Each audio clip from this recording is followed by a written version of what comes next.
by Beth Bolden. Narrated by Kurt Graves. Chapter 1.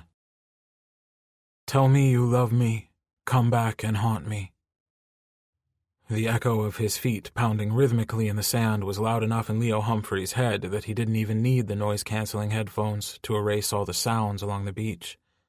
There were surfers congregating in loose groups, waxing their boards and shouting when someone managed a particularly sick trick. Add to that the young mothers with strollers and their purse dogs, and the young teenagers shrieking at the top of their lungs as the boys they liked tried to drag them into the ocean, and it could be really noisy. Before, Leo had always listened to music when he ran, but the problem with music was that it made him think, analyzing the lyrics, the melody repeating in a loop in his head. But most of all, he wondered how he might have produced the track differently. And since he ran now so he couldn't think at all, the only sound he allowed was his own footfalls in the sand. He let the echo fill him, and then empty him out, one stride at a time. It was a perfect day in Southern California. The sky painfully blue overhead, not even a single white cloud to offer shade. Sweat dripped down his back as he turned around and began to run back to his house, the heat of the day beginning to rise. A particularly loud noise jerked his attention off the smooth expanse of the sand in front of him, and he glanced up to see one of those blood-sucking paparazzi guys pointing his camera in his direction. Leo was so surprised he could only gape at the man.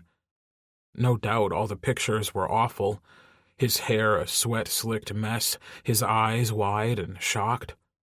But the thing that stuck out the most to Leo was that the guy was here at all. Nobody had staked out this particular stretch of beach, not even fans, in years. Maybe, Leo thought, they were doing a retrospective in Us Weekly. Teenage pop stars, where are they now? Because otherwise he couldn't imagine why anyone would still want a picture of him. Even the legions of teenage girls that had circled them like hawks, hungry for a particularly tasty snack, had left him eons ago. Nobody cared about Leo Humphreys anymore. Even, he thought ironically, Leo Humphreys himself. "What do you think about Caleb?" the paparazzi shouted at him, the name carrying even across the beach and all the noises that should have drowned him out. What did he think about Caleb Chance?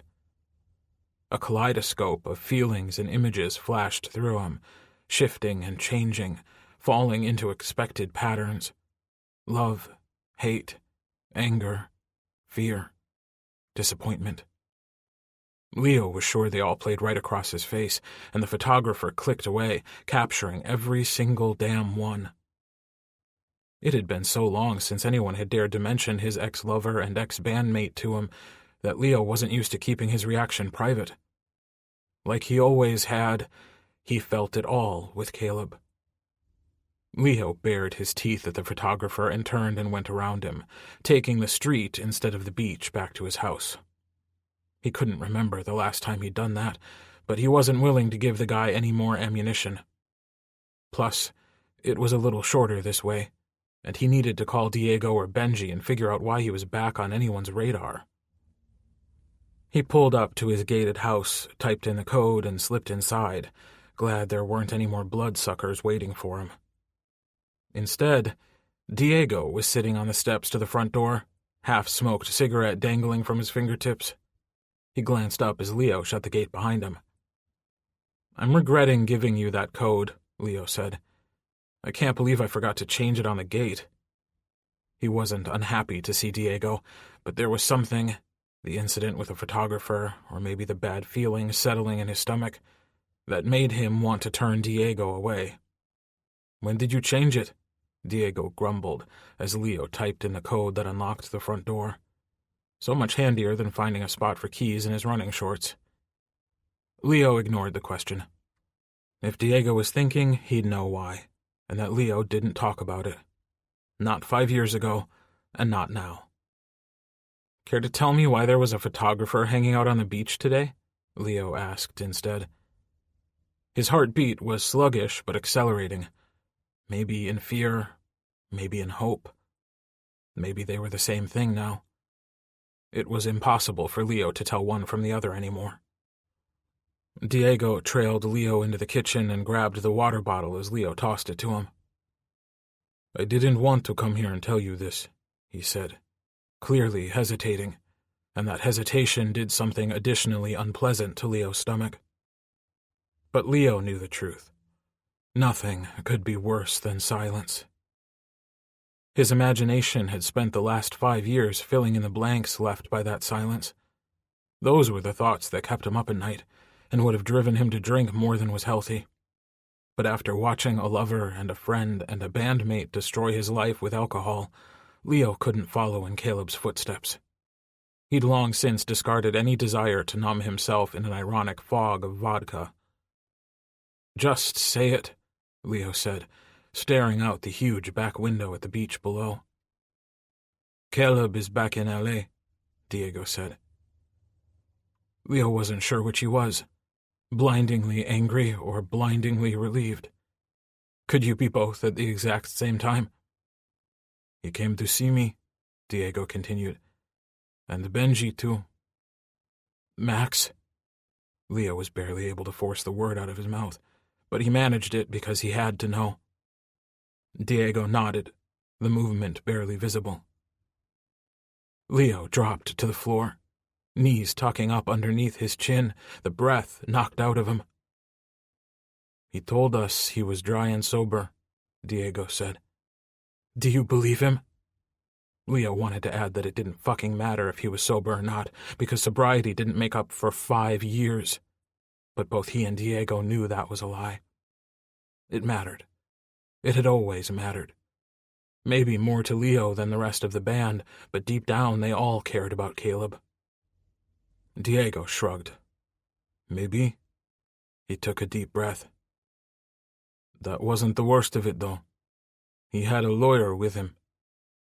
"Everything seems to be in order in the yearly reports," Leo said, like he actually paid attention to them when he didn't.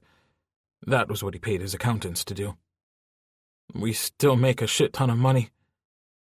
"That wasn't why the lawyer was there," Diego said, sitting down next to him. His hand settled on Leo's knee, like he might run away without hearing the rest of it. And Leo wanted to, more than anything. "There was an open clause in our last contract," Diego continued, "because we never finished our last tour." Leo didn't like where this was going. "And whose fault was that?" he retorted snidely.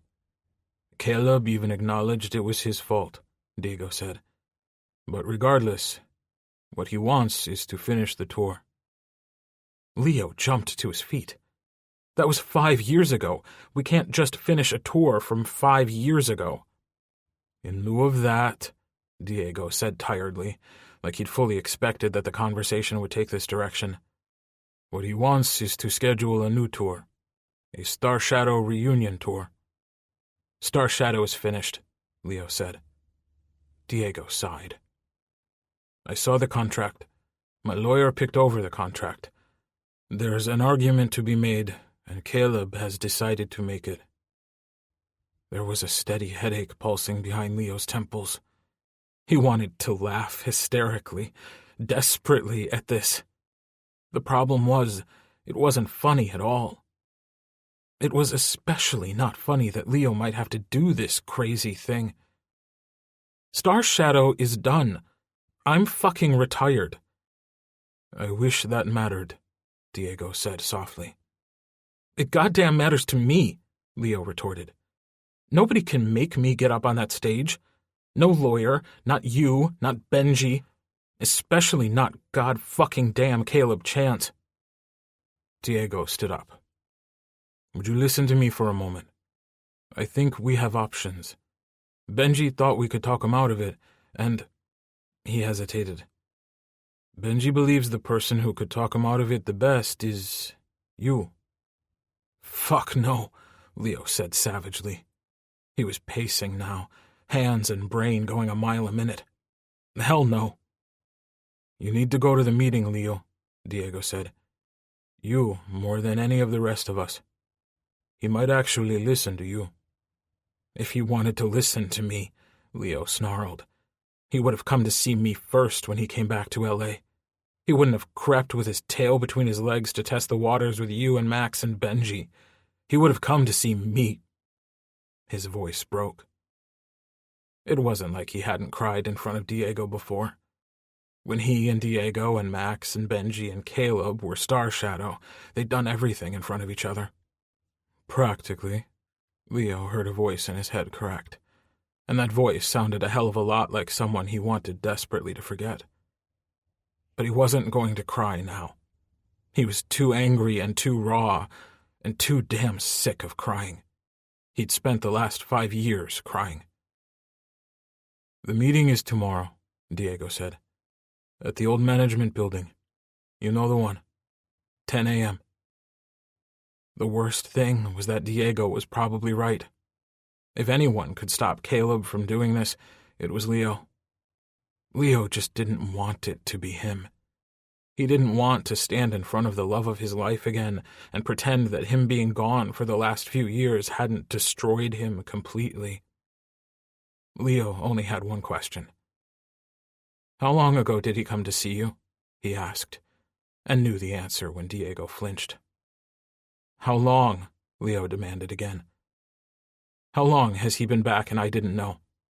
Because the goddamn paparazzi somehow knew and I didn't." "A week," Diego finally said. "He came to my house a week ago." Leo let out a shaky breath.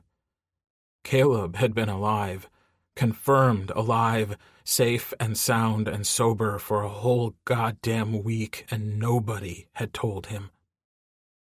"Next time," Leo practically growled. "Tell me." "Next time," Diego agreed, even though Leo hoped to God there wouldn't be a next time. "I know why you didn't tell me," Leo said, sighing. All the fight evaporated out of him. "You knew this would hurt." And it did, even though Leo knew that Diego meant well. The only one who didn't mean well was Caleb. Diego left, promising to see Leo the next day, and even though Leo gave him a slightly damp hug, he still felt a little knot of anger toward his old friend. Before Diego had come, it had been such an ordinary day, the same way that the previous 5 years had seemed horribly ordinary to Leo. He didn't miss the crowds and the hassle and the constant fan harassment. It was nice to be home and stay home. Sleep was no longer a precious commodity. He played video games until his fingers were numb. If you wanted to go for a jog, you went for a jog. Sometimes Leo still went to songwriting sessions, and he enjoyed those, but the resulting songs were only for other artists, never for himself. Even if he could stomach the thought of going back on stage, the songs always ended up way too personal for him to ever sing himself. He'd give everything away, and after so many years of hiding, it was a depressing habit. After taking a shower, he forced himself to glance up as he brushed his teeth. He hadn't looked at himself in what felt like forever, because, he realized, there wasn't much to admire anymore. Hair too long and too dark, because he'd given up bleaching it 5 years ago. Stubble beginning to look more like a raggedy beard. Tired blue eyes in a tired-looking face. Sometimes Leo wondered how he could always look so exhausted when he slept so much. It hurt, but he continued cataloging changes. His body had never been anything special. He was short and had what he'd always believed was an annoyingly slight build. Thanks to his runs, he only had a little paunch, and that was probably because he ate too much takeout. The constellation tattoos dotting his chest and arms had faded a little, because he'd never given a shit about protecting them from the sun. He reached out and brushed the edges of Ursa Major with its stars grazing his collarbones. Pain echoed at his touch. Leo couldn't help but wonder if Caleb's Pegasus tattoo had faded, just like his love apparently had. Maybe he'd even taken some of his money and paid to have it removed. Once, Leo had called the office of a dermatologist a friend had recommended, but he'd never actually managed to make an appointment. The Ursa Major tattoo and the other constellations littering his body were part of him. He might wish they weren't, but that wasn't reality. Before he could change his mind, Leo walked out of the bathroom and down the hall to the room of the house he always avoided. It was better to face it now than to face it tomorrow, when he was going to be in front of all the past he'd tried so hard to escape. His guest room was empty of furniture and full of memories instead. A stack of framed platinum records lay piled against one wall next to a VMA Moon Man. There were boxes and boxes of tour memorabilia piled all over the room. T-shirts and DVDs and posters, and even a huge cardboard cutout of the boys on the opposite wall. Leo couldn't look at Caleb, but if he did look, he knew he would see his own arm slung around the boy. Obviously taken before management decided they could never be photographed next to each other because he was just too damn in love with Caleb and couldn't ever fucking hide it. Star Shadow had only played one amateur gig, a talent show at Benji and Leo's high school.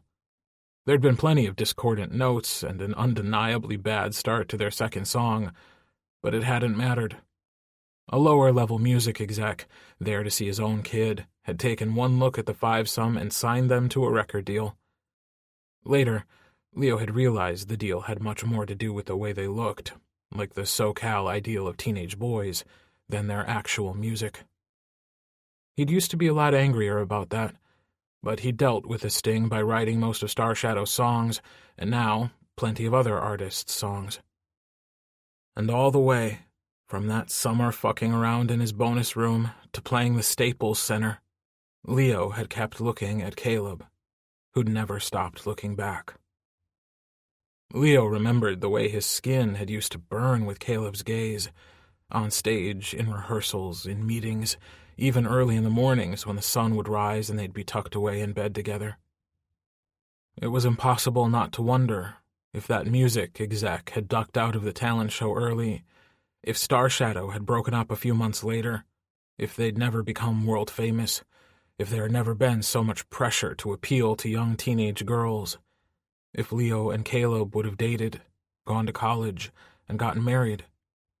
Right now, they'd be settled in Calabasas, raising two adorable kids and never realizing that their flawed, but still perfect lives owed everything to fate. But they'd never been destined for the white picket fence, and Leo had come to terms with that. Right after Caleb left, he'd believed they were always meant to fall apart, to go down in a massive fireball of fame and destruction. But over the years, Leo had slowly realized that wasn't entirely true. There was more than just destruction when he let himself remember. Mixed in with the bad were tons of great memories, fantastic ones, really. And sometimes when he was down, when he felt like he would break down from feeling too alone, he reached for one. Often, the memory came from that long-ago summer, when Caleb was a sweet, baby-cheeked 16, and 17-year-old Leo, maybe a year older but not necessarily any wiser, had taken one look at him and had just been gone. Those memories were bursting with joy, and Leo was okay that with so much time he had forgotten some of the details. The heat of them still warmed him up when he was feeling chilly. He wanted one to warm him now as he trudged downstairs, but then Leo remembered that he'd be seeing Caleb in the flesh tomorrow, and instead of one of the happy memories, something darker emerged. About a year after Caleb disappeared, the tour ended and the band broke up, Benji and Diego had shown up at Leo's door, sat him down on his couch, and said, "You gotta get rid of Caleb's stuff, man." Leo had even been wearing an old sweatshirt of Caleb's at the time, and Diego and Benji had exchanged a concerned look when they'd realized it. "I can't get rid of Caleb's stuff," Leo had yelled at them. "Not get rid of, necessarily," Benji insisted. "More like pack away, for when he comes back." Leo hadn't missed the look between him and Diego when he'd said that. So what if they thought Caleb was never going to come back? They hadn't been Caleb's fucking love of his fucking life. "I don't get it," Leo said blankly, as he'd watched them bring in boxes and tape. "If you think he's coming back, Why are you doing this?" "We're going to go pack up his stuff," Diego had said. "You can either help us or sit there." "You can't do this. It's not yours," Leo yelled. "It's not your stuff." "Leo," Benji said softly, "you can't sit here and wallow. I know you want to, but you just can't. It's not good for you." Leo had sat on the corner of the bed he'd shared with Caleb and cried as Diego and Benji had packed up Caleb's clothes and his books and his records. There had been so much that they'd shared together that at points it had been too hard for Leo to even watch, and he'd had to bury his face in his hands. But he'd still seen the helpless looks that Diego and Benji exchanged as they tried to decide what to pack and what to leave. Leo had felt his heart split that day, pulled in one direction, then another.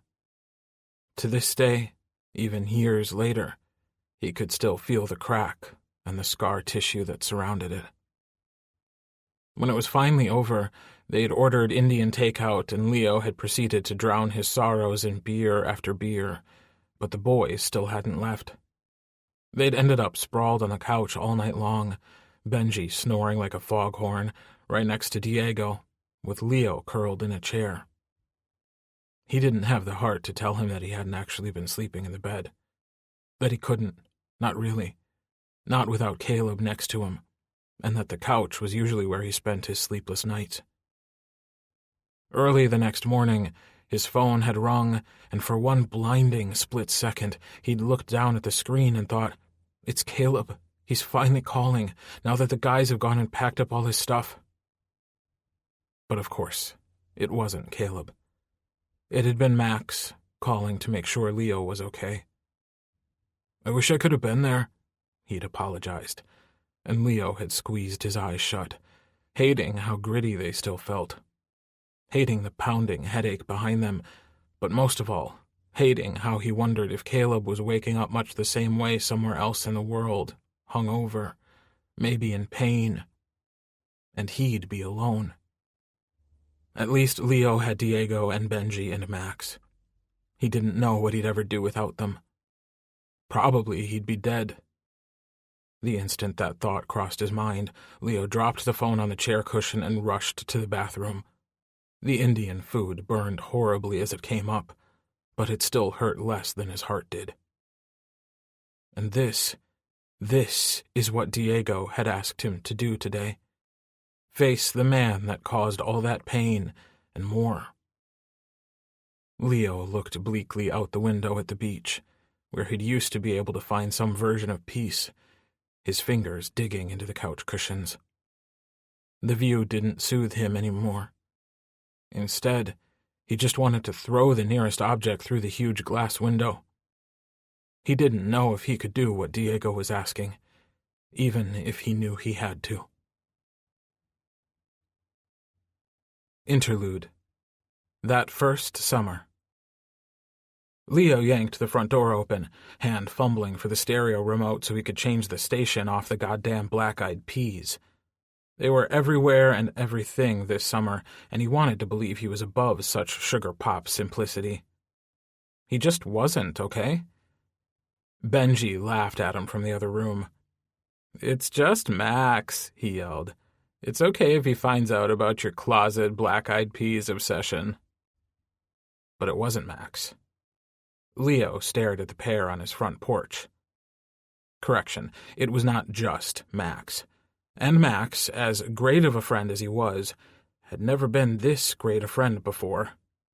The other guy with him was tall and very lanky, just a hint of muscle under his tight Rolling Stones t-shirt. It was pleasantly worn, and it didn't even look like a reproduction either. And Leo had just informed this very cool, very hot guy that he liked the Black-Eyed Peas. The vision had bright brownish coppery hair, glinting in the early June sunlight, and Leo continued to gape as he slid his very cool aviators up and bottle-green eyes stared back at him. Like this very cool, very hot guy was just as stunned as Leo himself. Max elbowed him out of the way. Damn it, it's like 100 degrees out there, he mumbled as he headed in the direction of the kitchen. Don't tell me your mom bought that nasty generic soda again. Leo continued to fishmouth. The other guy continued to stare. Leo suddenly couldn't remember if he'd just let his hair dry flat today, or if he'd even brushed his teeth this morning. Those green eyes knew, though. Leo thought they'd examined him closely enough that they knew everything about him, including how Leo had known he was gay for a long time, but had never been forced to confront that knowledge so intimately. "This is Caleb," Max said, coming around the corner, his hand buried in a bag of Cool Ranch Doritos. "And your mom totally bought the generic shit again." How was Leo supposed to care about generic soda when a very cool, very hot guy named Caleb knew he liked the black-eyed peas and probably also knew he hadn't brushed his teeth this morning? "Hi, I'm Caleb," Caleb said, even though Max had already said so. "I just moved into the house next door to Max." Caleb had a deep voice, sort of gravelly and very sexy, like every part of him was sexy. If he hadn't brushed his teeth this morning, Leo could be convinced that was also sexy. Leo raised an eyebrow and cocked his hip a little, like he was considering whether that was good enough to be let into the house. He'd practiced that move in front of the mirror before, hoping to use it on the cute guy who worked at the used record store down by the boardwalk. But it was so much better to use it on Caleb. He probably had more of a shot with the record store guy, but he didn't want his heart to know that. He didn't even know if Caleb liked guys, though his very thorough perusal of Leo had hardly seemed just friendly. "He's house-trained and everything," Max said impatiently from behind Leo. "Are you?" Leo asked, because he didn't know what else to say. If he was going to marry Caleb, house training would be nice. "Almost completely," Caleb promised earnestly. "Well then," Leo said, "you might as well come in." He had a feeling if he looked in Max's direction, he'd be smirking. It would take about 100 years to see the humor in this situation. Leo didn't find it very funny now. He and Max were going to have a very serious talk about bringing future boyfriend material to the house without warning Leo in advance. "I'm Leo," he finally said. "Leo Humphreys." Caleb shoved his hands in his pockets, like he was tempted to touch but didn't want to be creepy.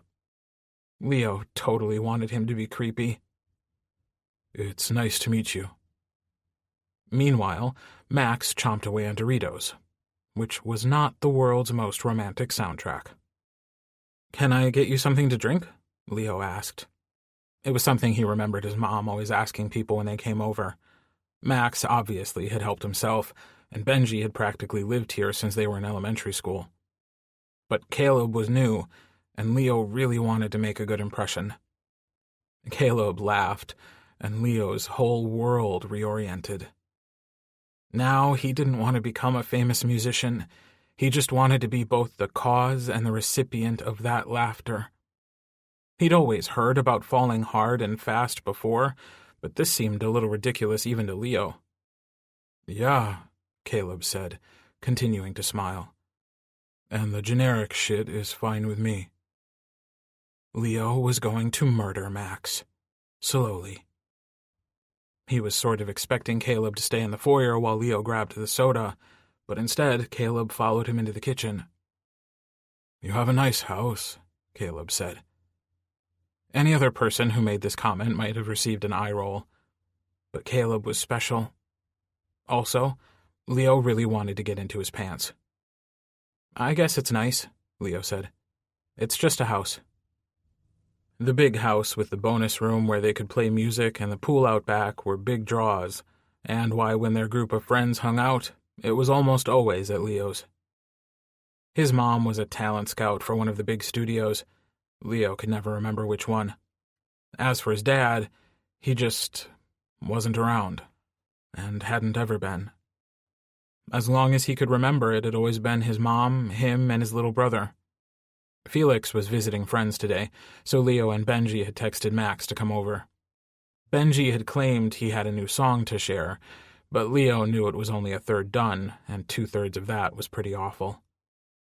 Leo hadn't been able to confess that to Benji yet, but Max was appallingly honest and would definitely be breaking the news the new song needed a lot more work. "Max said you guys play together a lot," Caleb said, as Leo handed over a can of generic orange soda. "He said you're pretty good." Leo said.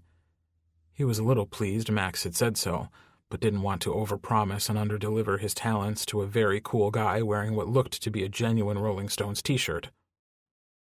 "I play bass, a little," Caleb said. Leo leaned against the counter, maybe because he'd read somewhere, maybe in Felix's Cosmo, that it made you look sexier. "Maybe you could play with us," he offered. Caleb's smile grew wide, and then impossibly wider. Leo had somehow missed internally rhapsodizing about how great his lips were, but now he couldn't look away. "That would be so awesome," he said. "Did you bring your bass?" Leo asked. "We were sort of planning on jamming later." Benji thinks he's the next coming of Max Martin and likes to write terrible songs. "Crap, I didn't," Caleb said, and looked very disappointed. Leo wanted to tell him that missing out on playing one of Benji's songs wasn't that life-altering. "Benji could run and grab his spare," Leo said. "He'd do it if I asked him really nicely." Caleb leaned over the counter too, matching Leo's pose. His eyes looked very green up close, with little flecks of hazel in them, and Leo was more than a little hypnotized by them. "Would you?" Caleb asked. "Ask Benji nicely?" Leo pretended to consider the question. "Maybe if someone asked me very nicely." "Leo, would you please, pretty please, ask Benji to get his spare bass?" Caleb's voice had dropped to a mesmerizing, rasped whisper, the look in his eyes soulful and intense. Leo found he couldn't even speak for a moment. If this was Caleb asking nicely, Leo wasn't sure he was going to survive much else. He was just a sort of short guy who bleached his hair and had good eyes. There was no way someone who looked like Caleb could even be interested. But then he reached out and stroked a single fingertip along Leo's outstretched forearm. He shivered with the contact, and Leo couldn't help but stare at the skin Caleb had touched. "Yeah, I can do that," Leo finally said. He hadn't wanted to speak because he was afraid the spell would be broken, that maybe he'd just imagined the whole thing. "Let me go find him. Here, I'll show you the bonus room." Caleb was suitably impressed by the haphazard assortment of sound equipment and used instruments that Leo and Benji had put together over the years. He fell right into conversation with Benji over the soundboard he was tweaking. Instead of asking Benji anything, Leo made a beeline for Max, who was fucking around on Leo's cobbled-together drum set. "Do you think," Leo stammered, pointedly glancing in Caleb's direction, "do you think he—" Max rolled his eyes. "You've known him 10 minutes. Slow your roll, boy. He's just... Max looked at him a little closer, nearly like he was seeing him for the first time.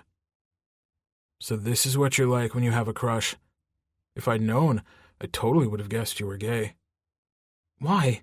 Leo bit off. "Because I've never been like this with a girl before?" Max held up his hands in mock surrender. "Yes, and it's totally fine. You know that. You know we don't care." "I know," Leo sulked. "I didn't know. I mean, wow." Max looked at Caleb, who was drinking his orange soda in big gulps. He snorted at something Benji said to him, and droplets sprayed from his mouth and nose. "Yeah," Max said. "Wow." Leo elbowed his oldest friend in the ribs.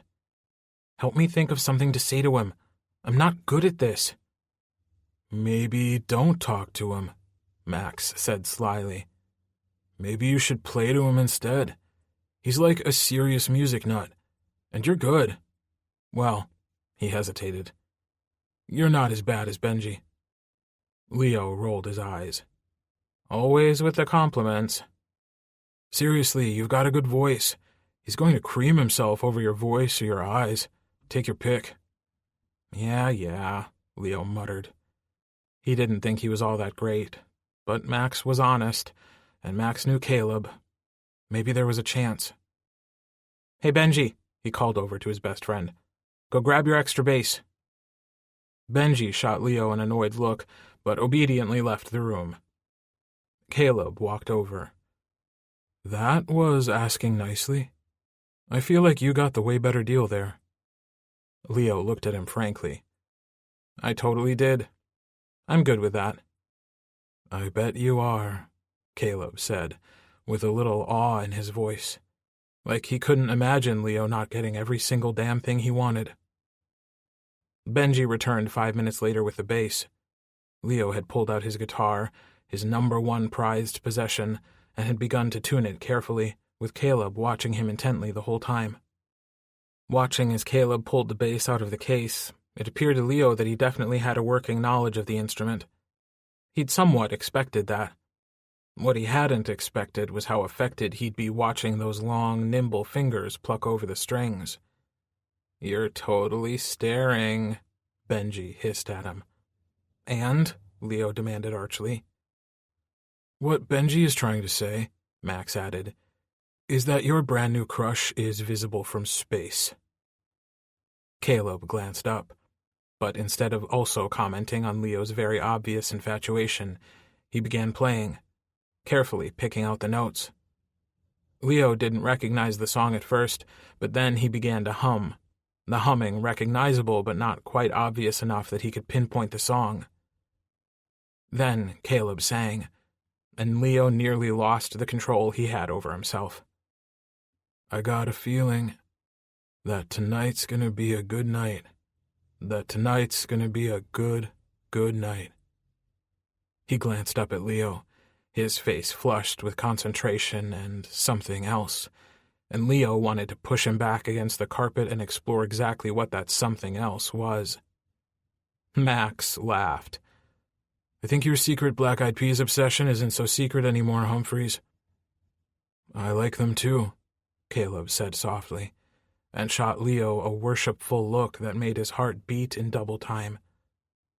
And it occurred to Leo that he didn't have to sing after all. He didn't have to style his hair. He didn't have to brush his teeth. Somehow, miraculously, Caleb found Leo just as sexy as Leo found Caleb. His pulse hiccuped as their eyes met. This didn't feel like only a teenage crush. Instead, it felt monumental. Like Leo's whole life had just changed in the split second Caleb began to sing. Then Max laughed and began to tap out the drumline for the song, breaking the spell a little. But not completely. Leo wasn't sure anything could alter the course the universe had just taken. Chapter 2. Leo couldn't even remember how many times over the years Star Shadow had been to meetings at the management office. Most frequently, it was him and Caleb, so they could be told yet again that they were doing a shitty job at hiding their relationship. After parking in the garage, Leo started making his way to the office. Every other step was almost enough to force him to turn back. Finally, he made it to the right floor and was led to the conference room, but he couldn't seem to make his hand move to open the door. He knew he needed to go inside. After all, he'd promised Diego he would. Everything he was desperate for was inside, but he wasn't sure he could face it. Face him. Leo wasn't looking forward to the moment he had to look Caleb in the eye. Was not looking forward to the moment he would confess that he hadn't been on a stage in 5 years, and that getting on one now would raze to the ground even the tiniest bit of stability he'd built for himself. Caleb might not care about that. After all, he hadn't cared about letting Leo know he was safe for so many years. Not even a single fucking text message to let any of them know he wasn't dead. During the first year, Leo worried so much he could barely sleep. Eventually, he'd learned to sleep alone, and he'd hated that even more. Moving on felt wrong, like a shoe 3 sizes too small crammed on his foot. Still, he'd long since come to terms with the fact that he would never stop loving the Caleb of those long-ago summer days. The Caleb of the skin-tight jeans and Bambi legs and glowing green eyes. He would never get over the Caleb with a Pegasus tattoo. Leo knew he'd never be able to move on from how it felt to wrap himself around the boy he loved. "Are you going in?"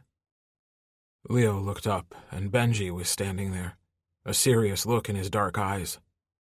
His hair was still closely cropped to his skull, and he was wearing a diamond-encrusted chain that long ago Leo might have teased the hell out of him for, but right now, Leo had too many other things to worry about. "I don't know," Leo said softly. "I don't know if I can."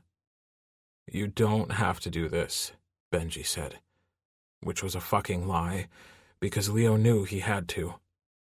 "Yeah, I kinda do," Leo insisted. "Then," Benji said, reaching out for Leo's hand as he opened the door with the other, "we'll do it together." Benji walked in first, and the first person Leo saw around Benji's broad, t-shirt-clad back was Max. Max, that everlasting ray of sunshine, had his feet propped up on a conference chair as he leaned back, whistling tunelessly. And Leo couldn't help but notice Max was looking in every single direction except one. Of course, that was the direction that Leo couldn't help but look. His whole body, every single molecule of his heart, his soul, his entire being, the whole fucking bit, was drawn to the corner that Max was resolutely avoiding. Caleb sat there, casually, like all this wasn't a big deal, and Leo knew in a split second that he hadn't been ready. When Caleb walked out in Detroit and never looked back, he'd been a boy verging on manhood, still only 20 years old. But there was a man in his place now. Leo could see a new, tough resoluteness in his expression, but for the first time in a very long time, Leo could see bits of the old Caleb again. The Caleb from that first summer blooming in him. The soft directness of his gaze, the hesitant smile he gave to Leo as he walked into the room, the way he wrung his large hands in his lap. He was a little bit the eager 16-year-old puppy dog again, his innocence and sweetness miraculously resurrected, and Leo froze. He was prepared to face the asshole addiction had made of Caleb. He was prepared to meet a whole new Caleb. Leo was not prepared to meet one of the old incarnations of Caleb, and it tore him up. "Leo," Caleb said, his deep, gravelly voice so much the same, and even worse, eager. Suddenly, the pain inside Leo grew so crippling that for a moment he wondered if he was having an actual medical emergency. He was having some sort of stroke, maybe even a heart attack. Definitely a heart attack. "Caleb," Leo heard warningly from behind him. It was Benji, and he was clearly threatening Caleb to behave himself. There was a part of Leo that wanted to tell Benji that it didn't matter. It was enough, really, that Caleb was sitting in the corner, that he was real again. Leo still hadn't moved, still hadn't managed to utter a single word. Caleb wore a big smile, no doubt thrilled about their reunion, but after Leo hadn't spoken, it began to dim. There was a part of Leo that wanted to talk to him just to resurrect that wide, eager smile, and he knew just how pathetic that was. The door behind him opened and shut, and Leo knew it was Diego. He could smell his distinctive cologne and sense the solid, heavy feel of him in the room. He'd spent so much time with these 4 men, he could probably pick them out of a crowd thousands strong. "Good, we're all here," Diego said. Leo realized that he was still standing only a handful of steps into the room, hand bracing himself on the back of a chair, and he was still staring at Caleb. There was a part of him that wanted to move, but he just couldn't. Finally, Benji came over and put his hand over Leo's, and he should have been embarrassed that he needed to be led to another chair. Like he was fucking 4 years old. That was what Caleb had always reduced him to. A mindless, babbling 4-year-old. Okay, Leo revised. More like a mindless, babbling 17-year-old. Because at 17, he knew he'd been mindless and babbling around baby, sweet-cheeked Caleb, an absolute mess of nerves and adoration and a crush he couldn't quantify. Back when he and Caleb used to orbit each other like the sun and the earth. Caleb was always the sun. Sometimes he shone so bright, Leo was blinded by it. "Let's get started," Max said. His voice had a hard, angry edge to it. Very un-Max-like. He glanced over at Leo, and his tone softened. "You okay, Humphreys?" Leo was not okay. He was not okay at all, but to admit that in front of Caleb would be far, far worse. Plus, he didn't trust his voice just yet, very much like back at the beginning when Caleb would hover too close and Leo's voice always came out high and squeaky. So instead of speaking, he just nodded. "I have the contract right here," Benji said. And bless him, Leo was always glad at how organized he was. Diego had emailed a copy over right away, but of course Leo had been embroiled in a Caleb spiral and hadn't looked at it. "I don't want to have to hold you to that," Caleb said softly. Benji shot him a frigid glare. "You're gonna have to," Diego announced. "We won't be doing this otherwise." "Leo, what do you think?" Caleb asked. Leo knew exactly what he thought. The problem was saying it out loud, to Caleb of all people. But it turned out that his center and all his courage, everything he'd used to regularly perform in front of hundreds of thousands of fans, made it possible. "I'm done performing," he said. 3 simple words, but he couldn't look up from the shiny wood of the conference table when he said them. Actually directing them toward Caleb was impossible. He was still the sun, and like the sun, he burnt Leo. "What?" Caleb exclaimed. He actually sounded offended, not for himself, but all for Leo. Like he had any right to feel anything toward Leo now. "But you love performing." Leo heard Benji and Diego behind him, holding a hushed consultation.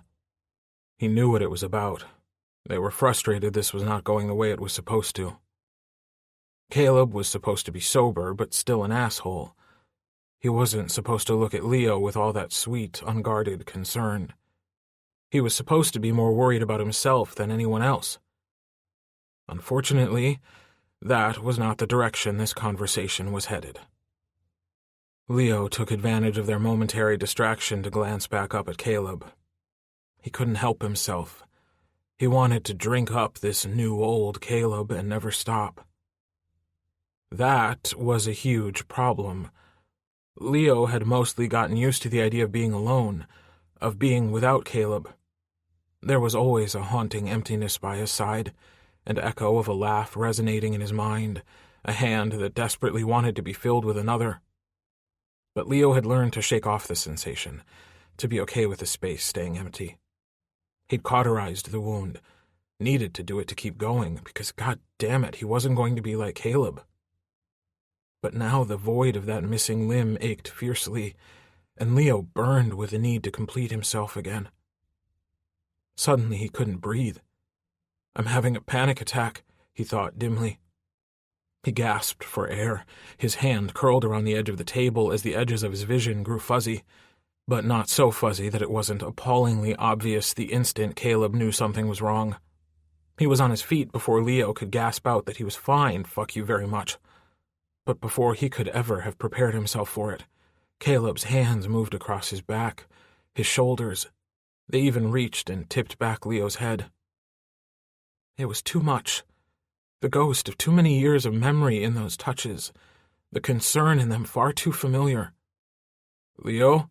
Benji exclaimed, and elbowed Caleb out of the way. I'm fine, Leo wheezed. It was impossible not to be horrifically embarrassed. He'd wanted to project unconcern at Caleb's reappearance, but that ship had definitely sailed. Now Caleb knew just how distraught this whole meeting had made him, and it was so fucking humiliating. There was no doubt in Leo's mind that Caleb must have moved on. It had been 5 years, anyway. Longer than they'd even been together. Leo was just plain pathetic, keeping the flame going for a man who'd left him and never, ever even bothered to let him know he was okay. Diego appeared with a mini bottle of water and set it in front of Leo. He twisted the bottle cap off and ground it against his palm, feeling the hard plastic edges as they dug into his skin. The pain was almost welcome. It grounded him, and the fuzzy edges began to clear.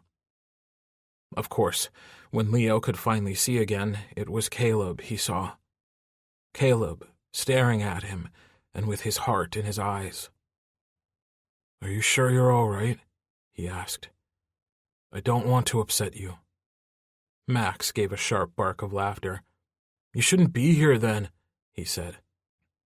Caleb shrugged, his arms wide open, like he'd once opened his heart to everyone, but most of all like he'd once opened his heart to Leo. "I can't apologize enough for what I did. I know that. I never meant to hurt anyone, least of all Leo." "Convenient," Benji sneered. Leo could count on one hand the number of times he'd ever heard him this angry.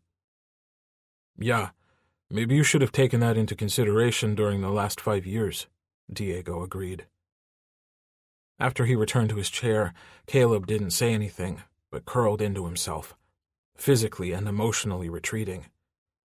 God damn it, Leo wished he couldn't still read Caleb the way he used to. He wanted him to be a nasty stranger, back to the asshole who'd let his alcoholism own him. "I did think of it," Caleb said so quietly Leo could barely hear him. "I don't understand that, and I won't pretend to," Diego continued in a hard, unapologetic voice. "But let's go back to the tour. Like Leo said, he's retired. He doesn't perform anymore, and I support that decision." "But it's a stupid decision," Caleb said instantly. "You don't even know," Max inserted. "You weren't there. We were."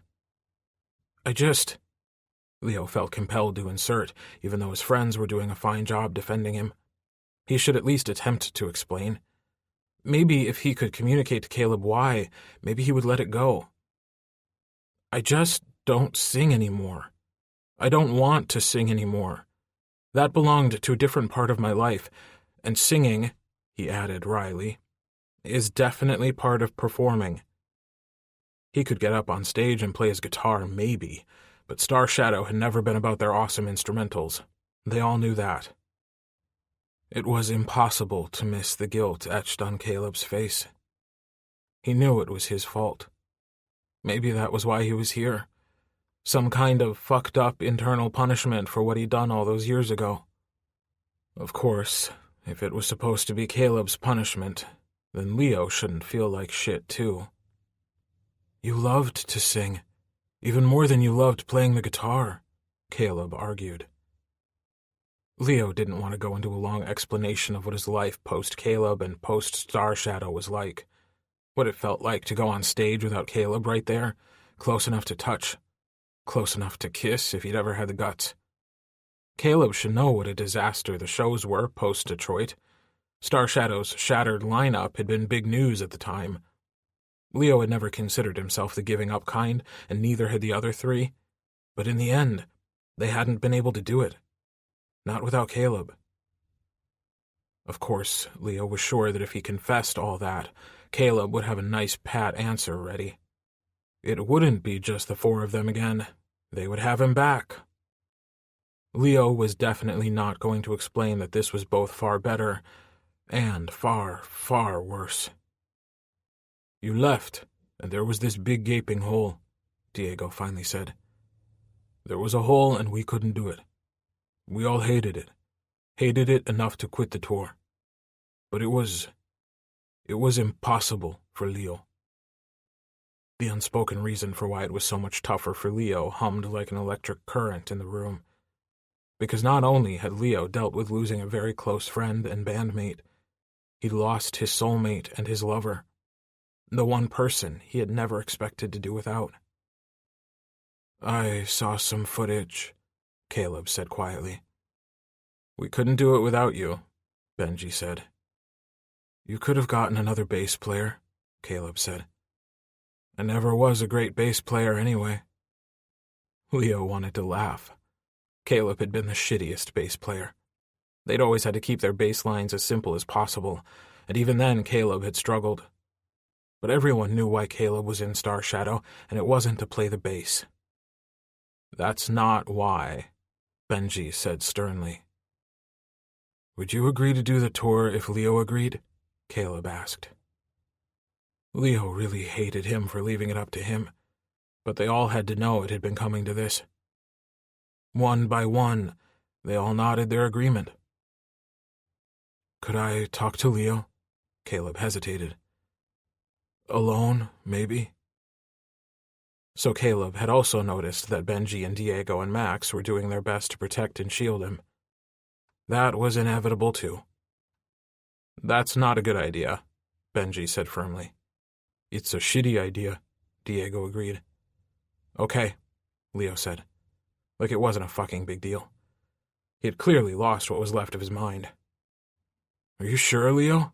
Max asked. "Yeah," he said, even though he wasn't sure at all. But it was out there now, and he couldn't take it back. The three exited the room without arguing further, and Leo stared at the table as he heard the door shut behind them with a quiet click. "Leo, look at me," Caleb said. His voice was soft, but there was the barest hint of a demand in it. And God damn it all, it reminded Leo of all the times Caleb gave him that shy, almost boyish look, then ordered Leo to his knees. Of all the memories he could dredge up right now, it was the worst possible one. If Leo looked Caleb in the eye now, he would see the remnants of arousal there, the tiny bits of spark and heat that Leo couldn't hide. "Talk to me, Leo," Caleb pleaded again. Leo steeled himself. "I don't have anything to say to you. I only came here to say I'm not doing the tour. I'm done singing. I'm done performing. Done with all of it. I won't do it again, with or without you." "I don't want to force you to do this," Caleb said. "You wouldn't," Leo guessed. For a single moment, Leo watched as Caleb hesitated. His eyes fluttered closed in concentration, and then opened, so wide and so full of determination. More determination than Leo had ever seen in them before. Well, Leo had his answer. He guessed Caleb would do that now. "You've definitely changed," Leo said wryly, bitterness sneaking into his tone.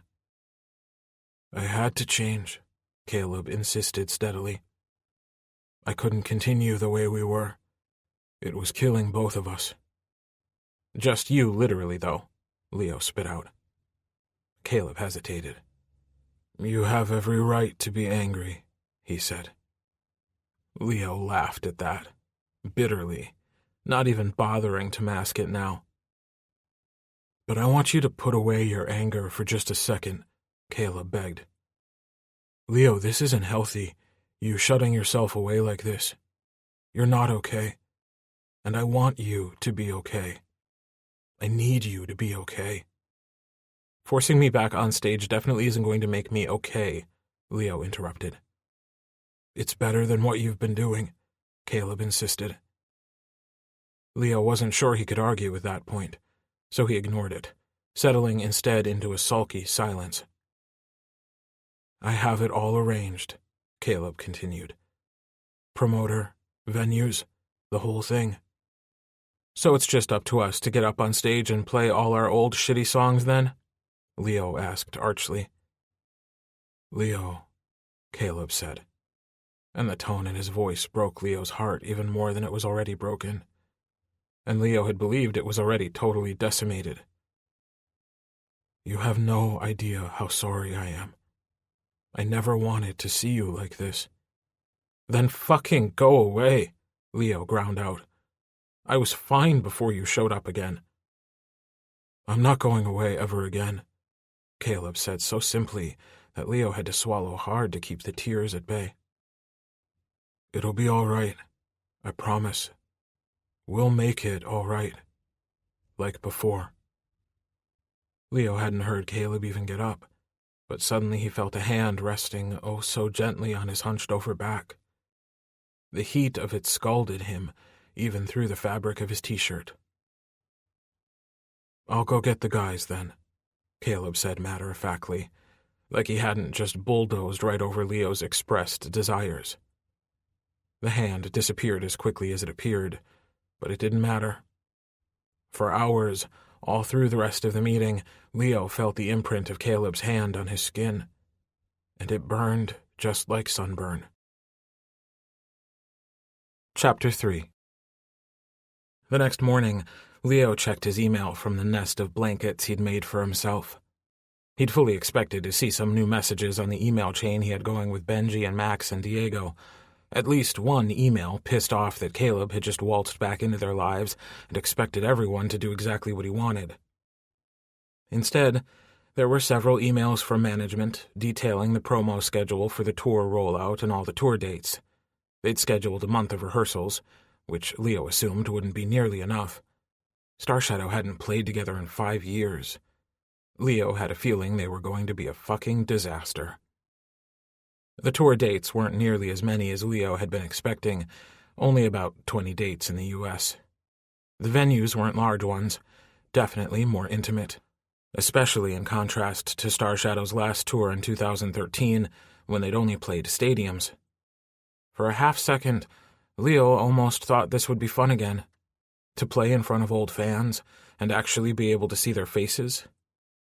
But then he remembered that he didn't want to do this. He didn't want to spend months cozied up to Caleb again. He wasn't sure his heart could take it. As he reviewed the schedule again, Leo realized they even had an engagement tomorrow. It was a radio interview, and the description listed on the schedule was frustratingly vague. Starshadow announces their reunion and discusses the last 5 years. Leo thought that would be a very short conversation for 4 out of the 5 of them. Diego got married, had a baby, got a divorce. Benji tried to be an R&B star and failed, also got married, but the jury was still out on that. Max became a favorite jam session musician. Leo hid and tried to pretend he'd never heard of Starshadow. And of course, there was Caleb, who, at some point, had finally achieved sobriety. Still, it occurred to Leo that maybe they should be doing things differently this time around. Last time, they'd been the definition of naive and innocent. They hadn't understood the way the music industry worked, even though Leo's mom had tried to tell them ahead of time. They hadn't understood marketing or promotion or protecting your brand. They'd only wanted to get up on stage and play their songs. Leo remembered so vividly the first time they'd walked into the management company's office, and he'd been holding Caleb's hand. A woman, who'd turned out to be their marketing guru, had taken one look at them and insisted their relationship couldn't continue. Leo had argued, fiercely, and had lost. It turned out that it didn't matter how immoral a contract was. It was still a contract, and it was management's right to enforce it. They'd finally compromised by agreeing to keep his relationship with Caleb, and their sexualities too, private. "Girls," she'd said to them, "are going to want to be with you. They want to know it's a possibility." "But it's not," Caleb had answered, confusion knotting up the space between his brows. "I don't want to be with them. I'm gay, and I like Leo." "It's all part of your image," she'd replied smoothly. She hadn't had to say image was all that mattered, because they developed an inescapable awareness of this particular fact. It had always sucked. Leo had hated it. He'd hated the questions he'd had to dodge, the girls he'd had to pretend to like, the lies they'd told in exchange for the wild popularity they'd obtained. It had never felt real, like any of those fans had ever really liked him. They'd liked the sanitized, bleached, conservative version of Leo Humphreys instead. But if it had bothered Leo, it had destroyed Caleb. If Leo looked back, it was clear the moment Caleb started to veer out of control, and it was the same moment management had decided Leo needed a fake girlfriend to sell the image. Liking random girls hadn't been convincing enough anymore. Leo was too flamboyant, too sure of his own self to realistically sell the image they wanted him to. and so they'd saddled him with a beard, who seemed to be a nice enough girl, if only Leo had liked girls. Her existence seemed to be the final straw for Caleb. His situation and his sobriety went downhill from there, until, on their last tour, Detroit was the implosion that finally drove him away. Maybe Leo should have fought harder. Maybe, he thought to himself, he should be fighting now. Star Shadow were no longer those naive kids. They held all the cards. They weren't currently under any contracts. They could say, and do, anything they wanted. So Leo did what he'd been doing since he was very young whenever he had a problem. He called Benji.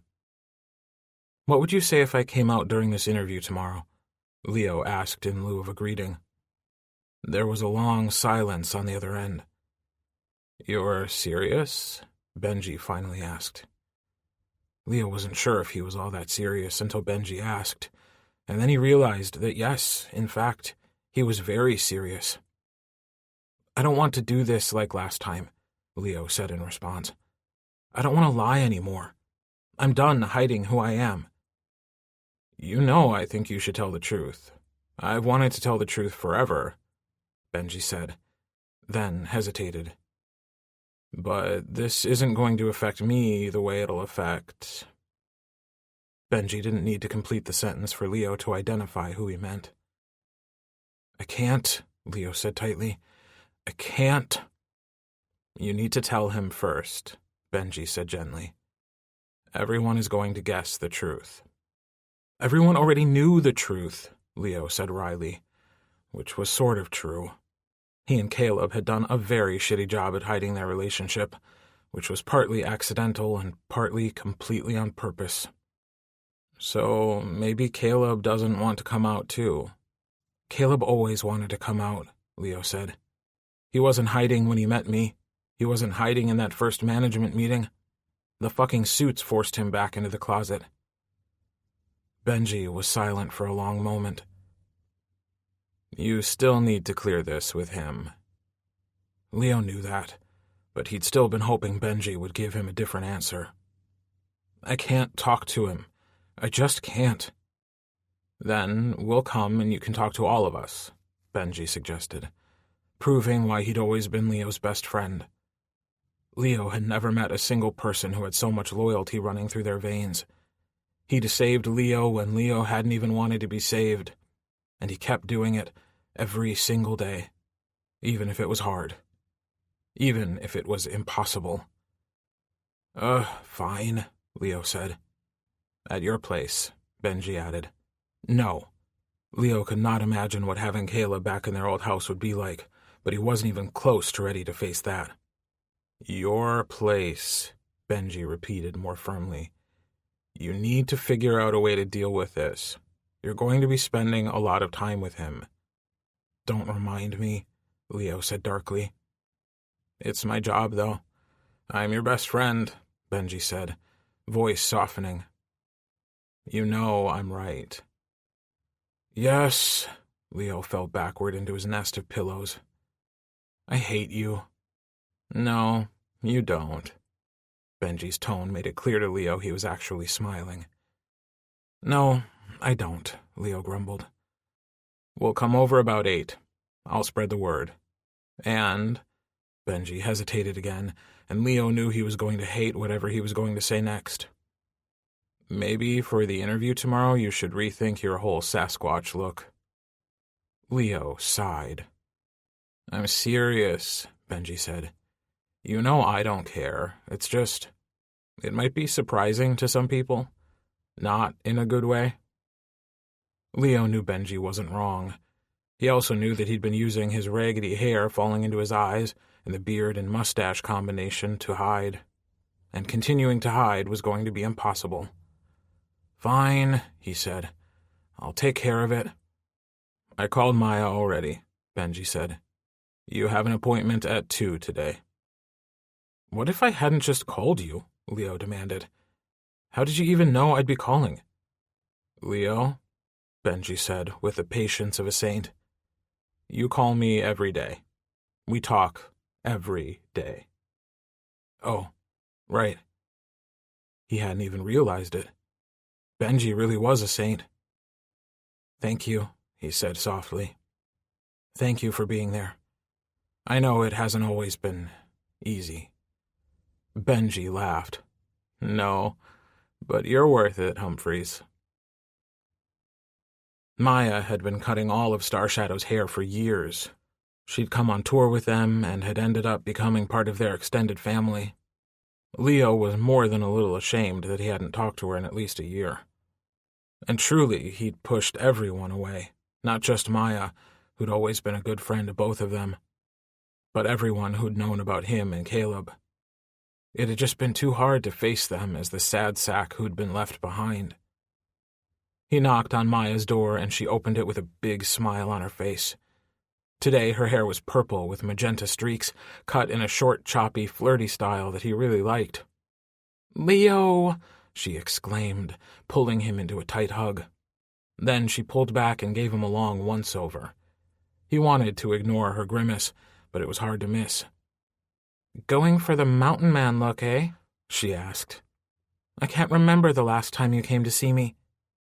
He shrugged. Suddenly, even though Caleb hadn't come up, how could he possibly? Leo had only been standing in Maya's foyer for less than 30 seconds. He was all Leo could think about. Had Maya seen Caleb? Had Maya cut Caleb's hair again? Leo thought back to yesterday's meeting and realized that it had looked better than his own. But then Caleb had always been painfully vain about his admittedly gorgeous, coppery hair. "Leo?" Maya said again, softly.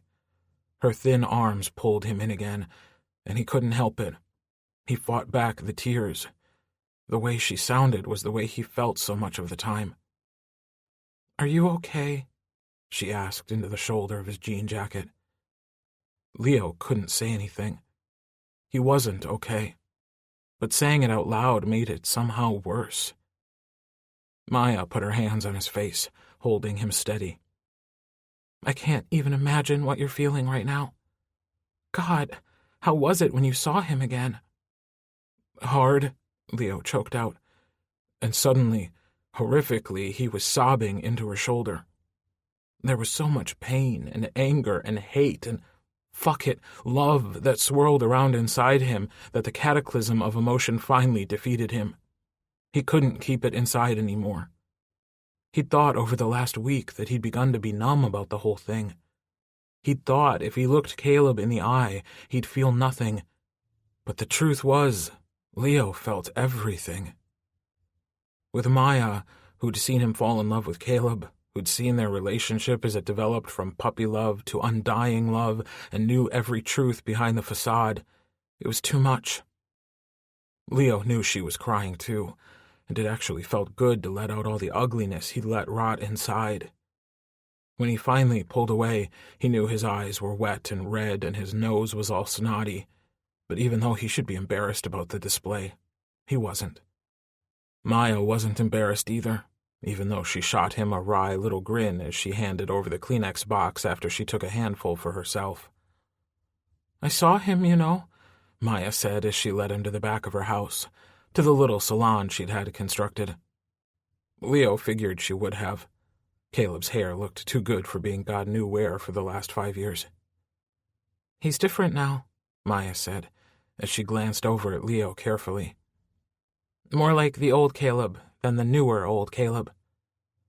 I wasn't sure if it was the booze that changed him or something else. Maybe fame, Leo said. Me? I always wondered if it was me that ruined him. I wasn't sure what to think at the very end. Leo was surprised that after a good cry he could actually talk about it without feeling like his heart was being squeezed until it exploded. Maya led him to the sink and washed his hair gently, as if she were afraid she would bruise him if she touched him too hard. He didn't look in the mirror as she toyed with the wet strands, consulting him like she always had. Before, Caleb would have sat with them, offering his own suggestions, usually something like, "Keep it long. I love it long." "How much do you want off?" Maya asked quietly. Leo looked up in the mirror, at his Sasquatch hair, as Benji had put it, and decided he was just done. The most done. Short, he said, and even Maya looked surprised. Short? How short? Leo waved his hands around his head. I don't know, like 2011 short. Like Galaxy short, he said, referring to Star Shadow's second album. Maya eyed him in the mirror, and Leo could tell she was mentally trimming all his raggedy ends away. Suddenly, she smiled. Yes, definitely. You're going to look good again. Not the point, Leo stuttered. No matter how many times Caleb told him how good-looking he was, Leo had always felt like the runt of Star Shadow. It was hard when his boyfriend was so hot an entire generation of boys and girls would have given anything to touch him just once. Oops. His ex-boyfriend. You looked good then, Maya prattled on, unaware of the thoughts that were churning through Leo's head. But you've grown into your face now. It'll look so much better now. She hesitated. Have you thought about bleaching your hair again? Leo shut that down, hard. No, was all he said. His voice must have been so final that Maya didn't even flinch, just picked up her scissors and began to cut. He was glad she didn't ask him to explain. The bleached blonde hair, though once his signature, felt like a part of his life that was over and done. He couldn't go back. He couldn't be that Leo ever again. There was a part of him that wished he'd canceled this appointment. Leo didn't want Caleb to think he'd done this for him. He didn't care if Caleb was attracted to him anymore. But Caleb had always been stubborn and clung to all his favorite ways and his favorite people. And, Leo thought, the sex was definitely not why Caleb had abandoned him. They'd never had trouble with that. All done, Maya said with a flourish, brandishing the hairdryer like a weapon. Leo stared at his reflection in the mirror. Maya had cut his hair in a man's updated version of his old Galaxy hairstyle. It was mussier, a little edgier, but it still fit his face. It was so weird to look at himself and not be overwhelmed by so much hair. Were those his cheekbones? His eyes? Maybe for the first time in 5 years, Leo looked at himself. Really looked. Shockingly, he was actually happy about what he saw, and maybe a little cruelly pleased that Caleb might take one look at him and want the same thing that Leo always had.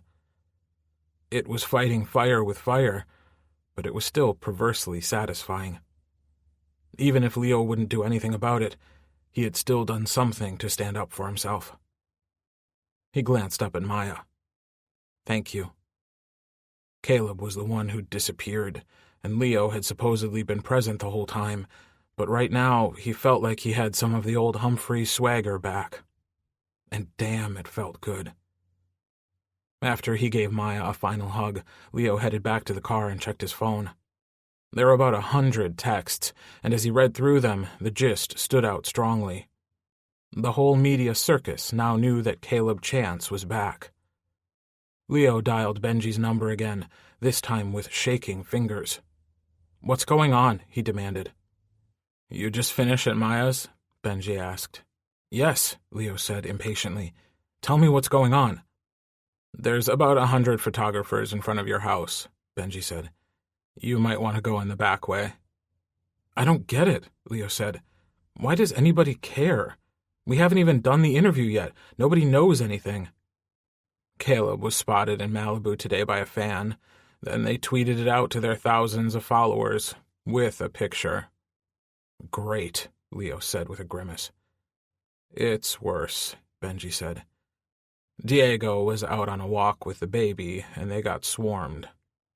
Shit, Leo said wholeheartedly. Diego was a new father and very protective.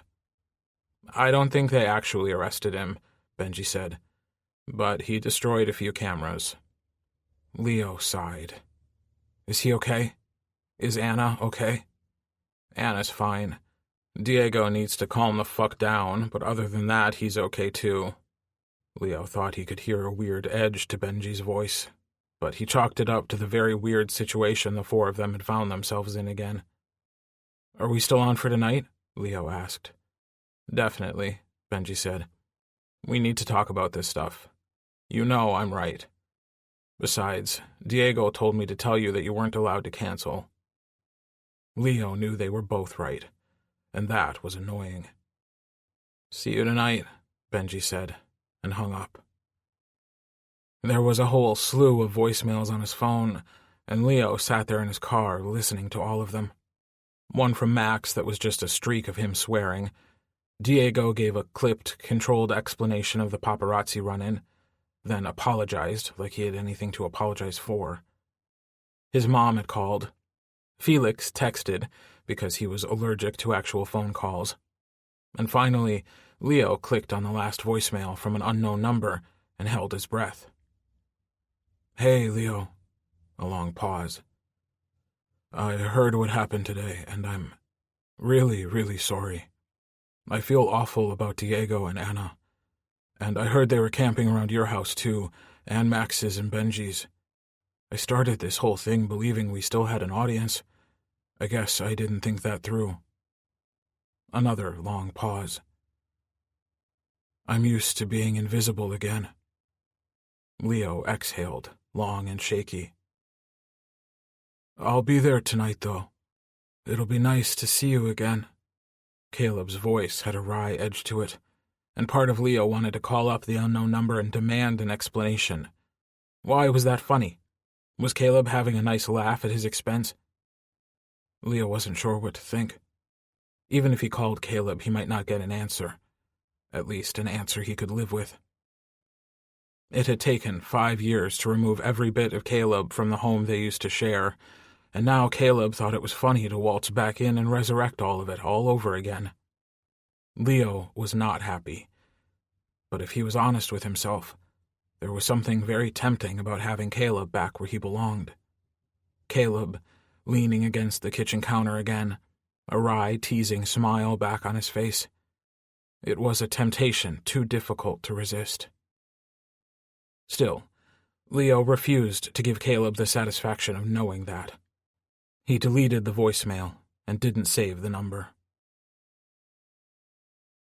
Old habits died hard, and it was surprisingly easy for Leo to sneak into his house. He parked a few blocks away and went in through the back, using the beach access on the first floor. He dug the key out of the pot that once held bright flowers, but now only contained dirt and weeds. This house was the only one on this whole stretch to have a backyard and a tiny garden, something Caleb insisted on putting in when they'd bought it. Leo looked out over the yard as he climbed the stairs to the door, and it was difficult not to feel ashamed at its state. It was shitty and overgrown, full of weeds and brush, and it needed a lot of work. Work there was no way could be accomplished in the next few hours. As he entered the living room, Leo tried to look at it from another point of view, as Caleb might if he hadn't been here in years. Leo had never been very domestic. He was even worse at keeping the house neat and tidy than he was at taking care of the garden. There was clutter and dust, empty cereal bowls surely full of mold on the coffee table in front of the TV. It wasn't news that he only cleaned up when he ran out of bowls for his cornflakes, but this was a bit much. It was a fucking horrible mess, and Leo hated the pulse of shame he felt that Caleb might see this. He wouldn't, Leo decided. There was still time before everyone showed up, and he could clean most of it up in that time. He dug out their last CD and stuck it in the multimedia player. Leo remembered how fucking thrilled they'd been to write most of the songs themselves. They'd felt their sound was finally being allowed to mature, and hoped that in a few albums they wouldn't be that teenage band anymore, but a real band, making real music. There were still 1 or 2 cheesy ballads on the album, but 1 or 2 was better than 6. Leo listened as he cleaned, scooting around the house, dancing more than he should to the rhythms. He was impressed at how well some of the songs held up over time. He was in the kitchen doing dishes when the song started to play. He knew the opening chords like his own name, and his fingers went numb, a bowl slipping from them and shattering against the porcelain of the sink. He narrowly avoided slicing his hands open because he jerked at the very last moment as the shards fell everywhere. His first instinct was to run into the living room, turn the CD off, and throw it away. Destroy it with fire, maybe. But destruction didn't mean the song would cease to exist, and Leo knew he would have to hear all of these songs many, many times over the next few months. He took a deep, steady breath, and then another. Eclipse was just another song. Objectively, he tried to listen to the music, to the lyrics, to the creation he'd eked out with blood and sweat and tears. He tried to judge it apart from the intensely personal feelings that inspired it, but it was tough to separate the two. Caleb had cried the first time, and hadn't even believed that Eclipse could be about him, but Leo had laughed through his own tears and teased that he must have written it about his other boyfriend. Leo gripped the edges of the counter and bowed his head at that particular memory. It was almost worse to remember the happier times, the moments when he glanced over at Caleb and couldn't believe that this was his life. Nothing was always sunshine and roses. Things were still hard sometimes. They fought and went through rough patches like any couple, but as far as Leo was concerned, that was totally normal. Every couple did that. Still, they'd stayed so strong even through the tough times, through the worst the marketing people could throw at them. Leo had believed the adversity they'd suffered had made them invincible. They couldn't be destroyed. They were bulletproof. By the time Leo had realized that nothing was too special to fall apart, it was too late. Caleb was missing from a hotel room in Detroit, and there was only a single note to prove he'd been there at all. "I'm sorry," it had said, "but I can't do it anymore." Leo cleaned up the sink and carefully swept it for any pottery fragments. He wished he could clean his memory as easily as he'd cleaned the broken bowl. He finished washing the dishes and opened the fridge, debating whether he should have snuck out for snacks. Instead, he texted Benji. After all, this was all his plan.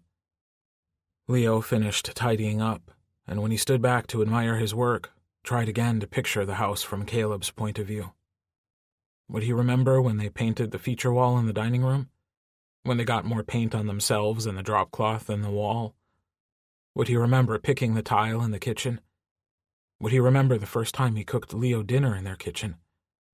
Would he remember that Leo had fucked him against the counter afterwards, desperate and desperately in love? Leo decided it wouldn't matter, because he remembered. He couldn't forget. Back when he first really acknowledged that Caleb wasn't coming back, nearly 2 years after Detroit, Leo had seriously considered selling the house and moving someplace new. Some house that wasn't coated in memories that he couldn't get rid of as easily as changing couches or pictures on the walls. In the end, though, Leo had stayed. The memories were old friends, the ghost scars of poorly healed wounds. He was familiar and comfortable with them. Despite everything, he'd learned to live with them, and wasn't sure he could deal if they suddenly disappeared. A knock on the back door jerked him out of his reverie, and Leo realized they were here. It was showtime. Chapter 4. Leo tromped down the stairs, and after a deep breath, opened the door. The rest of Star Shadow were standing there, and Caleb had that crooked smile on his face. The stupid one, the one that showed all his dimples. No grown man of 25 should have dimples, Leo thought. "This sure is cozy," Leo said, leaning against the doorframe and staring at the four of them. Benji appeared nervous. Diego was looking at the ground, and Leo could see the traces of how hard this day had been in the slump of his shoulders. Max, of course, actually seemed excited. Caleb was looking everywhere and at everything, his wide green eyes sweeping over the yard and the weeds and the pots. It wasn't fair that he shot Leo a reproachful look, but then life wasn't fair. He refused to feel ashamed that he'd let the garden go to shit. "Can we come in?" Diego asked. Pleaded. "We got food," Max answered Leo's unasked question as they all shuffled in. They ended up in the kitchen, gathered around the island, and Leo couldn't look at Caleb. He could still feel him, though, as he absorbed every single change in the house. And maybe Leo was crazy, but he knew, deep down, that Caleb remembered every single thing. and he was simply, quietly cataloging each change, trying to decide what each meant. Leo headed to the fridge and plucked a beer off the shelf, glancing back out. "Anyone else?" he asked. For a split second, everyone had a normal expression. There were 3 nods, and then Leo glanced over at Caleb, and he was frozen like a statue. Leo only remembered a split second too late. He stupidly, horrifically remembered. Caleb was an alcoholic. Caleb couldn't drink anymore because before, at the very end, when Caleb drank, it wasn't just to have fun, it was to pass out, to black out, to forget everything. It was to find the bottom of a bottle as fast as he fucking could. Leo stalled, hand gripping the neck of the beer he was holding. The silence in the kitchen was deafening, and it grew more awkward by the second. Leo frantically searched his mind for something to say, but all he could come up with were horrific memories of the last time they'd staged an intervention for Caleb, right before Detroit. It was Caleb who finally spoke. "It's okay," he said in a small voice. "It's really okay." "It's not okay," Benji interrupted firmly. He shot Leo a look that screamed, "If you ever drink a beer in front of Caleb again, I'll come hunt you down and rope Diego into disposing of your body with me." Benji didn't have to threaten Leo. From the moment he'd spoken, he'd known it was a huge mistake, and he planned on going to extreme lengths to make very sure it never happened again. "Really," Caleb said, "if I can't watch you guys drink a beer, I'm pretty screwed." Max, of course, voiced the question that nobody had the nerve to ask yet. "How long have you been sober?" he asked. There was only open curiosity in the question, zero judgment. Max, Leo thought, had always been the best of them. 2 years, Caleb said. He sounded proud and nearly defiant. 23 months, actually. Leo put the beer back in its original spot and pulled out bottles of water instead, distributing them around the island. 23 months was a lot longer than he'd thought, but there was no way they were going to be able to completely shelter Caleb from alcohol. He would need to be a lot stronger than the temptation if it ever came up. He hadn't been before, but Leo had seen glimpses of a new Caleb, a Caleb with a backbone made of steel. Even though a good portion of Leo continued to be very pissed, he still hoped Caleb had found a way to be strong. Silence descended, and Benji shot him a very firm look, like Leo was in charge. Leo wanted to tell him that just because the meeting was physically at his house, it didn't mean he was in charge. But he'd been the eldest of the 5, as well as the one with the loudest voice, and as a result, had always been the de facto leader of Star Shadow. Leo might not have the loudest voice anymore, but he could still make sure it was heard. "I asked everyone to meet today because I know we didn't always like how management and the label ran our career before. But it's been 5 years since we last played together, and everything's changed. We aren't young, we aren't powerless. We can choose now." "What did you have in mind?" Diego asked. He had a terrible poker face, and it was very clear to Leo that Benji had already filled him in. Those two, Leo thought darkly, had become closer than ever. If Benji hadn't still been married, Leo might have believed that they were finally going to do something about their long-simmering mutual attraction. But as far as Leo knew, Benji was still very married. "I'm done lying," Leo said. "I want to tell the truth tomorrow. The whole truth." It was impossible for Leo to meet Caleb's gaze, but he felt the jolt of it in his bones. The realization, the surprise, the acceptance. He glanced up, and Caleb's approval washed over him like a benediction. "Congratulations, man," Max said, reaching over to clap him firmly on the shoulder. "I know you've wanted to do it forever." "Caleb," Diego said cautiously, "you know what this means. Everyone will think you and Leo were together." "Leo and I were together. For 4 years," Caleb was quick to answer. "I'm not ashamed of it. I'm not ashamed of our time together. I don't want this to be about our relationship, but I'm okay if there are questions." "You're okay coming out too, then?" Benji asked. After he'd shot Leo a very frank look that said, You were supposed to be the one asking this. Leo knew that, but it was still so hard for him to look Caleb in those very green eyes. Speaking to him directly felt impossible. "Yes, of course," Caleb answered, with so much certainty. "If Leo hadn't brought it up, I would have. I'm done hiding, and I'm done lying."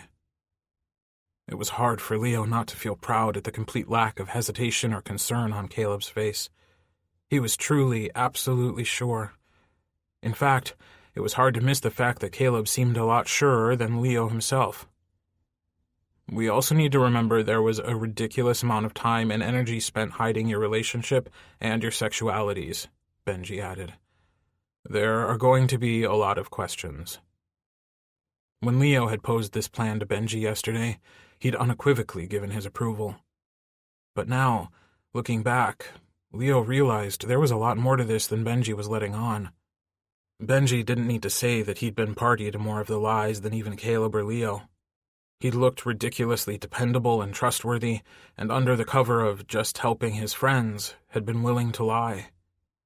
Looking back, Leo couldn't help but wonder if Benji had bought into the fallacy that straightness equaled popularity, and he'd been so desperate to be famous, always working the hardest out of the five of them. There were going to be questions for Leo and Caleb, definitely, but almost as definitely, there were going to be questions for Benji. All those sound bites unearthed. Benji clearly wanted to remind everyone of their existence, but he wasn't doing it to try to change Leo's mind. "This won't be easy for you either," Leo said quietly.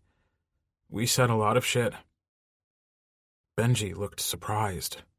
Maybe surprised that Leo had thought it through the way he clearly had. "Yeah, exactly. We said a lot of shit. Time to clean it up." "If you're sure," Max said. "I'm sure," Benji insisted.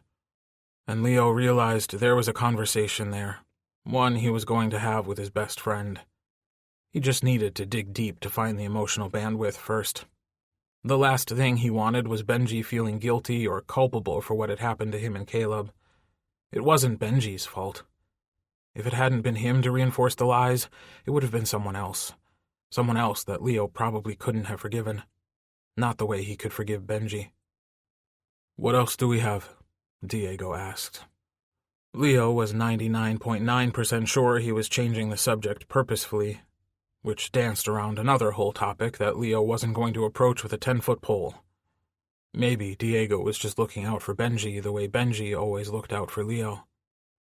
But then, Leo intercepted a look between Benji and Diego that did not seem friendly in the strictest sense of the word.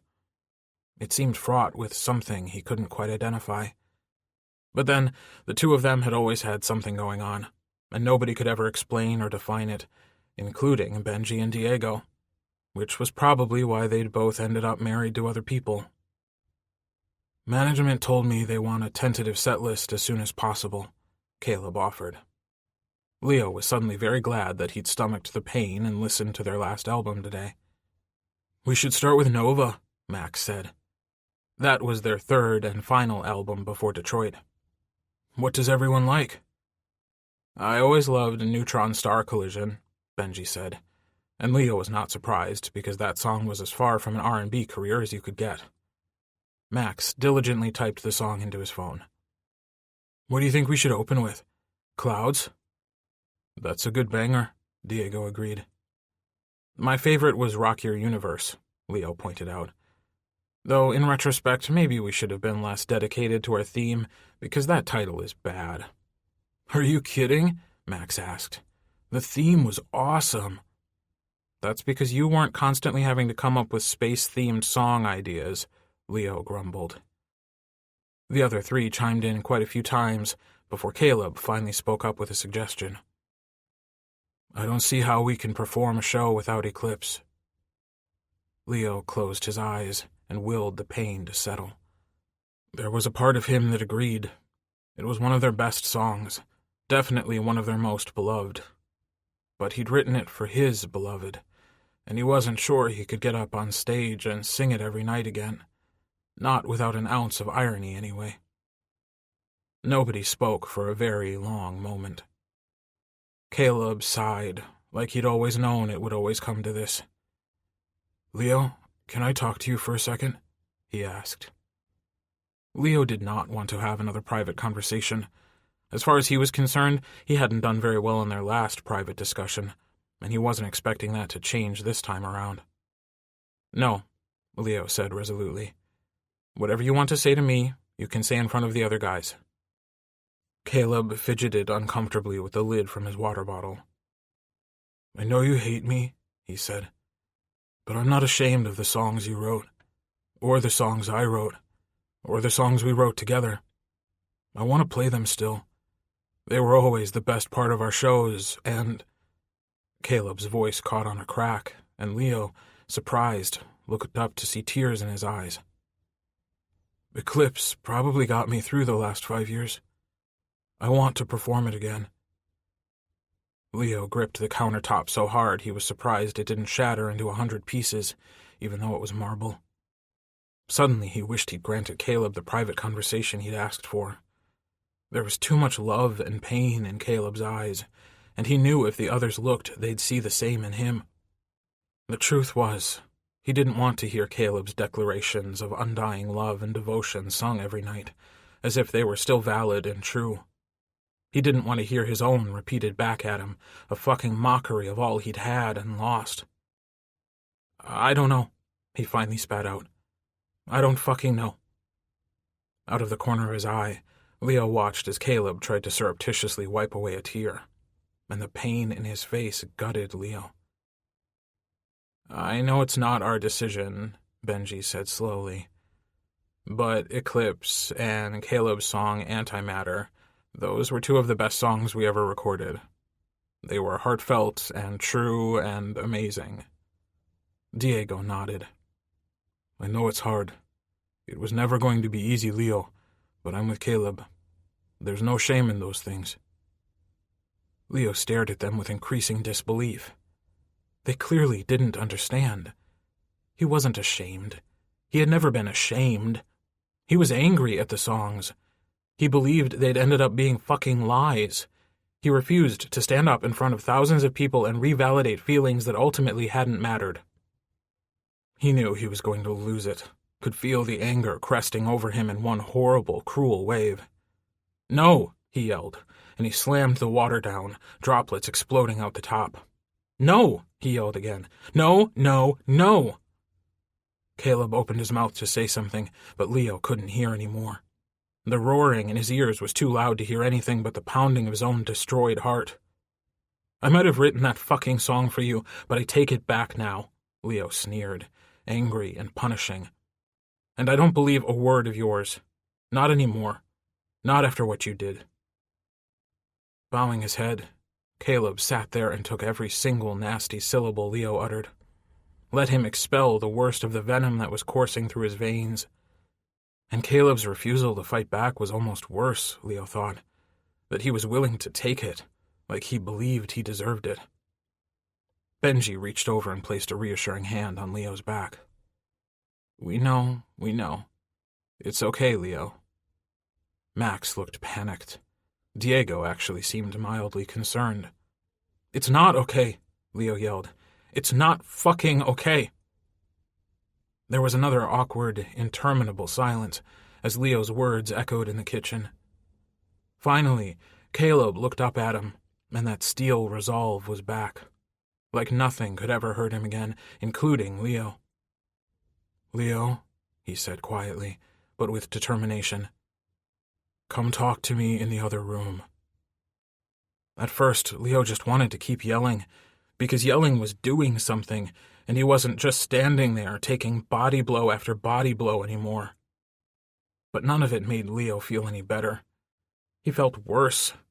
He felt guilty. "Fine," he grumbled, "since you won't stop asking."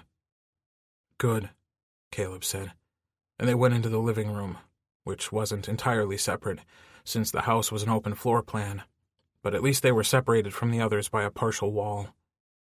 Leo sank into his favorite position on the couch, and Caleb perched on one of the chairs.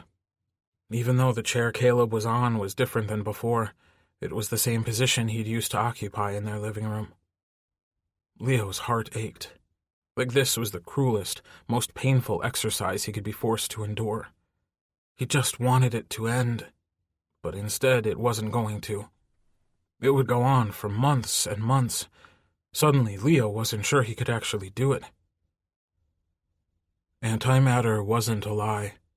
None of it was a lie, Caleb said, and his voice was so steady Leo couldn't help but be jealous. Fine, Leo tossed off carelessly. No, Caleb repeated. His determination seemed to increase, and even though Leo wouldn't look at him, he could tell Caleb's eyes hadn't left his face. No, you don't understand. You're not listening. Leo refused to dignify this with a response. Leo, Caleb said slowly, I've loved you since the day I met you 9 years ago. I loved you when I left you. I loved you when I tried to destroy myself. I loved you as I tried to fix myself. I love you still. I'm never going to stop loving you. If Leo thought the pain was bad before now, it was nothing compared to how it felt now. Caleb's words were carpet-bombing his heart, and all he could do was sit there and try not to cry. I know you're never going to forgive me for leaving. I'll probably never forgive myself, Caleb said. Not completely. I'll spend the rest of my life without you in penance for that. But I don't want you to believe that I didn't love you. Because I did. I do. You and I obviously have very different definitions of love, Leo finally choked out. His throat was closed so tight it was a miracle he could speak at all. Not so different, I think, Caleb said so tenderly Leo wanted to die. Both of them were quiet for a long moment. There was one thing Caleb had said that Leo's brain just wouldn't let go of. He needed to ask, because he needed to know. He needed to know if it was just something Caleb said in the heat of the moment, or if he'd actually meant it. Did you? Leo cleared his throat. Did you really mean what you said, about listening to Eclipse every day? Caleb nodded, and pulled his phone out of his pocket. He clicked a few times and then leaned over to show Leo his screen. It was the music application, and it was opened to Nova, their third album. Caleb had every song downloaded to his phone, with the number of plays for each song listed under in a tiny font. Caleb had listened to Eclipse over 10,000 times. Leo cried then. His head sank into his hands, and even if he could have stopped the tears, he didn't want to. He wasn't even sure what he was crying for. Maybe it was for the last 5 awful years. Maybe it was for the sheer number of times he'd yearned for Caleb so much he was sure he'd fade into nothing if he never came back. Maybe it meant something that Caleb had been yearning too. Maybe Leo could never comprehend why Caleb stayed away so long, or why he'd never contacted them. But Leo knew Caleb believed he couldn't.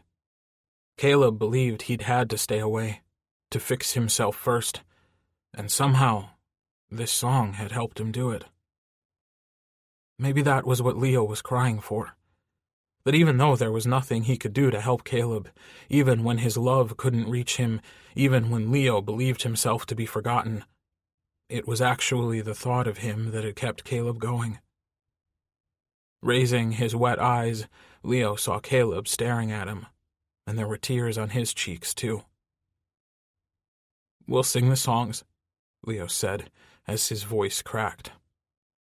Thank you, Caleb breathed out unsteadily. The smile on his face was tremulous, wondrous. He reached for Leo, his arms moving in the same way they used to when they wanted him close, but Leo stood up and skirted around him instead. Caleb tried not to outwardly flinch at the rejection, but failed. And, of course, it hurt. That was always what it came down to, Leo thought with resignation. When he walked back into the kitchen, there were 3 concerned sets of gazes. But Leo wasn't seeing any of them. All he could think of was the boy who was following behind him. The rest of the meeting passed in a blur. The only thing that stood out to Leo was when they discussed the tour rider. They all listed out their visitors and the groups they were expecting to accompany them on tour. Anna, Diego had answered nearly instantly. "And I guess Vicky will be coming with her. But they'll need a separate room when they do." Leo glanced over at Benji's back, and even though he continued to write, the tenseness of his muscles was undeniable. He and Caleb were bad enough. If somehow Star Shadow was able to do this in spite of Leo and Caleb's many fuck-ups, Benji and Diego had better not contribute any additional emotional mines. "Is Sophie coming?" Max asked Benji. Benji answered, and Leo wanted to groan out loud. Benji hadn't been honest with him, and that was another conversation Leo was going to have to prepare himself for emotionally. "I'll need an extra room sometimes," Caleb piped in, like he had also identified the second source of tension and was attempting to diffuse it. That was unexpected, and Leo wasn't sure he liked it. Who was coming on tour with Caleb? Another boyfriend? Please, God, no. "For who?" Max asked archly. Leo didn't have any right at all to be jealous or angry, but it wasn't like that had ever stopped him before. "Your lawyer?" Leo sniped, because he couldn't help himself. "A friend," Caleb replied calmly. "A good friend, and I'd like him there." "Fine," Benji noted. "And I'm not even going to ask Leo, because we all know he's alone." "Felix might come to a few dates," Leo said. And yes, he was annoyed because yes, all he ever had was these 5 guys, and no, he was not going to admit to anyone how pathetic it felt. "But he can stay with me. He doesn't need his own room."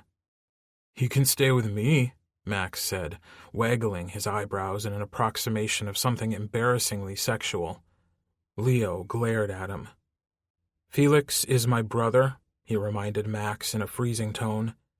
"Keep your eyebrows away from him." Max rolled his eyes. "If Felix likes my eyebrows, there's no reason he should deny it." "What about other things on the rider?" Benji finally intervened. Max went off on a very long, very detailed list of snacks, including brands. Leo remembered how much he'd hated it when his mom would buy generic soda, and it seemed that in the intervening 9 years, not much had changed. "Anyone else?" Benji asked. Can I ask that there be no alcohol backstage?" Caleb asked in a small voice. Benji shot everyone a reprimanding look at this demand, like any of them would dare to make fun of Caleb's request. If anyone did, Leo knew that not only would Benji make them regret it, he'd extract his own pound of flesh. He wasn't sure he could ever forgive Caleb for what he did, but he was undeniably proud that Caleb had achieved sobriety and kept it up. It was a feat worthy of his respect. "Of course," Benji said instantly. "I'll make sure of it personally." And Benji would, because Benji was just that loyal. Caleb wrung his hands. "I don't want you guys thinking I can't control myself, because I can, but it's just easier." "It's okay," Leo said, to his own eternal shock. He'd barely been able to speak to Caleb at all since he came back. But the last thing he wanted was Caleb thinking they weren't supportive. The 5 members of Star Shadow had always had each other's backs before, and even though so much had changed, that hadn't, and wouldn't ever. Caleb, even though he'd been gone for a while, was still a member of Star Shadow, and nothing was going to change that. Half an hour later, the 4 of them prepared to leave while Diego teased Max over not wanting to park his new Bentley convertible in Leo's neighborhood. Leo could only roll his eyes. Properties here easily ran in the 7 figures, and most of his neighbors owned Bentleys. The houses might be small and some of them might be run down, but none of them were cheap. "I heard you saw Maya today," Caleb said, cornering Leo in the kitchen as he tossed empty bottles into the recycle bin. "Your hair looks good." There was a glimmer of a smile on his face as he glanced shyly over at Leo. "Maya is really good," Leo said stiffly. "You cut it shorter," Caleb pointed out. "Less of a hassle for the tour." "I like it," Caleb said. And even though Leo told himself that it did not matter what Caleb thought, he blushed anyway. "Seriously, Leo, you look good," Caleb continued, and he was edging closer to where Leo was standing. Too close. Benji had already left the kitchen, and there was nobody left to buffer them. Leo didn't know how he felt about Caleb getting closer. If he'd hated it entirely, he could have just left too, but he didn't hate it. Not entirely. "Your eyes need to be checked," Leo said with a self-conscious laugh. "My eyes are just fine. You could never see yourself clearly." "Benji said I looked like Sasquatch," Leo squawked indignantly. There was a part of him that still craved Caleb's attention. He wasn't sure that part was ever going to die. "Benji is full of shit," Caleb said, grinning. "That hasn't changed." "I'm going to have to run more," Leo said. "Maybe take up something other than half-heartedly swimming around the pool. Otherwise, I'll never make it through the tour." "You still look hot," Caleb grinned, and then glanced behind Leo, and he knew exactly what he was staring at. Then his gaze was back, looking directly at Leo again, and he discovered it felt easier today to meet those green eyes. Maybe he was growing numb, but there wasn't a part of him that felt numb now. He felt electrified. Electrified by the curve of Caleb's lips and his cheekbones, and the fact that he still had dimples. Then Leo's gaze drifted lower, across his wide shoulders, the clearly defined biceps in his tight black t-shirt, and Leo had to swallow hard. It had been so long since he was remotely turned on by anyone or anything, but suddenly he was half hard in his jeans. He awkwardly leaned against the counter so Caleb wouldn't realize. Leo knew they were flirting again, even though it was a huge mistake. Was he ever going to be able to resist their trademark banter? Caleb glanced down at the counter, and Leo saw that his hand was inching closer to his own. In 10 seconds, if Leo didn't move, their skin would touch. Leo jerked his hand away. Suddenly, it was just too much. He was too controlled, too needy, too angry to use Caleb to take the edge off his sexual frustration. It wouldn't be fair to either of them. He pulled away from the counter, turning away from Caleb, and hoped that the painful memories he'd just forced himself to relive would calm his erection down. Caleb looked disappointed, but not surprised. "Early morning tomorrow with a radio interview," Caleb said, turning away. "We'd better get some sleep." He said his goodbyes, skirting around Leo, like he knew he'd pushed him too far. Almost too quickly, Leo found himself alone in the big house. But he knew Caleb was right, and it was an early call tomorrow for the interview. After flicking off the lights and locking the doors, Leo headed upstairs for bed. He was brushing his teeth when he heard his phone ding. He meandered over to his bedside table, where he'd plugged his phone in. It was another text from that unknown number that he knew was Caleb's. Caleb was unsurprisingly persistent.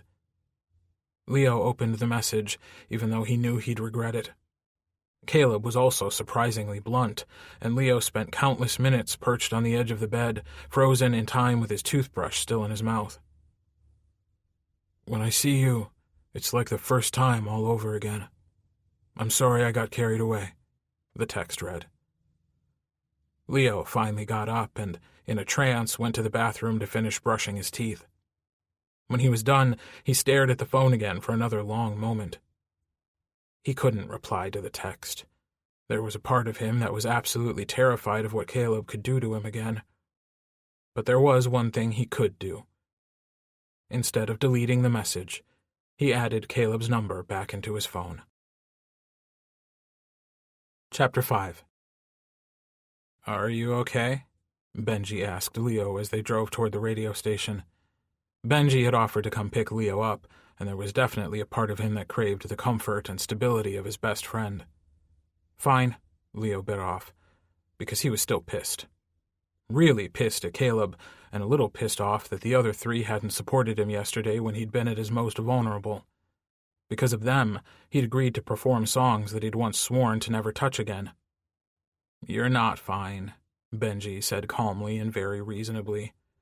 Leo wanted to punch him in the face. Of course he wasn't fine. He was never going to be fine again.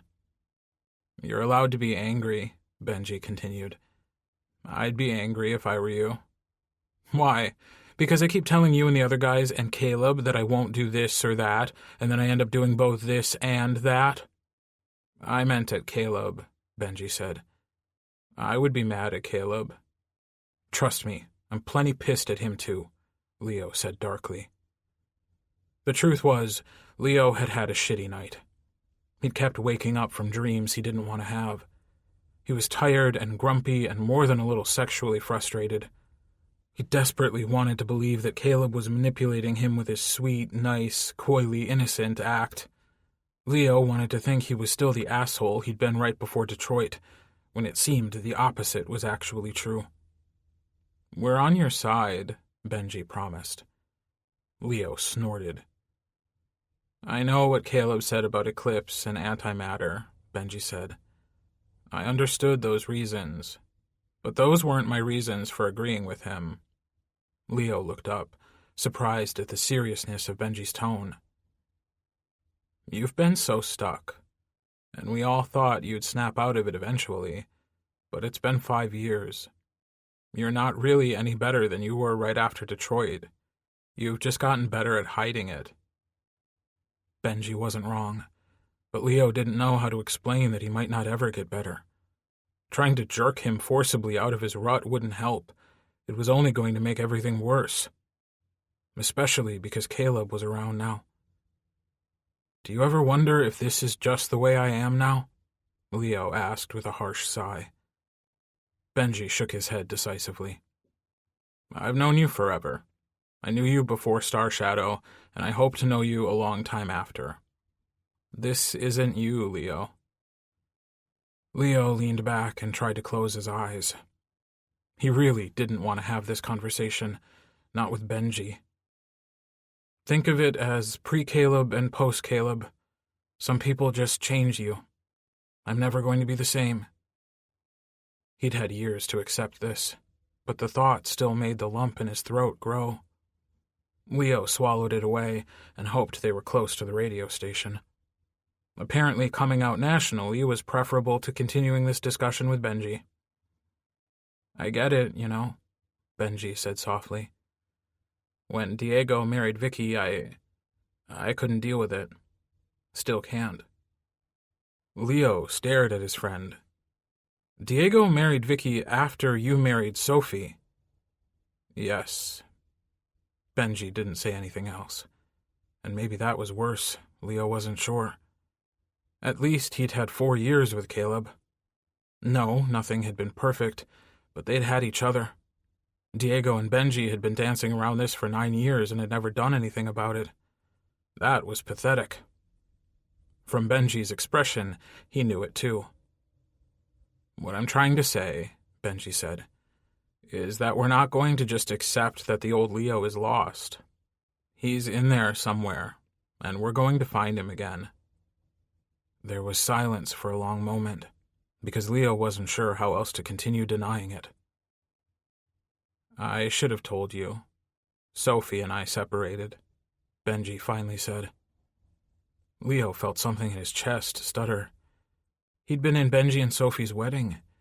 He didn't remember a lot from that weekend, mostly because he'd felt it was better for everyone if he judiciously numbed his own pain, but he did remember how happy Benji had looked. The happiest he'd seen him in a very long time. It really hadn't been so long since that day. 2 years, maybe? Leo turned to his friend. God, I am so sorry to hear that, he said. He put a hand on Benji's shoulder, half embracing him. I know you loved her. Did I, though? Benji asked, almost to himself. At first I thought it couldn't be love because it wasn't like you and Caleb, but you and Caleb were more than lovers. I figured it would be okay to settle, but it wasn't. He hesitated. It's hell when you know you're married to the wrong person. Benji really did understand. It was hard not to feel ashamed that he'd so quickly dismissed Benji's claims that he did. And I'm sorry, Benji continued, twisting the knife a little further, that I lied for you guys sometimes. I should have said no more often. We all should have. You weren't doing anything wrong, and they acted like it was the worst thing in the world, you two being in love. And it wasn't. You don't have to apologize, Leo insisted. You didn't do anything wrong. But you need to know, when you called up and asked me, I almost said, don't do it. And that wasn't about you. That was about me. I didn't want to be that guy, breaking up his friends, his own marriage a disaster. Everyone is going to believe I'm the unhappiest person in the world. It's not going to be easy, Leo said. But I know we're going to get through it. We have each other. This might actually ruin us. Leo laughed a little bitterly. You're assuming we're not already ruined. Benji nodded sagely. Because they were. Star Shadow had always been a blessing and a curse, a savior and a destroyer. Leo was still trying to come to grips with it, and he assumed the others were too. I realized last night after I left, Benji said, that I never said it was wrong, and I should have.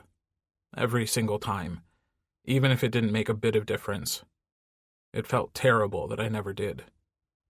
He let out a heartfelt sigh. I really was a little shit.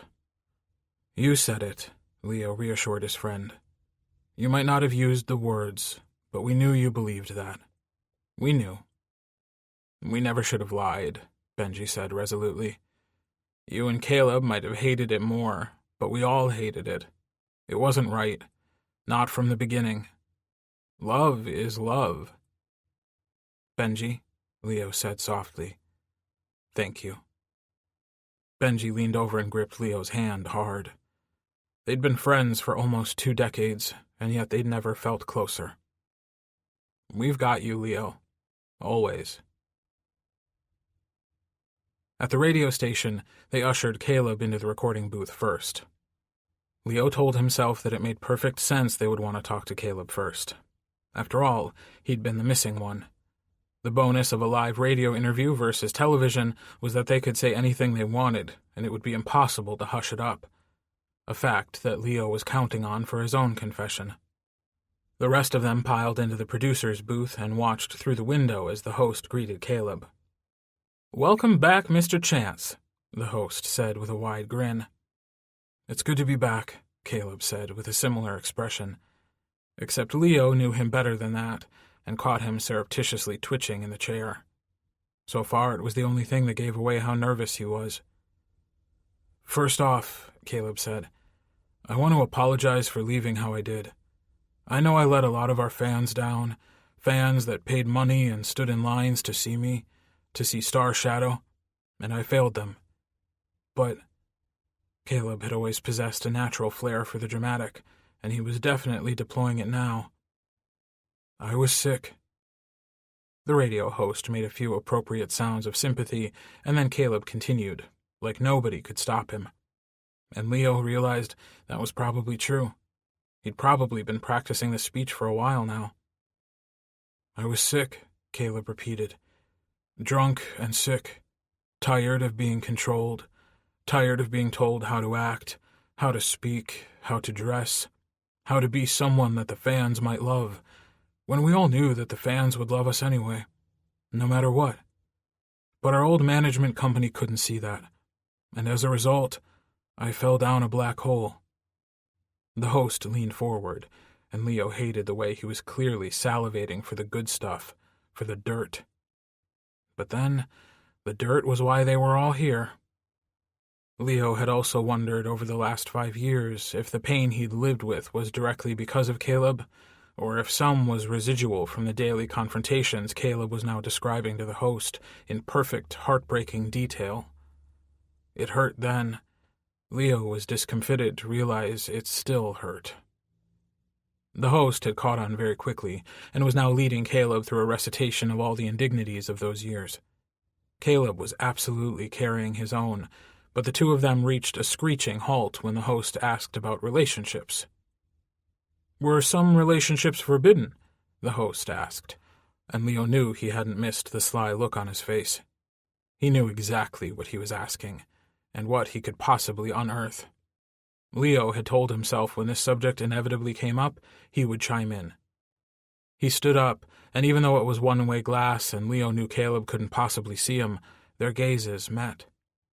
Caleb raised his hand, indicating he needed a minute, and the host segued into a commercial break. Leo opened the door to the studio, and for a split second the host looked heartbroken, because he'd known where this was going, and now he believed it was over. But Leo corrected him. "This next part," he said calmly, "I have something to add, if that's okay." But everyone in the room already knew it was okay. The host nodded, barely containing his own excitement, and an assistant came in to get Leo set up on the microphone. The commercial break ended and Leo braced himself. "We're back," the host said, "with Caleb Chance of Star Shadow. And guess what? We've got another visitor too. Leo Humphreys, who was always my favorite member of the band." Leo barely resisted glaring at him for the obvious lie. Everyone's favorite member was always Caleb. But, Leo reminded himself, what he needed was to focus on the interview. This was probably going to go viral, and it had to be perfect.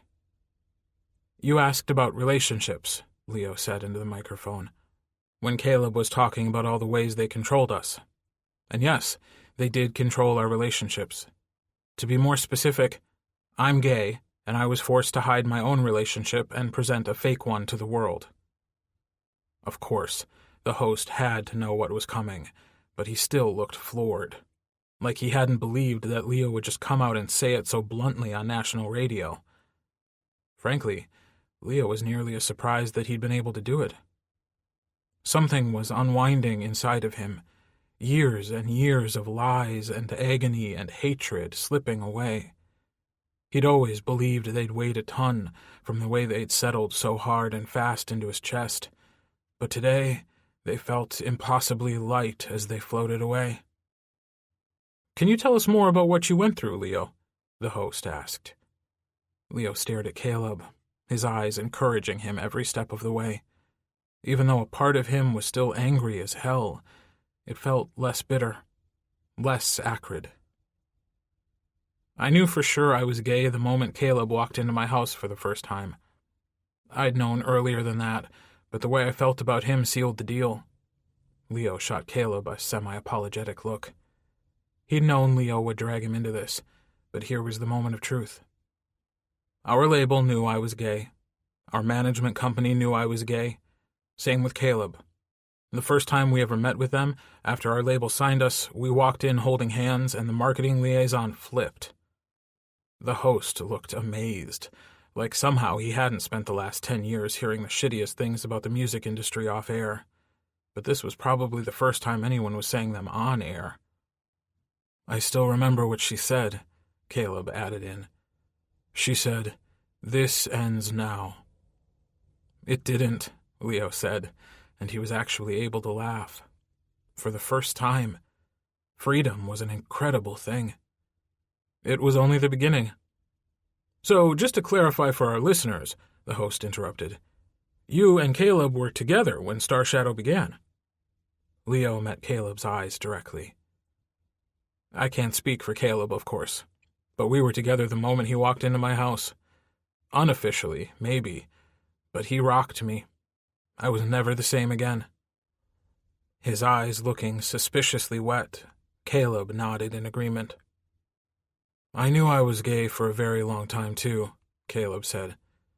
"But yeah, what Leo said. I went to his house for the first time with our friend Max, and he opened the door, and I don't even think there are words, are there?" He directed this toward Leo. "I never thought there were words. I tried to put that feeling into a couple of our songs." Leo shrugged. "It's hard to explain to anyone who's never felt something like that. It's not love, not yet, because you don't know each other yet. But you know you will, and then it'll change your life." "But you're not—" the host looked between the two of them, confused. "You're not together now?" Caleb half sniffed, half laughed. "No, Things derailed. The fights with management, with our label, all the lies we had to tell. It took a toll on me, harder than it did on Leo. When I said I was sick, I was. When you're told so many times a day, every day of your life, no matter how hard you avoid it, that what you believe, who you love, what you are, is wrong and needs to be fixed. Caleb hesitated. It's no wonder I was sick. Let me understand, the host asked. This is why you became an alcoholic. Being an alcoholic isn't a choice. It isn't a response to something bad that happens to you, or something good either. It just is. It's in here, Caleb said, touching his chest lightly. It's part of who I am. But no, that situation didn't help. It made me want an escape, and alcohol was a very convenient and readily available escape route. I started drinking before concerts, drinking all the time, really. The guys tried to help, and of course Leo did too, but nobody could really help. Nobody could fix the problems that we were struggling with except the people who'd created them in the first place. Something was going to break, and I was so afraid it wouldn't be me. I was afraid it might be Leo or Star Shadow. Caleb took a deep, shuddering breath, and it was only then that Leo realized he was crying, tears slipping steadily down his cheeks. At the time, I thought it would be better if it was just me who broke. Leo had never known that before. He'd always believed Caleb left because he was angry and resentful that they'd tried to curb his drinking, tried to intervene on multiple occasions. It had never occurred to him that the reason Caleb abandoned them was actually an attempt to save them. So, you left, the host stated. I left, Caleb confirmed. The little sniffle he made at the end of the brief sentence nearly undid Leo, and it was only the thought that they needed to do this that kept him from physically dragging Caleb away. Ignoring his protective instincts felt impossible. And I want to say that if I could do it all over again, if I could go back in time, I wouldn't leave that way. I wouldn't just disappear and let people wonder where I'd gone, if I was safe. But I was so sick, in heart and mind and body. Leo didn't think it would help to hear that, but it did. He also wasn't sure if that comment was for him or not. Maybe it wasn't at all.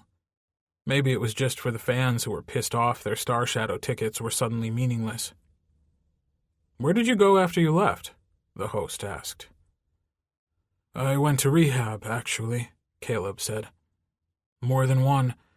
Many, actually. For nearly 3 years I bounced from rehab facility to rehab facility. I kept falling off the wagon in between. At first I thought, I'll get clean and it'll only take a few months. Then it felt like a year might be enough. And then I thought if it ever happened, I'd be lucky. Why is that? I totally underestimated how hard it was to be alone and to struggle with my addiction. I was used to having this incredible support system, 3 best friends and a partner who would have done anything for me. I missed them so much, Leo especially, that it got to be too much sometimes. To numb the pain, I'd just have one drink, but it was never just one. That's very sad, the host said, and he actually sounded like he meant it, like he might need to clear his throat during the next breath. You were trying to stay away from them to get sober, but the very separation caused you to drink. Caleb nodded earnestly. Suddenly, Leo wished he wasn't in the room for this. The microphone and the cameras he knew were in here picking up on every single flinch and emotionally devastated expression he made. Finally, I had a very bad relapse and ended up in the hospital. Leo froze. He knew his eyes were wide and pained. In the one-way glass, he could see the white lines bracketing his mouth, and he looked like he might actually be sick. He sure felt that way. It was really serious, Caleb continued. I guess they found me in an alley. I'd moved on from just alcohol and was experimenting with a pretty dangerous cocktail of booze and drugs. But I met someone in the hospital when I was recovering who recognized me despite my fake ID. His daughter had been a huge fan of Star Shadow before she'd been killed by a drunk driver. The man had taken this horrible thing, this unforgivable thing, and made it his life's mission to help others who struggled with addiction. He ran a program out of his house, and he helped me finally achieve sobriety." "What was different about this treatment?" the host asked. "What was it that helped you eventually get clean?" "He used something called aversion therapy. The idea behind it is to make whatever the patient is addicted to so awful they're never tempted to try it again. The very thought would make them very sick." To Leo, it sounded as if Caleb had traded one sickness for another. But at least, he thought, this sickness wasn't destroying him. "You did this?" the host asked, and there was a thread of shock in his voice. "I did. I had to. It was my last chance. It took me 3 months to complete the therapy." There was a slight tremor in Caleb's voice, and he was holding his hands together very tightly, face drawn and pale. It took a long moment, but after digging for that new well of inner strength, he pulled himself together. "After 3 months, I never touched alcohol or drugs ever again." "An amazing story," the host said, which Leo thought was rather an understatement. "I'm touched you wanted to share it with us. And of course we're thrilled you're back. That star shadow is back." The odd note in his voice fell away, replaced with the casual professionalism Leo was used to. "After the break, we'll talk to Star Shadow about what's coming up next for them." The door opened again, and this time Benji, Max, and Diego walked in, followed by the assistant, who started working to get them mic'd up. "I'm proud of you," Max said, leaning over and touching Caleb briefly on the shoulder. "But I still wish you'd called us." Caleb's smile was wry. "I wish I'd called you too." There was a part of Leo that hated where this was going. The other three would fall back, maybe not easily, but eventually, into the same patterns with Caleb. They were his best friends, and it turned out friendship was so much more resilient than a love affair. 5 years ago, he would have disagreed with that, but it turned out that friendship was a hell of a lot shallower. Caleb had cut him too deeply to ever forgive. But not, Leo thought jealously, Max or Diego or even Benji. Benji might stay angry longer for Leo's sake, but not the others. Leo had to remind himself again that was good. Caleb had been alone a long time. He deserved to have his friends back, even if it tore Leo up in the process. "Seriously, man," Diego said in a hushed exhale, like they were already being recorded, which probably wasn't far from the truth. He and Caleb clasped hands and then did the simple but complex handshake they'd designed so many years ago. Leo was left staring at the desk. He tried not to feel left out, but failed miserably. Finally, the commercial break was over and the interview resumed. "Now that you're back, Caleb," the host asked, "what's next for Star Shadow?" "We're going back on the road. A reunion tour," Caleb said. "Tickets will be going on sale next week. Check out our site later today for a list of dates.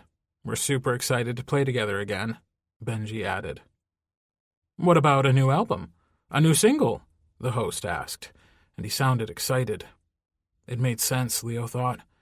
5 years ago, Star Shadow had been a huge machine of publicity and success, driving relentlessly toward domination. That kind of sensation was good for the music industry, and it was definitely good for the host. "No plans right now. We'll be playing a lot of the old favorites. Some new arrangements, maybe. Changes, for sure. We're grown up now, older and wiser, and we plan on making all our decisions now." It felt so good to put management on notice, and Leo discovered he didn't give a shit if they were angry. In fact, he sort of hoped they were. "The show is going to be all us," Max added. 100% authentic Star Shadow." "Was there any difficulty when Caleb first came back?" the host asked, and Leo would have to be a lot stupider than he was not to see that question was directed his way. They'd been nothing but honest in this interview so far, and Leo decided they might as well rip the rest of the Band-Aid off. "I was really pissed," Leo said, ignoring Benji's little panicked gasp. "I am still really pissed. But we were all a little lost without Caleb and without the band. It's good to be back together. And I don't even have to say that we're happy he's back and sober. I couldn't be prouder." "I think it would be really hard not to be angry at all," Diego added. "We worried about him a lot. But hearing his story now, it's hard to be as angry. He's been through a lot." "I don't blame them for being angry," Caleb said slowly. "I know I deserve it, and I expected it. I knew they'd be pissed." "But you came back anyway," the host inserted. He sounded surprised. Leo had a personal theory that the host, tanned and groomed to an inch of his life, wouldn't ever be caught dead doing something hard. He definitely couldn't deal with being hated. "I always intended to come back," Caleb insisted. "It was always going to be hard, but the right thing usually is. But these guys, they're worth it. They're my best friends. They did everything they could to help me back then, and I couldn't pay that back by just disappearing from their lives." When the interview finally ended, Leo felt like he'd been sucked dry. There was no emotion left in him, and for the first time in ages he felt blissfully numb. Management would be fucking furious, but Leo didn't care about that at all. It felt right to finally be able to sit down and tell their side of the story. And they'd been totally honest, not a single coercion or lie to be found. And damn, it had felt good. Just as good as Leo had always thought it might. "I'm proud of us," Leo said as they exited the station. He put his hand on Diego's shoulder. He couldn't touch Caleb yet, because there was a part of him that wanted to touch him more than anything else in the whole universe, and that scared the shit out of him. Max's smile was as bright as the sun. "We were so honest. It felt pretty fucking weird, though." "It definitely felt weird," Benji agreed, and his voice wasn't nearly as bright as Max's. And Leo knew why. Unlike the rest of them, he was still hiding things. "Benji, you should tell them," Leo inserted. "We're trying to be honest, and it doesn't work if you're still lying." "What's going on?" Caleb asked, clearly concerned. Maybe he thought it was about Leo. Diego's expression was totally blank, like he already knew, or had already guessed. "Sophie and I are probably getting a divorce," Benji said quietly. You could hear a pin drop in the parking lot. Then suddenly, like always before, there was a cacophony of voices, one tumbling over the other, voicing concern and sympathy and support. And before Leo could stop it, he was being drawn into a hug with Benji at the center as they comforted him the only way they knew. "You should have told us sooner," Max said reproachfully. Leo noted that Diego had barely said a word, and he probably wasn't going to. But Leo found that he understood Diego's silence better than he'd anticipated. "What happened?" Caleb asked. "It just wasn't right," Benji finally said, after a long look at Leo. Like Leo would ever dare to share his secret, especially with Diego. As far as Leo was concerned, if the two of them wanted to continue to dance around each other for the next 9 years, that was their business entirely. Benji's phone rang loudly, and he smiled, a little evilly. "What do you want to bet that's management?" he asked. "Tell them to fuck off," Leo said, and there was a chorus of agreements. There was something magical about being back together again, all 5 of them. Leo didn't feel strangled all the time, like he was fighting to breathe, and the icy chill inside him had finally begun to thaw. Maybe this wasn't such a terrible idea after all. Chapter 6. Leo was very wrong. Everything was still terrible, but that also could have been the alarm blaring. Why had he decided to get up so early today, one of the last few free days he had before tour rehearsals started in earnest? Leo groaned as he rolled over. His mom, Felix. His brother had sent a text to their group chat after hearing the radio interview, demanding that Leo clear room in his schedule to drive up to see them now. There were only a few days left before rehearsals began, and Leo had agreed because Felix wasn't wrong. He needed to drive up and see them. It was a long drive to where they lived in Northern California, but he'd still been putting it off for too long. He grabbed the keys to the Range Rover, which was more comfortable for longer drives than his Audi, and as he pulled out of the drive, he flipped on the radio, hoping to hear some of the interview reaction from the LA morning shows. He'd got far more than he'd wanted. Caleb himself on one of the bigger LA stations, laughing convivially with an old radio host that Leo couldn't stand. Rich had always been a little too friendly with all of them, pretending they were friends instead of what they were, professional acquaintances. He'd even persuaded Caleb of his friendship, and somehow they sounded like they were still friends. It never helped that Rich led a party-heavy lifestyle that he'd endlessly attempted to include Caleb in. Add to that Rich's open sexuality and obvious crush on his boyfriend, and Leo had never, ever liked him. He still didn't like him. Leo never considered himself particularly jealous. What he shared with Caleb always seemed to transcend jealousy, because he'd never imagined Rich actually succeeding in his quest. But he'd lingered around like a bad stench, and it had always annoyed Leo. It shouldn't sting that Caleb resumed this friendship, and so easily, too. Leo reminded himself that this was all publicity for the tour. Caleb wasn't personally calling Rich to hang out. He was calling in on his very popular morning show to shill for Star Shadow. But the subject matter wasn't professional. It was, like it always had been, one endless flirtation.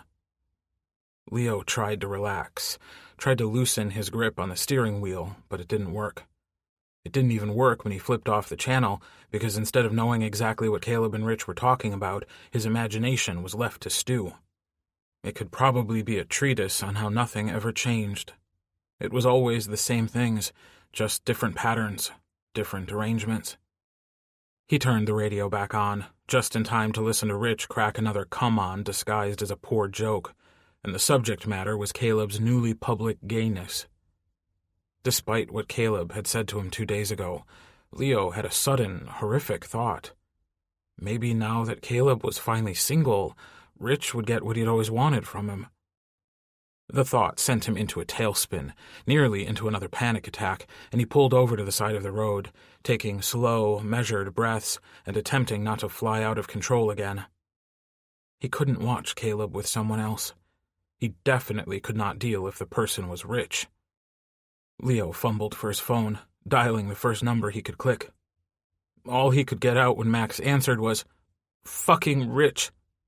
"Are you okay?" Max demanded, but Leo felt his throat constricting, and he couldn't quite get a deep enough breath. "Caleb, Rich." Sadly, Max followed this line of vague exposition perfectly. If Leo wasn't feeling so awful, he would be embarrassed for being so predictable. "Caleb is not going to hook up with Rich." "Rich, of all people," Max muttered. "Jesus, the boy is still in love with you." Like everything was fine. Like Leo wasn't nearly having a heart attack over something that was never going to happen. "But," Leo managed to get out. "Seriously, I think we can all agree Caleb has better taste than that," Max said, serious and reproachful. Leo was even further humiliated. Now Max knew the worst, that Leo would literally fall apart if Caleb even looked at another man. Maybe Leo was actually more jealous than he ever imagined. The revelation was not pleasant. "What am I going to do?" Leo pled. "Honestly, I don't fucking know," Max said. "I can't let him back in. He doesn't deserve it. But where does he fit if he doesn't fit next to me?" Max hummed a little in agreement. "I felt the same way when he first showed back up. I thought, there's no fucking way he's getting that spot back. Not with us.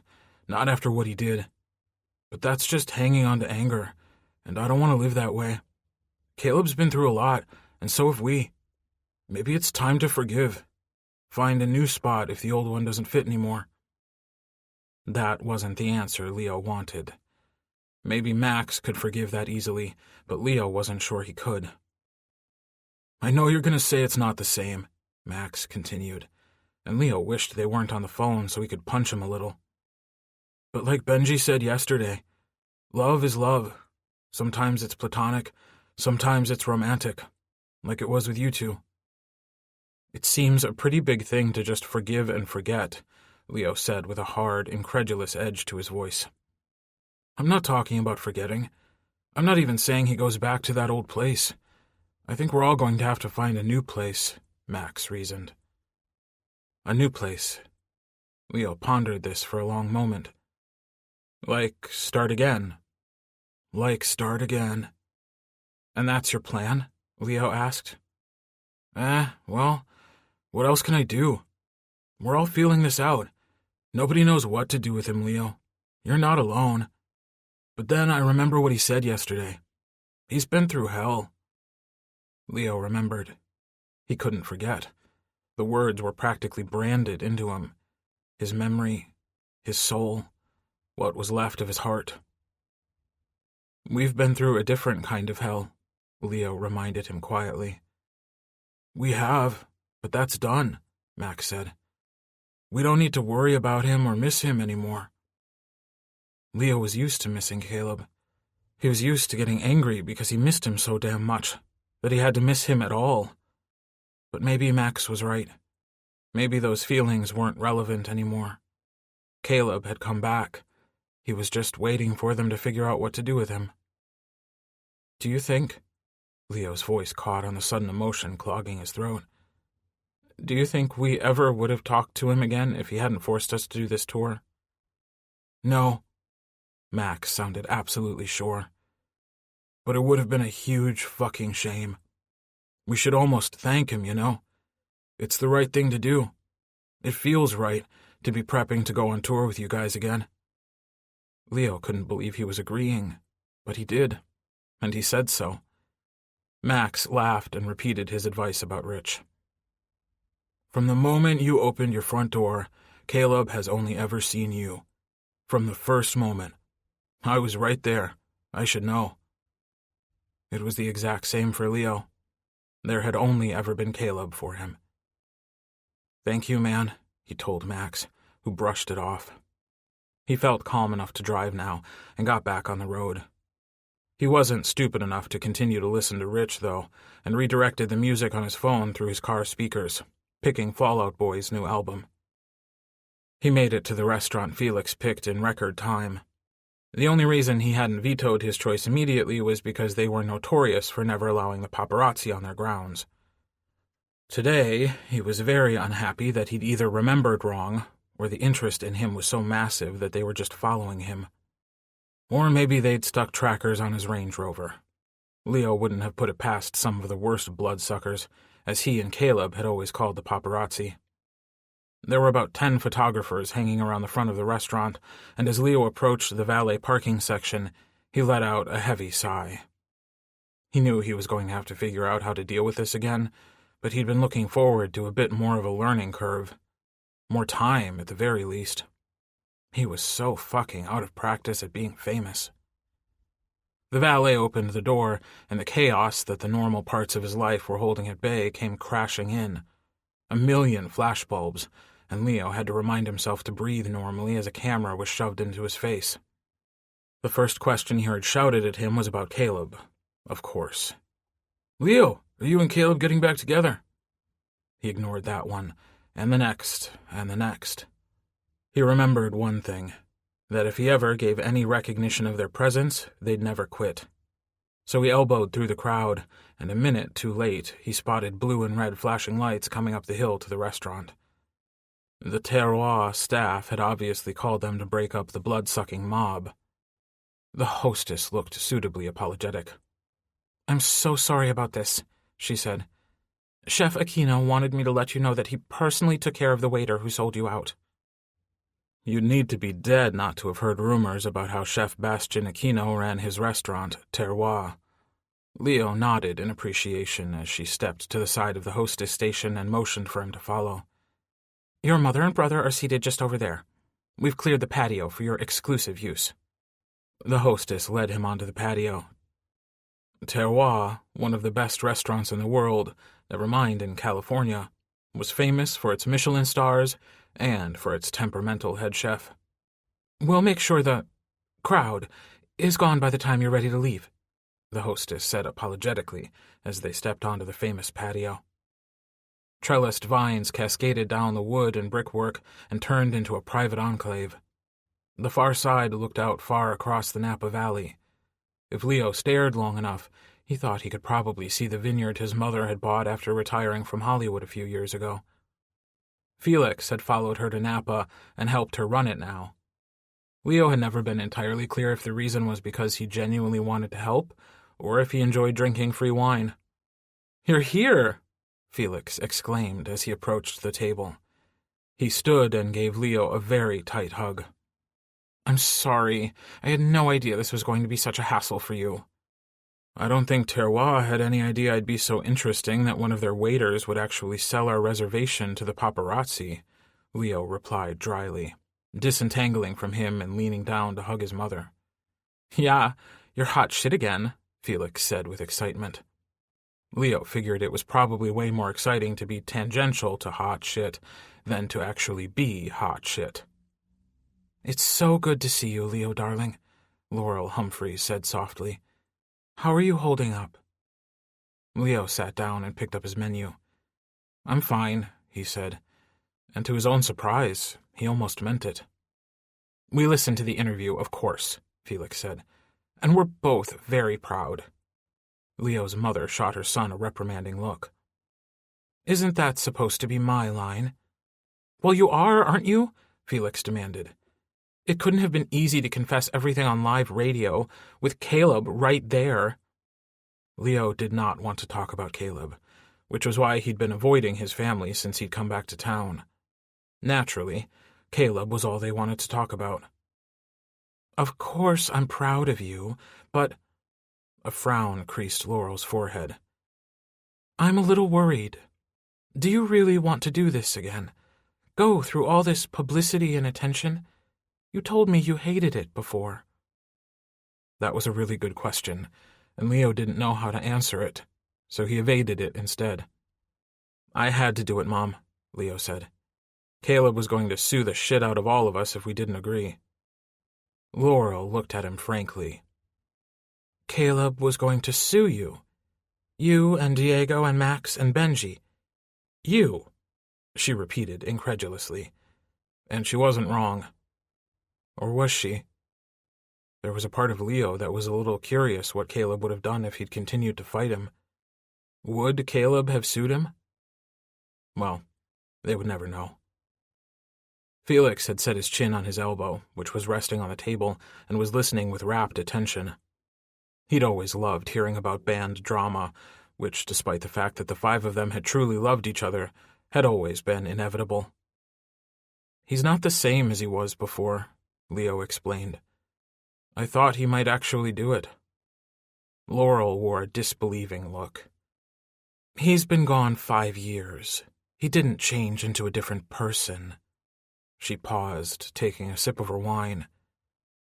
"Why don't you tell me why you really agreed to it?" Leo shifted uncomfortably in his seat.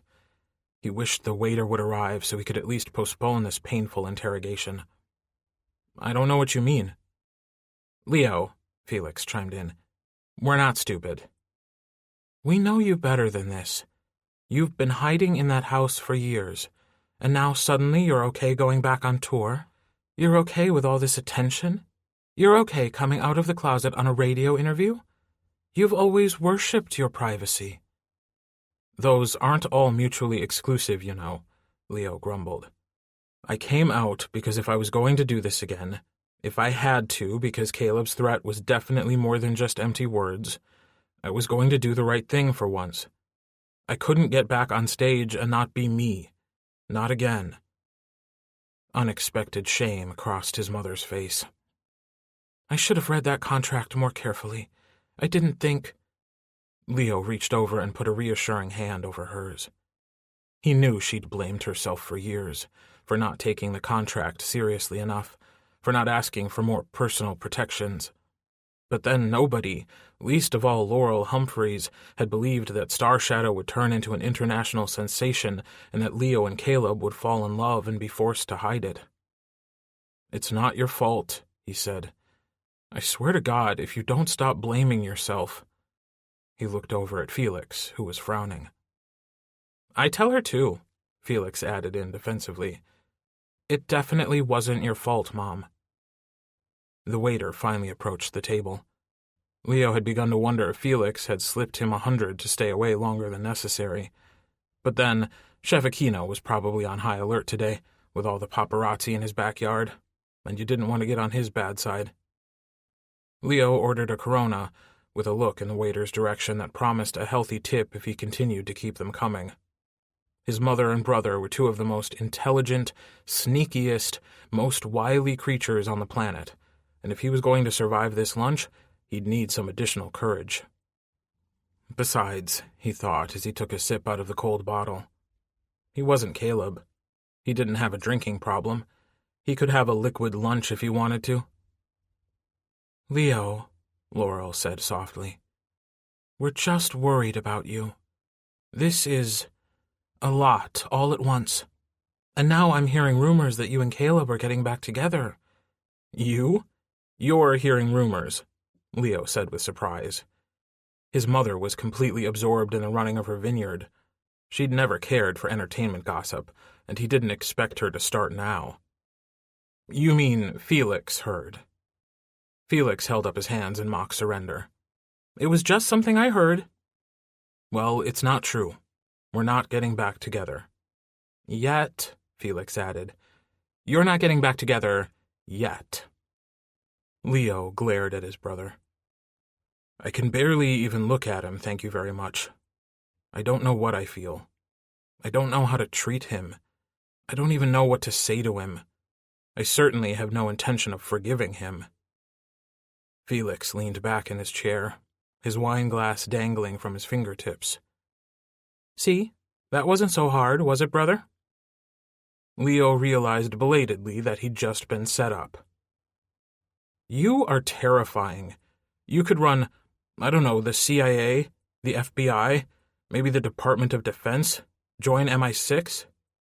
Felix shrugged. "The vineyard is fine for now." "For now," Leo repeated ominously. "Also, I got your text about the tour and wanting to join a few dates. Tell me which ones and I'll make it happen. On one condition." He raised an eyebrow. "You are not allowed to go near Max." "You mean Max is not allowed to go near me," Felix said. "What I mean is that it's not happening. He's not even interested in men." Leo hoped that was true, but whenever Max was around Felix, he couldn't help but doubt. Felix patted him on the arm. "It's sweet when you get all protective. It's also sweet you think you have a say."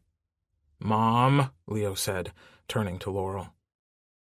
"Felix and Max have known each other a long time," his mother said as she set down her menu. "It's their affair, just the same way I can imagine you wouldn't like us interfering with you and Caleb." "There is no me and Caleb," Leo reminded them. "If you say so," Felix said. "But who else am I supposed to flirt with besides Max? You're my brother. Caleb is massively in love with you, which means he's out. Diego and Benji, well, I saw Diego's divorce went final, and then I heard rumors Sophie moved out of the house she and Benji were sharing, so I'm assuming that's only a matter of time. Of course, it's been 9 years. They move slower than a glacier." Leo frowned. "I'm so happy to know you're up to date on all the good band gossip," he said. "I have my sources. If I didn't, we'd hear nothing," Felix said. "You're always locked up tighter than a drum, and the last few years—" It was too much for Felix to hear nothing, apparently. "And the last few years I haven't exactly wanted to talk about Star Shadow," Leo said, finishing his sentence. "You'd be right." "At least you gave us a heads up on the interview," Felix said. "It was a good interview," his mom said, voice soothing away the annoying intensity Felix always brought to the table. "You were all so honest. That must have been quite a refreshing change." "That was the whole point," Leo said. "That was what we'd always wanted to do, and we could, so we did." "I couldn't believe what Caleb had been through," Laurel replied. "Even more so than he said. Did you know about anything he talked about?" Leo was slightly embarrassed to claim that no, he hadn't. Of course, he'd already confessed to both of them that he could barely even look at him, so Caleb taking him into his confidence definitely hadn't happened. "I know about it now," Leo said softly. Laurel cleared her throat, and the waiter returned to take their order. After randomly picking a selection, Leo leaned back and tried to come up with something that would change the subject completely. "How's the winery coming along?" he asked after the waiter had left. Felix turned to their mother. "Do you think he actually cares, or is he just trying to dodge our questions?" Laurel sighed deeply. "I think poor Leo hasn't cared about much in 5 years. That was an annoyingly accurate statement, so of course Leo had to refute it. "That's not true," he argued. "Honey," his mom said, "we don't blame you. You've been through hell and back, and sometimes I don't think you're nearly out of it yet." "Maybe I'm not out of it until this is done," Leo said softly. "Maybe not," she agreed. She hesitated. "Is that why you agreed to Caleb's plan?" Leo didn't want to think about it, so he hadn't. But maybe she was right. He'd been so stuck. All his friends believed so, and he could hardly deny it himself. And maybe this was the only way to truly move on and make peace with what had happened. Forgiveness was almost certainly an impossibility, but maybe he could accept Caleb back into his life in some capacity. Being just friends felt like a pipe dream, but what else was there? Leo remembered what Max had said earlier, about finding a new place, and that seemed hard, if not impossible. But what else was there for Leo to do? "I guess so," he agreed with his mother. He squirmed in his chair. He wished they'd just answered the goddamn question about the goddamn winery. There was also a part of me that thought, if I say no and he walks away, will I ever see him again? And I couldn't... Leo's voice caught in his throat. I couldn't let him walk away again. "I just don't want you to hide anymore," Laurel said, with satisfaction ripe in her tone. She'd clearly missed her calling as a psychoanalyst. "Definitely not from us," Felix piped in. He'd never meant to hide, especially not from his friends and his family. But maybe he'd been hiding because all those raw, painful wounds inside him had never really healed. They'd only scabbed over, and he'd been so afraid to expose them, even to people he cared about, who cared about him. "I won't," Leo promised. Felix finally gave in and talked about the winery, about how well it was doing, about how they had a brand new marketing campaign, and that they'd had to hire more staff. "The tasting room is packed all the time," he said, and Laurel nodded. "I'm proud of you," Leo said. "You've been working hard. And you know I think the wine is great." Felix raised a dubious eyebrow. "Probably only because the vineyard is named after you." "Being the hidden partner, I felt like that was only fair," Leo retorted. "Besides, Lion Cellars has a nice ring to it." After lunch, he hugged both his mother and brother again, and they extracted additional promises to keep in touch and not be a stranger. When he approached the front door, he was understandably cautious, considering what had confronted him on the way in. The mob seemed to have died down, and the police were there holding back the remaining photographers, but they still had their cameras and their voices. The questions flew fast and furious as the valet brought his Range Rover around. He tried to zone out, to pretend that the crowd didn't exist, but he was out of practice and out of his depth. Finally, the car arrived, and the shouted questions grew worse because they knew Leo was leaving and they were missing their window of opportunity for a reaction. The innuendos Rich was making this morning felt downright tame compared to the comments being shouted at him now. Everything from whether Caleb was still on his knees for Leo, to whether Leo missed having Caleb's cock on 24-hour speed dial. No. Yes. When Leo finally slammed the door shut and took off, his hands were trembling with the force it took not to jump back out of the car and beat someone's face in. By the time he made it out of Napa, it wasn't late, but Leo felt exhausted. He scrubbed a hand across his face, and before he could change his mind, connected his phone to the Bluetooth in the car and dialed Caleb's number, the one he'd been texting Leo from. It was going to be a very long drive back home, and Leo figured that he had at least 4 hours of questions to ask Caleb. He still couldn't look at him, but maybe he could figure out a way to talk to him. Caleb picked up on the third ring, his voice hesitant. "Leo?" he asked, like he was sure it was someone else calling him from Leo's phone.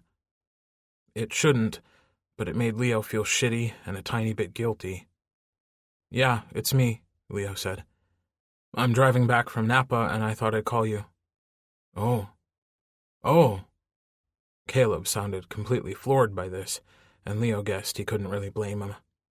The only times Leo had spoken to him since he'd come back, he'd been angry, panicked, or downright confrontational. And even though Caleb said he'd been expecting it, it couldn't have been easy to deal with. Leo knew Caleb probably better than he knew himself. He knew Caleb probably expected the anger and the hurt, but secretly, deep down, in that hopelessly sunny, optimistic corner of his heart, he'd probably hoped that he'd be welcomed back with open arms, with love. The strange thing was, even under all the resentment and anger, Leo still felt the love. He could have been dead for 100 years and probably still be in love with Caleb. Even with a 5-year separation, nothing had really changed. Leo swallowed hard and prepared himself for what he was about to say. "I know I've been an asshole." No, Caleb insisted. "I deserved it. I never should have left you that way. Not you." His voice was hushed, private, husky almost, and if Leo wasn't driving, he'd shut his eyes and let all the memories come back. The early morning conversations buried under blankets, the whispers and murmurs, the thousands of times Caleb had told him he loved him, all in that same voice. The pain flared inside him, but Leo kept going. They had to figure this out. There had to be some way to coexist without destroying each other. "I heard you on Rich's show this morning," Leo said, and hated how proprietary it came out. And because he was Caleb, and he knew Leo just as well as Leo knew him, his jealousy was probably very obvious. "He's pissed, too," Caleb said ruefully. "Not that pissed," Leo breathed out before he could stop himself. "I would never, Caleb sounded very sure about this. "How could I?" There was a long, very loaded silence. "There's nothing to stop you," Leo finally said, because it was the fucking truth. They weren't together anymore. There was literally nothing holding Caleb back from hooking up with the world if he chose to. It would kill Leo, but that wasn't Caleb's problem anymore. I know you and I were..." Caleb struggled, his voice caught, and Leo wanted to cry. Caleb couldn't even say the words. He couldn't actually vocalize that they were done. Leo let the silence draw out as Caleb pulled himself back together. "I know you hate me," Caleb said finally. "I know you can never forgive me. But I meant what I said. I love you now. I'll love you in 100 years. 1,000. Nothing. Not you never wanting me again. Not Rich, for God's sake. Will ever change that." Leo couldn't help the choked sob that emerged from his tight throat. His fingers tightened impossibly on the steering wheel, and thank God the roads were fairly empty, because he was sure he'd have caused an accident by now otherwise. "This is what I mean. I don't know what to do with you," Leo said into the quiet after Caleb's confession. "I know," Caleb said. "You don't have to. Not anytime soon. I know some things. One thing, actually," Leo offered. It wasn't like they could ever start off again where they left off, but some things felt the same. He knew they fit together in all the same ways, even though they'd barely tried any. What was blocking the attempts was Leo. He needed to preserve a safe distance. I know I'm glad you're back, Leo continued. Leo could still hear the smile in Caleb's voice. It was one of those massive ones, with all the dimples that took up his whole face. Some fans had called it his Leo smile, and he supposed that wasn't very far from the truth. It was too hard without you, he added. In every way. Leo hoped that Caleb understood that him saying it now wasn't the same as saying it in the interview, with millions listening in. It was hard without you too, Caleb choked out. I never wanted you to be alone. You never should have been alone. I had to do it alone, Caleb insisted. I had to figure it out for me. You've always been so strong, so sure, and I leaned on that. I let your strength be mine, and I had to find some on my own. Did you find it? Leo asked. It was awful that he felt jealous at some unknown well of strength that had nothing to do with him. If it had helped Caleb get sober, then Leo should be goddamned grateful for it. I found something, Caleb said carefully. Leo didn't question what it was, because if they kept down this road, he would break down crying. He was so sick of crying. I'm proud of you, was all he said. Leo should have known better, because that was what made Caleb lose it. He heard Caleb's choked sob, and when he glanced down, his knuckles on the steering wheel were bone white. There was another very long silence as Caleb cried, but it felt familiar. During the Star Shadow days, they'd technically lived in the same house, but during the constant promotional tours and events, management had done their best to continue to separate them. Sometimes, all they'd had was the phone. They'd text while they were with other people, but when they were finally alone, they'd spend hours on the phone. Sometimes they wouldn't even talk. They'd just lie there in their separate beds and listen to each other breathing. Leo had always felt so powerless in those moments, and he still did, especially since the cause of Caleb's distress was actually himself. Sorry, Caleb finally said, voice thick with tears. It's just that I've waited so long to hear you say that. 5 years, actually. I was always proud of you. Leo couldn't help but say it. The number of things he couldn't help when it came to Caleb were alarming. I just wasn't proud of myself. Not for a long time. Leo wasn't sure he could say it out loud, but he kept on. I just wish you hadn't left that way. Like that. Like you were leaving me. Caleb's voice was so deep. God, I didn't want to. I just had this stupid, fucked-up idea that if I stayed, I'd ruin you too. Not just myself. We'd started fighting so much, and you were so desperate to save me, and you couldn't. I just couldn't keep doing that to you. Ice settled hard and cold back into Leo's chest. Even Caleb's words, begging him to understand that he'd done it because he loved Leo too much, not because he didn't love him enough, weren't warm enough to melt all of it. Leo panicked, because he knew if they kept going, he would try to find a way to forgive, when he knew forgiveness was impossible. Instead, you left and ruined me anyway. His voice came out harsher than he meant it to, but Leo supposed it was better this way.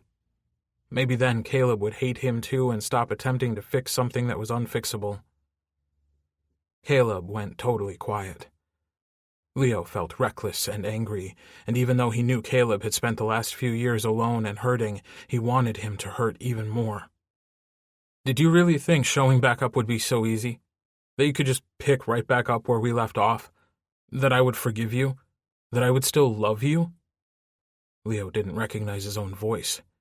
It felt like the nasty, blackish anger inside him was infinite, that no matter how much he cried, how much he yelled, how much he punished Caleb, or himself, it would never stop. I see, Caleb said, and his voice was wobbly and destroyed. But you're still glad I'm back. I'm not that much of an asshole that I wish you were dead or dead drunk. Leo tried to think of something more, to push Caleb away further, something to convince him to keep his distance. But he had just said the worst thing he could, and he still wasn't sure Caleb believed him. And Caleb would be right. There was definitely a deep, hidden place in Leo's heart that still loved him. "I know how much I hurt you," Caleb said softly. "I don't blame you for trying to hurt me back." Leo's throat felt like ground glass. "But you were right about one thing," Caleb said, and he sounded thoughtful now, less torn up by Leo's cruelty, which meant that he hadn't believed it, and there was a part of Leo that was goddamn glad for that. "I'm glad I'm back too."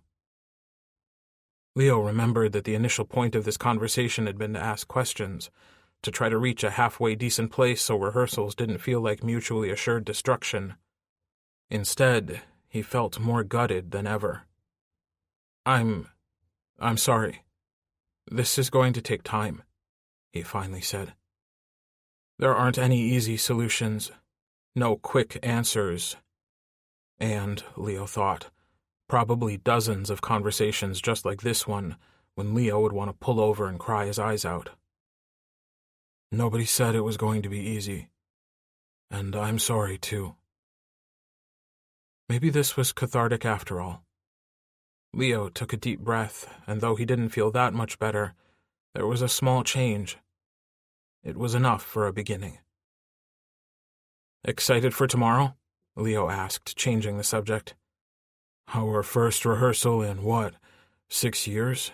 Yeah, it's going to be a flaming disaster." "But maybe a fun one?" Leo asked, and Caleb laughed. "Don't say it," Leo interrupted before Caleb could self-congratulate himself that just a week ago Leo insisted he would never perform again. "Wouldn't dream of it," Caleb promised. "I guess I'll see you tomorrow." "Bye, Leo." Caleb's voice was practically a caress, and after he hung up, Leo wanted to call him right back up and yell at him for using that tone after all this time. Didn't he know what it did to Leo? But he didn't call him back, because secretly, it felt so good, so fucking right, like a soothing ointment on a fresh wound. He had been tending his own hurts for so long, Leo wasn't about to turn down Caleb's TLC, even if he should have known better. Chapter 7. Caleb was right. The first rehearsal was a complete disaster, and Leo knew it was going to be the moment he walked into the huge, empty warehouse and saw his 4 bandmates clustered around a guy he'd never met before. "Who is this?" Leo practically growled as he walked up to the circle.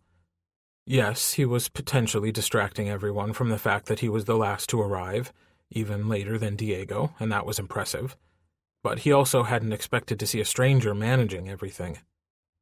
Leo didn't even know why he'd believed the manager would still be Paul, but he had. 5 years had passed by, and of course all their support staff had gone their separate ways.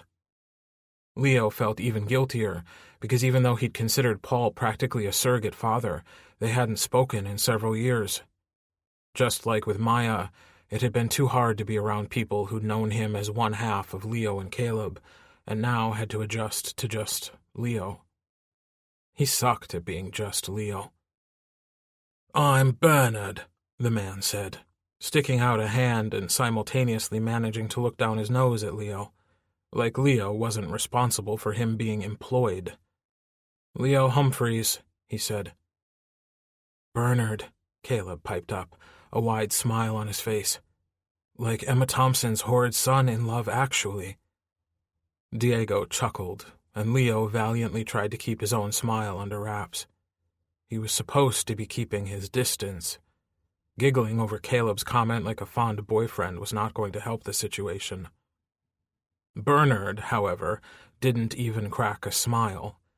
Leo frowned, because Star Shadow having a tour manager who didn't have a sense of humor was a bad, bad idea. Pulling out a tablet, Bernard frowned at it, not even bothering to introduce himself to the rest of the band. Like they worked for him, not that Bernard worked for them. Where are our instruments? Max asked next. We're not going to bother with them, at least not at first, Bernard said. I'm sure we'll end up with a heavy instrumental backing track. As long as you look like you're playing, it shouldn't matter. Wait, Max interrupted. We're not Britney Spears in Vegas. We're a band. We play our own music. We always have, and we're not about to change that now. Bernard raised an eyebrow. It'll be fine, he said distractedly, not even bothering to glance up from the tablet as he shot him down. Leo glanced uneasily over at Benji. When he texted Benji yesterday to ask how pissed management was over the radio interview, Benji had said everything was tense, but fine. Hiring Bernard meant that nothing was fine. They wanted Star Shadow to be a shadow of their former selves, a laughingstock on the touring circuit. They wanted them to fail. And that was not okay, especially not when they had all worked so damn hard to tell the truth and be their authentic selves.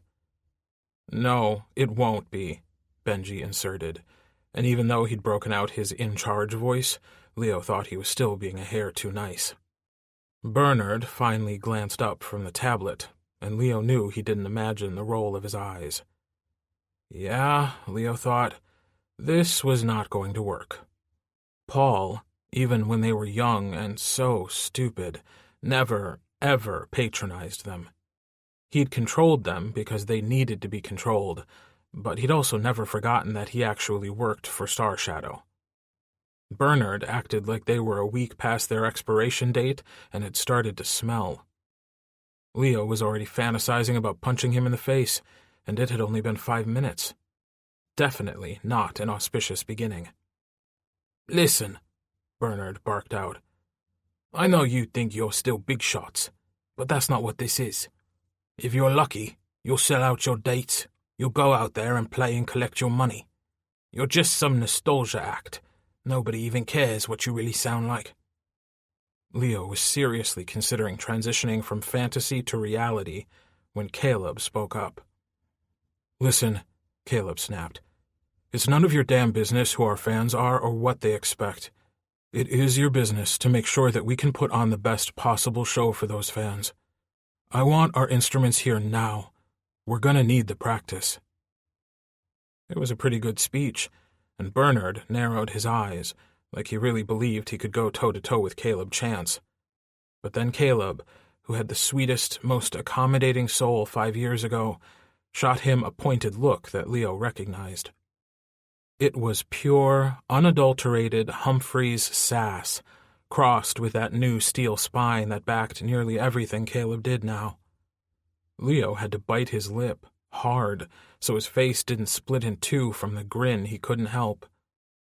Even better, Bernard seemed to finally get the memo, and even though he grumbled, he called someone, and 20 minutes later, instruments were being set up.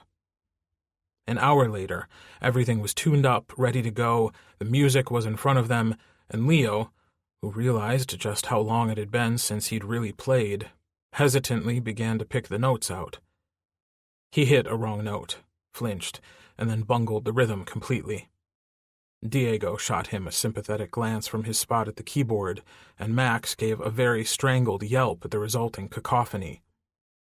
Bernard chose this moment to chime in. Can I interest you in a backing track? He asked in a bored tone of voice. You're going on tour in a few weeks. You sound like shite. Listen, Benji retorted. We haven't played together in 5 years. Give us a fucking break. Of course, Bernard said blandly. Benji leaned over and nudged Leo in the shoulder. Let's try it again. Leo made a face. I think Diego or Max should start the songs. But you always did, Caleb said, like someone was attempting to steal Leo's spot in the band, even though Leo was perfectly happy to give it up. After all, Max had spent the last 5 years playing his instrument. It wasn't like Leo hadn't played on occasion, but it was usually his old acoustic, not one of his Les Paul electric guitars, and he definitely wasn't playing Star Shadow songs. He was usually composing songs for other artists. Things change sometimes, especially after 5 years, Leo snipped. He didn't want to explain to any of them, Caleb especially, that he was embarrassingly out of practice. Not that he really needed to explain. They'd all heard him. "I guess," Caleb admitted. "It'll be a lot better if Max or Diego does it," Leo promised. "That way I can actually worry about playing the song and less about leading the song." Benji looked over at him. "I could lead." Diego snorted. "You've been trying to be an R&B superstar for the last year. You're just as bad as Leo." Benji didn't look happy about that comment, but Leo thought Diego was definitely right. "Fine," Benji ground out. "Let Max lead. He's been playing nonstop since Detroit anyway." "Works for me," Max said gleefully. He tapped out a rhythm and they all cautiously added themselves in. It was a very hesitant version of the original song, with none of their usual confidence or drive, but it was recognizable, and Leo took that as a win. On their fourth go-through of Clouds, their opening song, they'd even gotten a bit of their old flair back. Which, of course, was when Bernard threw another loop in. Leo had been so focused on his part that he hadn't noticed Bernard walking around the warehouse with blue tape, but when they finished, Diego asked him what it was for. "Stage layout," Bernard explained, and smiled brightly, with teeth that were way too white. Maybe Bernard was addicted to teeth whitening. It wouldn't be the first or last time Leo saw that in Southern California. "Think you can choreograph something worth watching now?" Leo said. In the past, yes, they'd felt confident enough about every one of the songs they'd been performing to put together a rough idea of movement on stage. In fact, they'd started designing some of their later tours to take advantage of that, with long catwalks. Even Diego and Max had figured out ways to move around despite their somewhat stationary instruments. "I thought your audience had high expectations of the best show you could give them," Bernard asked slyly. "They do," Leo said. "We'll figure it out." "No time like the present," Bernard retorted. "God damn that guy," Leo muttered as he strode out to the middle of the warehouse floor and turned around to get a better idea of the blue tape Bernard had laid out. It was a similar layout to their last tour, sized down for smaller venues. As Leo tried to figure out the blocking, Bernard stood to the side, tablet in hand, and sneered. Leo hated talking to him, but he couldn't avoid it entirely. "And this is a pyro effect?" he called over to Bernard. He might still be pissed at Caleb, but he didn't want to light him on fire either. "Didn't you get a copy of the layout?" Bernard asked. Leo began to think that punching him in the face was probably more a question of when, not if. "I'm sure I did," Leo ground out. "I only glanced at it. I didn't memorize the damn thing." Suddenly, Caleb was right there, nearly hanging onto Leo's elbow, probably to intercede in case things got ugly, like if Leo's fist collided with Bernard's nose. "You'll learn that Leo ignores most instructions and emails and schedules," Caleb pointed out, not very helpfully, all while smiling beatifically at Leo, as if this was the greatest trait in the entire universe. Leo nudged Caleb's foot before he could remember and stop himself. Caleb needed to turn down the fucking fondness. He was fonding all over the place. Unfortunately, Leo loved it more than he hated it, though he knew it should definitely be the other way around. "Thanks," Leo said sarcastically. "So kind of you to point that out to Bernard." Leo had already come up with his own way of pronouncing Bernard's name, grinding it out and elongating the syllables. Leo wondered if he could actually force him to quit before the tour even started. He was just getting started, but Leo did love a challenge, and he was sure the other guys would be fully on board with this plan. "Nothing I didn't already know. Management had a lot to say about Mr. Humphreys here," Bernard said, way too satisfied with himself. What he didn't know was how proud Leo was of his terrible reputation with their management company. He'd made their lives a living hell, but as far as he was concerned, he'd only doled out what he was already being forced to take. It had always been a matter of personal pride that if they were going to shame him for who he was, he was going to do his level best to embarrass them and skirt their many rules. "Leo," he just grinned. "After all, I'm not a big shot anymore." The smug expression just fell right off Bernard's annoying face. Leo couldn't help but give him the sassiest expression in his arsenal as a parting gift. "Now," Leo asked again, pointing to the circles Bernard had marked with tape, "tell me more about these effects." After they blocked out the first number, Leo called for a break.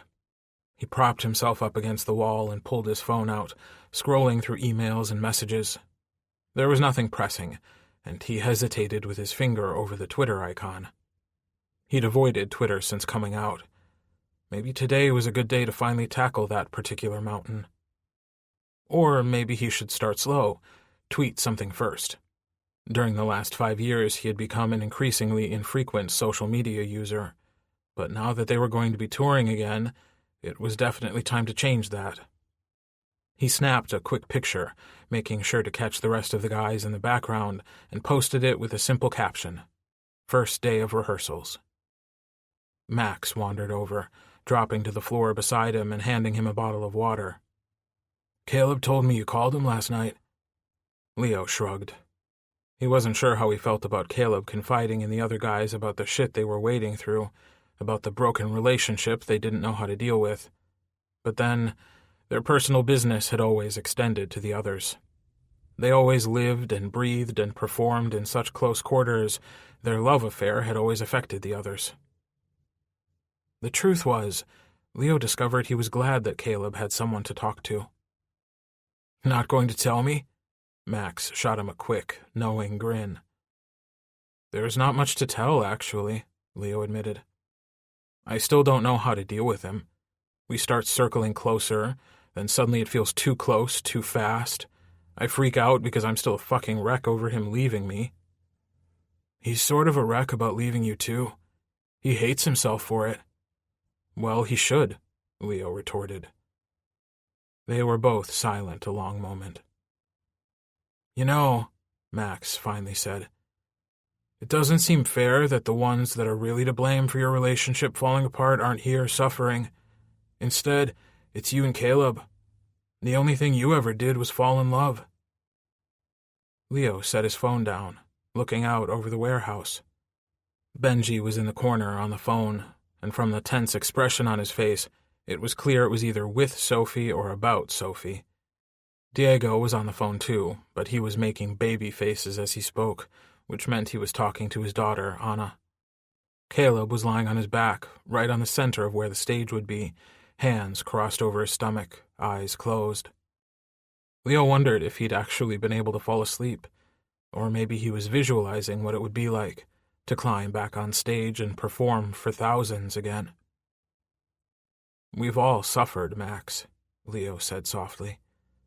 "None of us had it easy." "None of us had it as hard as you and Caleb," Max insisted. "It wasn't fair." It wasn't fair. But then, nothing ever was. Leo knew he had to make his peace with that particular fact. "Life isn't fair," he said. There was no way to punish the management company for what they did to him and Caleb, to all of Star Shadow. He couldn't take away their lives or ruin their relationships. Leo had done everything he could, which was to expose their lies as publicly as possible. After that, unfortunately, it was out of his hands. "You know, it would make them crazy if you and Caleb ever got back together." Max's voice was speculative. "Max," Leo said in warning, "don't. Seriously, it would make them absolutely batshit crazy. If you two were finally able to love each other all over the stage the way you always wanted to, they'd just about die." "Max," Leo repeated, "it's over. It's 100% over." Max threw up his arms in mock protest. "Okay, that's fine. It's really fine. I was just saying, like, hypothetically. That's all." "Well, stop saying," Leo insisted. "And stop tempting me." After the break, they added lyrics to Clouds, along with the music and the rough blocking Leo had come up with. The first time Leo heard them singing together again, for the first time in 5 long years, it sounded god-awful, but he got choked up anyway. "Well, that sounded like shit," Benji grumbled when it was over. "Jesus, we have a lot of work to do." Bernard opened his mouth to probably agree, but Leo shot him a very pointed look. "I thought it was nice," Caleb argued, a joyous expression on his face. Leo had to turn away, because he was so beautiful sometimes it hurt.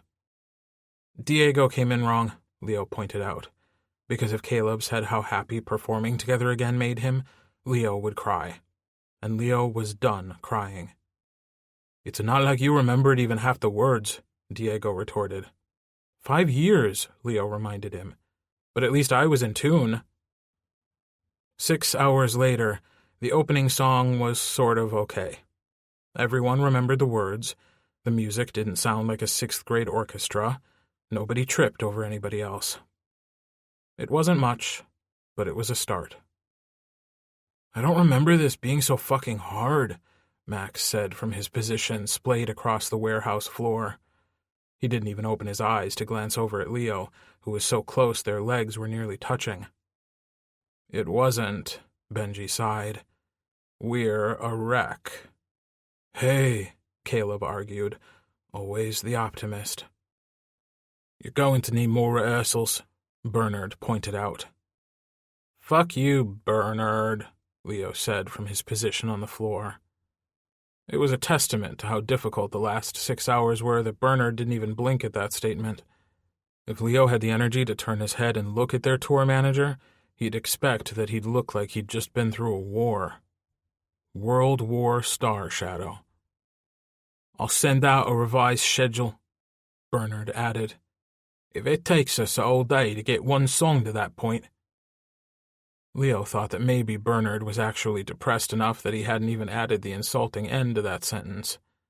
They were never going to be ready for this tour. The second day was even worse than the first. Everyone was tired and freaked out, and as a result, the atmosphere was tense. Bernard, who'd let them mess around on their own the first day, must have had a come-to-Jesus moment and was now riding them harder than Leo used to ride Caleb. Shit, Leo thought, as he automatically glanced over at Caleb and had to cycle through his standard boner-reducing images when he saw Caleb's t-shirt ride up, exposing a sliver of pale skin just above the waistband of his tight jeans. It was only an inch of skin, and it was ridiculous that Leo was so affected. He'd spent 4 years being treated to a full panoramic view of naked Caleb, but he stumbled over his feet and then his words as he tried to sing the chorus of Rock Your Universe. Benji glanced over, concerned because, of all of them, Leo was not typically the one capable of tripping over empty air. "You okay?" he mouthed. He was the only one of them attempting to follow Bernard's no talking during rehearsals edict. "I'm fine," Leo ground out. "There's a chord." There wasn't a chord, but he wasn't going to admit that. He shot a glare in Caleb's direction, wishing a little that all the booze and drugs could have made him fat and ugly. How did he even come back so toned? Leo refused to look on purpose, but it was hard not to see the shape of his legs with how tight his jeans were, and how the sleeves of his t-shirt clung to his biceps. It was fucking distracting, and Leo didn't like it. "Need a moment?" Max chimed in from behind them, and Leo flushed. He'd forgotten Max had a front-row seat view to everything, from the invisible cord to just where Leo had been looking right before he tripped. Then, it got worse. "You need some time alone with your boyfriend?" Bernard asked with a sneer. Leo clenched his fists together, because he had never wanted to punch anyone as much as he wanted to punch Bernard at that moment. "Leo?" Caleb arrived then, completing the triumvirate of people that Leo did not want to talk with about this. His coppery waves were pulled back with a green headscarf, and he looked both angelic and crazy, dirty hot all at the same time. Leo squeezed his eyes shut, rapidly losing his grip on both his temper and his dick. "Bernie?" Max inserted into the awkward silence. "They broke up like 5 years ago. Get with the fucking program." "Actually," Caleb inserted hesitantly, "that isn't entirely true." Leo didn't even know what to say. He was speechless. You don't... Leo let Benji struggle with the right words. "You don't actually think you're still together?" Caleb's gaze was way too frank for Leo's comfort level. This whole conversation was too frank for Leo's comfort level. The conversation shouldn't have been happening with their friends present, and definitely not with Bernard right there. "No," Caleb said sadly. Leo let out the breath he'd been holding. Caleb had always been the world's most insane romantic, but that would be a lot, even for him. "Now that we've settled that important personal matter," Bernard interrupted, "can we get on with the rehearsal?" "I need a break," Leo announced, partly because he was still half-hard in his gym shorts, and partly because he could tell that Caleb needed comfort of some kind. Actually admitting they were no longer together was probably tough for him. He hadn't been able to do it a few nights ago, and now he'd had to do it publicly and in front of Bernard, officially everyone's least favorite person. Leo knew he wasn't going to be the one doing the comforting, but their 3 other best friends were here, and any of them would do a decent job. So he sat down on the floor and refused to move until he had at least a 10-minute break. "You just got a break," Bernard grumbled, shooting a glare in Leo's direction. But Leo continued to lie there. "I'm not moving," Leo said, after shooting Max a quick look that hopefully communicated what needed to be done. Unsurprisingly, Max was a great friend. More surprisingly, he was annoyingly aware of every emotional undercurrent in a given situation, and from the way he moved over to where Caleb was sitting, he'd already picked up what Leo hadn't said out loud. "You're a menace to society," Benji muttered, and Leo just smirked in response. "Don't think I missed the situation you had going on either," Benji continued. "You're not as smooth as you think you are." Leo just shrugged. He had never pretended to be anything other than the enormous idiot he'd always been. "That's not going to be an issue?" Benji asked, somehow pressing on despite Leo's determination not to engage in the conversation. Leo almost gave him credit for continuing, but decided against it, because he used words like situation and issue. "You mean my hard dick?" Leo asked, all nonchalantly, and probably louder than he should have, because Caleb's head whipped around at the words echoing through the warehouse. That was definitely the Caleb Leo knew and loved. A dick could always get his undivided attention. "God, Leo," Benji said, grimacing. "Sometimes I think you never matured past 16, Leo said with a snort. "I mean, you look perfectly normal and grown up, but then there's all this bullshit about situations and issues. You're hardly one to talk," Benji said. "That's 10 minutes, Bernard announced, and Leo groaned loudly. Benji glared at him, and okay, maybe it had sounded a little sexual. It wasn't his fault. He was around Caleb nearly 24/7 now, and he'd be lying if he said there wasn't a fair amount of sexual tension floating around the warehouse. It was definitely beginning to get to him. The dreams/memories were grinding him to an edge, and what they didn't accomplish, the rehearsals were doing beautifully. If Leo had to watch Caleb shake his skinny ass for another minute, Leo was going to have to go to the bathroom and have a nice solitary session between his hand and his cock. There was no way that was 10 minutes, Max insisted, and Leo lay back and closed his eyes. He needed a nap. But Bernard was annoyingly inflexible, which Leo resented because he was supposed to be the stubborn one. That spot was already taken. He'd taken it 9 years ago. It wasn't okay for Bernard to just waltz in and attempt to steal it. "From the top again," Bernard barked out. "Rock your universe. Attempt number 10,524. "Not funny," Diego snorted from his spot by the keyboards. "Leo, move your ass." "Freeze," Bernard yelled. Leo heard footsteps and finally opened his eyes, expecting to see Bernard's ugly face leaning too close to his. But it wasn't Bernard's narrow eyes or his chipmunk cheeks. The eyes he saw were glowing green with secret amusement, and there was a damned dimple hovering too close to lips that Leo saw in those dreams he tried to pretend were nightmares. "Leo, come on," Caleb said. And while Leo was glad the smile was back on his face, he sort of regretted sending Max over to cheer him up. Happy Caleb was very adorable. Too adorable for Leo's current frame of mind. 5 years of celibacy was a long-ass time. "I'm coming," Leo grumbled, and ignored the hand that Caleb extended toward him. If he touched Caleb now, he would want to touch him all over, and that wasn't going to help Leo's situation. Benji had already warned him today, and if he was that obvious, Leo knew he must be pretty damn obvious. He was going to have to figure out a way to deal with this part of Caleb, but since he hadn't figured out how to deal with any part of Caleb, that was a slight problem. "Finally ready to join us?" Bernard asked with an annoyed edge to his voice.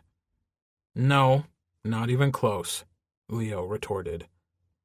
"Understatement of the century," Bernard agreed. Interlude. A little later that first summer. Leo could practically taste the chlorine in the air. It was pitch black outside, the only light from the shimmering water below and the stars overhead. Leo rubbed his toes along the concrete of the pool deck and craned his head upward. He knew so many of the constellations by heart, but his head was fuzzy from a handful of stolen beers and the boy who had tipped his whole world upside down. He'd known Caleb for about a month, but they'd only been able to see each other a handful of times.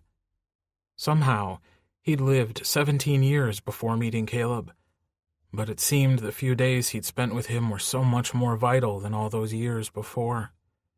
It was like his life had been divided into before Caleb and after Caleb. Leo didn't understand it, but every time Caleb glanced over at him, eyes green and so sure, he felt like he was drowning.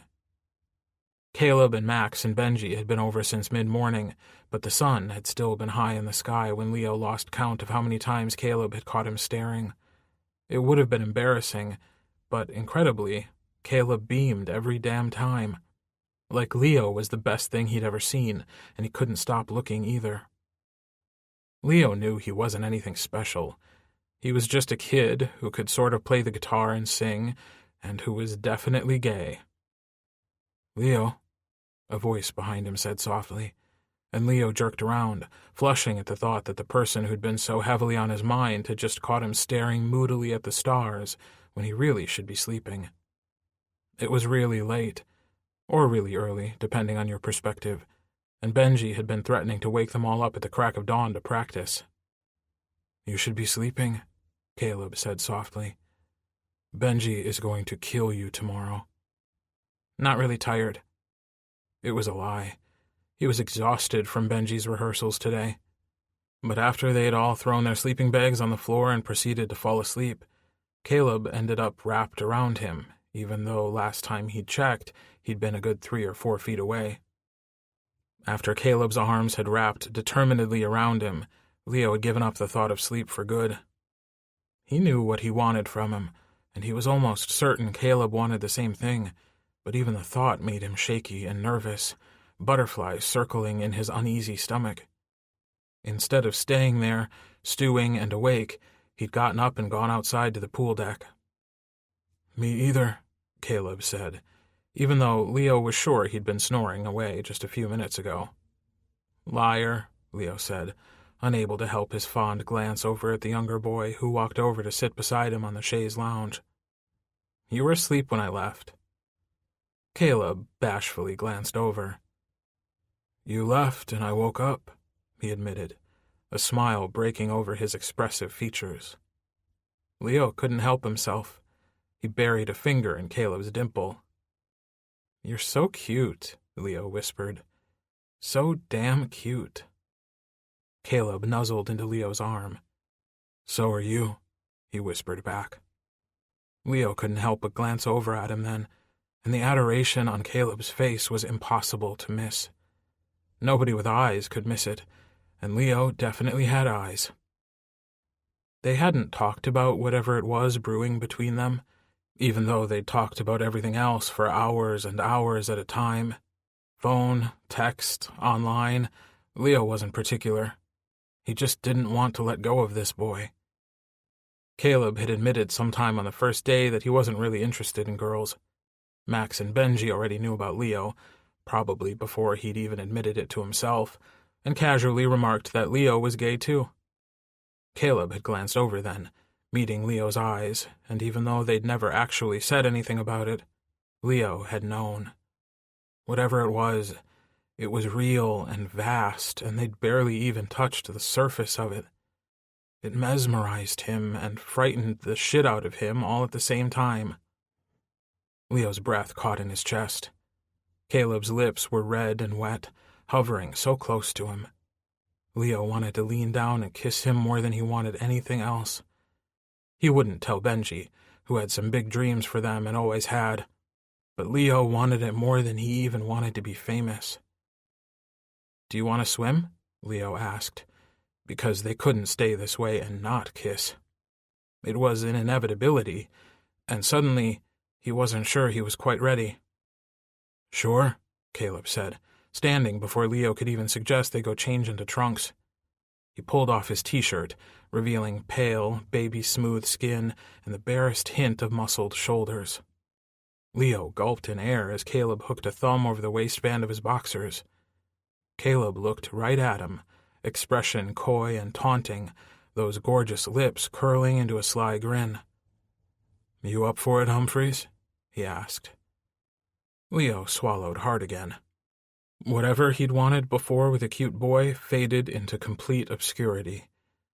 Boys sometimes intimidated him, because he wanted so much, and he wasn't always sure of the mechanics of how to get it.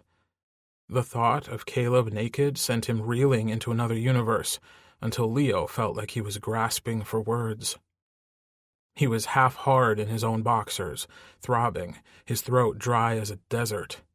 Caleb didn't even wait for him to answer, simply stripped off his boxers and gave Leo a perfect, uninterrupted view of a small but surprisingly curvy ass. Leo wanted to bite into the flexing muscle of it. He wanted to spread Caleb's soft white cheeks and have a taste. The images were flashing through his head, one more sexual than the next, and he couldn't even think straight as Caleb dove into the water. He emerged, hair dripping, with vivid green eyes glued on Leo. "Coming?" Caleb taunted. It felt like one of the biggest decisions of his life. Leo stood up and walked to the edge of the pool, his boxers baggy enough that he hoped Caleb couldn't see how hard he was from only a minute or two of teasing. But really, Leo thought, it had been more like a month of teasing. They'd been building to this, even if he hadn't realized. He hesitated for a split second, and then, before he could chicken out, he slipped off his boxers and pulled off his shirt, tossing them behind him. He was naked now, and there was no way Caleb could miss his dick now. Leo knew he wasn't exactly enormous, but he felt like he was, with Caleb's eyes glued to him. Those eyes grew even bigger, and somehow it wasn't even awkward, just fraught with tension, as his heart beat so hard it seemed impossible Caleb couldn't hear it loud and clear. "You're beautiful," Caleb said, his voice so low Leo ached with it. "You sure?" Leo asked. If he jumped in the pool, everything he'd been hiding was going to be exposed. Not only that boys turned him on, but that this boy turned him on. "The water's fine," Caleb teased, tipping his head so he could float on his back. Somehow, Caleb managed to look casual, even though the situation was anything but. Like he knew how scared Leo was, but how much he wanted it. Finally, Leo launched himself full cannonball into the deep end. The water was not fine. It was freezing, and Leo came up sputtering. When he wiped the water out of his eyes and opened them, Caleb was right there, so close that Leo could identify the million different shades of green that made up his eyes. "Hi," Caleb said, almost shyly, but his gaze was coy and almost calculating. Suddenly, Leo had a thought that whatever he'd just suggested had played right into Caleb's hands. "Hi back." Leo hated how breathless he sounded. "This water is fucking freezing, by the way. Could have warned me." "But that would have ruined all the fun," Caleb observed seriously. Leo realized then that he was moving closer, and moving with a purpose. Leo didn't even realize he was moving backward in response until his back hit the concrete edge of the pool. "Going somewhere?" Caleb asked innocently. Leo had always believed he was a halfway decent flirt, especially with girls, mostly because he didn't care at all about them. But Caleb was positively masterful. He'd gotten Leo exactly where he wanted him. Caleb settled his hands on the pool edge, one on each side of Leo, and floated even closer. Leo's mouth went absolutely bone dry, his heart pumping furiously, and it felt like each beat was matched in intensity with the throbbing in his dick. This was either going to be the greatest kiss of his life, or the worst. "Should we talk about this?" Leo managed to gasp out. He was really impressed he'd been able to speak at all. All he thought he was capable of was animal-like grunts and maybe a show of strength, flipping their two bodies and shoving Caleb back up against the pool wall, then devouring him like he'd always fantasized about. "I don't know," Caleb asked casually, as if their lips weren't mere inches apart. "Should we?" Suddenly, it didn't seem to Leo like there was much to talk about. Caleb was clearly interested in Leo, and he already knew Leo was both gay and very interested back. What was there to talk about? Leo was stumped, so he just slowly shook his head. "Good," Caleb said. And before Leo could even register the meaning of the word, Caleb leaned forward those last few inches and kissed him.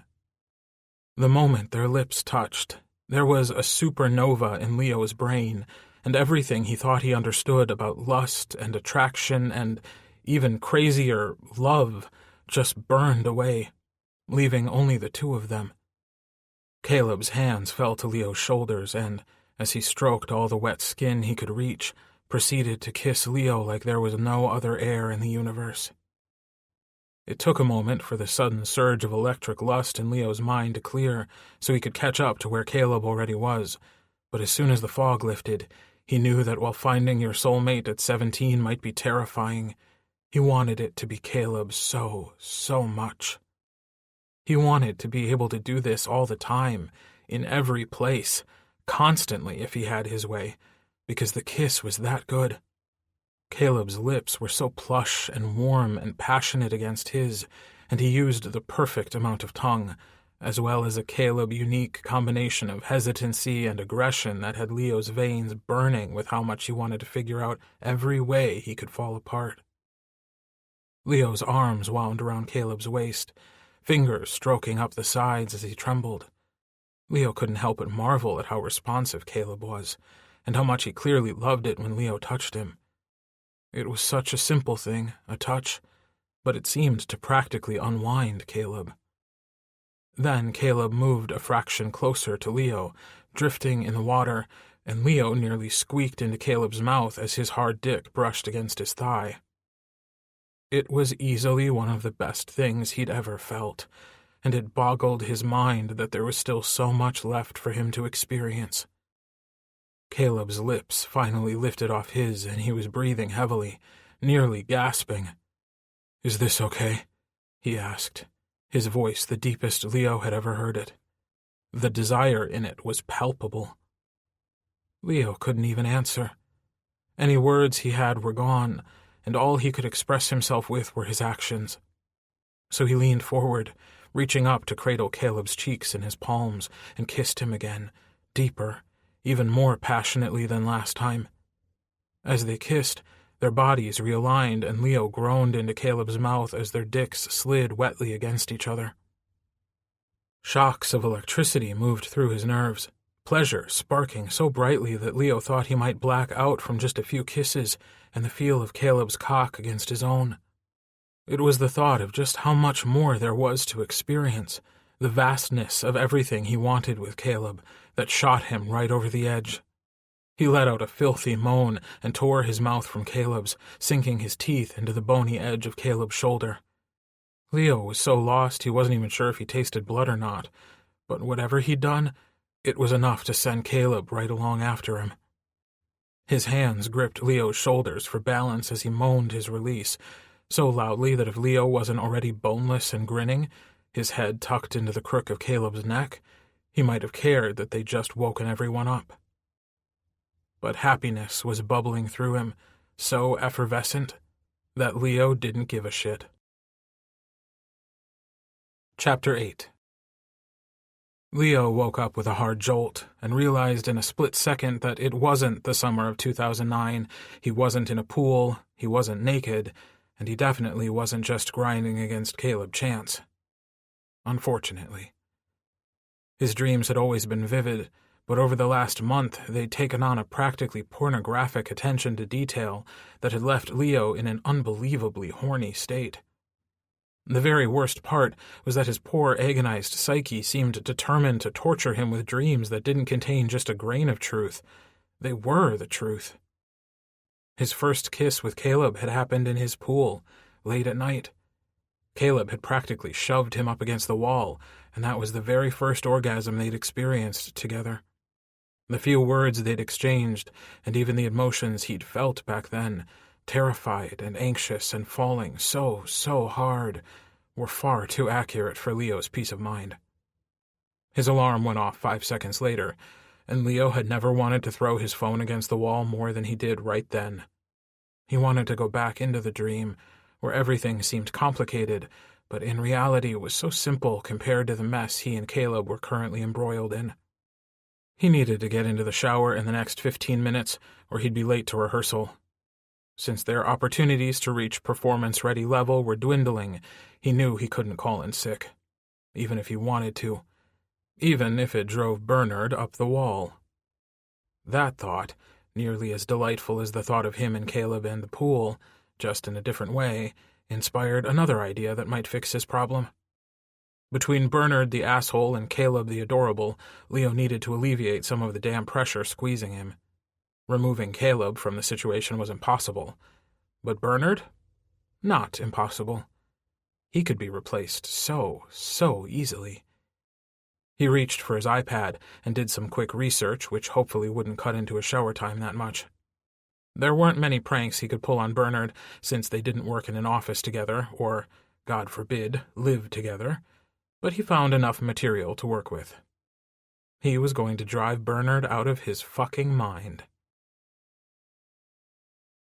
"You're late," Bernard said coldly as Leo walked into the warehouse.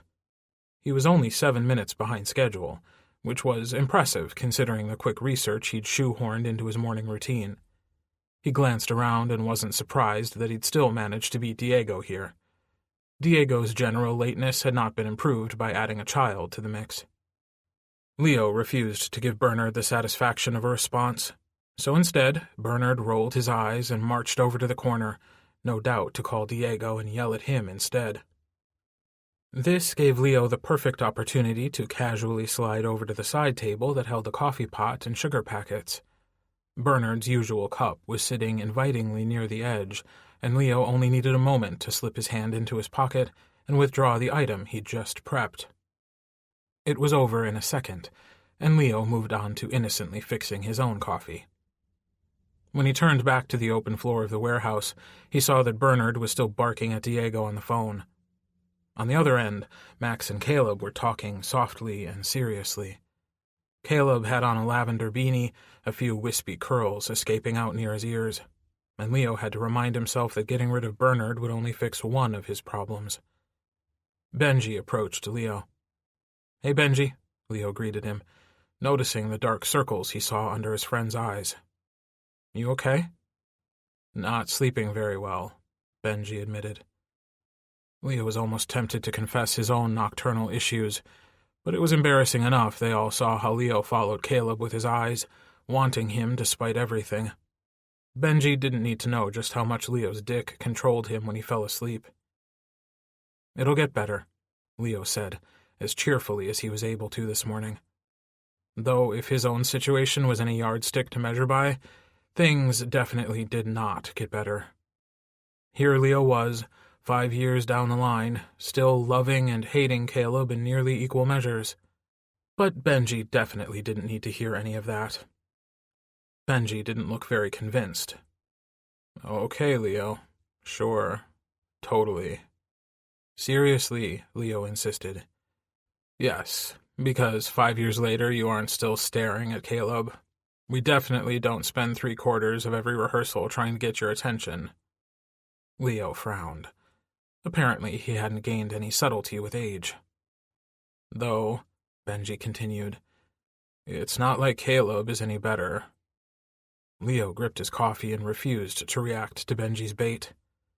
Benji hadn't said it as bluntly as Max, but Leo knew what his friend was attempting to suggest. It was the same damn thing that everyone who knew them and a whole legion of their fans believed, that he and Caleb had a once-in-a-lifetime love, a love that couldn't be hidden or covered up or subdued. It was supposed to be a love without end. Leo felt the all-too-familiar anger rise inside him. His life hadn't turned out the way it was supposed to. His life was supposed to be amazing and transcendent and fucking happy, and instead all he'd gotten was bitterness and pain and 5 years without his soulmate. He hated whining that his life wasn't fair, but it wasn't. His eyes flicked over to where Caleb was sitting, and of fucking course, Caleb was staring at him, intense adoration written all over his features. The desire to lock himself into the bathroom was rising, but naturally, that was the moment Bernard finally hung up the phone, and a second later, Diego walked into the warehouse. "Let's get started," Bernard announced in that superior, awful voice of his. Leo gritted his teeth and looked around for his guitar. "Early ticket sales are in," Bernard continued. Annoyingly, it seemed they were going to have to tolerate more of a rehearsal intro than normal. "About 3/4 sold at most venues. Some cities better than others." Leo let out a tiny sigh of relief. They weren't as obscure and unimportant as he'd feared. And yeah, maybe most of the people were coming for a nostalgic experience, and maybe some of them were coming because they knew now that he and Caleb had been a couple and they were curious. But they were coming. That was what mattered. Bernard looked like he'd just swallowed a lemon. Clearly, he'd wanted to be able to deliver bad news, and he hadn't been able to. "That's great," Benji said, trying very hard to sound enthusiastic. Max gave a little cheer. Leo glanced over at Caleb and was dismayed to see that he was still staring at him, like Leo's reaction was the only one that mattered. Leo let his eyes rest on him for a split second, then turned his attention back to Bernard. Bernard chose this moment to lift his mug to his lips and take a sip of coffee. On the bottom of the mug, clear as day, it said, "Asswipe." Benji let out a choked laugh. Max was laughing so hard he was nearly bent over at the waist. Even Diego was smiling.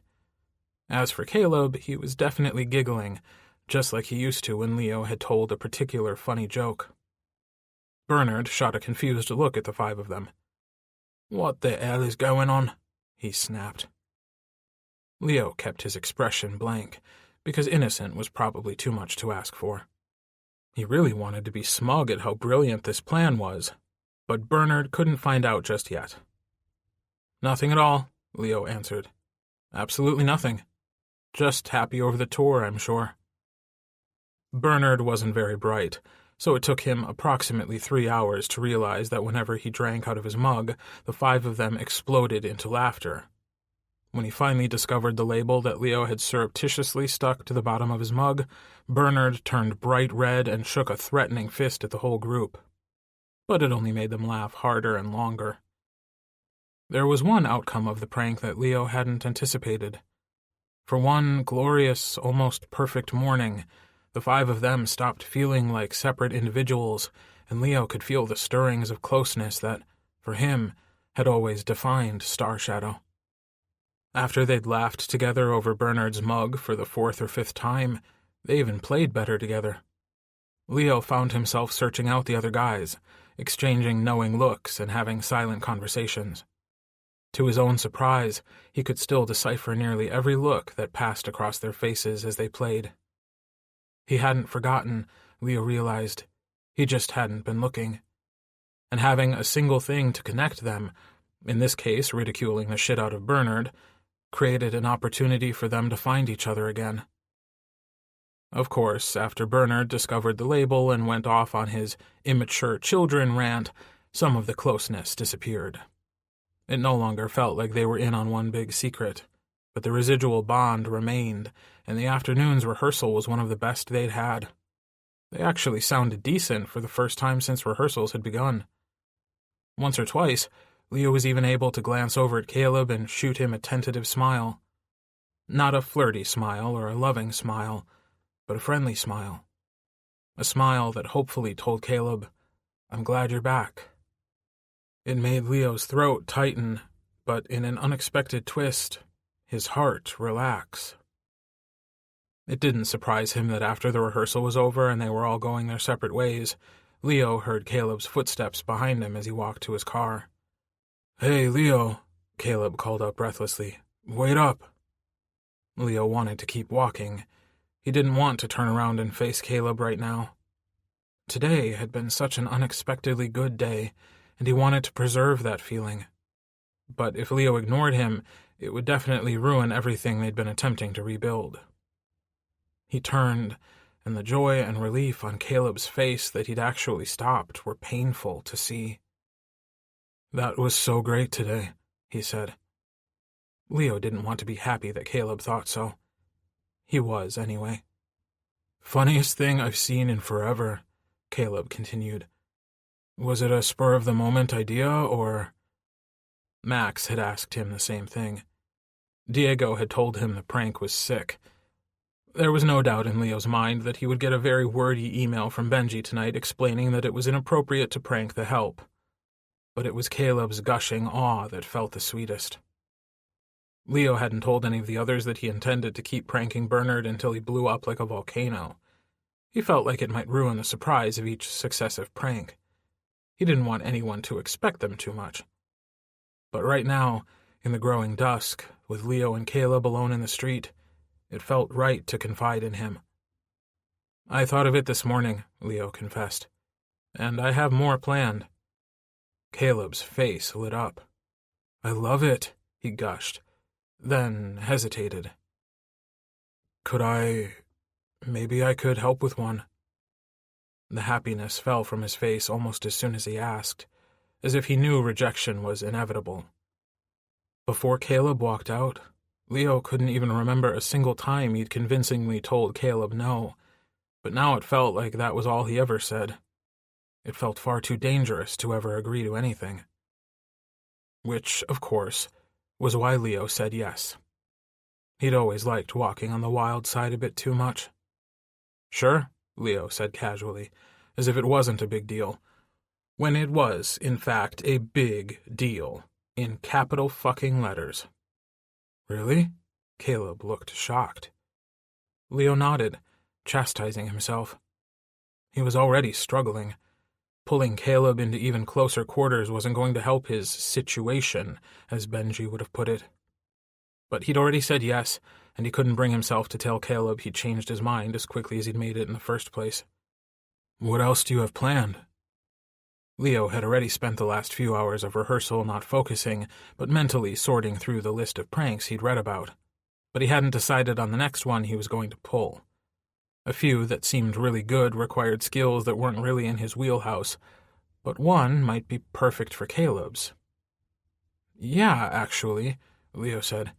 "There was one with a fake cake that you could definitely help with." Leo was sold from the moment Leo mentioned a cake.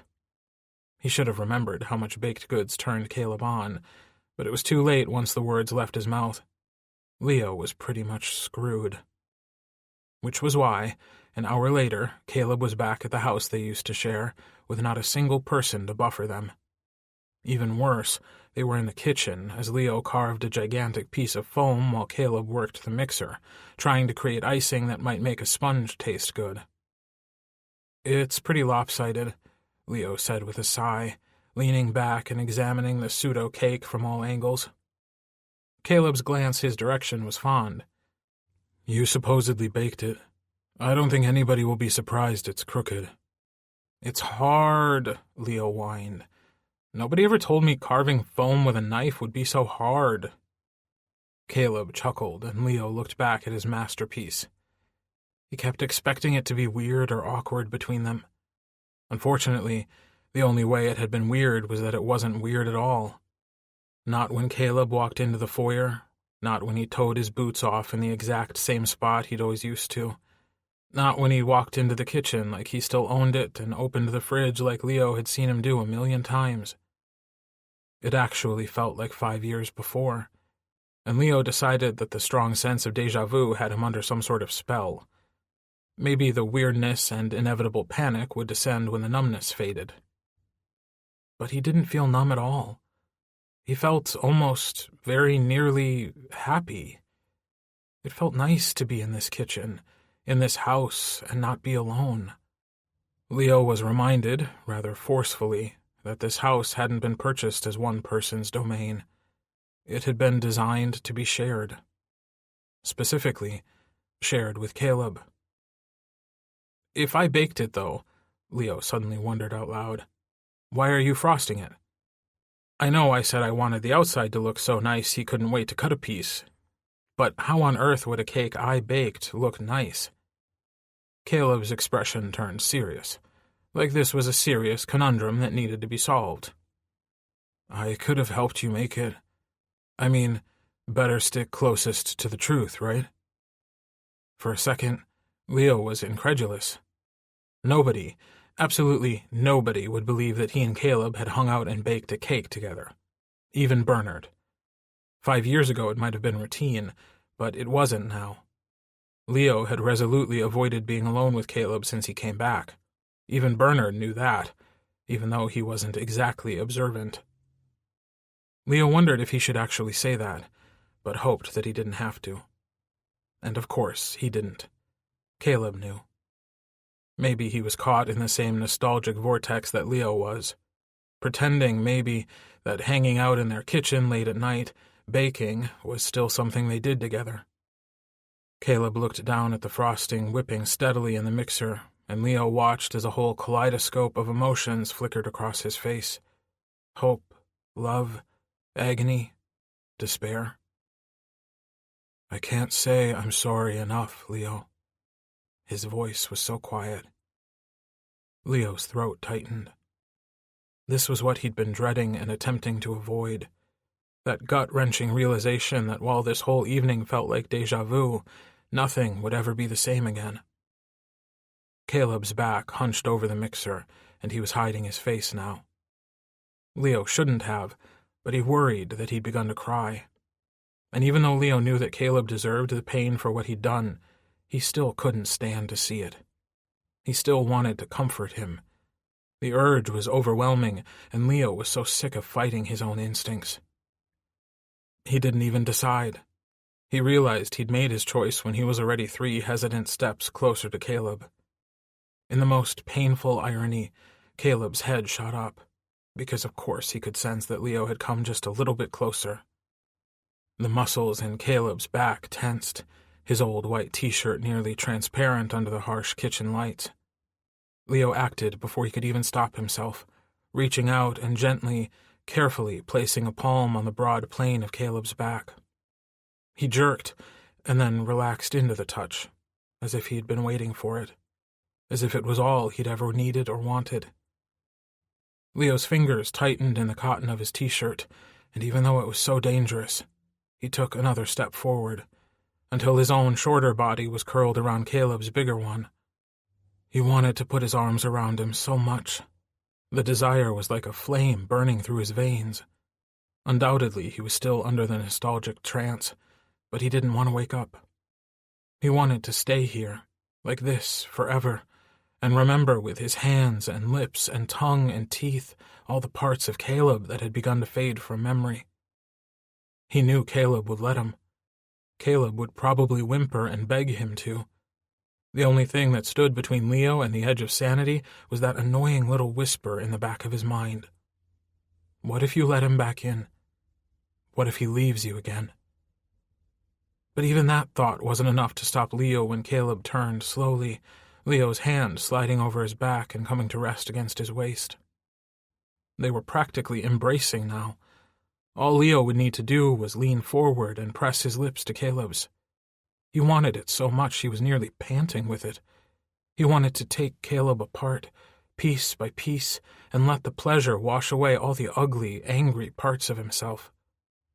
Caleb's eyes were burning with an unnatural green light, and there was a moment he knew it was inevitable. His breath went short, and Caleb hesitantly settled his own large hand around Leo's waist, fitting it in the same curved hollow that had been exclusively his for 9 years. Leo's eyes fluttered shut, and he leaned in, so close their breath was mingling. He realized like a blinding shot of lightning that he was so stupid to think he could ever have resisted this. He and Caleb were inevitable, like a moon orbiting a planet. He could fight the compulsion for a little while, but this was all he had ever wanted since he was 17 years old. For the time Caleb wasn't with him, he'd felt like his very existence didn't make sense, and the overwhelming rightness of this moment convinced Leo even further. Caution and fear faded into the background, like they'd never existed, and for a split second, his certainty was blinding. Leo kissed him. Hesitantly at first, cautiously, wonderingly. He touched his lips to Caleb's, hoping that his own brain wouldn't freak and that Caleb's wouldn't either. But Caleb's sank into him like a puppet with its strings cut, as if he'd been waiting for exactly that. The last thought Leo had before Caleb's fingers tightened around his waist and the kiss deepened was that Caleb wasn't the only one who'd been waiting. Still, even as Caleb's tongue brushed his, and Leo couldn't help the moan that escaped him, he tried to keep it light, tried to keep it from turning dirty and sexual, even though he knew it was inevitable. His cock had been hard in his jeans for what felt like the whole evening, and he knew from the little aroused gasps Caleb kept making that he was in a similar state. But Leo knew he wasn't ready. He wanted to be. Wanted to drag Caleb upstairs and force him to fall apart under his mouth and open him up for his cock until he was begging for it, moaning and writhing and desperate. But wanting and needing were two different things completely, and Leo knew if he took him to bed now like he wanted to, like he was dying to, nothing would ever be fixed. He would freak out at some point, and all this would go to shit. So he tried to keep it light, even when Caleb's hips stuttered and searched for his, desperate for the same friction that Leo's own dick craved. Caleb groaned, the sound so filthy that Leo had to pull away, gasping because the desire to wreck him against the counter was so strong that, for a second, he wasn't sure he could resist. He opened his eyes and looked up at Caleb. "Leo?" Caleb murmured, his voice low and gravelly. 1,000 questions in that single word. "We shouldn't have done that," Leo said finally. He hated how Caleb's face froze in place, but he couldn't help it. He couldn't lie. "Don't say you're sorry," Caleb begged. "Don't say you regret it." Leo knew he should regret it. Leo knew what he'd just done would make those dreams of his 1,000,000 times worse. Now that he'd kissed Caleb again, Leo knew he would want to kiss him even more than he had before. It should be a huge, massively huge mistake, and it was, but Leo couldn't bring himself to regret it. He shook his head, and Caleb sighed. "I didn't mean," Caleb said. "I didn't mean for it to happen. I mean, I wanted to. I always want to. But that wasn't why I came here tonight." "It's okay," Leo soothed, reaching out to cup Caleb's cheek with his palm. "I know. I think it was inevitable." He hesitated. "Maybe you should check on the frosting." Caleb looked like he had 100 questions, and of course Leo had exactly 0 answers. So he changed the subject, because he was a huge chicken shit and a miserable excuse for a person. Caleb didn't deserve to be jerked around. He deserved for Leo to explain why he'd been pushing him away, but then pulling him closer. But an explanation would necessitate Leo understanding his reasons himself, and he had no fucking clue. He'd have to live with the knowledge that he wasn't being entirely fair to Caleb right now. "Right," Caleb said, turning toward the mixer. Leo stepped away, returning to his misshapen sponge cake. It looked even worse from this angle, and Leo contemplated trying to fix it, but maybe Caleb was right. He definitely wouldn't bake something that looked good. The mixer shut off, and Leo looked up to see Caleb rummaging around in a drawer. "Oh, good," he said to Leo, pulling out a utensil with a flat blade. "You didn't move anything around." It was a simple enough comment, but that was all it took to forcibly jerk Leo the rest of the way out of his warm nostalgia bubble. It was enough for Leo to realize that the kiss wasn't just a little insignificant mistake. It was a huge mistake. What was he thinking, letting Caleb back into the house, back into his life, back into his heart? "What's that?" Leo demanded. Caleb shot Leo a strange look. "It's an offset spatula. Something you use to spread frosting." "Give me that," Leo demanded rather than asked, and then snatched it right out of Caleb's hand. Caleb looked confused, and Leo couldn't blame him. But panic was a white-hot heat streaking through him, and he needed to frost this goddamn cake and say goodbye to Caleb. He needed to sit alone and think. He needed to get some space so he could freak the fuck out properly. Caleb passed over the bowl of frosting. With jerky, uncoordinated movements, Leo plopped a huge mound onto the sponge and began spreading it with no concern at all for how the finished product might look. "Maybe you should let me," Caleb said, but then he must have caught the feverish look on Leo's face because he stopped right in the middle of his sentence. "Oh," he finally said. "Oh." Leo set the frosting spreader on the counter with a decisive click. He hated how angry he was, because even he couldn't blame Caleb for this. Caleb hadn't forced himself on Leo. Leo had invited him over to help with the cake. Leo was the one who'd comforted him. Leo was the one who'd kissed him. All Caleb was doing was simply going along with it. It wasn't his fault that he was too much for Leo to ever resist. "I think you should go," Leo said quietly but decisively. He managed to keep most of the anger out of his voice. It wasn't even anger at Caleb, it was all directed at himself. But there was an edge to it that Caleb must have recognized. "Okay," Caleb said. "I understand." His understanding made it so much worse. Leo felt incredibly guilty now, not only angry. But how could he stand here and pretend that everything was okay? He believed nothing would ever be okay again. "I'm sorry," Leo said hopelessly. "I'm so sorry." Caleb's eyes were heartbreaking. "I know. It's really okay. I get it."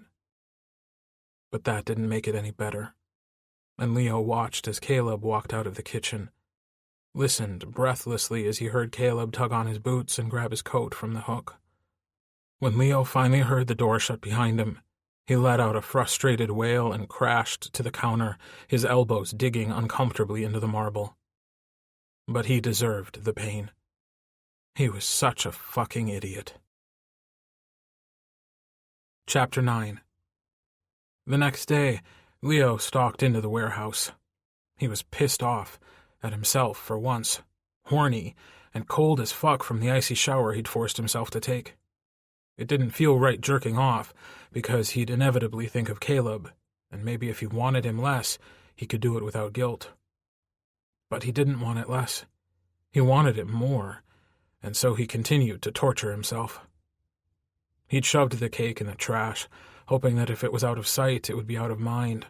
But unsurprisingly, that hadn't worked at all. And in light of how the last prank had gone, Leo had put his whole plan on hold. He couldn't even drive Bernard away without somehow driving himself crazy in the process. Benji figured out his mood pretty quickly, because he marched over right away as Leo was fixing his coffee. "Leo?" Benji greeted him in his most faux upbeat voice. One day, Leo was going to tell him that nobody was ever fooled, and there wasn't any point in pretending to be happy. Nobody was happy all the time. Leo was definitely not happy all the time. Leo ignored him, his favorite fuck-off expression plastered to his face, hoping that Benji would get the message. Benji, because he was Benji, tried again. "Good morning so far?" Leo shot him the most withering glare in his arsenal of withering glares. "Not exactly. No." "Let's go out tonight," Benji suggested. "Get some drinks." Benji stated this request, rather than posing it like a question. Leo wanted to be able to tell him that he had lots of plans after rehearsal. Lots of important places to go and important people who wanted to see him. The truth was nowhere close to that. So instead, he gave Benji a sharp nod. Maybe going out with Benji would be better than sitting at home feeling sorry for himself, torturing himself over what had just happened with Caleb. "Great." Benji's face broke into a big grin, authentic this time. "I'll pick you up at 10. And Leo?" He glanced up with a grimace at the demand in his friend's voice. "Try not to look so—" Benji paused, like he was reconsidering this statement. "Try to look like you care, a little." Leo didn't remember what looking like he cared even felt like, but he gave another nod. Bernard called rehearsal, and for once he was almost glad, because that meant Benji couldn't bother him anymore. When Leo got home, his mood had soured, going from bad to worse.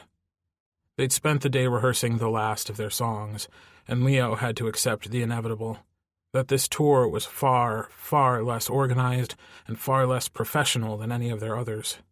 They were cobbling everything together, with almost no support from management, which unfortunately made sense, because the 5 of them had gone out of their way to piss them off.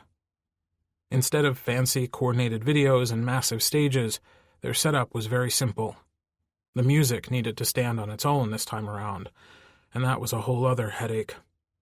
Leo could remember a time when that was all they'd wanted, but back then, they hadn't taken a 5-year break from each other and, in some cases, their instruments. Still, people had bought tickets. They were coming to the shows. Everything, Leo thought, could be a lot worse. Things could always be a lot worse. He took a shower and styled his hair, hands paused in it for a second as he stared at the mirror. Sometimes he still forgot that he'd stopped bleaching it, and he was shocked at how dark it was.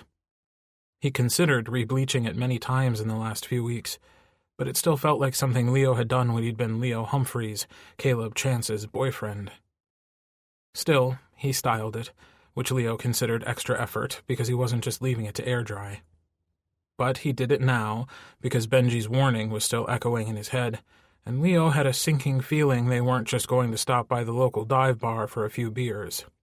Benji wouldn't have given 2 shits if that was the case. No, Leo had a very good idea of where Benji was going with this, and while his stomach nodded painfully at the idea, he still hadn't picked up his phone to cancel. It had been 5 years, and maybe it was time for Leo to take that final, last step. Leo wasn't stupid enough to believe it would exorcise Caleb from his dreams, but maybe he'd finally stop feeling like a volcano ready to explode. Leo approached the closet hesitantly. Jeans were easy enough. He picked his tightest pair and tried to ignore the way they bit into the few extra pounds he'd put on around his waist. The good news was the extra pounds did make his ass look awesome, he thought, as he turned and stared at himself in the mirror. He browsed through his t-shirt selection and finally decided that if he showed up in a t-shirt and jeans, his life uniform, Benji would probably kill him or dress him himself, and there was no way Leo wanted to look like a white boy rapper. Digging further into the closet, he found a few things that he knew Diego and Benji had missed when they'd packed up all of Caleb's stuff. He'd seen them before, a few shirts and a pair of jeans and a scarf, hanging around so innocently, but attacking him with sharp claws when he was searching for an old sweatshirt. Leo knew he should have gotten rid of them, but tonight he was glad he hadn't. The button-up shirt was midnight blue and vaguely shiny, nearly glittery, which was always more of a Caleb thing than a Leo thing, but he put it on anyway. The size meant it hung big on him, but Leo undid the first few buttons, and then it didn't look like he was drowning in too much fabric. It almost looked like a deliberate choice. He had his own clothes besides t-shirts that he could have worn, clothes from what felt like a mythical past when he'd walked red carpets. But deep down, Leo felt if he was truly going to do this, it didn't feel right not to have anything of Caleb's with him. He doubted Caleb would agree, but he'd left him for the last 5 fucking years. He didn't get a say. Leo stared at himself in the mirror for a long moment, fidgeting with his hair. He tried to imagine what someone else might see if they looked at him. Someone short and nearly slender, but curvy. Dark hair styled back. Big blue eyes. Chiseled cheekbones and a hawk's nose. The blue shirt was a good choice. It played up his eyes and darkened his tan. If he spotted himself at a club, he might pick himself up. Maybe. The doorbell rang and Leo gave himself one more reassuring glance in the mirror. He could do this. He needed to do this. Benji's jaw dropped when Leo opened the door. He took that as a good sign. "So, you figured it out," Benji admitted as they walked to the car. Leo rolled his eyes when he saw that Benji had hired a car and a driver for the night. Benji was nothing if not predictable. Leo slid into the back seat. "Of course I figured it out. You said I needed to look decent." Benji still looked extremely anxious, like Leo might freak out and end it before it ever started. What Benji didn't know about were the dreams that Leo had been grappling with for the last few weeks. Benji didn't know just how desperate Leo had become. He'd avoided taking this step for years, preferring to deal with his urges alone, but that time had passed.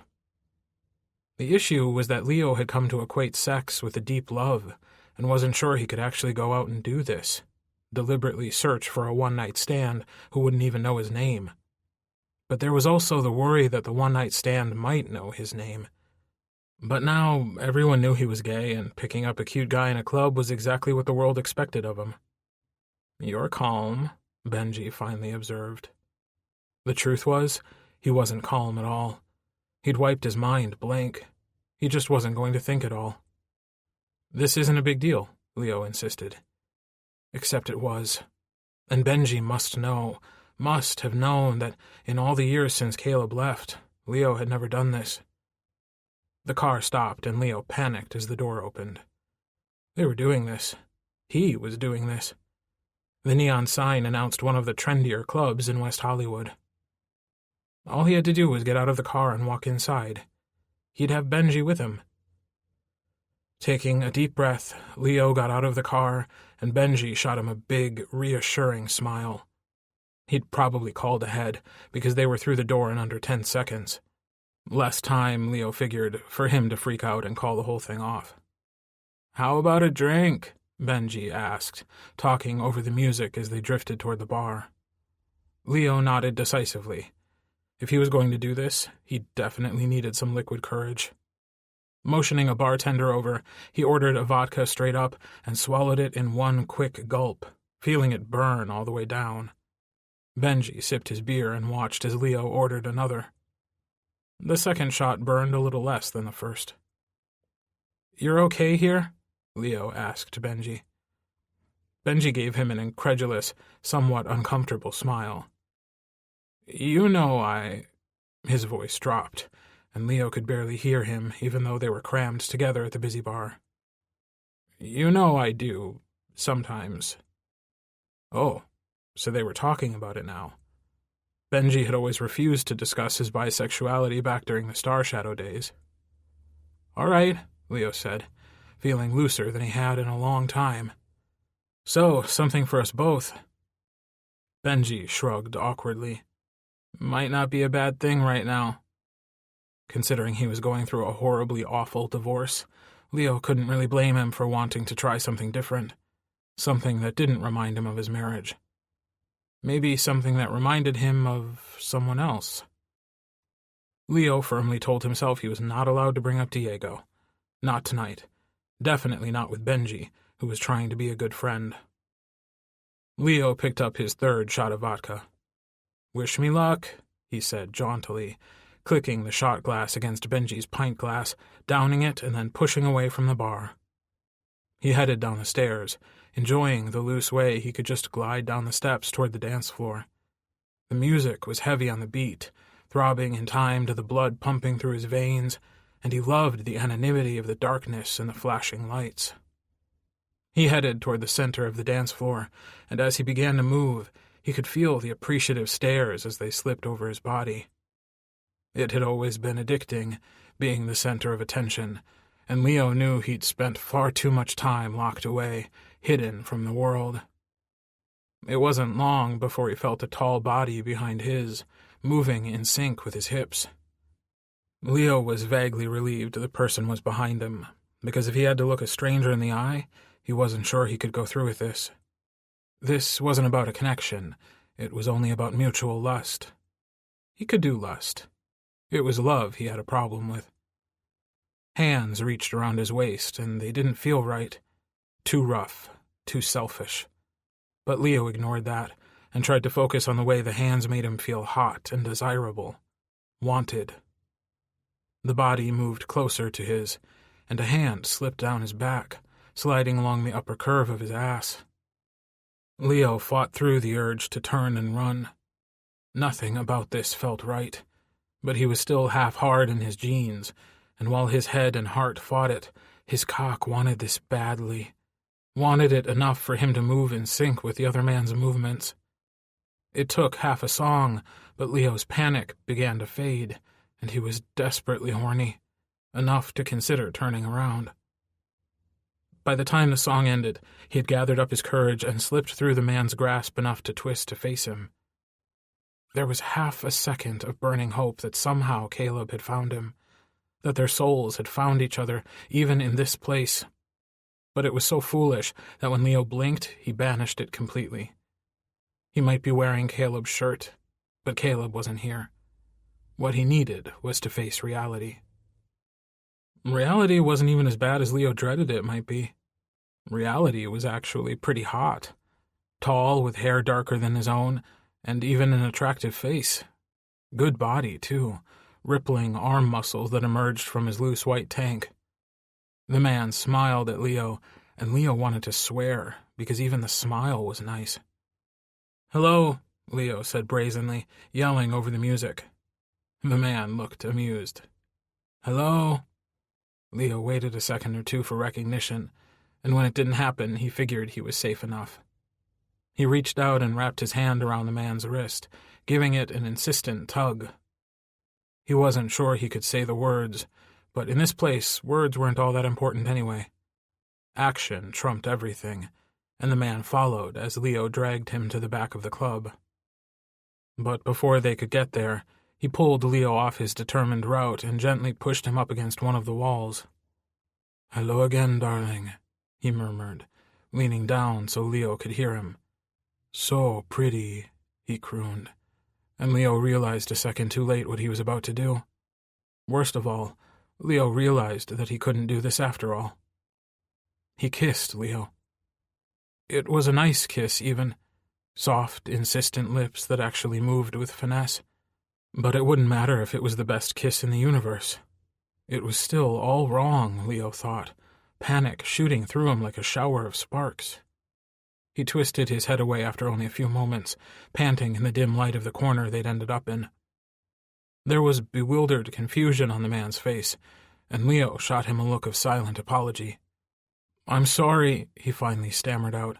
"I can't." That was, of course, the moment the flash of recognition that Leo had been waiting for earlier appeared in the man's dark eyes. "You're—" he said in shock. "Yes," Leo said shortly. "That's me." The man smiled, slow and sad, as if he understood exactly what Leo was going through. He put a reassuring hand on his shoulder. "It's okay. I get it." Then he was gone, and Leo was left leaning against the wall, his pulse ricocheting wildly and his throat closing over with panic. It only took a second, but he knew he couldn't stay. Blindly, he pushed his way rudely through the dance floor, furious with himself and his own stupid, stupid heart. He shouldn't want Caleb Chance anymore. He should hate Caleb with every breath he took. He didn't. He didn't hate him at all. Leo finally burst through the door and leaned over, right there on the sidewalk, resting his hands on his knees. He took several long, cleansing breaths of cool night air and tried to calm the racing of his heart. "Leo?" Benji's concerned voice came from behind him, and a hand gently rested over the small of his back. "Are you okay?" Leo squeezed his eyes shut. He wanted to cry and never, ever stop. He shook his head. No doubt Benji had just witnessed his entire meltdown. "Car should be here in a second," Benji said, hand still on his back as he guided them to the side, away from the worst of the crowd. The line, bored with waiting to get in, was eyeing the two of them with interest. Two former boy banders outside a gay club, one of them in the middle of a panic attack. Leo could only imagine how that would go over in the tabloids. Suddenly, he was horribly sick at the thought that Caleb might see evidence of him here, in his shirt. The car pulled up, and Benji manhandled him into it. Leo looked out the darkened window as they started moving. "We should talk about this," Benji said carefully. Leo squeezed his hands together, knuckles white, and swallowed hard, resisted the urge to laugh hysterically. He couldn't even think about what just happened. Talking about it was out of the question. "That was the first time you'd done this, wasn't it?" Benji asked again, even though he must have realized that Leo wasn't going to answer. But then his silence was probably answer enough. "I thought so," Benji continued. "Listen, I wondered if you could, and maybe it's okay that you can't." It wasn't okay that he couldn't. Leo felt caught between a rock and the hardest place on earth. He wasn't over Caleb, and he couldn't let him back in. What the fuck was he supposed to do with that? "Maybe instead of fighting him so hard, fighting how much you love him, you should start fighting how much you don't trust him. Fight for him, not against him." "But what if I can't trust him again?" Leo's voice was raw, anguished. He glanced over at Benji, saw the tears in Benji's eyes, knew he felt at least a portion of what Leo was feeling. Suddenly it hurt too much that the stranger had been the last one to touch him. He scooted closer to Benji, hesitantly at first, but Benji, bless his soul, understood instantly and reached an arm out, tucking Leo into his side. "I think you'll never know unless you try," Benji said. Minutes ticked by, and slowly but surely, Leo felt the vice choking his throat beginning to relax. He could breathe again. He nuzzled further into Benji's arm. He'd missed cuddling with him. They hadn't done it in forever. Maybe Benji was right. Maybe he should start fighting for Caleb instead of always fighting against him. "Is it weak of me to want him back? To let him back in?" Leo asked softly. "Does it make me a weak person if I forgive him?"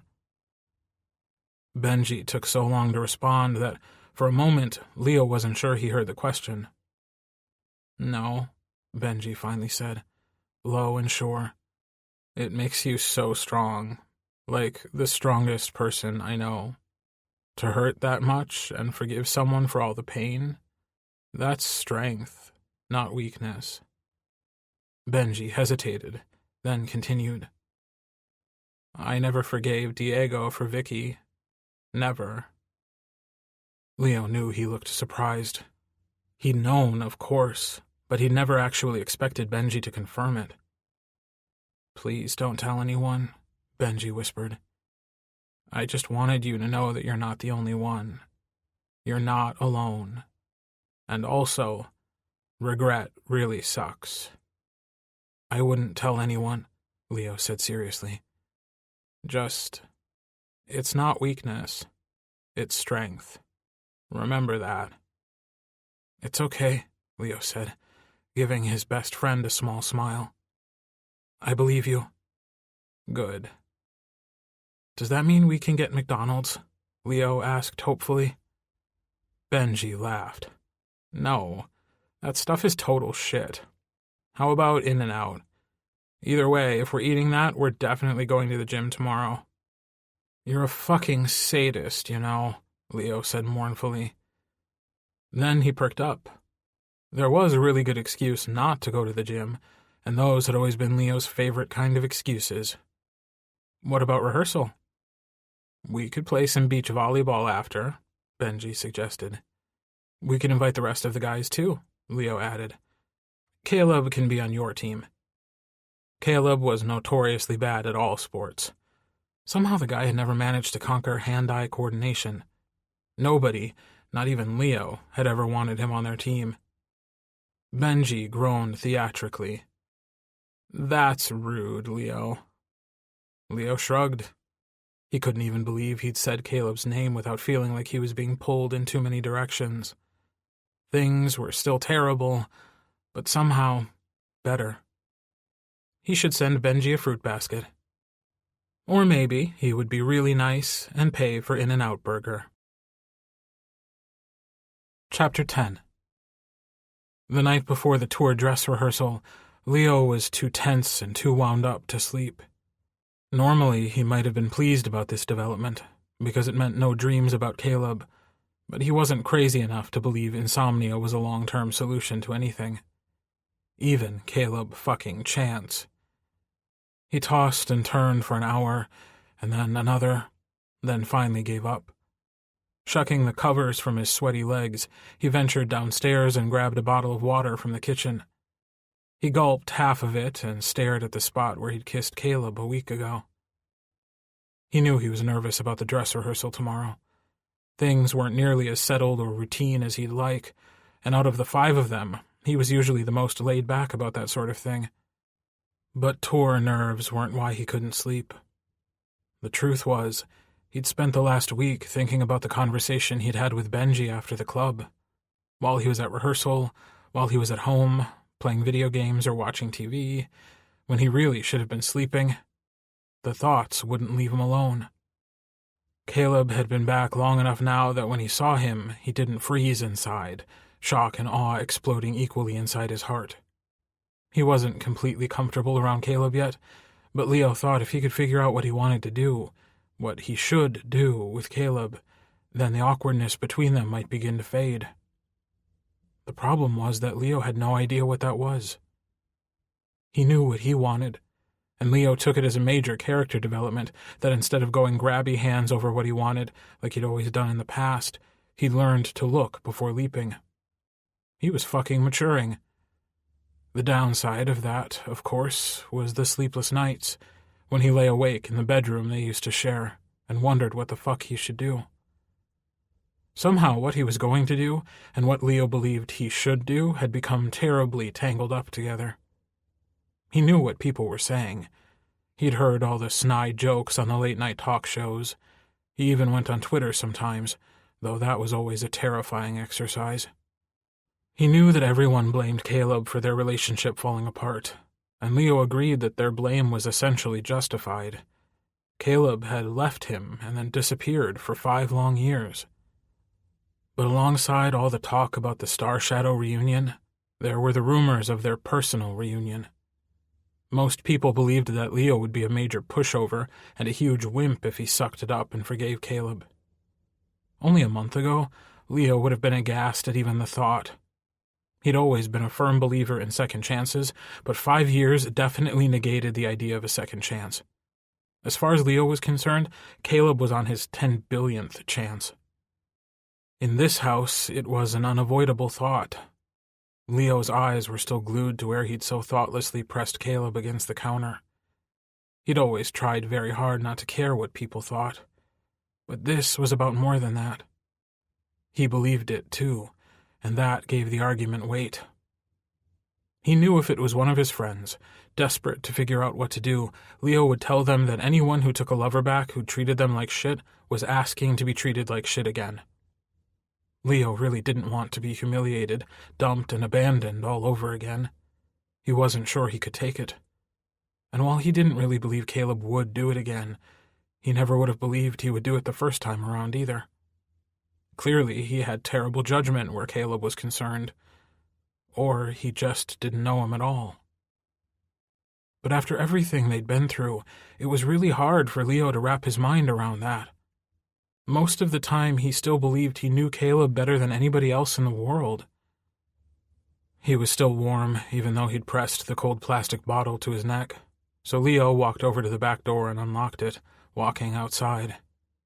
The stones of the patio felt rough on his feet, but the cool night air felt amazing on his skin, so he padded over to the grass. He was just about to sit down to look at the stars when he saw a shadowy figure in the darkness. He couldn't help it. He screeched. Horribly. Awkwardly. This was how life was going to end, Leo thought, fear shooting through him in a mad, nauseating rush. He was going to die in his own backyard without ever figuring out if it was a good idea to take Caleb back.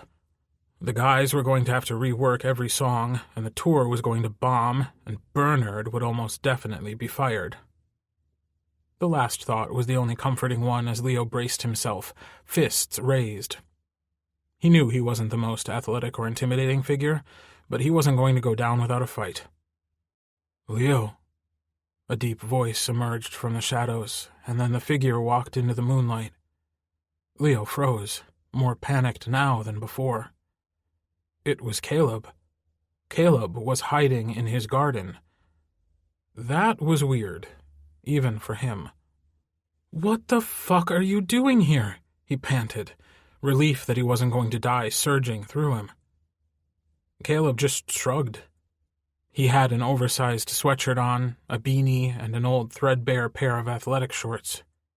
He looked worn and a little tired, just like Leo felt.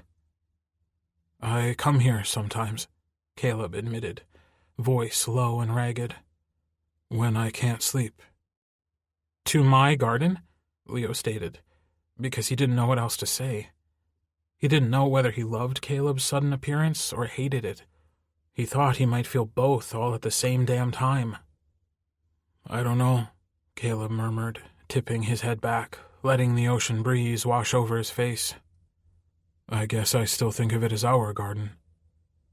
Leo's heart froze in his chest, then started to sluggishly beat again. "Oh." "I know I shouldn't," Caleb said sheepishly. Leo could see the faint reddish stains on his cheeks, washed pale by the moonlight. Leo sat down on the grass, because that was why he'd come out here initially, and since his brain wasn't functioning correctly, he couldn't formulate another plan. He could only remember this one. Caleb gazed over at him, and Leo could practically taste the question on the air. He waved his hand absently. "You're already here," Leo said, as if this situation weren't one big emotional minefield. "You might as well." Caleb sat down slowly, a good distance away from Leo. "I couldn't sleep either," Leo admitted into the silence. "Nervous about tomorrow?" "Yes. No. I don't know." "Which is it?" Caleb demanded playfully. He sounded like he did genuinely want to know, even if Leo himself wasn't sure. Leo would love to admit that his nerves were the reason he'd been up late so much recently, but while Caleb had done plenty of shitty things, he didn't deserve to be lied to. "No," Leo said with certainty. Caleb was silent and still for a long, drawn-out moment. "Do you want to talk about it?" he finally asked. Leo didn't think so, and even if he did, it clearly wasn't the best subject to bring up with Caleb, since the subject was Caleb himself. But the truth was, Caleb had been his best friend, his best everything, a long time ago. Caleb was the one he'd have gone to in that long-ago past. It felt weird not to be able to talk to him about it. By now, Leo knew what Benji and Max and Diego all thought. There was only one person whose opinion he didn't know. Maybe it did make sense to ask. He took a deep breath, exhaling slowly. Would it be crazy of me if I wanted to try again with you? The air between them was absolutely still. Leo couldn't bring himself to look over at Caleb, but he could imagine the love and longing in his expression. "Leo," Caleb breathed out unsteadily. "Oh, God." "You can't answer as you," Leo insisted suddenly. He wasn't asking Caleb, his ex-boyfriend, who'd admitted more than once in the last few months that he still cared. He was asking Caleb, his best friend, the person he could say anything to from nearly the first moment they'd met over 9 years ago. "Okay," Caleb sounded confused. "Who am I supposed to answer as?" Leo bent his knees and drew them close, wrapping his arms around them as he tucked his head into the curve of his hands. "My best friend," he mumbled, suddenly embarrassed and trying not to regret this whole thing. But dear, ridiculous, very sweet Caleb took the question seriously. Leo glanced over and saw his face was composed and serene, like he was mentally placing himself into the right context. "Okay," Caleb said. "I'm ready. Now, tell me more. What do you mean by crazy?" Leo barked out a laugh. "Crazy? Well, like I've been fighting you so hard. Fighting getting close again. And Benji said the other night that maybe I was fighting the wrong thing. That maybe I should fight to trust you again." Leo paused, wondered if he should go on, but then he forged ahead anyway. "But then there's the part of me that doesn't want to be the stupid guy who trusted his ex again only to be betrayed again. There's always that one person in a relationship, you know? The one who won't learn, no matter how many times they get burned. I don't want to be that person." "You'd never be that person," Caleb answered, honesty ringing in his voice. He sounded like he'd never been more certain of anything. "I know," Leo agreed. "I'm far too paranoid." But if he actually believed that, why was he still contemplating trying again? "No," Caleb argued. "It's not that at all. You're like—" Caleb swallowed hard. "I know you would never let someone in unless you were sure." It made sense. Maybe Leo's doubts were actually born of his hesitancy to give that trust back. Suddenly, Leo felt swamped with guilt for even daring to suggest something to Caleb when he really wasn't sure. As much as Leo had suffered, Caleb had done his own share of suffering. He didn't deserve to be jerked around. "I'm sorry," Leo said. "I shouldn't have asked. It was—" Leo wasn't sure how to finish that sentence, only that he felt even crappier now. "It's okay." Caleb's voice was soft, and there was zero judgment in it. But there was a tiny thread of shame, and Leo hated it. "Honestly, I've accepted that we're done. I would never expect you to take me back." Leo sat there for a very long time, staring at the stars. "But you're still here, in my garden. Our garden," he corrected. "I know." He sounded miserable now, guilty. "I didn't ever want you to know."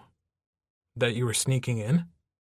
Leo glanced over and saw Caleb sitting much the way he was, legs extended out and crossed at the ankles, arms propping up his head as he stared at the sky. "You can talk to me too," Leo said. It was the very least he could offer. Besides, he couldn't help feeling curious about what was going on under all that gorgeous hair. Caleb had never been so quiet before, and had always volunteered his feelings. Leo wasn't used to having to ask, and he needed to remember to do that more often. "I didn't think you'd be interested in any of it," Caleb admitted.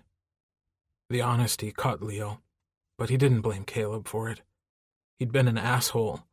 Deservedly, but still an asshole. "What if I am?" Leo asked flippantly.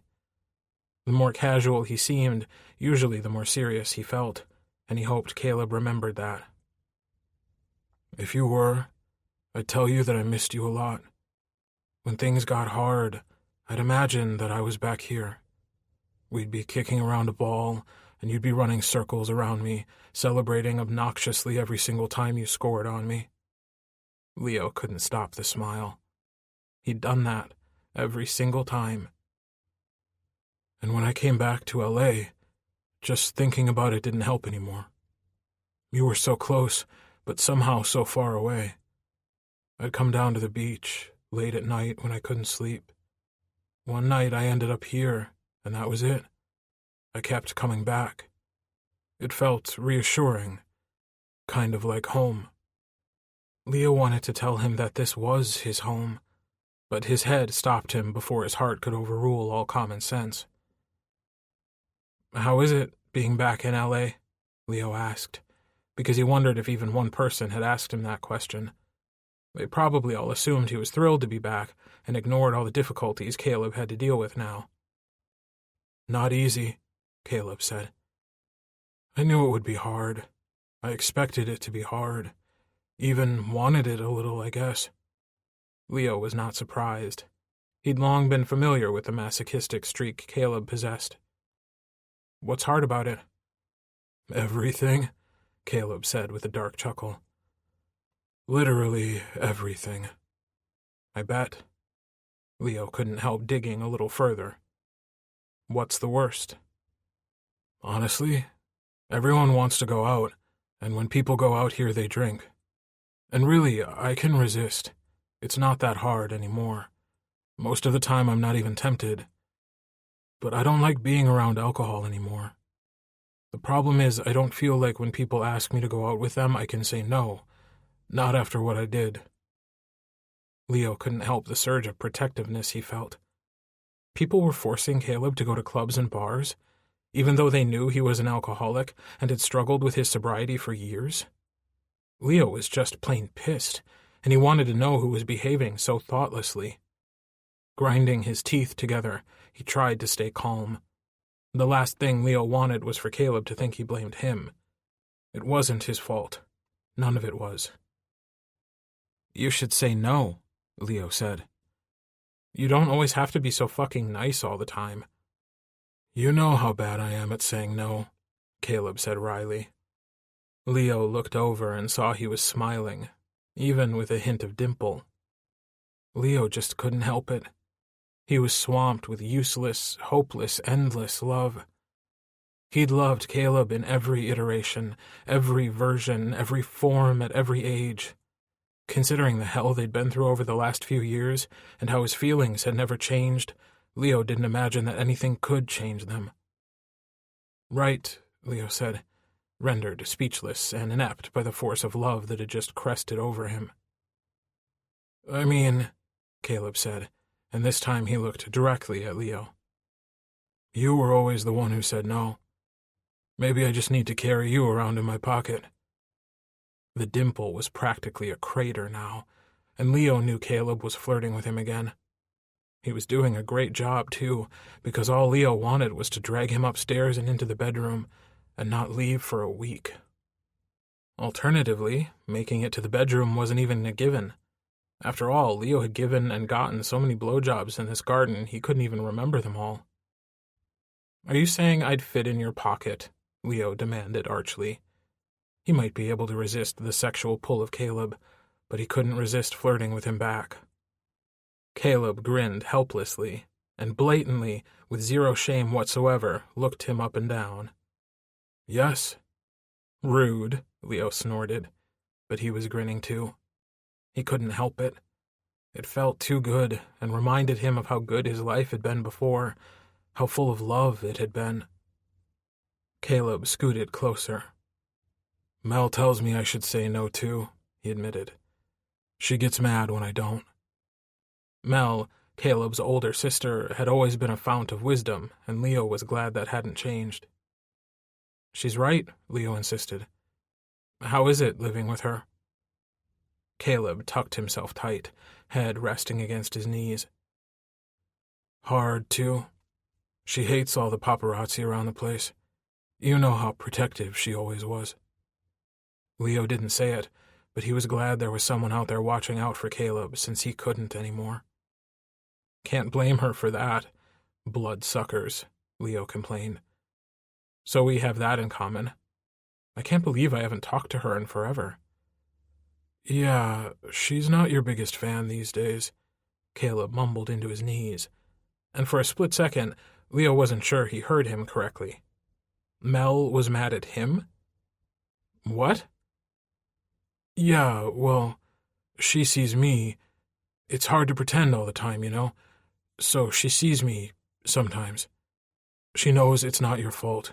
I don't blame you for being upset, for not wanting to forgive me. But she sees, and I think it makes it hard for her. Leo thought he might understand, but his heart was thumping hard in his chest at just the idea. Sees you what? Sees me sad. Caleb's voice was so small, and he sounded 16 again. It crushed Leo into a million pieces. Sad clearly comprised a whole range of emotion, but the truth was Leo understood all of them, all too well. He'd been sad himself, and more, for the last 5 years. And angry, Caleb added. Really angry. Leo understood the anger, too. What are you angry about? Mostly myself, for being so goddamn broken that I ruined my whole life. Pushed you away, the person I love the most. Pushed away my family and my friends. Abandoned everything. It was a hard reminder that as tough as things had been on Leo, they'd been even tougher on Caleb. He'd been struggling with controlling a disease that was part of who he was. Leo couldn't blame him for being so angry. He'd been angry plenty himself. Well, I learned I'm shit without you, Leo said wryly. Ask anybody and they'll tell you. I find that hard to believe. You were so mature when we met, Caleb defended loyally. Leo laughed. I think you've forgotten what I was like when we met. Ducking his head, Caleb blushed, the color noticeable even in the shadows of the garden. I could never forget, he said. Never. They were both quiet for a long moment. But one question kept cycling endlessly through his head, and he couldn't let it go. What about you? He asked quietly. Would you try again? Caleb had said he was still in love with him, but he didn't necessarily mean that he wanted to get back together. A hard lesson that Leo had learned over the years was that sometimes love just wasn't enough. Even if he could forgive Caleb, that didn't mean that Caleb would want to open himself up to everything that came with being Leo Humphrey's boyfriend. It would be stupid of Leo to assume that Caleb would just drop everything and fall at his feet if Leo deigned to take him back someday. I don't know, Caleb said, but Leo couldn't miss the note of wonder in his voice that belied the uncertainty of his words. I never thought it was a possibility. Never once? Leo asked persistently. I always wanted to. Of course I did. But I wouldn't let myself even think about it, Caleb admitted. I was pretty sure you'd hate me. Hate and love aren't so different, Leo said. But for the record, I don't. Caleb didn't say anything for so long that Leo wondered if he had said something wrong. If maybe he shouldn't have asked Caleb at all. If maybe he shouldn't have brought it up. Caleb finally spoke, but he was clearly struggling. I'm finally healthy, Leo. I'm finally myself again. I got myself back. I'm not ready to give me away again. Leo shouldn't be shocked, but he was. You think, he stuttered, you think I would make you relapse? As soon as he said it, he knew the idea was ludicrous.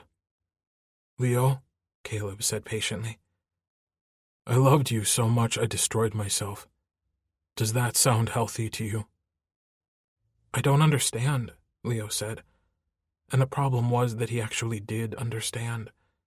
He shouldn't have expected anything, and he'd told himself that he hadn't, but he had. He'd expected Caleb to be ecstatic at the idea. Leo had expected that the decision would be his. There was a part of him that was even annoyed. Here he was, practically tearing himself apart, figuring out if he wanted to take Caleb back, and Caleb didn't even want to be taken back. It was a development that Leo should have been expecting, but wasn't. You said you love me, Leo said finally, and he hated how petulant he sounded. "Of course I love you." Caleb gave Leo a look like he was the crazy one. "I'm never not going to love you. Whether we're together or not, you're it for me." Right, okay. That makes no fucking sense. He didn't want to sound so angry, but he was angry. "I can't. Not now. Not when I've just gotten me back," Caleb said with a heavy sigh. "If you really are willing to give us another chance, I don't intend to fuck it up again. And one of us would right now." Leo hated how much sense Caleb made. He leaned back on the grass. He couldn't look Caleb in the eye when he said it. "I tried to go out and pick up a guy last week, with Benji." Tension crackled in the air. "And?" Clearly Caleb didn't want to be jealous, but he was anyway. Leo understood those feelings all too well. Leo picked at the grass. "I couldn't do it. I've never been able to do it. Not since you left." "Oh." "What I'm saying is that I've never been so fucking horny in my life," Leo admitted pathetically. Caleb laughed, long and low, and the sound sparked in Leo's belly and lower. His cock, vaguely interested in everything to do with Caleb, was undeniably awake now. Leo shifted uncomfortably. "I always thought it was silly how people thought we were so different," Caleb said, his voice practically a caress against Leo's heated skin. "But we've always been so alike." He hesitated, like he knew he shouldn't say anything else. "I couldn't either." Leo looked up and Caleb shrugged. "It felt wrong," he said, and Leo nodded in response. That was exactly how it had felt. "But we can't," Caleb continued. "It doesn't matter how much we want to. It wouldn't fix anything." "It would fix all this sexual tension," Leo offered hopefully, and Caleb laughed. "I believe," Caleb finally said, "I have to believe that if it's right between us, if we're right for each other, it'll happen again." "It'll just happen?" Leo knew how skeptical he sounded. He'd never been good with leaving his destiny in the hands of others. He'd always wanted to control it, thank you very much. "When it's right, we'll know." Caleb sounded so zen, but Leo just felt annoyed. Zen was not doing anything for his cock. Leo made a frustrated noise. "Patience, Leo," Caleb reminded him. "You know I'm the least patient person in the whole world. And I'm shitty at saying no. But we're going to have to figure this out." He sounded so sure, so certain that this would just happen. "I guess," Leo said darkly. "You should go in and get some sleep. Big day tomorrow," Caleb said. Leo propped himself up and slowly got to his feet. Caleb followed suit, and then they were just standing there, staring at each other. "See you tomorrow, Leo," Caleb said, beginning to turn away, and all of a sudden Leo freaked out.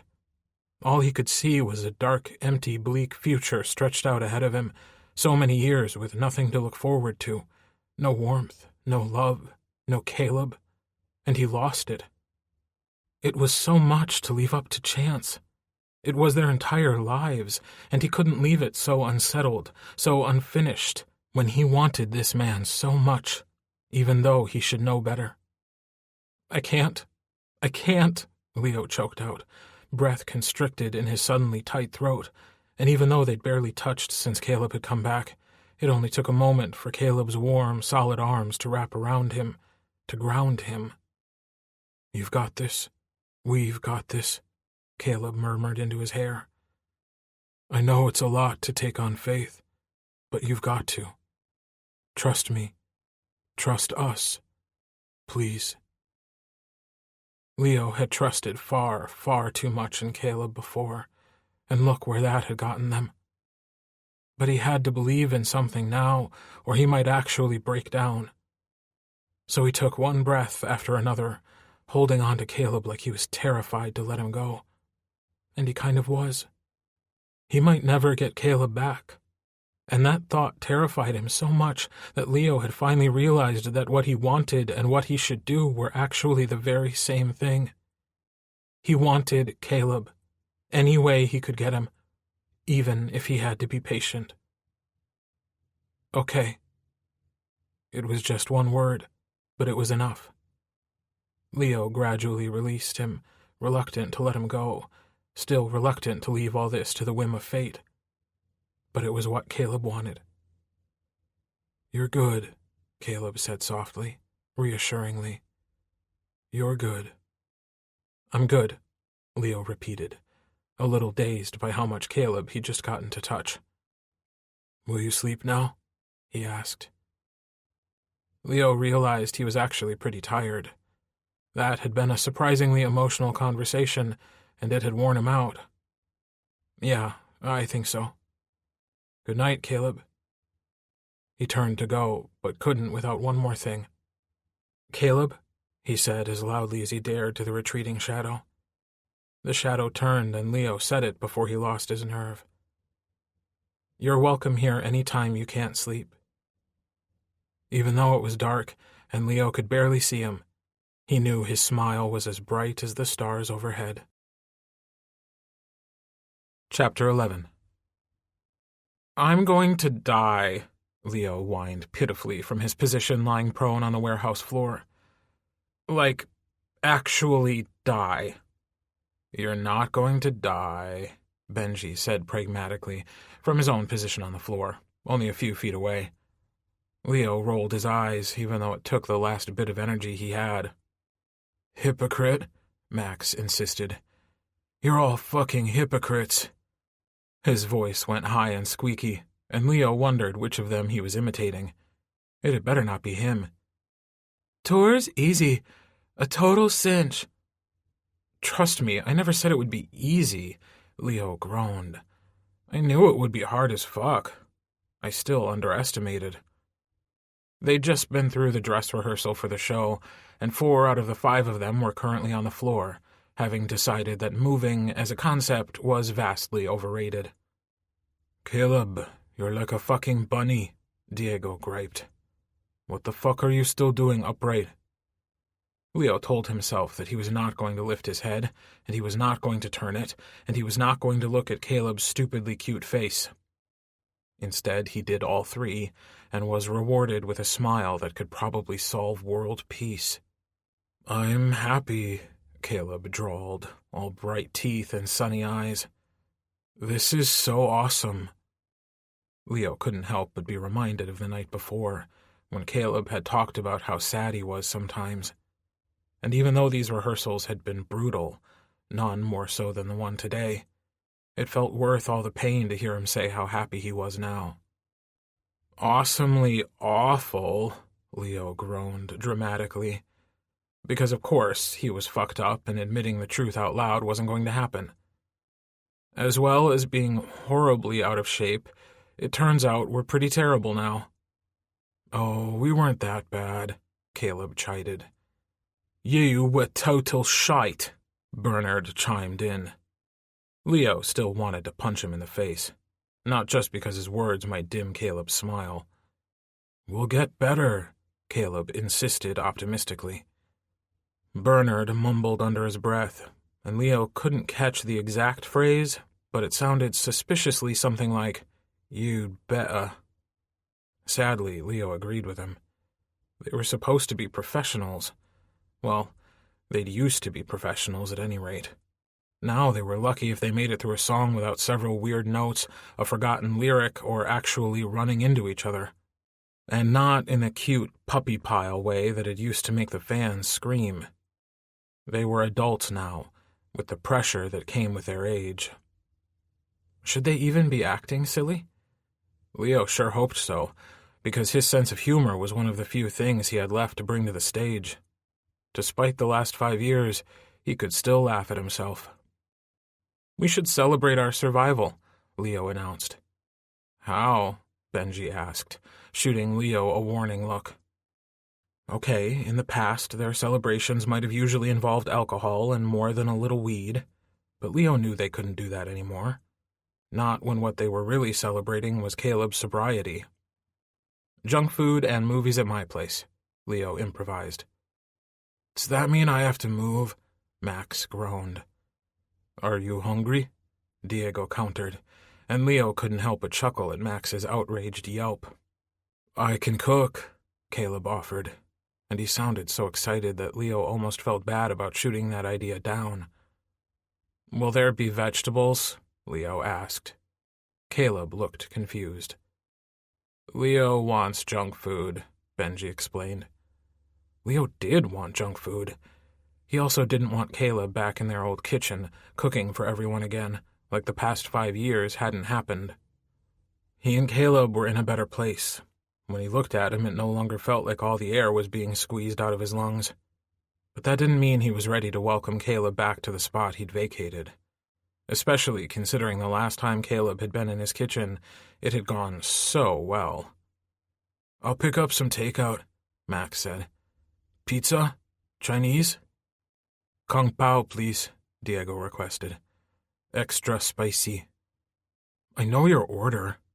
Max seemed offended that Diego had reminded him. It hasn't changed in 9 years.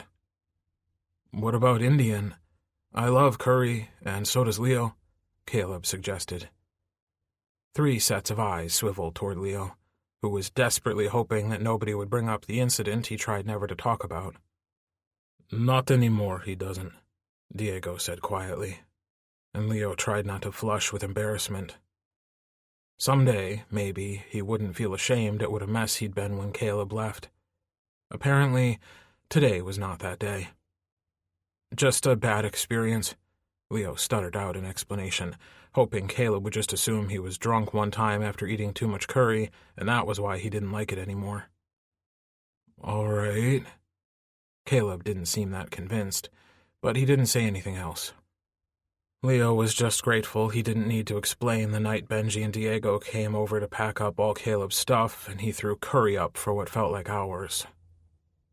Grief, he thought, reduced us all to the most common denominator.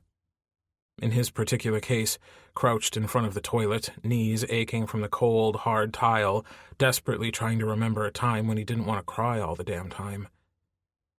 Max changed the subject, and Leo was very grateful. Meet at your house at 8? He asked Leo. Sure, Leo said, gingerly peeling himself off the floor. Suddenly, this position reminded him too much of that other time, even if there wasn't a toilet and no curry to burn his throat coming up. While Leo was gathering his stuff and pulling a beanie over his terrible hair, he looked up to see Caleb edging closer to where he was standing. He was wearing the same sweatshirt as last night, and it was even bigger than Leo had originally thought. He couldn't imagine how much bigger it would be on him, and he realized then that Caleb had stopped buying things slightly too small for himself so they'd fit Leo too. The realization hit him hard in the solar plexus, and he had to take a deep breath, and then another. Are you sure you're going to be okay setting up without help? Caleb asked. Leo rolled his eyes, trying to return to normal interaction. Caleb didn't need to know about all the little, unbearably painful things that still caught him unawares. It turned out that grief wasn't only that yawning chasm of missing someone so much your teeth ached. Sometimes it was the tiny, most insignificant bits of a destroyed, disintegrated life.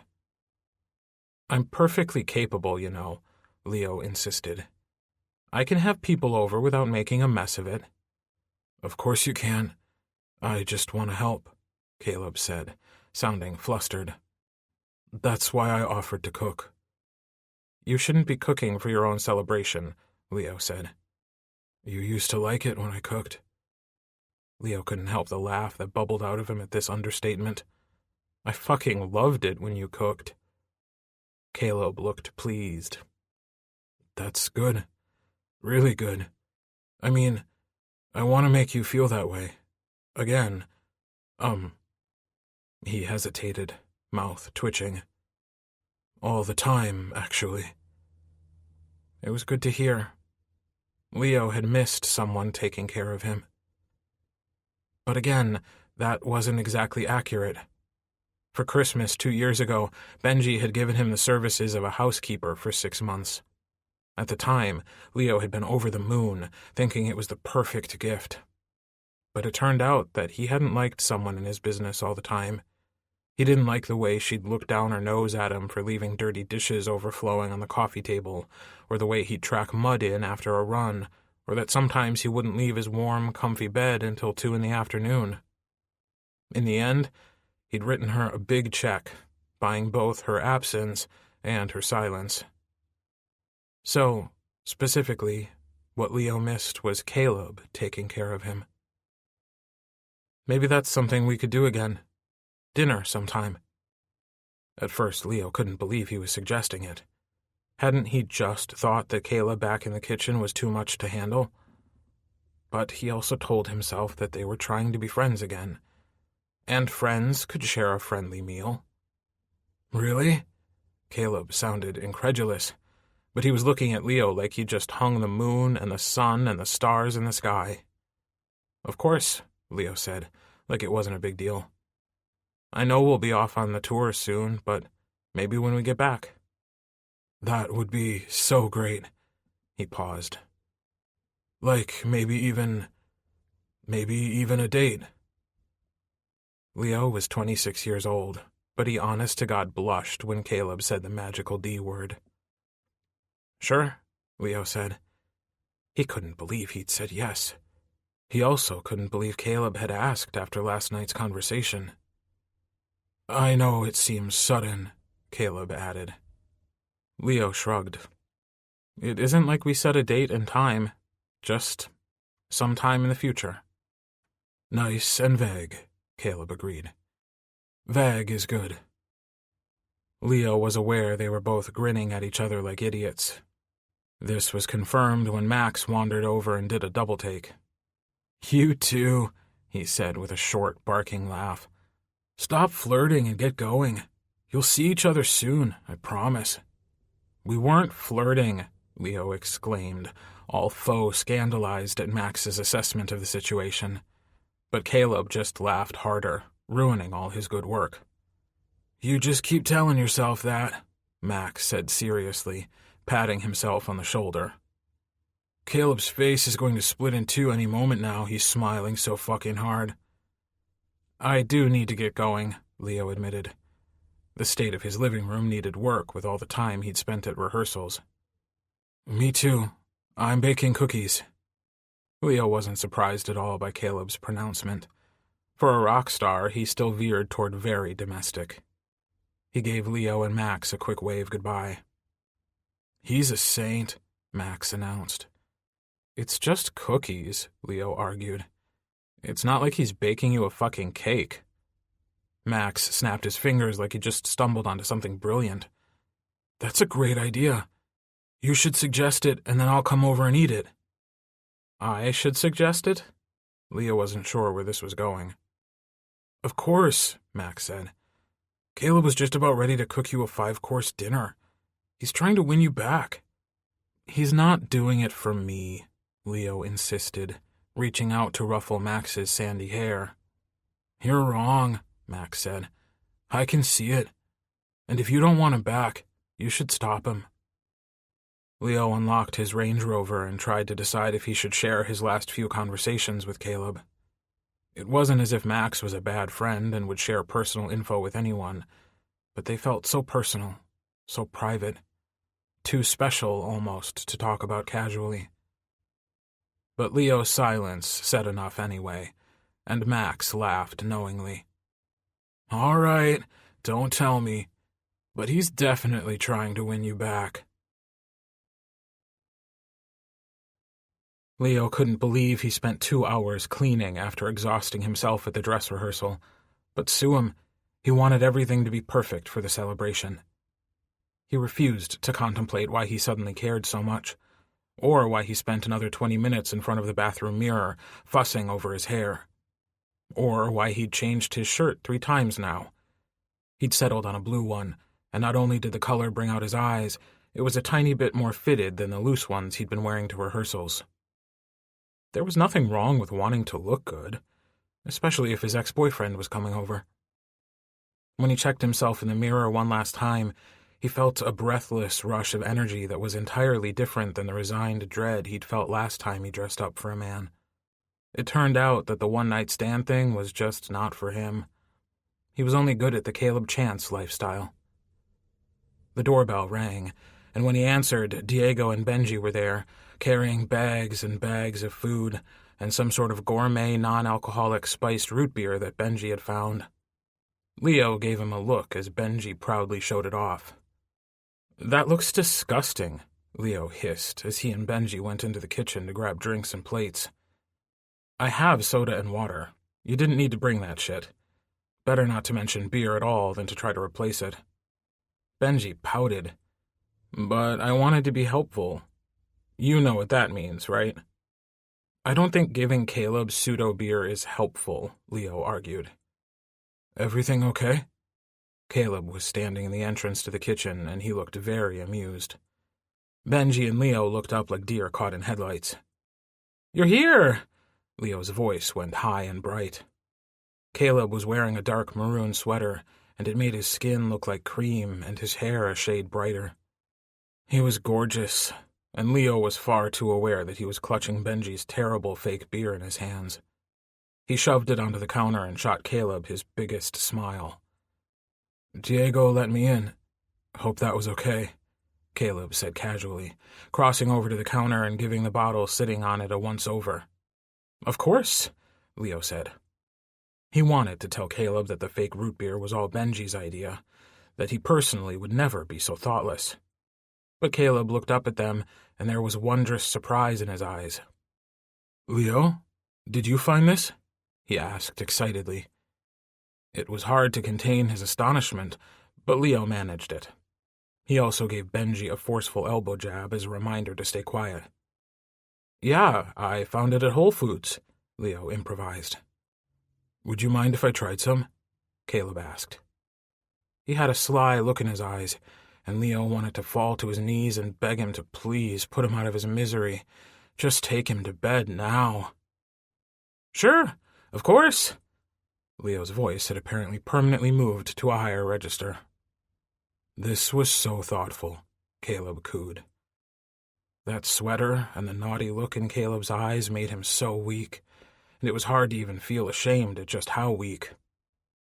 "I'll get the plates," Benji interrupted, and Leo was sure he was actually just laughing at the two of them.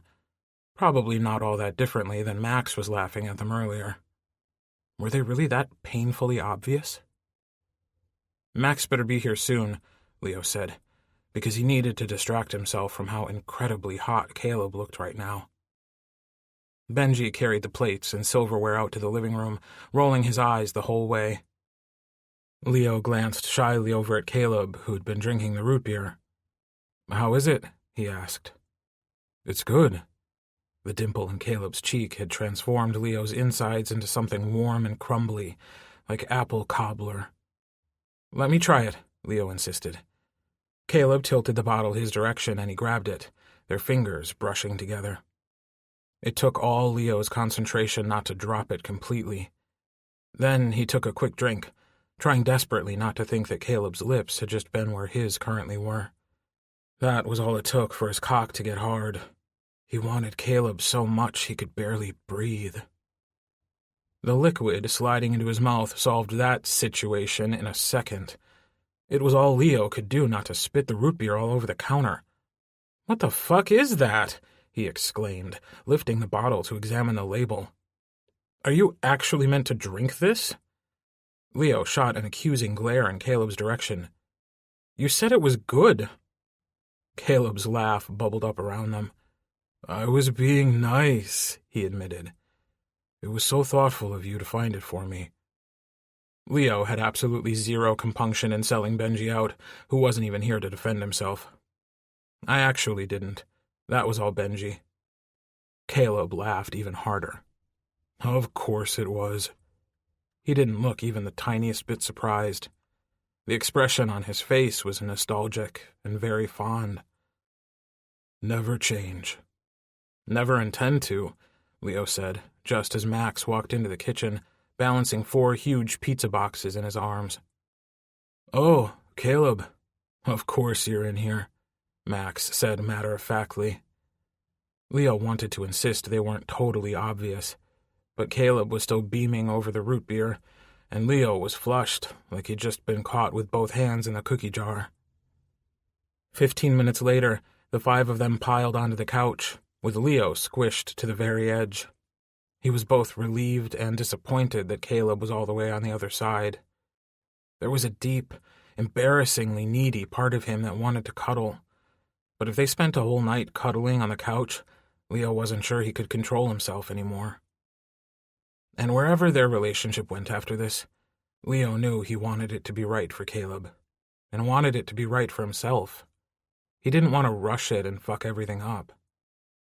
They put on Avengers first, because it was Diego's favorite movie, and Leo decided that even though he had always been the quietest, that shouldn't mean he was ignored.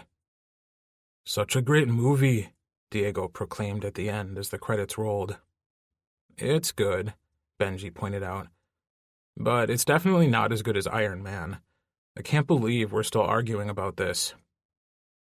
Leo could essentially recite the next 20 minutes of conversation, but no matter how many times he'd heard them arguing over the best Marvel movie, it remained enjoyable, so he sat back and listened. About 10 minutes in, Diego and Benji had stood up, were now facing each other, and had actually progressed to yelling. Leo couldn't help but be mildly alarmed at the drastic change from normal. They'd both always had strong feelings about this particular subject, but it had never been this heated. There was anger and frustration, and something very much like sexual tension boiling in the air. This was why, in the past, they'd usually shared a beer or two when in such close quarters. It helped sand their edges off, but none of them had that luxury now, and Leo had a feeling both Diego and Benji were filed pretty sharp. Leo considered shooting Benji some warning looks. He was gazing at Diego like he wanted to either shake him or devour him, and Leo wasn't sure how long they could platonically keep this up. He hadn't even realized Caleb had scooted closer on the couch, until suddenly their thighs were touching, and his hair was brushing his neck. "What's going on?" Caleb asked, leaning in and whispering in Leo's ear. He could feel Caleb's warm breath against his neck, and he gripped the edge of the sofa tighter. "Honestly," he whispered back, "I'm not really sure." They continued to gaze at Benji and Diego, who'd both gone red-faced and were practically breathing each other's air as they argued about Marvel and not about their own problems. Leo would have thought it was fascinating, except that this contained a ton of destructive potential. "I was really surprised when I heard he'd married Vicky." Caleb's voice was so quiet Leo could barely hear it. "He divorced Vicky," Leo retorted, equally as quiet. Caleb sighed. "I know he did, but—" "Don't say it," Leo warned. "For the love of God, don't say it." "Okay." Caleb leaned back, apparently fine with Leo's edict. He knew he should be happy Caleb had been willing to drop it so easily, but Caleb was the least of his concerns, which was really saying something. "How about some ice cream?" Leo announced loudly, timing his words so they fell into the lull of the argument, their only punctuation some very heavy breathing.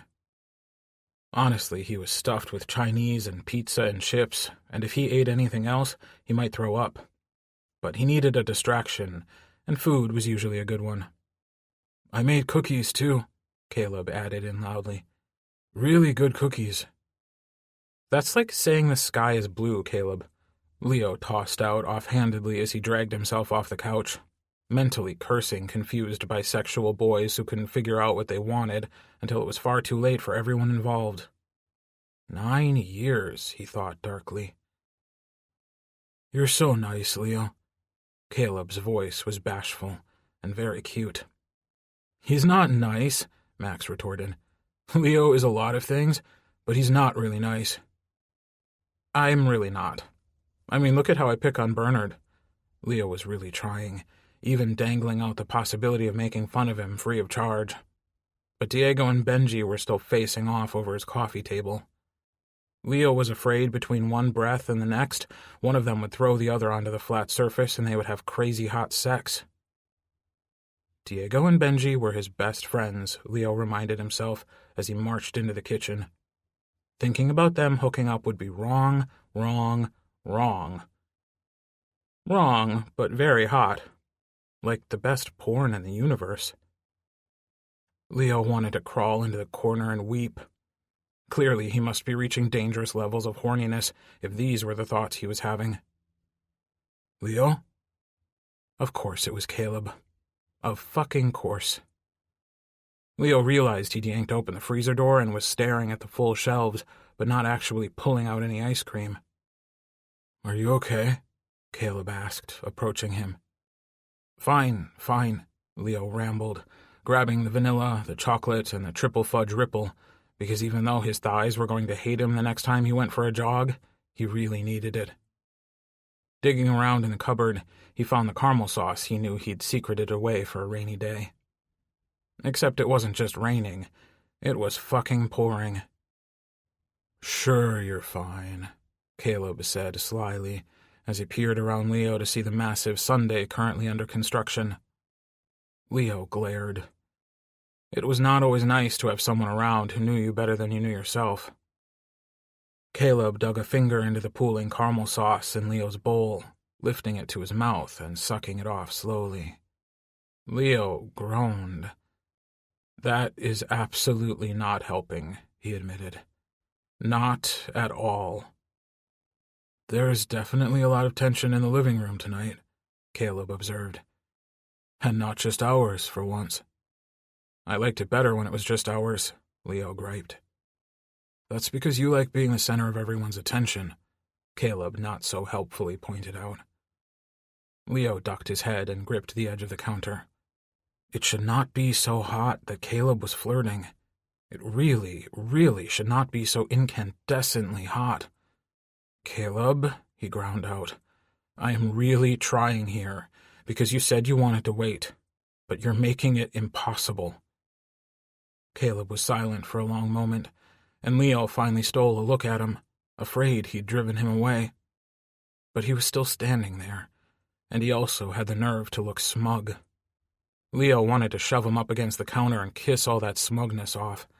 He wanted to rub his cock against Caleb's until they were both delirious and couldn't even remember their own names. Problem, Leo thought desperately. Definitely a problem. Sorry, Caleb said, not sounding even the tiniest bit sorry. I'll be good. Leo groaned. Actually good. Not like naughty good, Caleb hastily corrected. Here, let's change the subject. He grabbed a spoon and dipped it into the bowl of triple fudge ripple and caramel sauce. He proceeded to eat the spoonful the least sinful way that Leo had ever seen him eat anything creamy since he was 16. Leo took it as a sign of good faith, even though just the memories made his cock throb in his jeans. Why don't you tell me why you don't eat curry anymore? No doubt Caleb believed that the curry story was just another Leo story, something ill-advised that always ended up being funny later. Even though it wasn't a good story at all, maybe telling Caleb would be better than either hoping Benji and Diego wouldn't devour each other, or wrestling with his own continued abstinence. It was about a year after you left, Leo said, picking up his own spoon and digging through the ice cream. The story might be better than the alternatives, but it still hurt. I'm assuming you got the key to the storage unit? All your stuff? Caleb nodded, wide-eyed, clearly not expecting the story to start that way. But Leo forged on, because now that he had started, maybe it would hurt less out than in. That was the night Diego and Benji came over and packed it all up. We ordered Indian and I had curry, a few beers too. The next morning I woke up and Max called me to see if I was okay, and I wasn't. I felt like shit, and I realized how much worse it must be for you, because I had people at least. I had Benji and Diego and Max, and you didn't have anybody. Not anymore. Leo swallowed hard. He was not going to cry. He was most definitely not going to cry. I threw up over and over again. All the curry. Caleb was looking at him, and his eyes were wet like grass after a heavy rain. I'm sorry that I did that to you, he whispered softly. I'm sorry that you did that to yourself, Leo whispered back, equally as soft. It felt like a revelation. They'd both suffered. They'd both gone through hell, and now they were finally emerging on the other side. Even though it defied all logic, the only place Leo wanted to be was right next to Caleb. Max, with his flawless timing, chose that particular moment to walk into the kitchen. "Oh my God," he shrieked. "You two again?" Leo cleared his throat. "Just getting some ice cream." "Well, scoot over. I want some too, greedy." Caleb laughed, but it was a little damp. Leo reached over and gave him a reassuring squeeze as they moved over to let Max in. "Are you okay?" Leo asked. "Never been better," Caleb answered honestly, and Leo had to look away because suddenly he was feeling a little damp himself. "Where are the cookies?" Max demanded. Leo took advantage of the general Max-inspired food chaos to wander back into the living room to see if Benji and Diego had either killed or fucked each other yet. They were sitting on opposite sides of the couch in silence, and there was an undeniably heavy, awkward strain in the air. "Everything okay?" Leo asked. "You want some ice cream? Caleb made cookies, too. Better get some before Max eats them all." Max came bounding in, half a cookie hanging out of his mouth. "Great cookies, guys. You should try some." Caleb followed behind him and set a plate of cookies on the coffee table. He sat down next to Leo, who tensed for a moment, then let himself relax into the feel of Caleb, solid and real, next to him. It felt good. Nostalgic, but also brand new. If he was being honest with himself, it felt better than it ever had before. Hesitantly, Benji reached out for a cookie and took a bite, chewing slowly. "What should we watch next?" Leo asked, because the tension was so thick he could barely stand it. "How about Spider-Man?" Caleb asked hopefully, and Leo grinned at him.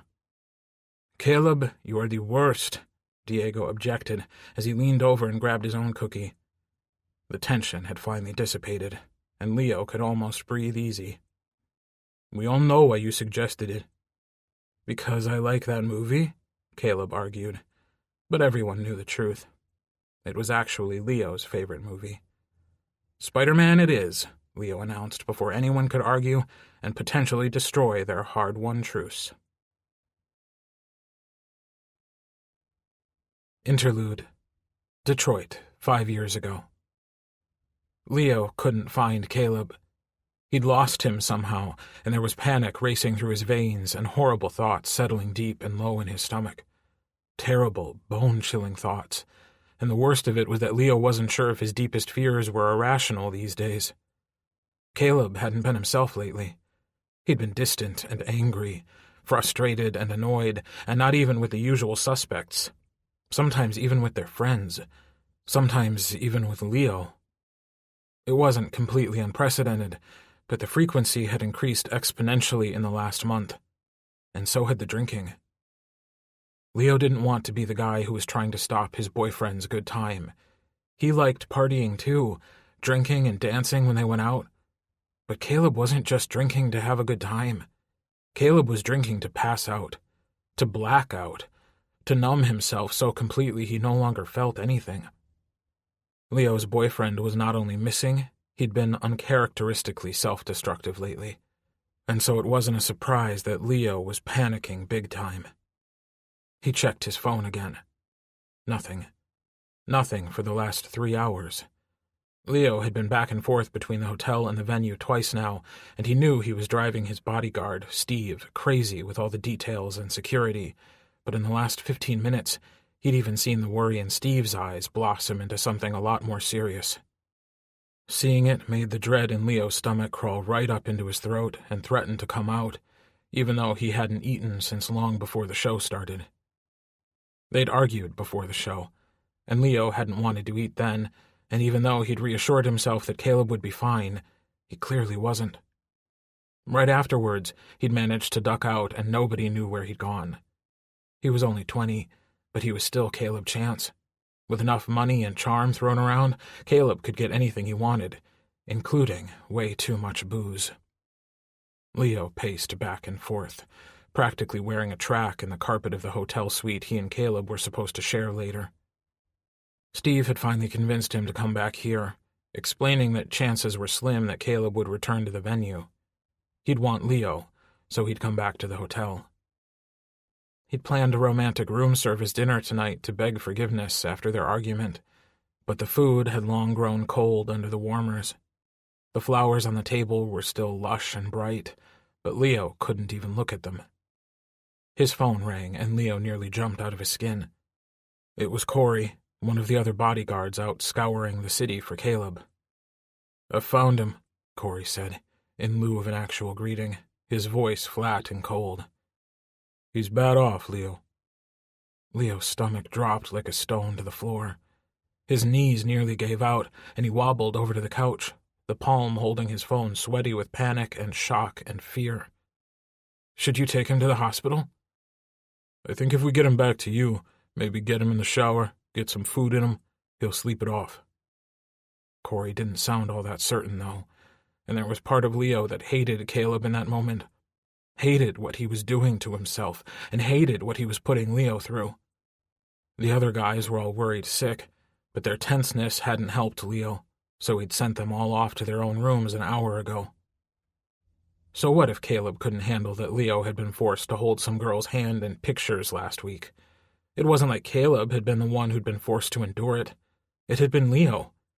He'd shouldered as much of the burden as he could, and even then, Caleb couldn't take it. Leo closed his eyes.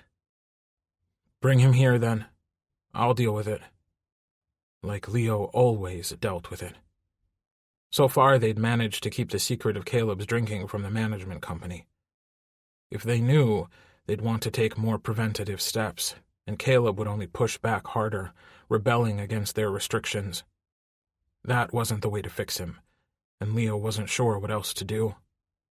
Rehab was out of the question, because they were right in the middle of a multi-million-dollar world tour, and their management would never even consider canceling any of it. 10 agonizing minutes later, there was a discreet double knock on the door. That was Steve's signal. Leo was at the door in a moment, and Caleb was there, head lolling onto Steve's shoulder as he held him up.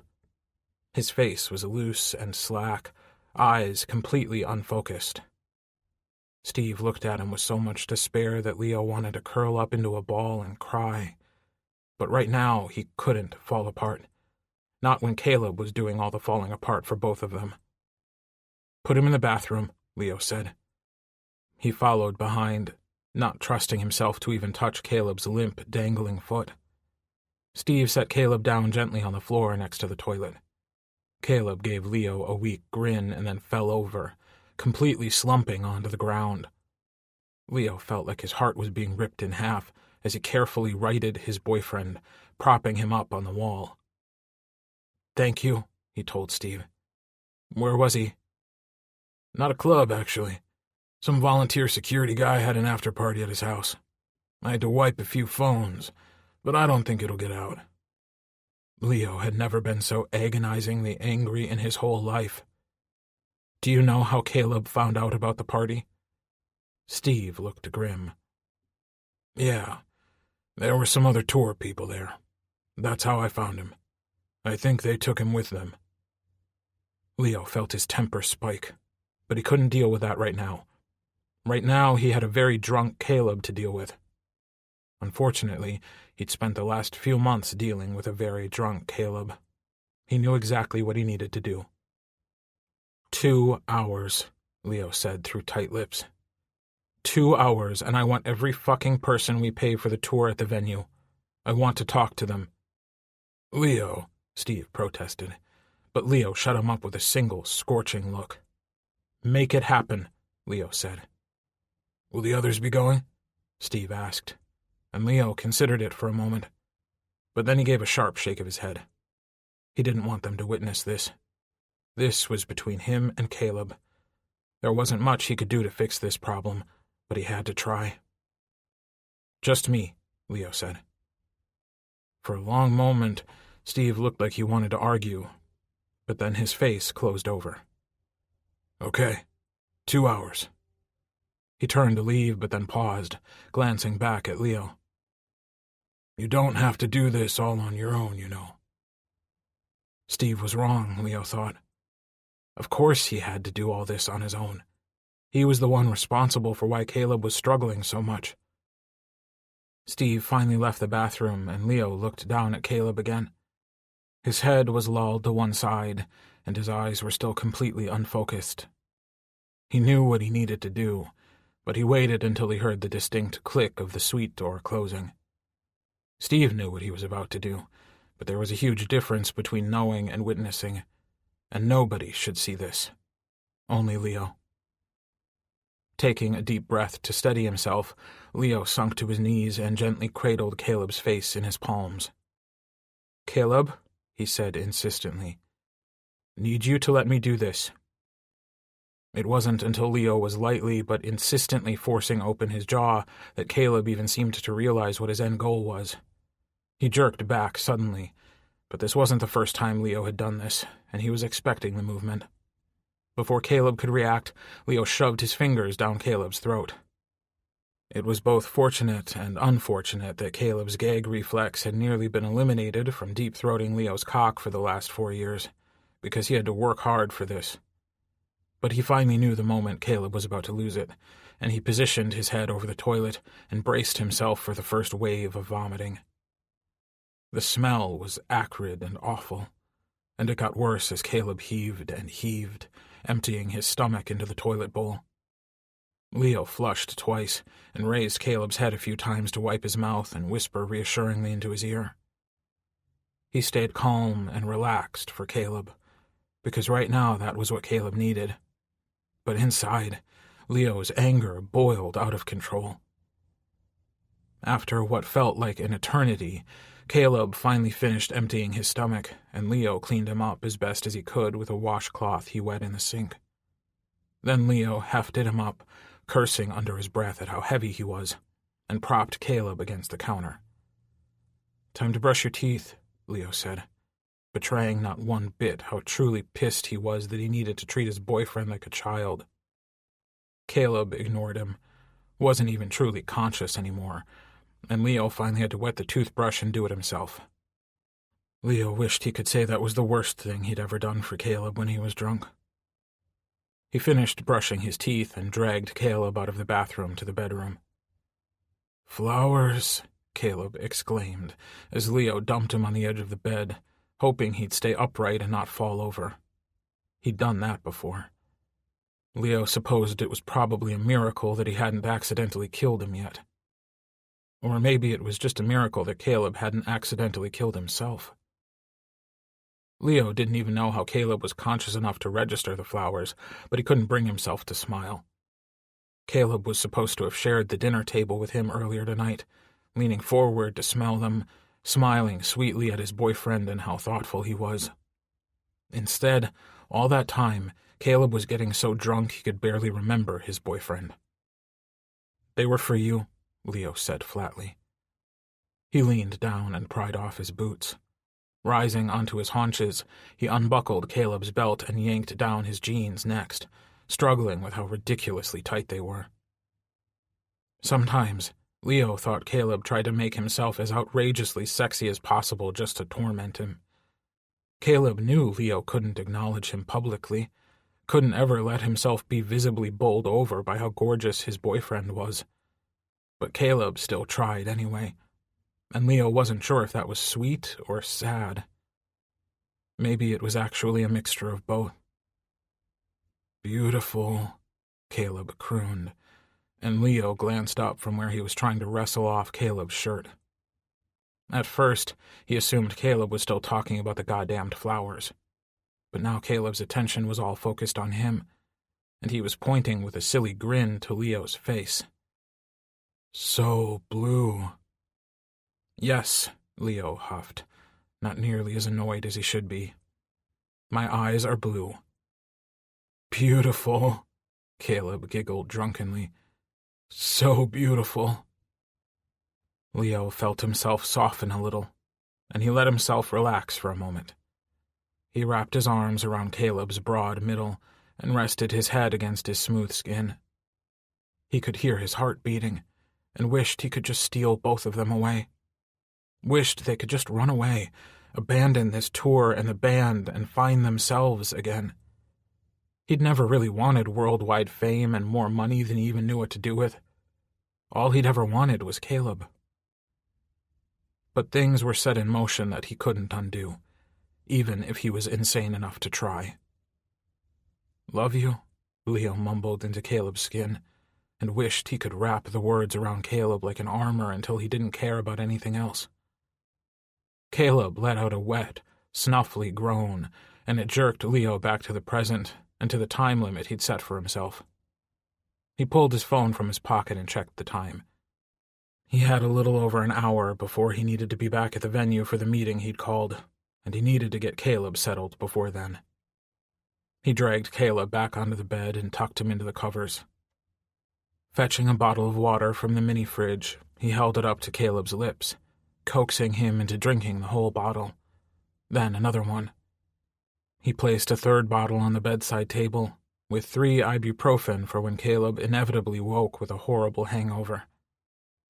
Leo stayed in bed next to Caleb until his snores resonated loudly throughout the room. He'd seemed pretty bad off when he'd arrived, but Leo was confident he'd be okay.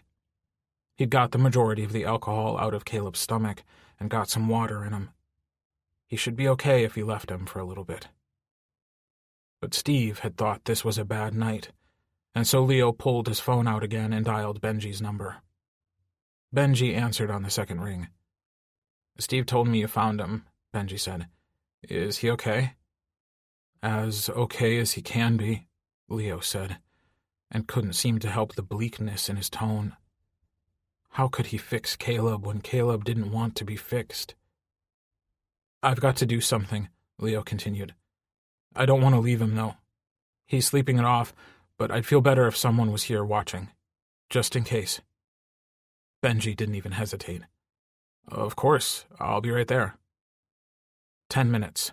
The distinctive knock sounded again, and this time Leo opened the door to Benji, who was bundled in a black sweatshirt, the hood pulled up over his head. Caleb was still snoring away, but they huddled in the entrance of the suite, like they might accidentally wake him. Leo knew better, that a zombie invasion probably wouldn't wake him up. But he let Benji have his delusions, because if Leo had to explain, then he might have to explain how bad off Caleb had been lately. "What do you have to do?" Benji asked. Leo was afraid of this question, so he'd already thought up a convincing lie. "Gonna run and grab some food real quick, get some fresh air. I need a minute." Benji didn't need to hear another word. "Of course. Go. I'll watch him and text you if anything changes." Leo wondered if he should feel bad about lying to Benji. He would probably discover tomorrow that this meeting took place, but Leo really wasn't prepared for the others to go, and they'd want to. If they were there, he'd go easy, and to protect Caleb, he couldn't. He couldn't risk the chance of this happening and nobody ever finding Caleb. He couldn't take the chance that Caleb would drown in his own vomit someday, and Leo wouldn't be there to save him. The drive to the venue was silent. Steve wasn't saying a word, and for that, Leo was grateful. Besides, it wasn't like there was much left to say. Steve probably didn't approve of what he was about to do, but Leo felt like he'd reached the end of his rope. To save Caleb, he would do just about anything. And tonight, he'd reached the anything point. Corey had gathered everyone in one of the larger green rooms. There were about 50 people in the room, all clearly exhausted. Some of them even looked like they'd been pulled from their beds. Leo conjured up a picture in his mind of Caleb's dead white face in a gutter someplace and let the fear coalesce into anger. It only took a moment. Leo wasn't tall. He normally wasn't an intimidating figure, but when it counted, Leo knew exactly how to be terrifying. He pulled out all the stops, let his eyes go wide and furious, let his head tilt at that particularly vindictive angle, adopted the cruelest edge to his voice. He was just at the edge of his self-control and was scared of how much his desperation was showing. He didn't want them to sympathize with him. He wanted them to be frightened of him. "Do you know how lucky you are to be employed on this tour?" was his opening. Some of the people in front of him had been working for them since their first tour. Some of the people were more family than employees. Some of them rolled their eyes, but it didn't matter. Leo wanted to burn it all to the ground. "I want to make something perfectly, absolutely clear. You are lucky to be employed by us. Jobs aren't always easy to come by. I know that. I know some of you have families and wives and partners. I know some of you need this work. I do not want to have to be the one to fire you." Leo paused for dramatic effect, letting his threat sink in. "But I absolutely fucking will. Tonight, Caleb got a hold of more alcohol than any one person should ever have. He's clever and sneaky when he wants something. You know him. He's sweet and charming. I'm here to tell you that I don't give a shit how much he bats his eyes or smiles at you or promises you more money than you've ever seen in your goddamn life. If you give him one drop of booze, one beer, I will destroy you. I will ruin you. I will not only fire you, I will make fucking sure you never work in this industry ever again." He saw eyes widen, mouths go slack, and he knew, with a grim sort of satisfaction, that his threat was taken seriously. They believed he would do exactly as he said he would. Leo wasn't sure he wouldn't, but it was enough that they believed him. He swept out of the room like the diva he'd never been. When he finally reached the hallway, his legs gave out, and he had to brace himself against the wall. His hands were trembling, and he felt like he might be sick for the 100th time tonight. Steve was there, of course, and he laid a supportive hand on Leo's shoulder. "Okay?" he asked. Leo was not okay. They both knew that. But Leo appreciated the veneer of normalcy in the question. "No," he said. "But I will be." Even though he knew it was probably all hopeless. He had to be able to tell himself, and maybe Caleb someday, that he'd done everything he could.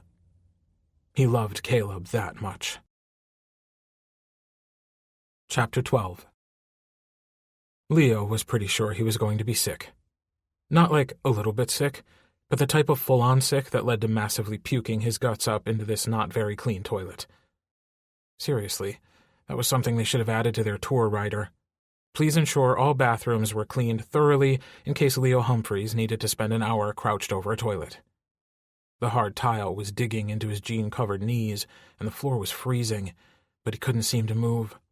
Didn't even remember staggering in here. Definitely after he'd fixed his hair and he'd dressed in the simple jeans and t-shirt he'd picked out for the first night.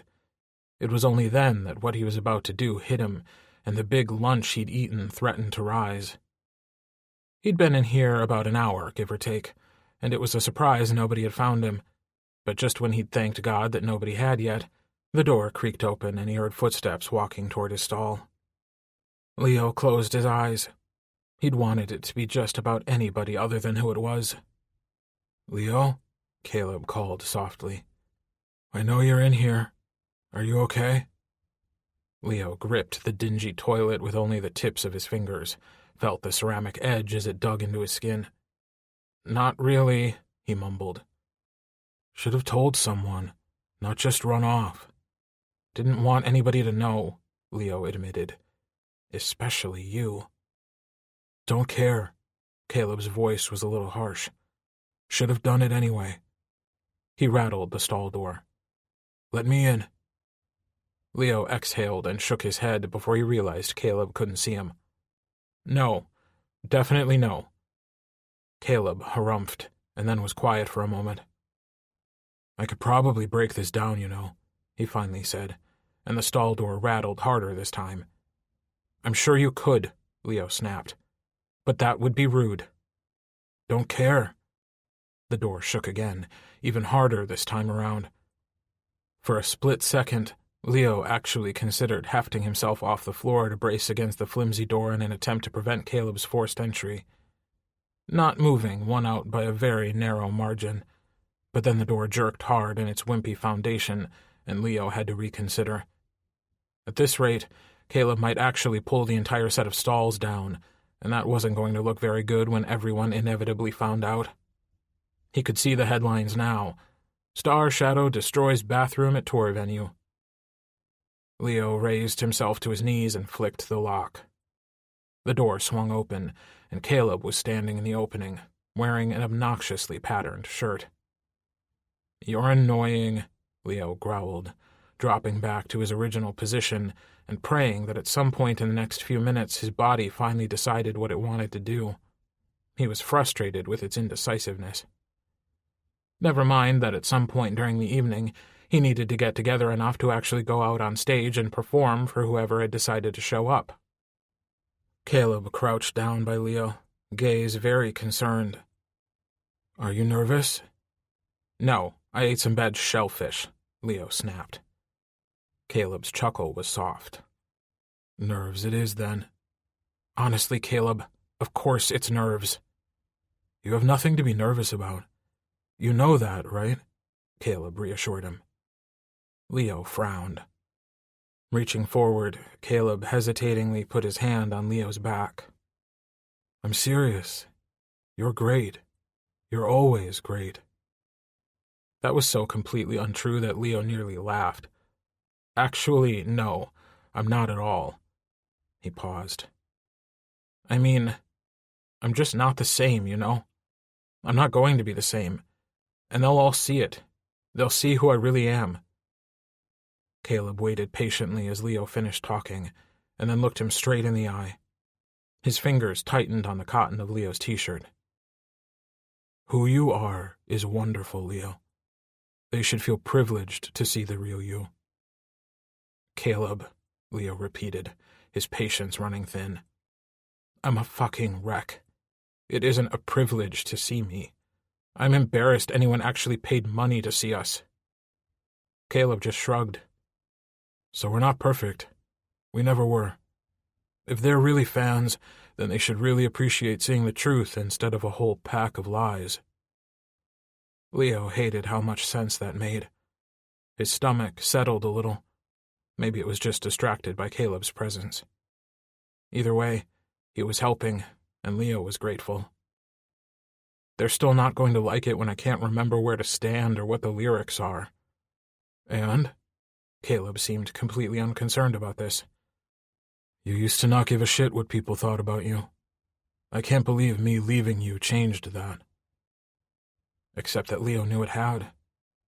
It was easy not to care what people thought when you were on the top of the world, setting records and singing to hundreds of thousands of enraptured fans. It was so easy back then to tune out the haters. But when you were already down, and everyone was speculating and wondering and sympathizing, it was completely different. Things that never would have mattered before weaseled their way under your skin, and suddenly you were susceptible to doubt. Most of Leo's tough skin had evaporated when Caleb left, and when he came back, the rest of it vanished. He was a bleeding, exposed mess of emotions and vulnerabilities. Going on stage and allowing everyone to watch him like this made him want to throw up everything in his stomach and so much more. Caleb had always put him on a pedestal. Of course he'd known Leo's weaknesses, but he'd loved him so much that he'd glossed right over them. This was one huge weakness, and Leo didn't want to tell Caleb about it. Then he'd just see how pathetic Leo really was and leave him all over again. "You leaving me changed everything," Leo whispered into the toilet. He couldn't face Caleb when he said it. Caleb's hand was firm and large on his back, warm and very reassuring. "It's funny," Caleb said, his voice cracking with emotion. "Because leaving you changed nothing for me. Anything I felt before, how much I loved you. I love you even more now." He took a deep breath. "I learned what I really had with you. It isn't something that comes around often, Leo. We were special." Leo had spent the last 5 years asking himself 100,000 times why he couldn't just move on. Maybe Caleb was right. Maybe they were special. Maybe the normal rules didn't apply to them. Leo tightened his lips together and willed himself not to cry. Throwing up might actually be preferable right now, but of course, this was the moment his stomach decided to settle. "I know you don't want to hear this right now, but maybe it'll help," Caleb continued. "Maybe it'll help you to know there's someone who'll be watching you tonight who loves you very much. The way you used to be, the way you are now. Every single version of you." The warm hand on his back disappeared, and the bathroom door squeaked open again. For a second, Leo thought he'd actually left, but then he spoke softly one more time. "I believe in you, Leo. I know you can do this." Then the door banged shut again, and Leo could hear Caleb's footsteps echoing as he exited the bathroom. Leo blinked away a few tears as he stared at the toilet. His stomach was miraculously improved, and suddenly he didn't want to spend one more moment crouched down here, pathetic and miserable. He wanted to get past the worst of this anticipation and actually be on stage. He froze as he rose to his feet, knees creaky from the cold floor. He wanted to be on stage. He hadn't wanted to be on stage in so long, in so many years, that he could no longer pinpoint the moment he'd stopped. But now, he did again. When Leo emerged from the bathroom and made his way back to the green room, he found the rest of the guys, minus Caleb, sprawled out on the various couches. He went and sat down next to Benji, who was tapping his fingers nervously on his jean-clad knee. Diego was watching him intently, but carefully, like he didn't want Benji to know. Leo wanted to roll his eyes, and had to resist the temptation to interfere. "You okay?" he asked Benji, even though he wasn't the one who just spent the last hour in front of a dingy venue toilet. "Fine," Benji said with clipped tones. "I'm totally fine." "Yeah, you really sound fine," Leo retorted. "Hey," Max said to Diego, "let's go peek at the audience." Their opener was up right now, some slightly punker act that couldn't turn down the opportunity, but also seemed awkwardly embarrassed that they were opening for Star Shadow, Redux. Leo found that he couldn't really blame them. He'd be uncomfortable if he had to open for them too, especially if he was a more legit act who could truly play their instruments and hadn't been half a boy band back in the day. Diego groaned, and Benji's eyes shot to his face instantly. Leo resolved not to interfere much, but it was becoming fairly obvious that some interference was eventually going to be necessary. "Come on," Max insisted. He shot Leo a look like, "Help me out, bro. We've got to get Diego out of here before he pounces." "I want to hear how much better they are than us," Leo said casually, and Diego shot him a frustrated look. Did he want to stay around in case Benji had a nervous breakdown? What Diego probably didn't realize was that most of the impending breakdown was probably caused by him, and not the fact it was the opening night of the tour. Benji hadn't been out of the spotlight much at all since the end of Star Shadow. Of course, it wasn't like his R&B career had exactly worked out, but he was still way more in practice than Leo, for example. "Fine," Diego grumbled and got to his feet. Benji's eyes flicked to him once, and though Leo tried to avoid it, was inevitably blown away by the longing in that single look. This was fucking ridiculous as far as Leo was concerned. How long were they going to tiptoe around this? Did they intend to make it a solid 10 years? "Come on," Max repeated, and because Diego, as usual, wasn't moving fast enough for the ball of energy that Max was, he grabbed his arm and practically dragged him out of the room. Benji leaned back and laughed humorlessly. Leo was almost afraid to ask what was so funny, or what it was that wasn't funny at all. "Did Caleb find you?" Benji finally asked. "Yeah, he did. I thought about going myself, but he'd already gone to look for you." Benji paused. "He really cares about you, you know?" Leo fingered the artful rip in the upper thigh of his jeans. "I do know." "If you two are going to implode again," Benji warned, "can you at least wait till the tour's over this time?" Leo shot Benji a look like, "Are you fucking kidding me?" Okay, so that probably wasn't entirely your fault before. Benji gave a short laugh, this one with even less humor than before. You think? Benji hesitated and stared at the ceiling, like he was pleading to a god he wasn't sure existed. I feel like we're balanced here on a knife edge. One way and we fall apart, and the other way we go down too, but the rush feels so damn good. Leo suddenly wasn't sure just what he was talking about. Star Shadow and the tour, or Benji and Diego. Maybe it didn't matter. Maybe it applied to both of them. It's all gonna be fine, Leo reassured him, reaching out to pat Benji's shoulder. Nobody's going down. Benji shot him a speculative look. You sure about that? Leo blushed. We aren't sleeping together. Yet, Benji added. Leo didn't know whether to be pleased or annoyed by that addition. Probably pleased. Probably, he revised, he was wishing Benji had actually been right and they were actually sleeping together again. I remember the first time we met him, Benji continued. I was so mad because I knew that nothing was ever going to be the same again. It felt like now. Like you're poised at the top of the roller coaster and it's going to be fucking terrifying, but it could be so good too. A little sweetness mixed with all that chaos. At first, Leo had been very sure Benji was talking about him and Caleb, but now he wasn't entirely sure. Maybe he was really talking about when Diego walked into Leo's house for the first time, dragged by Caleb. They really hadn't needed a fifth for their band, and Benji had been adamantly against expanding. But then Diego had started to sing, his long, slender fingers picking out a melody on Benji's spare keyboard, and everything had changed. He's in, was all Benji had said that day, and had refused to ever talk about what had changed his mind. Personally, Leo had been pretty sure then he'd wanted desperately to get into Diego's pants, which had always surprised him, because Benji had never confessed to liking guys before. But he'd liked Diego, for years, and had never done anything about it. Was still doing nothing about it as far as Leo was concerned. Back then it had been easier not to blame him. He'd been front row for the ongoing and epic fights between Caleb and Leo and the management company over their relationship. He'd seen how fucking impossible it was a lot of the time, and Leo couldn't blame him for that making him wary.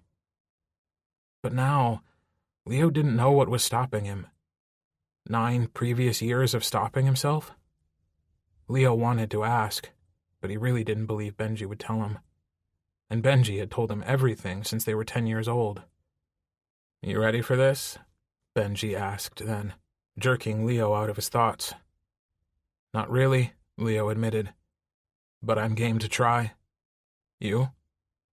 Leo couldn't help but notice that Benji made an indeterminate noise, but never really answered.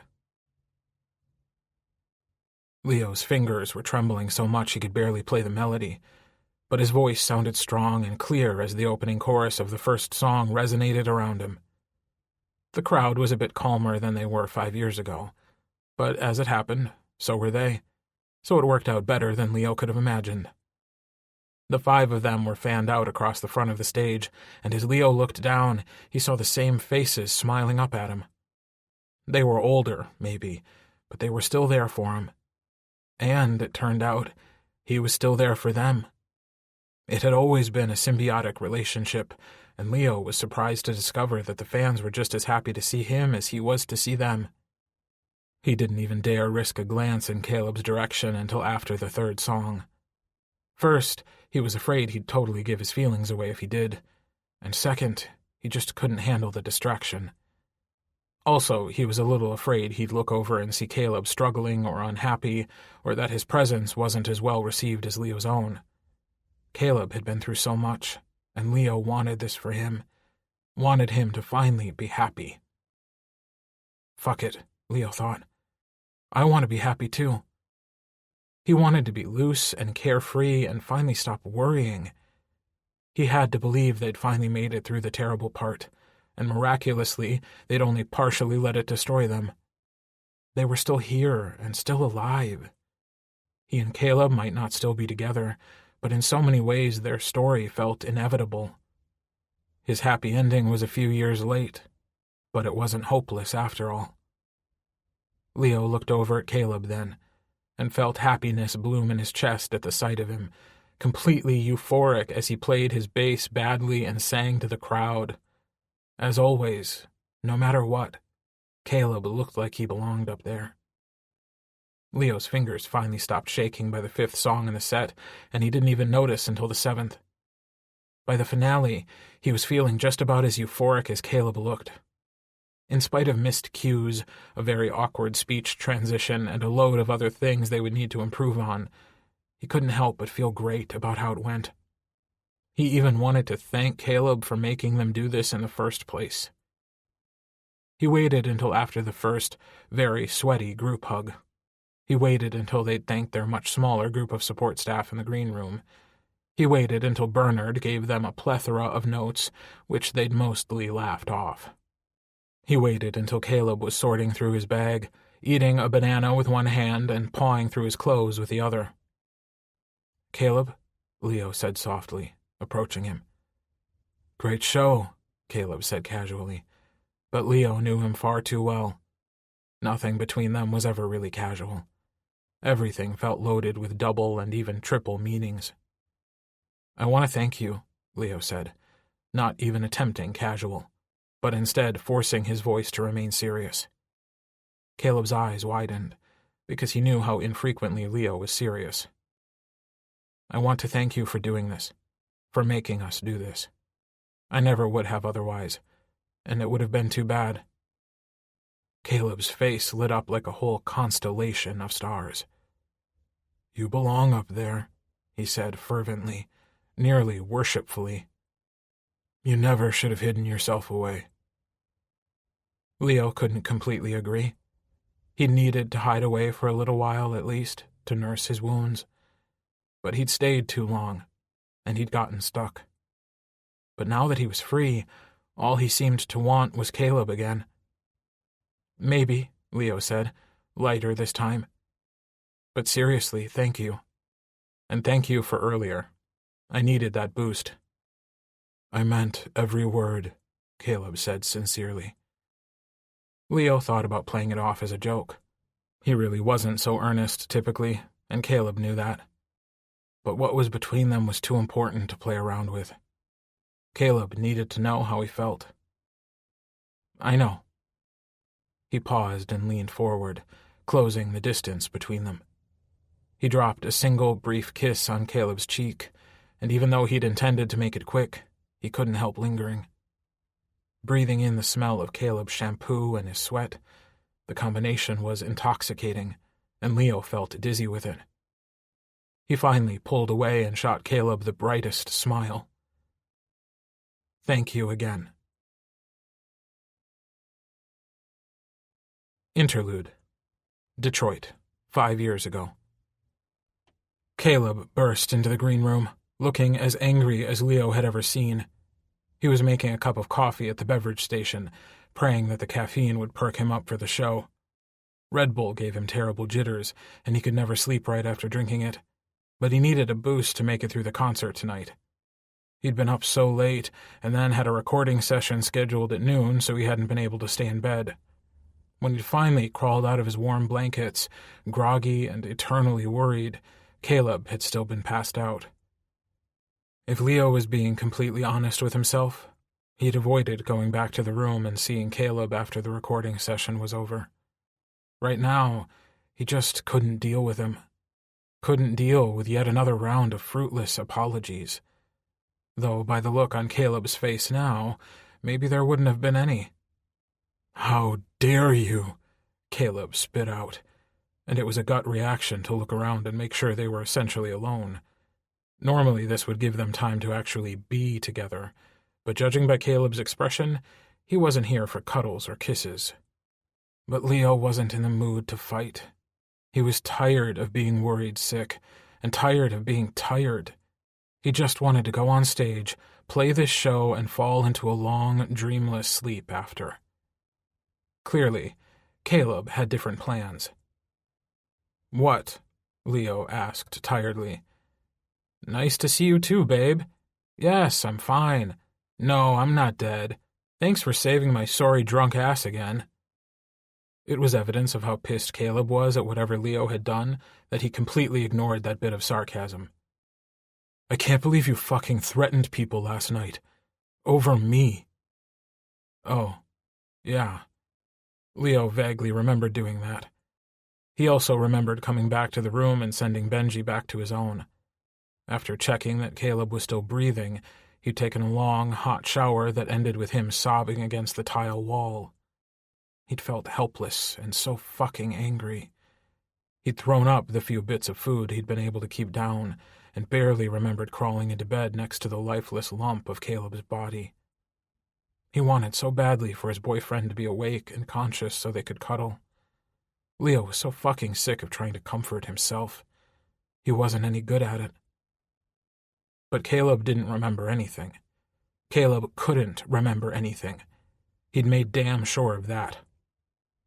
I did what needed to be done, Leo retorted back in clipped tones. Someone had to take care of you, since you can't seem to take care of yourself. The thing was, Caleb had never been that guy. He'd been younger than Leo, but Leo had never felt like he was holding him down or holding him back. Fuck, Caleb had felt more mature at 16 than Leo had at 17. Of course, that was before Caleb decided he needed to drown all his sorrows. You had no right, Caleb said, in a low, furious voice. Leo was already exhausted, but this conversation was threatening to deepen it. He didn't have the energy to fight with Caleb right now. He'd spent the last of it fighting for him. I had every right, Leo corrected as patiently as he could, even though he'd never believed patience was in his repertoire. Love was funny like that. I love you. I want to take care of you. It was unspoken that Caleb had stopped taking care of himself. For the first time, Caleb's gaze dropped to the floor, and there was the beginning of a shameful flush on his cheekbones. Okay, so Caleb knew he'd fucked up. Caleb felt sorry. But Leo wasn't sure what that changed anymore. It certainly didn't mean he wouldn't go out and do it again. But maybe if Leo made him see what he was doing, made him see how much he was jeopardizing everything they'd worked their asses off for, maybe he would take that extra second to think in the future. So Leo laid the guilt on, thick and heavy. Of course I fucking threatened them, Leo continued. I'll do whatever it takes to make sure you're safe and not dead in some ditch. Do you know what I think about when you take off like that? Do you know what I have to do when someone drags you back to me? No, of course not. Because you can't remember a fucking thing. The flush on Caleb's face deepened. He wouldn't look up from the floor. Bolstered by the hope that maybe this would work when everything else had failed, Leo played his final trump card. Maybe if you remembered, Leo said, voice dropping into something soft and vicious, you'd remember how many people depend on you. Depend on Star Shadow being together, playing shows, touring, recording albums. Do you want to be responsible for ruining all that? Caleb took it all. Everything Leo dished out, and then glanced up like he was expecting some more. Leo wondered with spiking panic if maybe he'd made a horrible miscalculation because of the agonized hatred in Caleb's eyes. But it wasn't directed at Leo. It was directed at himself. Caleb, Leo said, reaching for his hand. It's okay. We can work through this together. Just talk to me. We can make it through this. We have before. So many times before. He knew his careening mood swing and probably annoyingly chipper voice made no sense to Caleb, but he couldn't bear the thought that he'd made Caleb face his demons head-on and given him that dead-eyed stare in the process. It was too much. So he pulled Caleb close and they stood there for a long, drawn-out moment, just holding each other. Leo hoped it was enough. Deep down, he knew better. The next morning when he woke up, the sun was shining through the window of their hotel room, and Caleb's side of the bed was empty. There was a note that simply read, "I'm sorry. I can't do it anymore." Just like that, life as Leo knew it was completely over. Star Shadow was scheduled to head to Indianapolis next, but that show was postponed. Not canceled. As far as Leo was concerned, it was a polite euphemism that he detested, but he was in no mood to fight whatever management had decided to do about Caleb's disappearance. They hired private investigators to find Caleb, but they kept coming up empty. 4 times now, their management contact had dragged Leo in front of them so they could ask him a never-ending list of questions. Did Caleb own any fake IDs? Did Caleb have any money stashed away? If he disappeared, where did Leo think he would go? Leo hadn't thought any of this was premeditated, but maybe Caleb had been thinking about it for a while, because it turned out he did own a fake ID with a different name, and he did have money stashed away. The only place Leo had ever believed he would go was the house they shared, or his mom's or sister's, and a few quick phone calls had made it crystal clear that he'd gone to none of those places. They played one show together as Star Shadow, minus Caleb. It was in Cleveland, and after Cleveland they'd held a band meeting where Leo had barely been able to follow what was a very simple discussion. Should they stay together and try to finish the tour? Or should they disband and cancel the tour until Caleb was found? But Leo had known he wouldn't be found, and that he couldn't go on. They'd voted, and the decision was unanimous. So Leo went back to L.A., to a home that no longer felt like a home. 3 months later, management called Leo after Caleb went into a Miami branch of his bank and withdrew $50,000 in cash from one of his personal accounts. Maybe if it had been their joint account, he might have felt differently.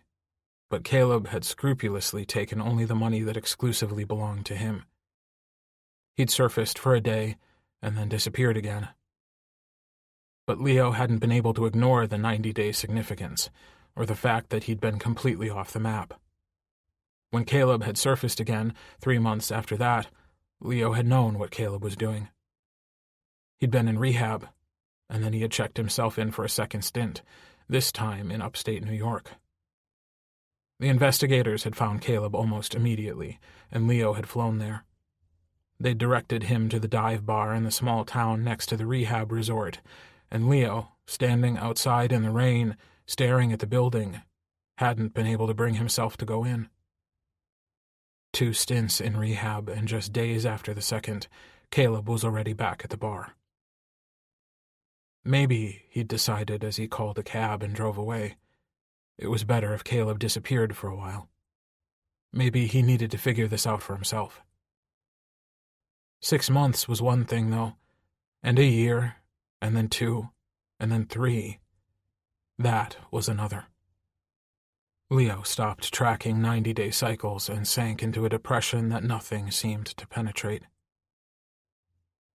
Once, Benji had asked him if the investigators Leo hired were ever able to dig up Caleb's whereabouts.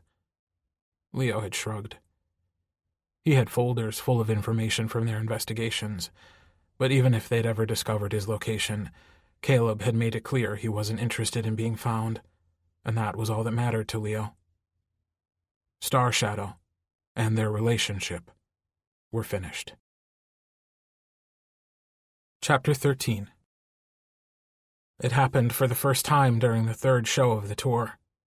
The first night had been good, the second even better, but it was on the 3rd night that they really hit their stride. Leo refused to even contemplate the possibility that the incident, as he referred to it later in his mind, with about 1 billion exclamation points after, was the cause for why they fucking smashed it. But somehow they did, and it started like this.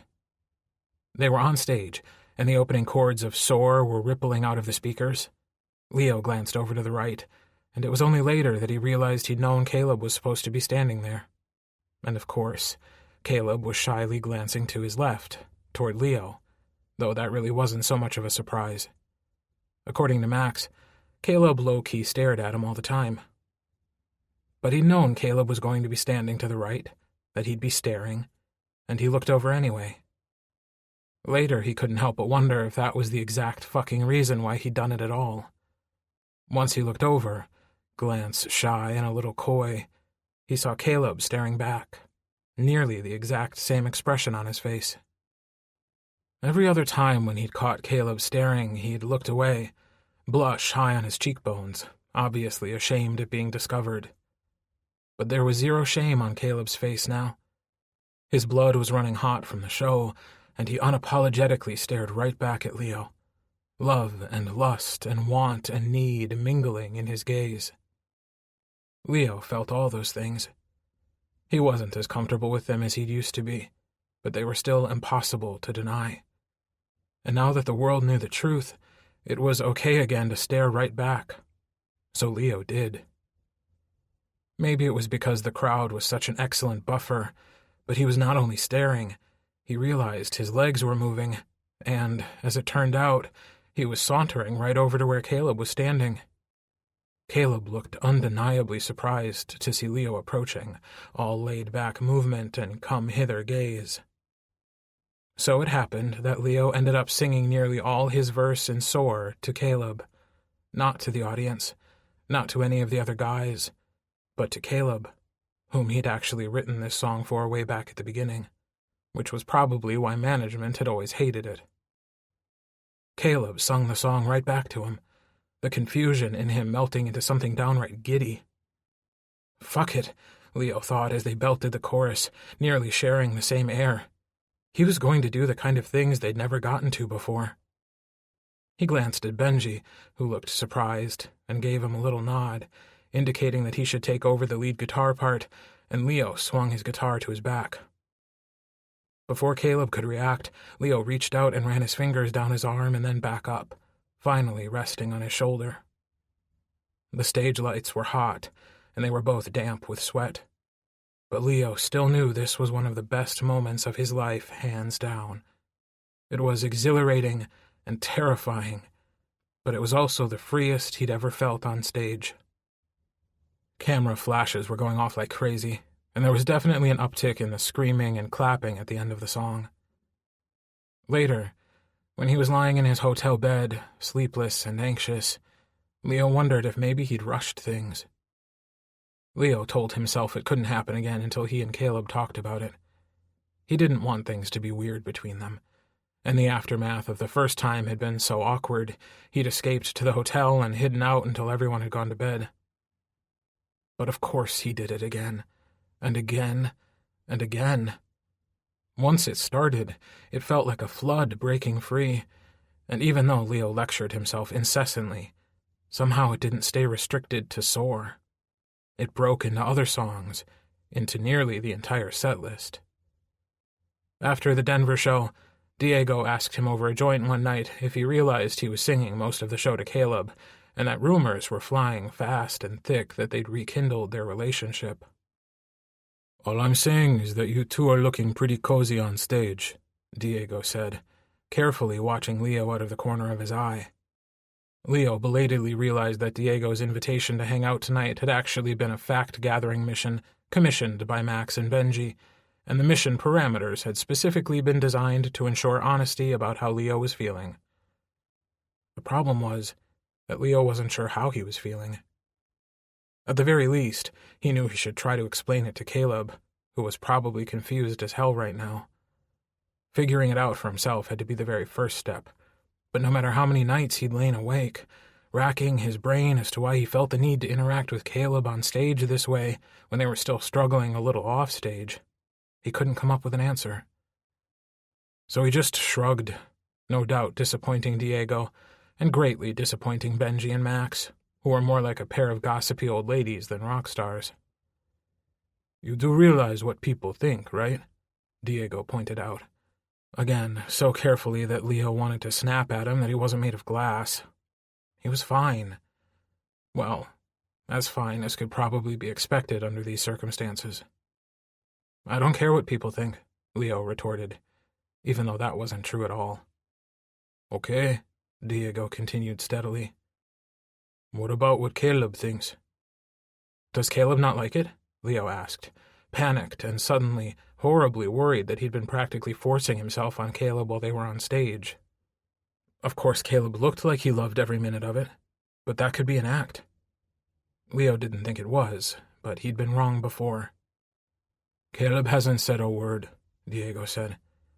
"But aren't you even the tiniest bit worried you're leading him on?" Actually, Leo didn't worry about that at all. He was coming to the realization that they'd always orbited each other, and that nothing had really changed that. Someday, he believed they would get back together and he'd forgive Caleb for what he'd done. Besides, he hadn't done anything on stage that was more than just platonic. Some of their looks had been a little scorching, but then Diego and Benji were only ever just friends, and it felt like they'd practically fucked on stage a time or two. "Nope," Leo said with certainty. "And you really don't know why you're doing it?" Diego sounded incredulous. He should know Leo better. He knew Leo wasn't the introspective type, though in this particular case, he really was trying to figure it out. "I actually have a theory," Diego offered, before Leo could respond. "Well, let's hear it," Leo said somewhat testily, though he was secretly curious. Diego had always been the quietest member of Star Shadow and a keen observer of human nature. Maybe he'd picked up something about Leo that Leo himself didn't understand. "You want to get closer to Caleb. The stage is a safe space to do that, because you can only go so far, and he can only react so much. Apparently you need like a several thousand-person buffer." This made way too much sense. Leo scowled. "You make me sound so emotionally constipated." Diego just shrugged. "Well, it's one theory," Leo griped, annoyed that Diego had figured him out so damn easily. He wondered if maybe during the next concert he'd interact with Caleb less, now that the mystery was solved. As it turned out, he didn't interact less. In fact, he felt even freer. At one point, during North Star, Leo actually wrapped his arm around Caleb's waist, tucking it right where he narrowed, a spot that used to be one of his favorites. Caleb glanced shyly over at him, happiness radiating out of every pore until he was fucking glowing. Leo loved watching him like that, alight with joy. All the time they'd wasted made his heart ache. It felt like too much to stand here and feel happy when there'd been so much pain, but it also felt like the first delicate ray of sunshine after a storm. Leo wanted to bask in it, felt like they deserved to bask in it. So he did. He didn't pull away, and Caleb's smile grew even brighter. After they were off stage, Leo nearly escaped, like he usually did, terrified that Caleb would call him out on his behavior and ask for an explanation, or even worse, ask him to stop. But this time Caleb wouldn't let him run away. He cornered Leo near his duffel, boxing him in so neatly that it was very clear he had been letting Leo get away with avoiding him. That stung a bit. Leo's heart was beating so hard he was sure Caleb could hear each and every thump, every single one echoing his name. "Want to talk to you," Caleb said, managing to bashfully flutter his eyelashes over startling green eyes. He had a few inches on Leo, but you'd never know it. Leo tried to ignore the panic thundering through him. "Okay," he said, but he didn't look up because Caleb was so tempting this close, and Leo knew he was weakening. "Want to introduce you to someone, actually." Leo's pulse slowed a little, then accelerated when he realized what that actually sounded like. Was Caleb dating someone? Had Leo taken too much time? Dawdled too long? Vacillated when he actually knew exactly what he wanted? What he was just too afraid to reach out and take? Caleb laughed, breaking right into Leo's panic attack. "Leo, you should see your face," Caleb giggled. "My God. There's nobody you need to be jealous of. It's a friend. An important friend, though." Leo stammered, embarrassed that the jealousy was written so blatantly across his face. But then he shouldn't have been surprised. He'd always been so shitty at hiding his emotions when it came to Caleb. Caleb gripped Leo's arm so casually that Leo wondered for a split second if he even realized that they weren't on stage anymore, and it wasn't supposed to be the same. But then Leo looked closer at Caleb's face, and the truth hit him dead on, like a lightning bolt to the brain. Caleb didn't care if they were on stage or off. He just wanted to touch Leo. Wanted him however he could have him. Whatever Leo permitted him. And when Leo didn't say a word, didn't even blink at the pressure of Caleb's fingers around his forearm, he didn't move them. And that was okay. It was really okay. It was still safe. They were in the green room. There were a dozen people milling around, including the man Caleb was currently dragging him toward. He wasn't quite 6 foot, because he was an inch or two shorter than Caleb, with dark hair, dark, kind eyes, and a sad, rather worn face that looked as if he truly lived in it, had seen the good and bad that life had to offer. "Leo?" Caleb said breathlessly, and that was Leo's second indication that this was in fact truly an important introduction. "This is Brian." He glanced shyly over at Leo. "Brian was my sponsor. He's the one who was finally able to help me get sober." Brian extended a hand and gave Leo a warm smile. A welcoming smile. There was no judgment in that smile. He clearly knew their history, though, and knew how important Leo was to Caleb. "Leo, it's an honor. Great show tonight." Leo didn't care that he was going to embarrass himself, and likely Caleb and Brian too. This was the man who had saved Caleb's life. This was the man who made it possible for Caleb to return to him, alive. Leo didn't even resent that he was able to do what Leo couldn't. He clasped Brian's hand in both of his, looking at him dead in the eye, and said simply, bluntly, "Thank you." Brian blinked once, and then twice, and Leo hoped it registered that he wasn't just thanking him for the compliment on the concert, but for the much greater good he'd done. "Like I said," Brian said, his smile settling into deep brackets around his mouth, "it was absolutely an honor." Leo glanced over at Caleb, and he was just as emotionally affected as Leo. But Caleb had always been more comfortable with displaying it in public. There was a wet sheen in his eyes, and Caleb was staring at him like he was the most precious thing he'd ever had the privilege to know. He knew he didn't deserve that much love, but he was selfish enough to want it anyway. Nobody had ever loved him the way Caleb did. Their relationship wasn't ever perfect by any means, but Leo never found it difficult to return Caleb's love, because his own was so immense. It had always been, and it seemed that in the intervening 5 years, nothing had changed, he realized. His throat grew tight as his gaze met Caleb's. He thought he might actually drown in the look in Caleb's eyes. That look made him want to cuddle Caleb close. It made him want to pin Caleb to the wall and with his hands and mouth make him wild and desperate. It made him want to forgive Caleb more than he even wanted to breathe. But Leo knew he wasn't quite ready yet, so he changed the subject. "Are you traveling with us?" he asked Brian. "For a while, yeah. Couldn't join you right away, unfortunately. Was a bit hard to leave the clinic." Leo was interested, even though he tried to tell himself he wasn't.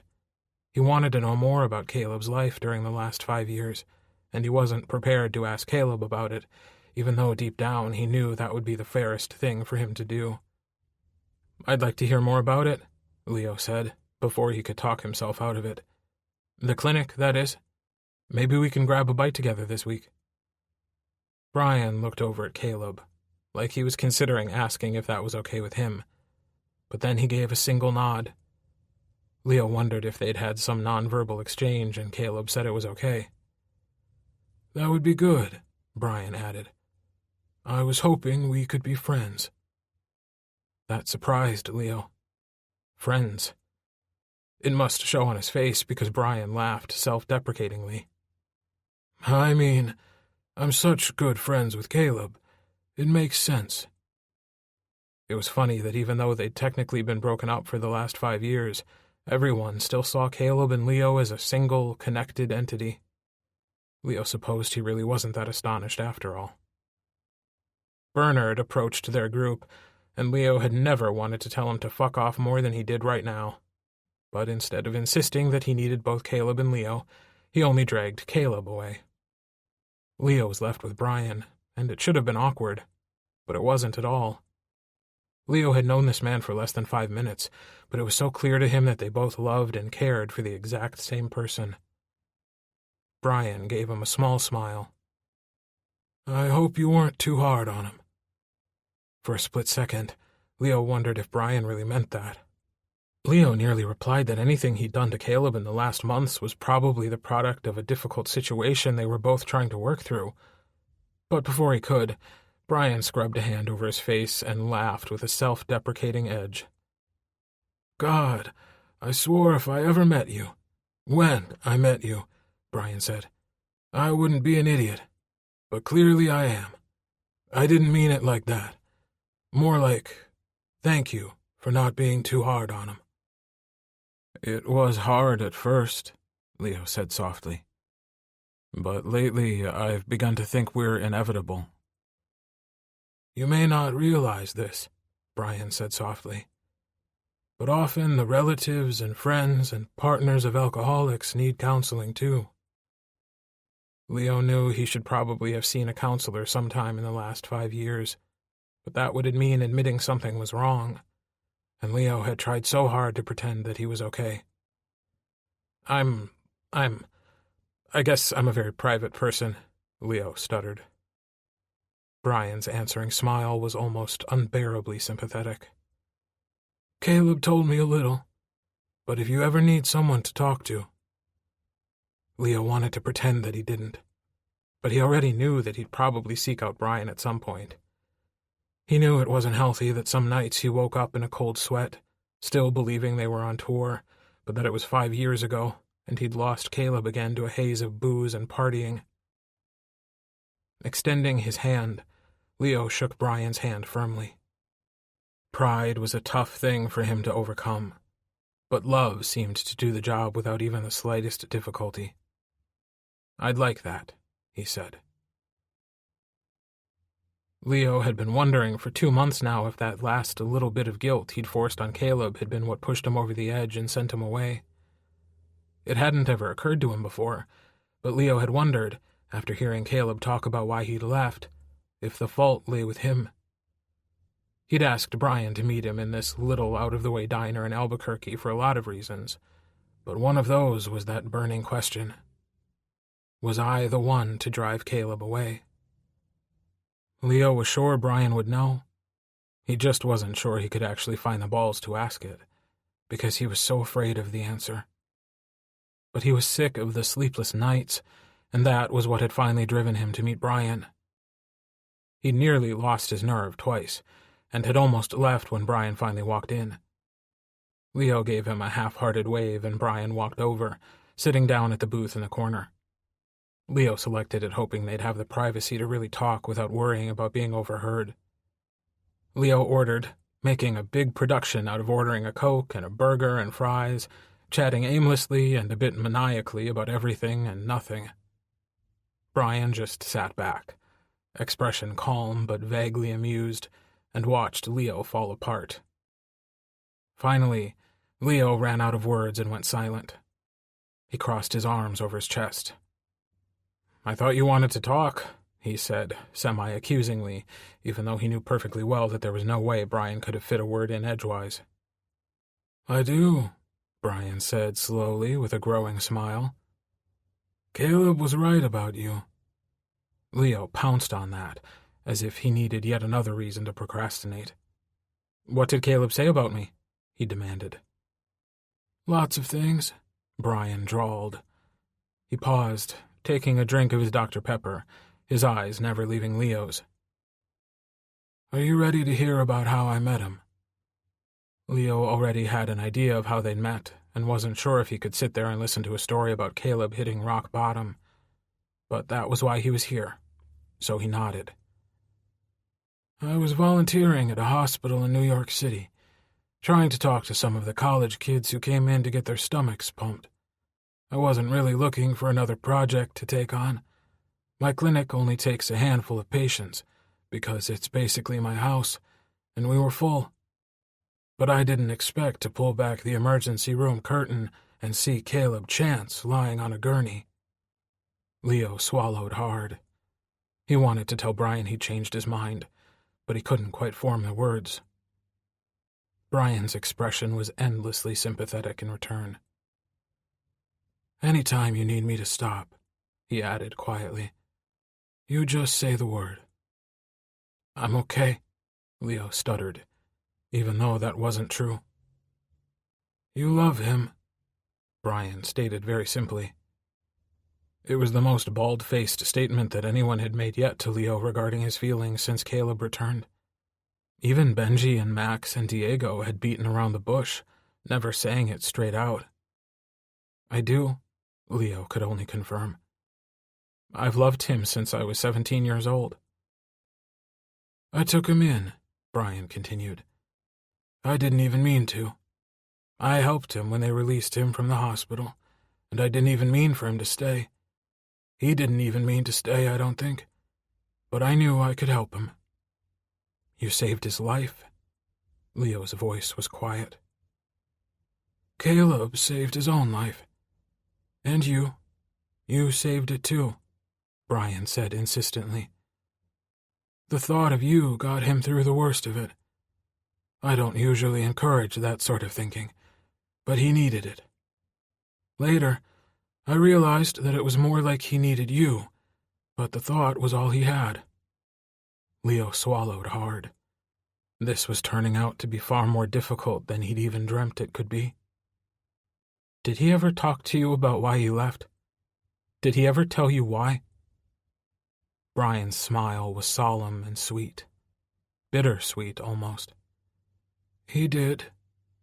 I... Leo could barely get the words out. "I think I might have pushed him away." "No, never." Brian's voice had the ring of steel in it. Absolute certainty. "He knew how much you helped him. Nobody could have done more, Leo. He wasn't ready to recover yet. There was nothing you could have done beyond loving and supporting him, and you'd already done that." "I mean, I said some things," Leo whispered. "I tried to make him feel guilty. Did he ever tell you about that?" "Yes." Leo waited for him to continue, but more wasn't forthcoming. Brian finally sighed. "Leo, you need to talk to him. I know it's hard, and it's going to get harder when you actually talk. But these questions, they're for him to answer." It was one of the hardest things Leo had ever done, admitting this. But he did it.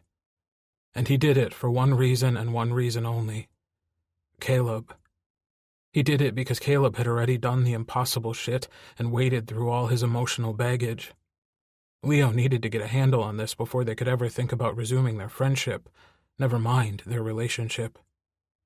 So he admitted it. "I don't know how." "Of course you don't," Brian said, full of understanding. "How could you?" "What do I do?" Leo asked. He hadn't realized it before, but he was balancing on a precipice of desperation. He needed an idea of how to get started, how to even approach Caleb when they weren't on stage and he wasn't safe. "Maybe you need to start over," Brian suggested. "No pressure. I mean, it's hard to talk about this stuff with someone you're close to. You and Caleb love each other, but you've been apart for 5 years. That's a long time." "Start over?" This was not the suggestion Leo was expecting Brian to make, but it did make some sort of twisted sense. Leo remembered that before they'd even gone on tour, Max had offered him the exact same advice. Back then, it had been too hard to apply it. But now? Now Leo felt like this was the answer he'd been searching for. "Start over," Brian confirmed.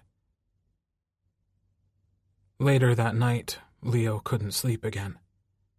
He tossed and turned, the words Brian said to him echoing insistently through his head, making it impossible for him to actually fall asleep. Start over. Leo didn't know how to do that either. So he went back in time, way back to the beginning.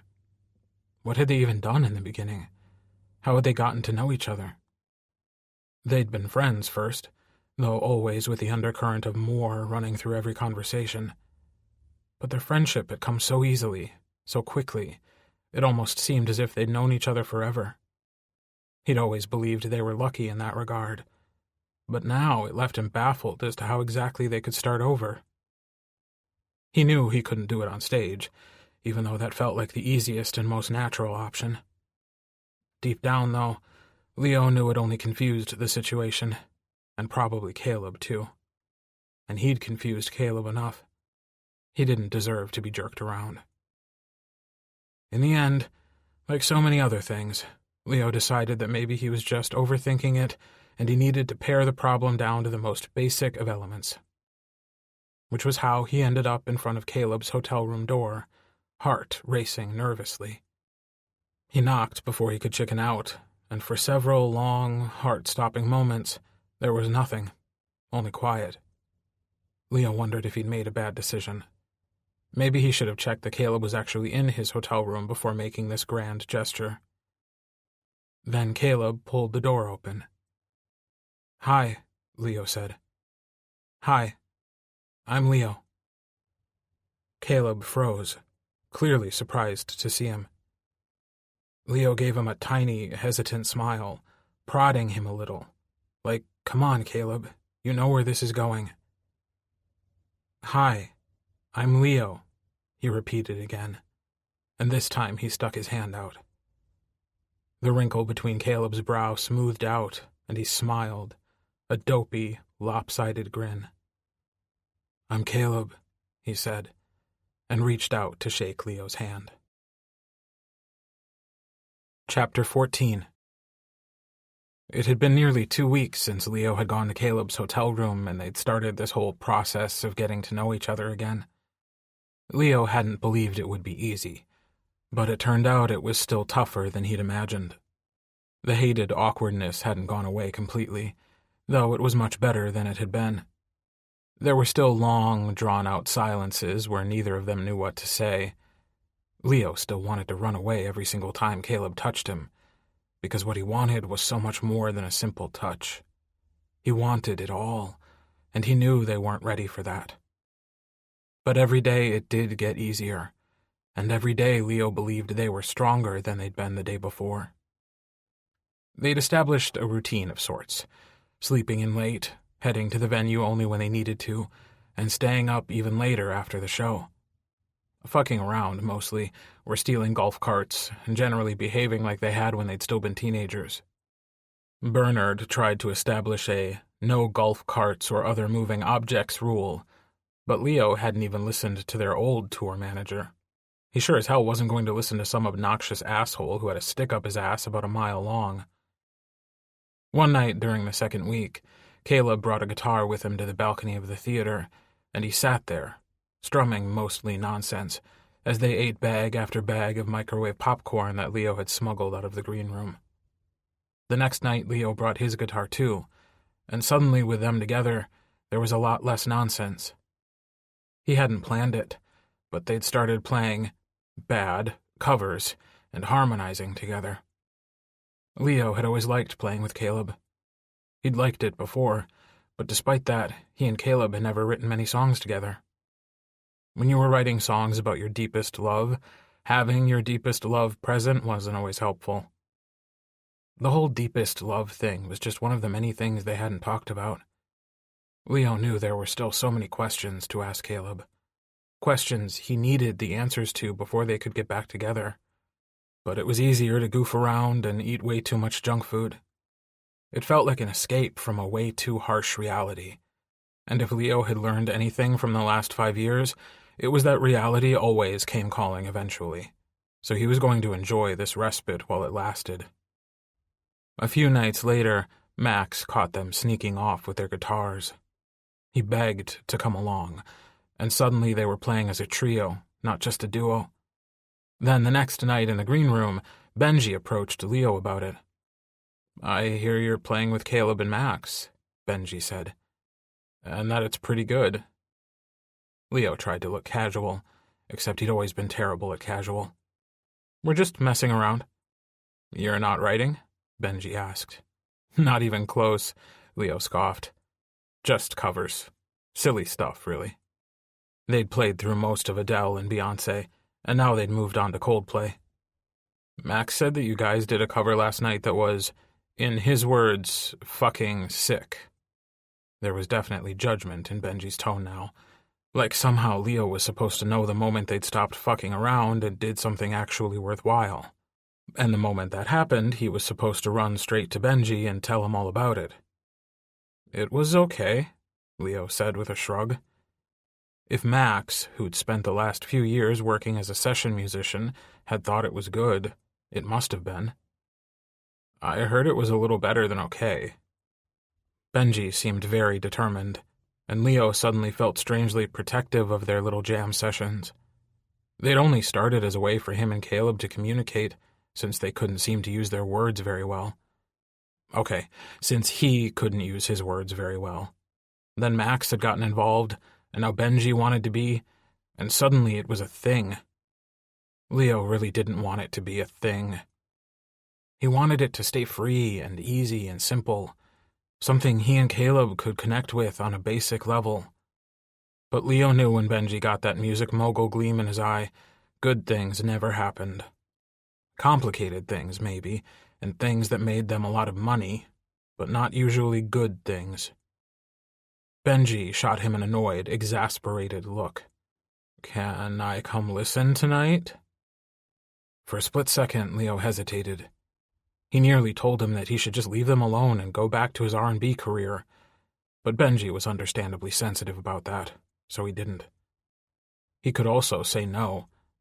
He wanted to, but he also knew Benji, and whenever he was this determined, he'd do whatever was necessary to make it happen. He would probably go to Caleb next, and Caleb, being the kind and generous soul he was, would almost certainly agree. "Fine," Leo grumbled. Finally, satisfied with Leo's answer, Benji settled down on the couch next to him and stuck his big, ugly boots on the coffee table. "I didn't know you and Caleb were hanging out," he said next, and Leo made a face. "That's why you didn't know," Leo said, "because you'd make a big deal out of it." "It is a big deal. You and Caleb have always been a big deal." Leo couldn't exactly deny that, so he didn't say a word. But Benji had known him long enough to know that in Leo language, silence was almost always an affirmative response. "So it's going good, then? You're trying?" "It's..." Leo didn't really know what to say. "It's fine." Benji rolled his eyes. "Okay," Leo continued, with an exaggerated sigh. "It's not easy, but it's still going okay. The music thing helps, actually. You know you're going to have to actually talk to him sometime." Benji was way too smart for his own good.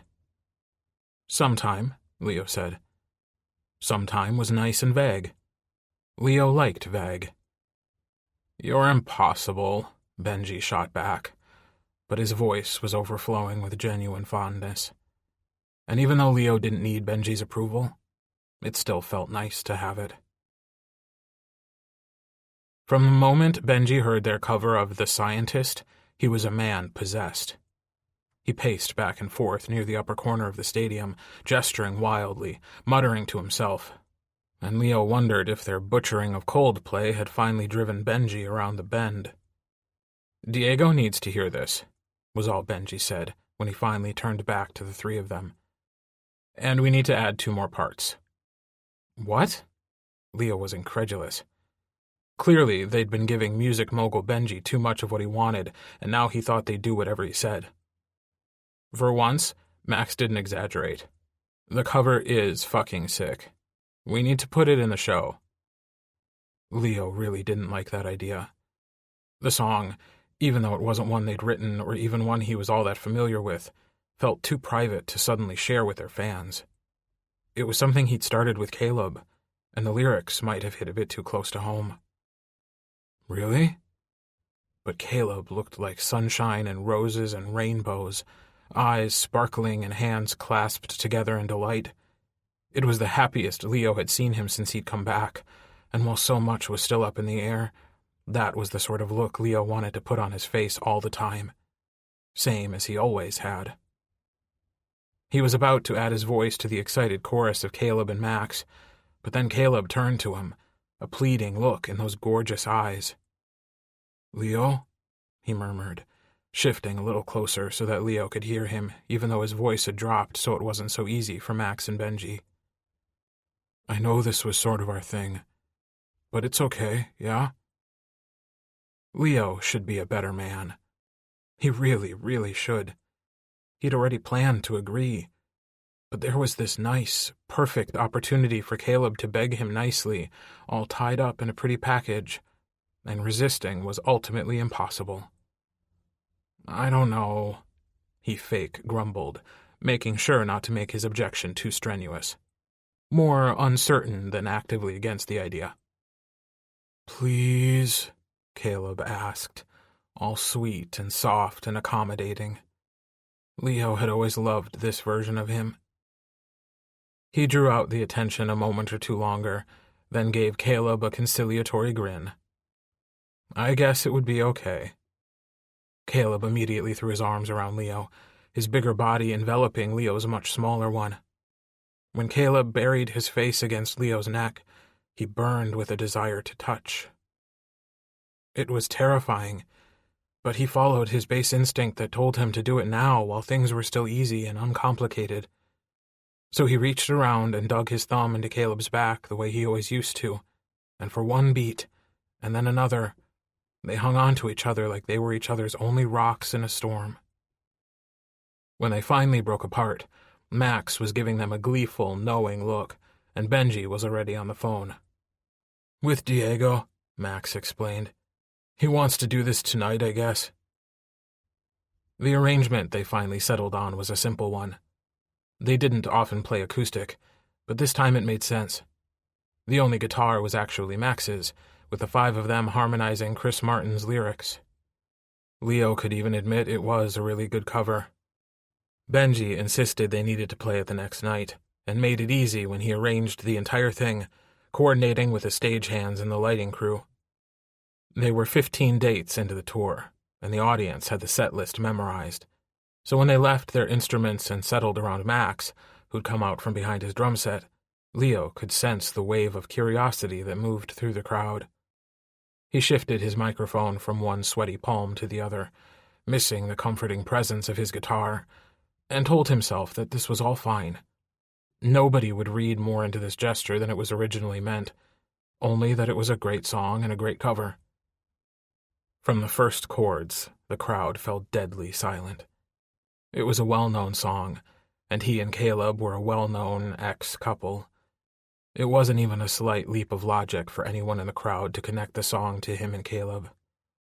Leo shifted nervously, and his brain was one long litany of, "Don't look at Caleb, don't look at Caleb, don't look at Caleb." But of course, he couldn't not look at Caleb. He was leading the first verse, and his voice was haunting and lovely, aching with all the things they didn't ever talk about, because they were always too painful for Leo to face. Caleb had already faced his own demons. He'd faced them and survived them. There was a tiny hint of triumph in his voice as he sung about setting Leo apart, because there was not one other single person that Caleb could be singing this song to, and everyone fucking knew it. So of course, Leo looked over at him, and of course Caleb was staring right back, eyes burning as he poured out every single ounce of longing into the lyrics. Nobody in the audience could possibly have noticed that Leo's voice cracked a little when he joined in on the chorus, but Benji noticed and glanced over in his direction, checking in to make sure he was okay. Leo thought resentfully that maybe Benji should have cared this much about Leo's feelings when he was all up in their business, demanding they sing this cover live. But it was too late now. They were halfway through the song, and Caleb's heart was practically lying, bloody and beaten on the stage for everyone to ogle, and Leo's was right there alongside. The plan was for Leo to lead the second verse, but he wasn't sure he'd be strong enough to pull this off, not with so many fucking feelings swelling inside him. Instead, he stared right back at Caleb, and like he'd always used to, let Caleb ground him, anchor him. He knew just how plaintive and desperate he sounded when he begged Caleb to tell him he loved him. In the song, Leo reminded himself firmly, in the song. But this entire exercise had become rather more meta than he'd ever expected when they started it. Maybe that was Benji's intention all along, because when he crooned out the melody after the bridge, he sounded way too proud of himself. A glance in his direction proved it, considering his very self-satisfied grin. Leo decided that someone was getting salt instead of sugar in his coffee for the next week. When the song finally ended, the strumming of Max's guitar finally fading into emptiness, the roar of applause took even Leo, who'd been used to stadiums full of nearly 100,000 fans, completely off guard. When he finally had the courage to look away from Caleb, Leo was shocked to see tears streaming down some faces in the audience. And even though there were technically 5 of them on stage, he couldn't help but feel that the entire weight of their collective freakout was definitely focused on him and Caleb. Caleb gave Leo a rather bashful shrug, and Leo couldn't help the smile he sent back. Leo stood there for a moment, but he knew they needed to go back and grab their instruments. When he finally did, Benji walked behind him, telling him just loud enough, "Sometime is now, Leo." Leo was mostly grateful Benji had forced them to sing the song, even if it didn't exactly change anything. But it did remind him, rather forcefully, that every day was getting easier. Diego had told Leo before they went on tour that Bernard would probably end up growing on Leo, and they'd end up getting along like a house on fire. "You didn't like Paul either, at first," Diego reminded him, and Leo just rolled his eyes. "Yeah, for the first 30 minutes, Leo retorted. It turned out that, for once, Diego was actually wrong. Bernard hadn't grown on anybody. He was tolerated, barely, and Leo actively went out of his way to avoid him, which made this meeting particularly annoying because Leo wasn't given a choice about attending, and Bernard was also running it. As far as Leo was concerned, there wasn't a single thing Bernard could say that Leo gave a shit about. Until Bernard mentioned setting up a makeshift recording studio in their hotel the next night and recording their cover of The Scientist. "A promo single?" Leo interjected loudly. "I don't remember talking about this." Benji shot him an annoyed look, and Leo glared right back. When they'd been allowed to make decisions, they'd made a practice of always making them together. Now they weren't under the same insane restrictions as before, so he didn't understand why he hadn't been consulted. He hadn't even been informed. "It's a good idea," Benji said. "Good promo for the tour. Especially if we add more dates," Bernard added, and Leo did a second double take. More dates? Leo knew he'd been a little preoccupied, wreaking teenage-style havoc with Caleb, but that didn't excuse being left completely out of decisions. "Humphreys, you need to read your damn email," Diego said, more patiently than Leo probably deserved. "We sold out the rest of our dates, and you're up once more. Apparently we're hot shit again." Leo rolled his eyes. "Speak for yourself," he sniffed. "I've always been hot shit." Caleb giggled at that, and Leo gave himself a mental pat on the back, even though nobody else laughed. "I thought it would be a great idea to officially record the song," Benji interrupted. "There are so many subpar recordings floating around.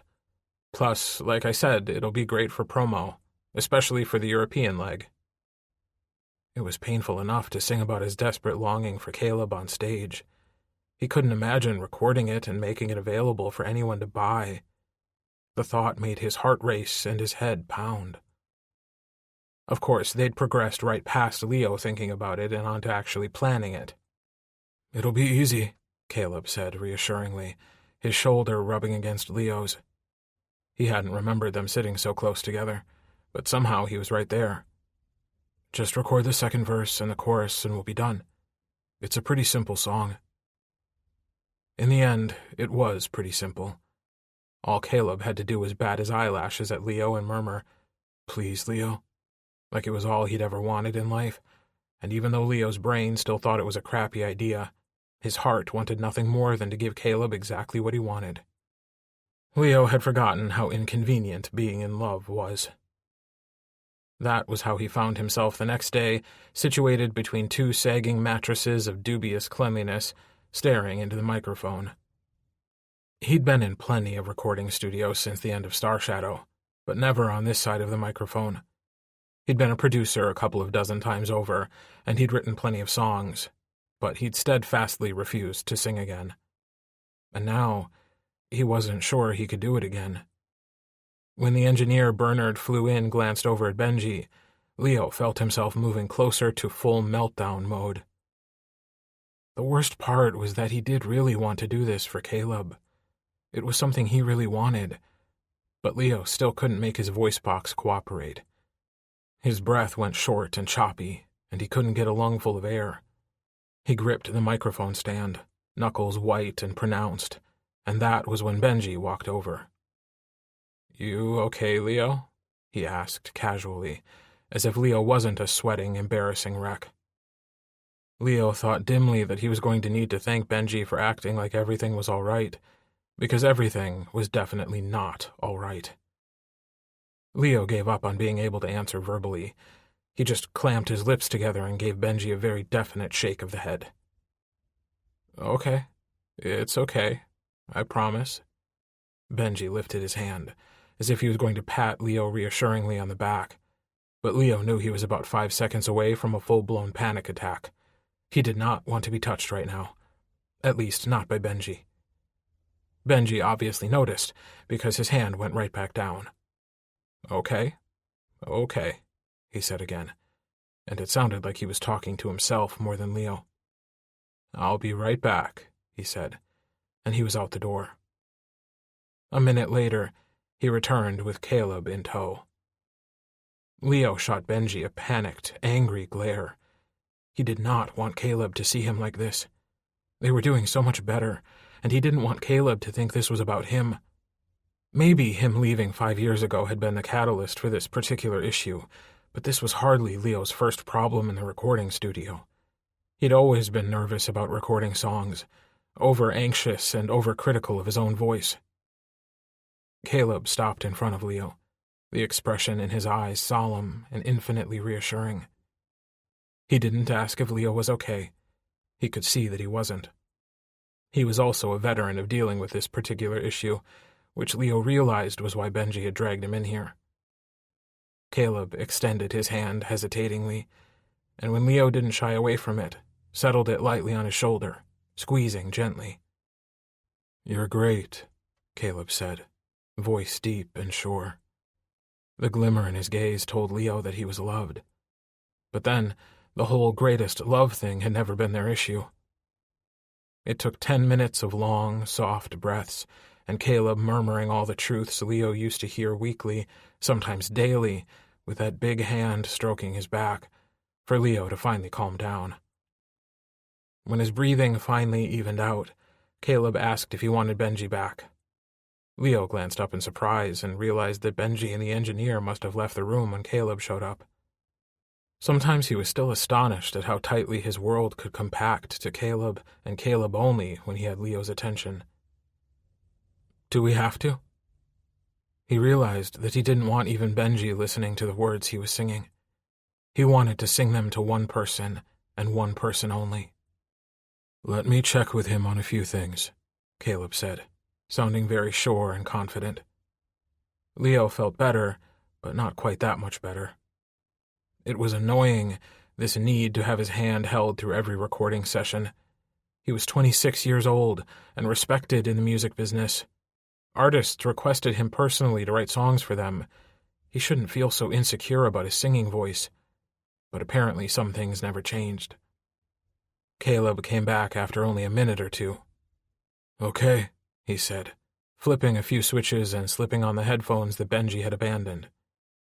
You can do this. Don't you mean we can do this? Leo joked feebly. Caleb shot him a reprimanding look. No, you can do this. Leo decided maybe it was time to be brutally honest. I can't do this without you, he said, both loving and hating the way it made him feel flayed bare, everything ugly inside him visible and exposed.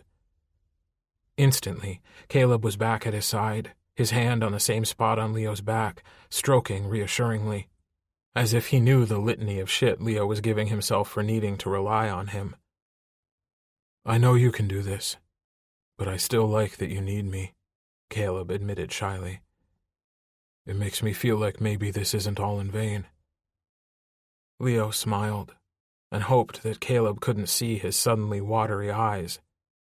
I hope it isn't, he admitted. And suddenly a single hand on his back wasn't enough.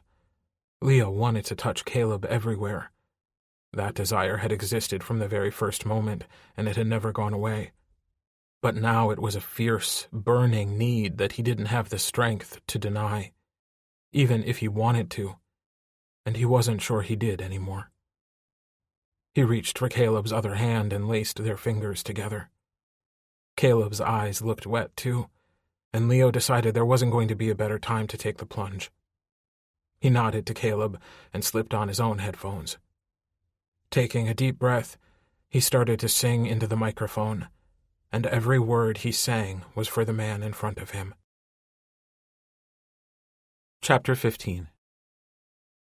Leo was so preoccupied that he'd totally forgotten that Felix had planned on coming to a few tour dates, until he showed up in the green room one day, goofing around with Max. He and Max had always had a special connection, even when they had been a few years younger. Max had never ignored him the way Benji or Diego or Caleb did sometimes, and especially not like Leo tried to all of the time. As Felix had grown older, and even more sure of his sexuality than Leo, their joking had developed into a much more flirtatious edge. Leo had pulled his younger brother aside more than once and insisted to him that if Max was interested in guys, he'd certainly never said anything to the rest of them. And it wasn't like any of them would care if he was. After all, none of them were straight. But Felix had persisted, and Max had never pushed him away. Leo couldn't claim to understand, but then he'd never understood Benji and Diego either. "Hey, you're here," Leo said, pulling Felix into a quick, tight hug. "I forgot you were coming." Max shot him an incredulous look and then glanced back at Felix. "Your brother is completely absorbed in Caleb." Felix rolled his eyes. "Why am I not surprised?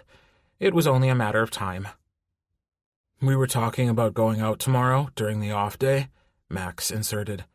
"I suggested we go paintballing, work off some of that excess energy." Leo knew exactly the sort of energy Max was talking about. But then Max wasn't exactly innocent either. He and Felix had always simmered with a similar tension when they were in the same room. Felix wrapped his arm around Max's shoulder and squeezed, and Leo wasn't blind enough to miss how Max's smile went from easy and natural to a little more forced. It wasn't because he didn't like Felix touching him. Leo had always suspected it was because he liked it a little too much. Felix nuzzled right into Max's shoulder. "We should definitely invite Benji and Diego. Leo told me they were bad." That hadn't been Leo's word exactly, but Max nodded like he was in 100% agreement. 9 years is a lot of sexual tension, Felix said. Max glanced down at him. "Do you even know what that means?" Punching him lightly in the arm, somehow to Leo that looked even more intimate than the nuzzling, Felix exclaimed, "I'm 24, not 4. I've had lots of sex."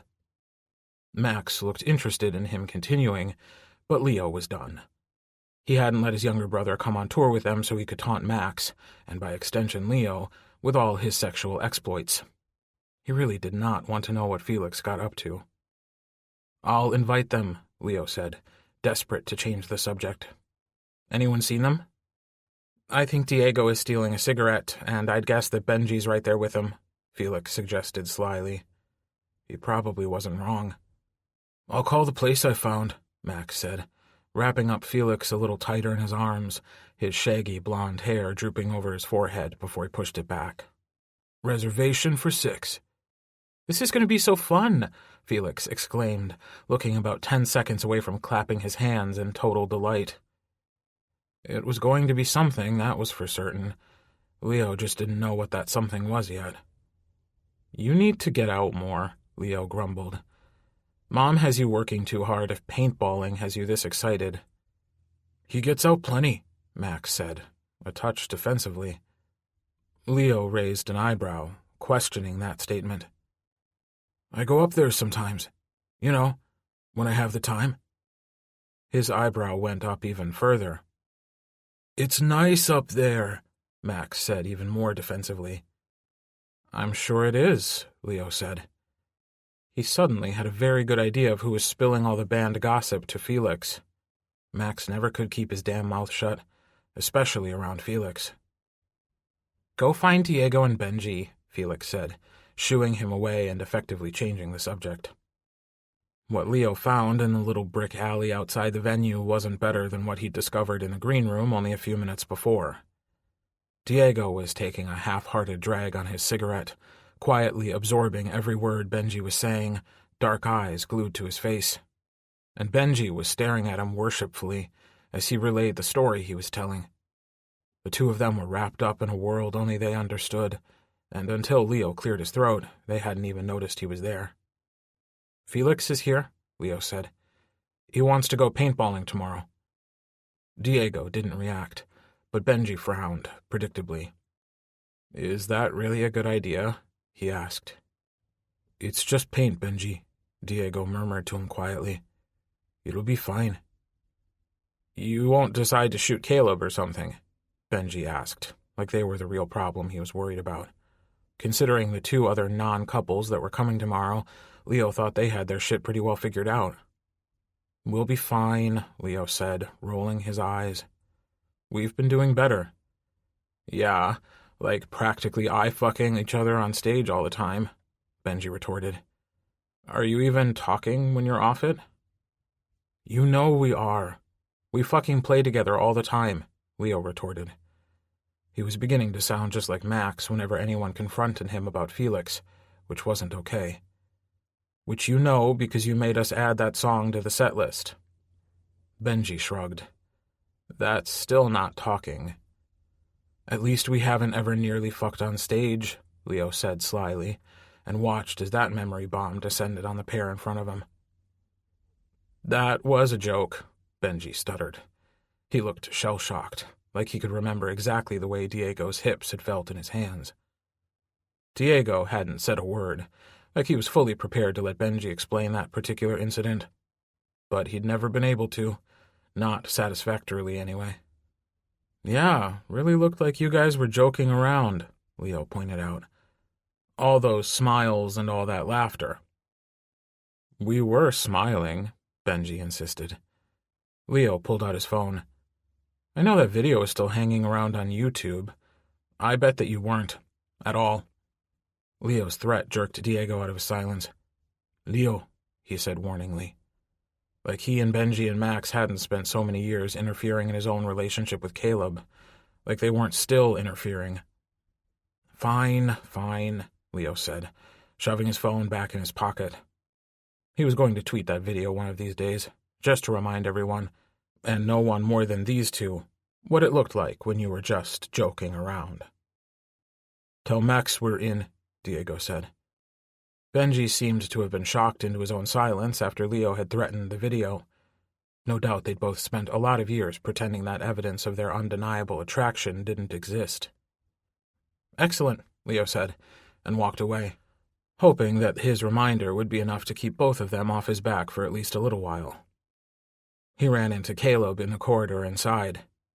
"Where were you?" Caleb asked. "We have to go on soon."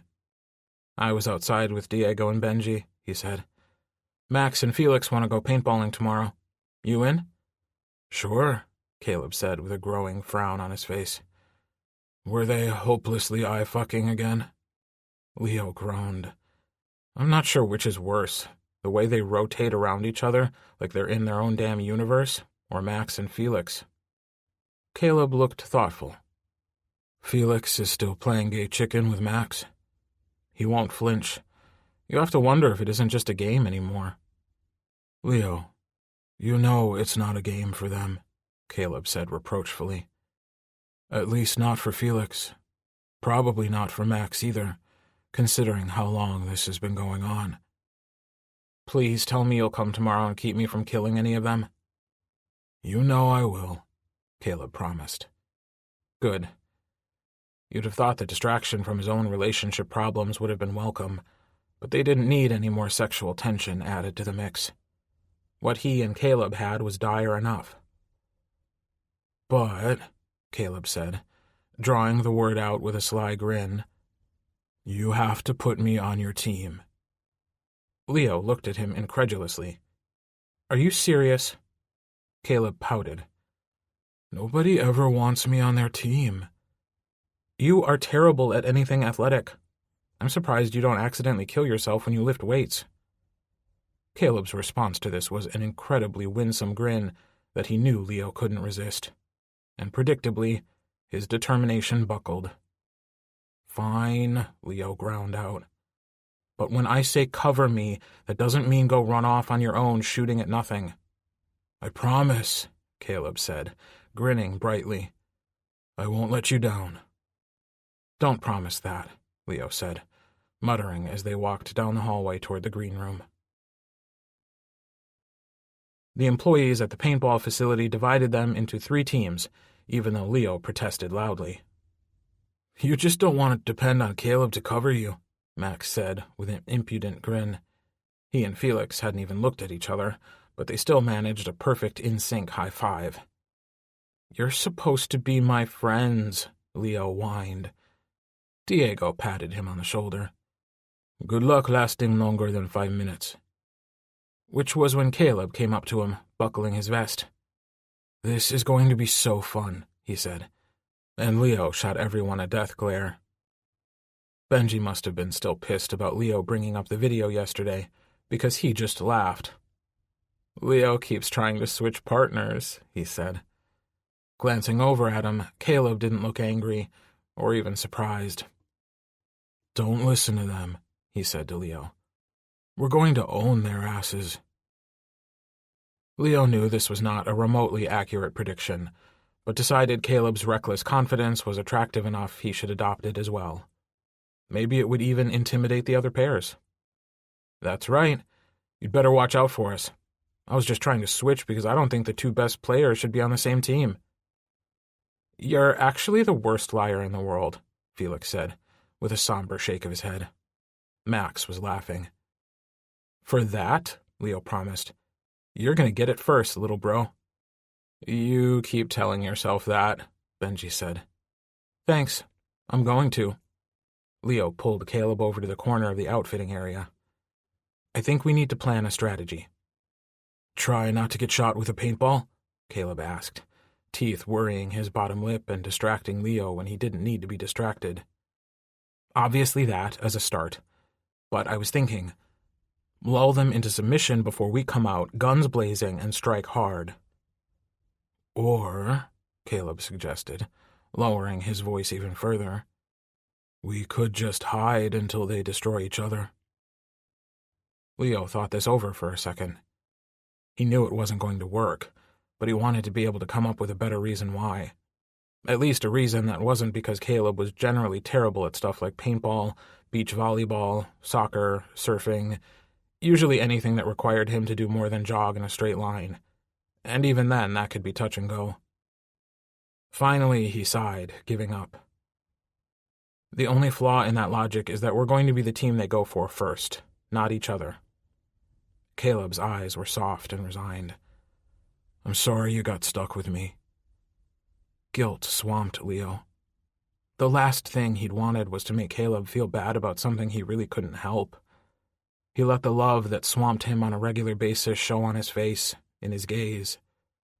I wouldn't want to be stuck with anyone else. You don't mean that, Caleb scoffed. I'm going to get you killed, like right away. What happened to kicking their asses? Caleb shot him a look. It's easy to say whatever you want when you know there's no way you can back it up. Leo hefted his paintball rifle on his back. Luckily for you, we have a great sniper on our team. I vote we go for the high ground, then you circle around the back and take them out. They'll assume it's me shooting from high up and never guess that you'd go out on your own. Caleb looked at him incredulously. Because it's a bad idea. He was probably right. It was a terrible idea. Sending Caleb to hunt people wasn't the best strategy he'd ever come up with. How about this, he suggested. We leave you in as the sniper. You don't even have to shoot accurately. They'll never guess that we've switched spots, and I'll go hunt them down in their hidey holes. Caleb gave a sharp nod, and when Max and Felix came over a minute or so later to heckle them further, Leo felt a little confident that at least they wouldn't be annihilated right away. The speaker outside counted down, and Leo whispered to Caleb, "Stay behind me. We're going to move fast to that big tower in the center right away." To Leo's surprise, when the buzzer went off, they were able to do just that, Caleb moving right up behind him, keeping an eye on the other two teams as they scattered. Leo heard Max yelp, "He's going for the tower! Fucking shit!" followed by Felix making an insanely high-pitched battle cry.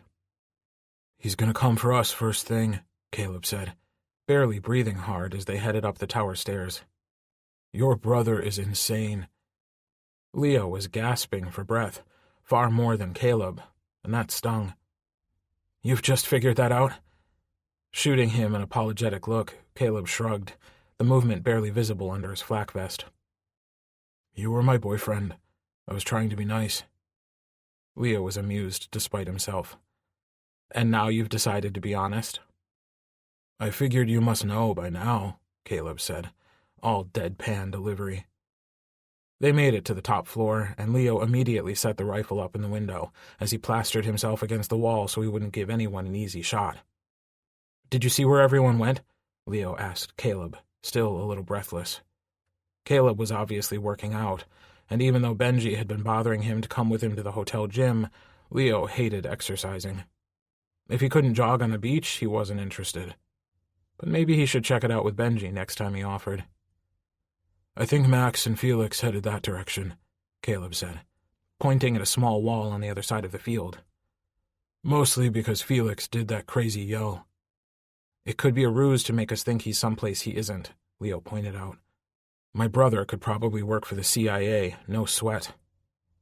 A flurry of shooting hit the tower as Leo ducked away quickly, the rain of paintballs exploding harmlessly in a mixture of red and yellow on the ground. "I think we found them," he said, taking aim with the rifle and firing back a few rounds. A yelp echoed across the field as Max and Felix crawled toward the next wall. "Found them," Leo said with satisfaction. "You want to take over and I'll sneak around and eliminate them?" Caleb looked dubious but exchanged places with Leo. "I hope you don't discover them making out behind that wall," he said, as Leo stood to walk back down the stairs, pulling his paintball pistol out of the holster. "What?" Leo demanded. "No way that's going to happen." "I wouldn't put it past Felix," Caleb said seriously. "I'm just saying, stay alert." Leo gestured with his pistol. "I'm good, as long as nobody starts making out in front of me." Caleb shot him an unexpected look, full of heat. "If anyone starts making out, it'd better be us." The truth was, Leo had the exact same thought, that if anyone deserved to waste a good day paintballing by making out with his teammate, it should be him and Caleb. They were probably going to lose anyway, and he might as well get something out of it. Before, when they'd kissed, it hadn't been the right time yet. But now they'd been spending time together again, and even though they'd begun to rediscover each other as friends, there was always that undercurrent of sexual tension with everything they did. So far, Leo had been ignoring it, but he was beginning to wonder if that was really the best plan. And he wasn't even sure if ignoring it was what he wanted anymore. He crept down the stairs, paint gun at the ready. Unfortunately, the wall he believed Felix and Max were behind was all the way at the other end of the field. He could so easily run into Benji or Diego between here and there, especially Diego. The man could be like a ghost if he chose to be. But then, that was part of the fun and excitement, wasn't it? The distinct possibility of getting paintballed to death right around the next corner. Leo took a deep breath and began to clear out the structures between the tower and his destination. The closer he got, the tighter his nerves ratcheted.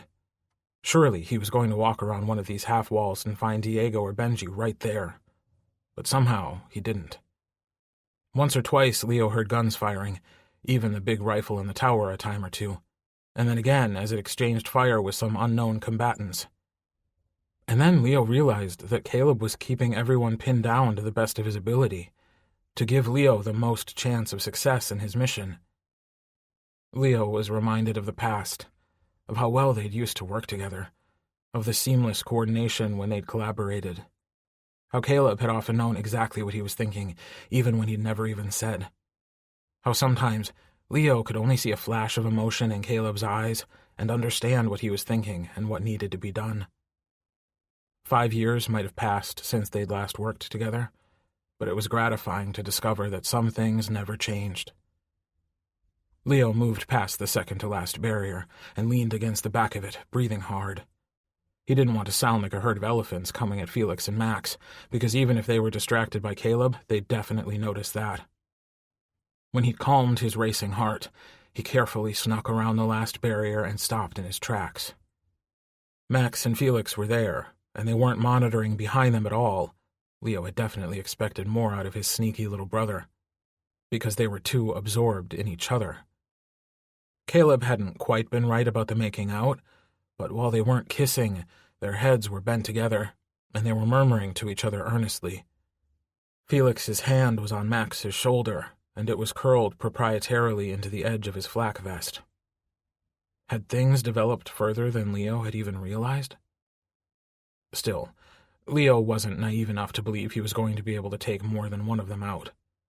He carefully aimed and hit Felix right in the back.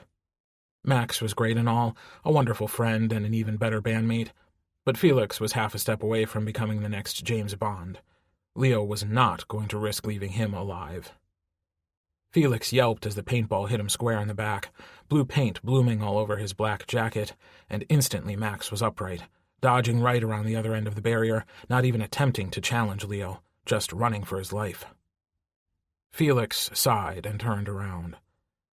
"Well, thank you for ruining that." Leo holstered his pistol. "It's paintball. Yeah, the goal isn't to be shot, but it's sort of inevitable." "No," Felix contradicted. "That wasn't what you ruined." Leo held up his hands. "I don't want to know what's going on with you and Max. Just tell me if something does happen so I don't look stupid and clueless."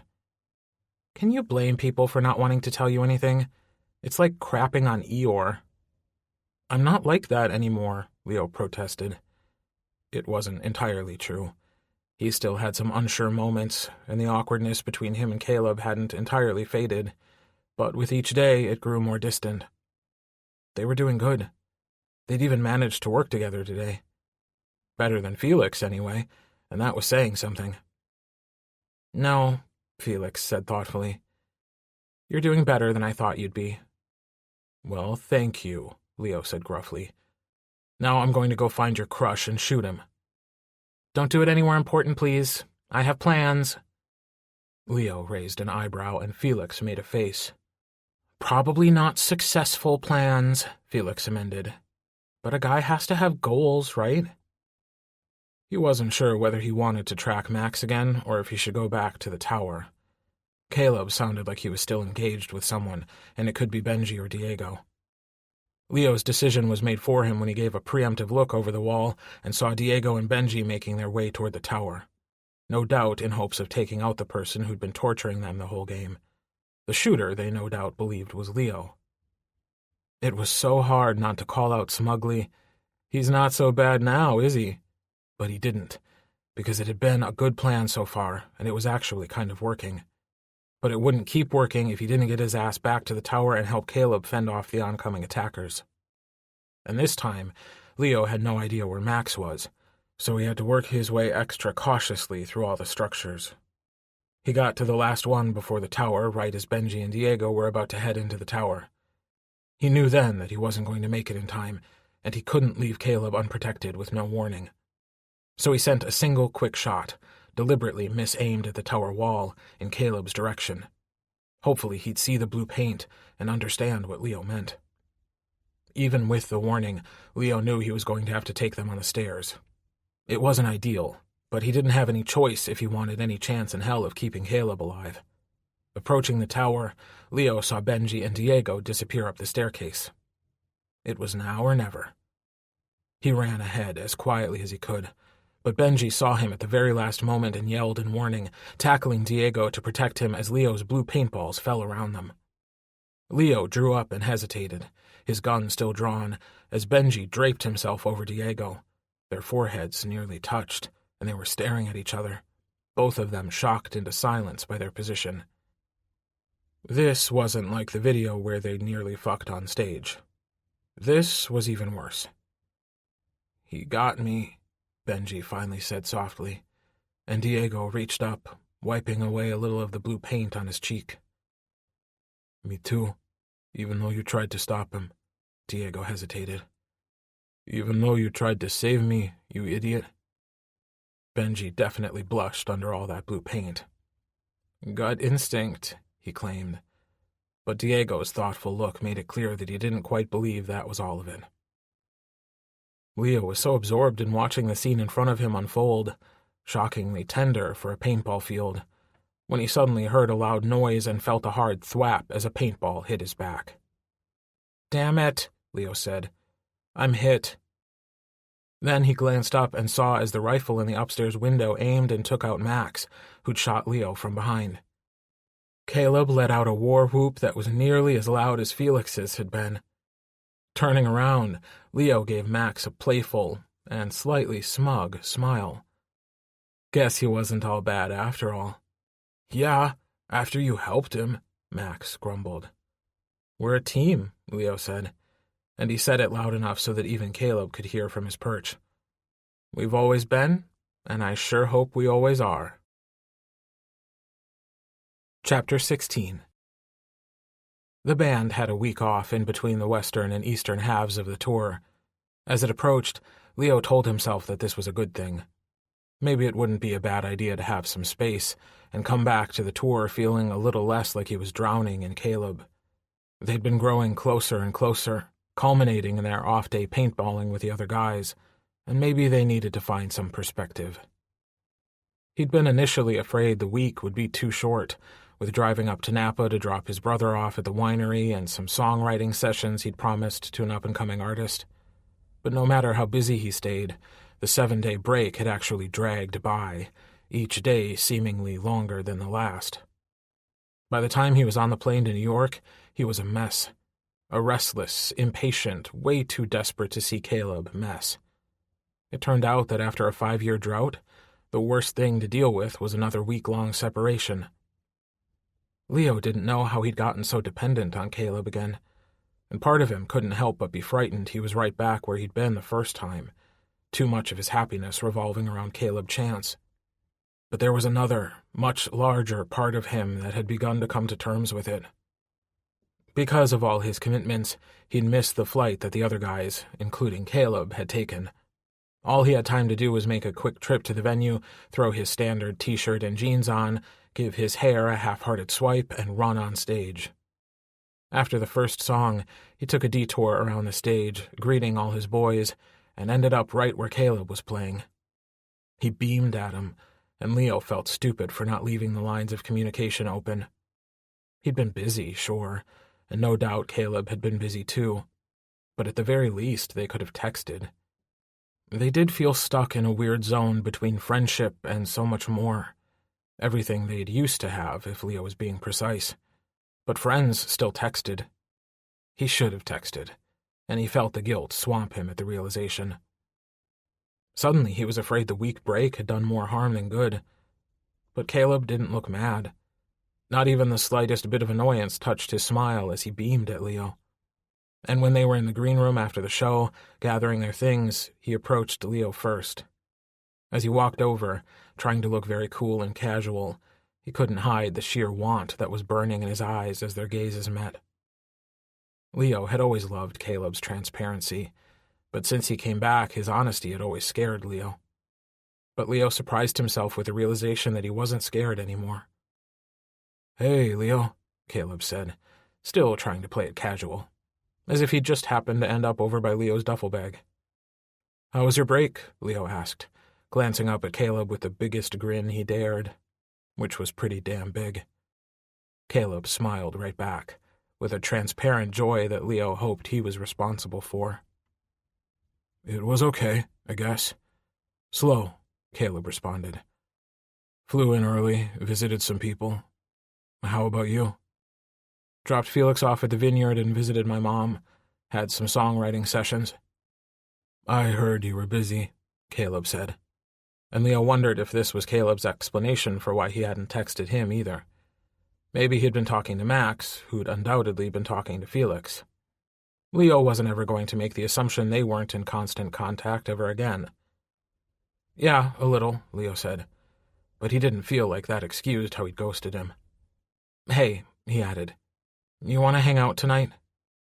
He didn't even try to pretend to be casual when he asked. He sounded eager and owned it, plain and simple. He just couldn't contain it anymore, and Caleb should know how he felt. Caleb hesitated, and Leo kicked himself. Of course, Caleb had probably made plans with other people when Leo was a total dumbass and didn't even bother to send him a quick, "Hey, how are you doing?" text over the last week. Also, they were in New York, and that had always been one of Caleb's favorite places, with lots of his favorite people. "I'm sure you have plans already," Leo said hurriedly. "It's cool if you do." "I don't," Caleb said. "I mean, I could have plans, but—" He offered up shyly, a little gently. "I'd rather spend time with you." Leo felt overwhelmed, but in the best possible way. He stared at his duffel and hoped he didn't launch sunbeams out of his eyes when he glanced back at Caleb. "I'd like that too." He paused. "Would it be okay if we went out? I'm feeling a little stir-crazy after the long flight." He wasn't sure what the rules were. He didn't care if they went to a club and just danced. He just felt like he needed to do something with all this extra energy. If Caleb could even do that. If Caleb would even want to do that. The last thing he wanted to do was push Caleb into a situation he couldn't control, or one where he couldn't control himself. "Of course. What were you thinking?" Caleb asked, an even brighter smile dawning over his features. Leo realized belatedly that this would be the first time they'd gone out since rekindling their friendship, if that was even what they were calling it these days. This could be considered their first date, if it even was a date. Leo wasn't sure. Well, I wanted to, I don't know, let loose a little." Leo chickened out at the last minute and didn't even mention going clubbing. "I know a great place here if you want to dance," Caleb suggested instantly. "You used to love to dance." "Still do, sometimes," Leo admitted. "Just don't have the opportunity very often."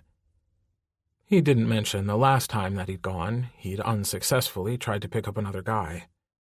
This time around, he only intended to pick up one guy. His guy. "Leo," Caleb said with a gleam in his eye, "you have to make the opportunity." "Should we make the opportunity tonight?" Caleb was beaming so hard, his face was nearly contorting with how fond he was right now. Leo already knew his answer, but he still wanted to hear him say it, just for his own peace of mind. "Is it okay for you to go there?" Leo asked. Caleb's forehead wrinkled with confusion. "Why wouldn't it be?" "Well, I assume this is like a regular club." Leo trailed off and mentally begged Caleb, "Don't make me say it. Please don't make me say it." "Leo, I'm a recovering alcoholic, not a mind reader." Caleb's dimples were craters in his cheeks. "Of course I can go. I've been lots of times. Brian thinks it's good for people to learn to live with their disease, not hide from it." "You said, though, way back in the summer, that it was easier if you weren't around alcohol." Leo remembered that day like it was yesterday. Caleb's words were practically branded onto his brain, and he'd made very, very sure that the rule hadn't been broken a single time since the tour started. Caleb shrugged. Easier, maybe, but I feel a lot more confident, even more than I did back then. I won't even be tempted, I promise. If you're sure. Leo wanted to make sure Caleb understood completely that if he wasn't comfortable, then Leo wasn't comfortable. Absolutely. What's going on? Leo glanced up from his bag and saw Benji and Max standing next to Caleb. Oh, we're going out, Caleb said. Leo had to actively fight not to roll his eyes because he knew exactly what was coming next. I want to go out, Max exclaimed, because there was literally never a time Max didn't want to go out. Benji, naturally, was more cautious. Would it be okay if we joined you? Leo thought for a second and discovered that he didn't really mind. Of course, it would be great with just him and Caleb, but it wasn't like they weren't going to get a chance to do this again in the future. And it had been a long week. Yes, he'd missed Caleb, but he'd missed the others, too. Leo was beginning to wonder why he'd ever thought it was a good idea to lock himself away from the world, but also from the people he loved the most. Sure, yeah, Leo said, shooting Benji a friendly smile. And you should call Diego, too. Mostly because he just couldn't resist. Benji's face darkened. Vicky and Anna flew in, he explained. He'll be with them. Leo wanted to haul Benji against his chest and comfort him, but knowing Benji, he'd hate that. So instead, Leo just nodded. But there was no doubt in Leo's mind that he'd make an ass out of himself mooning over Caleb tonight, and Benji usually enjoyed that. Maybe that would cheer him up. The club Caleb took them to was deep in the heart of Brooklyn, had a huge dance floor, and though there was a large bar, it was tucked off to one side, almost like an afterthought. Leo glanced over the writhing crowd, moving in unison to the pulsing beat, and noted there weren't a lot of glasses and hands. He didn't know how Caleb had found this place, but it suited them perfectly. Nobody even glanced their direction. The anonymity of New York was something Leo had really missed. To this crowd, they were just another pair of guys on a date. Caleb was wearing a pair of his ridiculously tight jeans and a nearly translucent black button-up, bits of his constellation tattoos peeking through the gaping opening. He stuck his hands into his pockets awkwardly, mostly because his jeans were so tight there wasn't much room for his huge hands. But even with the awkwardness, he was so bone-meltingly hot that Leo wanted to sink to the floor and beg. The thought sizzled along every nerve ending in his body. He definitely wanted to get on his knees for Caleb again. If he were being really honest with himself, he wanted it no matter what Caleb looked like. Even when he was tired and frazzled from a show, hair pulled back, baggy sweats, and a worn t-shirt. When he looked this good, it was like trying to resist the pull of gravity. Leo glanced over at him shyly, and wasn't surprised to see him looking right back. You want to dance? Caleb asked. Okay, he said, and reached for Caleb's hand before either of them could freak out. They were going to do this, he'd already decided. Tonight, he was going to make his desire as blatantly obvious as he could. Maybe he couldn't say the actual words, but he could definitely speak well enough with his body. Good enough for Caleb to get the general idea, anyway. Caleb's palm was damp under his, the hand completely engulfing his own. Both their fingers were trembling. You okay? Leo asked, leaning in toward Caleb's neck so he could hear him. Leo wanted to make sure that the trembling was about him, and not about the bar across the room. But Caleb answered by giving him a bright, confident smile, and squeezing Leo's fingers quickly before his hand trailed across his forearm, dropping down to rest lightly at his waist. Is this okay? Caleb's gaze asked. Leo swallowed hard and fit his hand to the perfect swell of Caleb's hip. Yes. That was his answer, and there was no going back now. But as soon as they started to move, hesitatingly, haltingly, both so nervous and so needy, Leo knew he'd made the right decision. Nothing had ever felt so right as them dancing together. It didn't take very long before they discovered a mutual rhythm, like the needle of a record player settling into the right groove. It wasn't perfect, but it felt beyond flawless.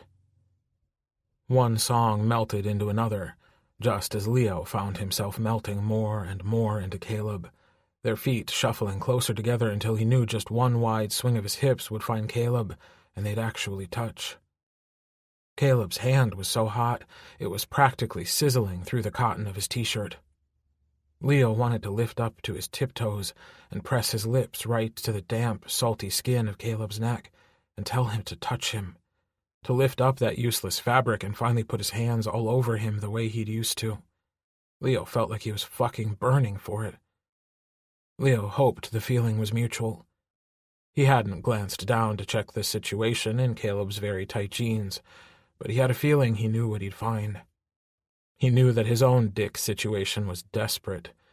He needed some friction, something, though if he got what he wanted, he might just come in his pants, and that wasn't exactly ideal either. Instead of telling Caleb, Leo slowly slid his hand up his hip, relishing the curve. Everyone always said Leo had all the curves, and he did. But while Caleb was long and lean, he had a few of his own.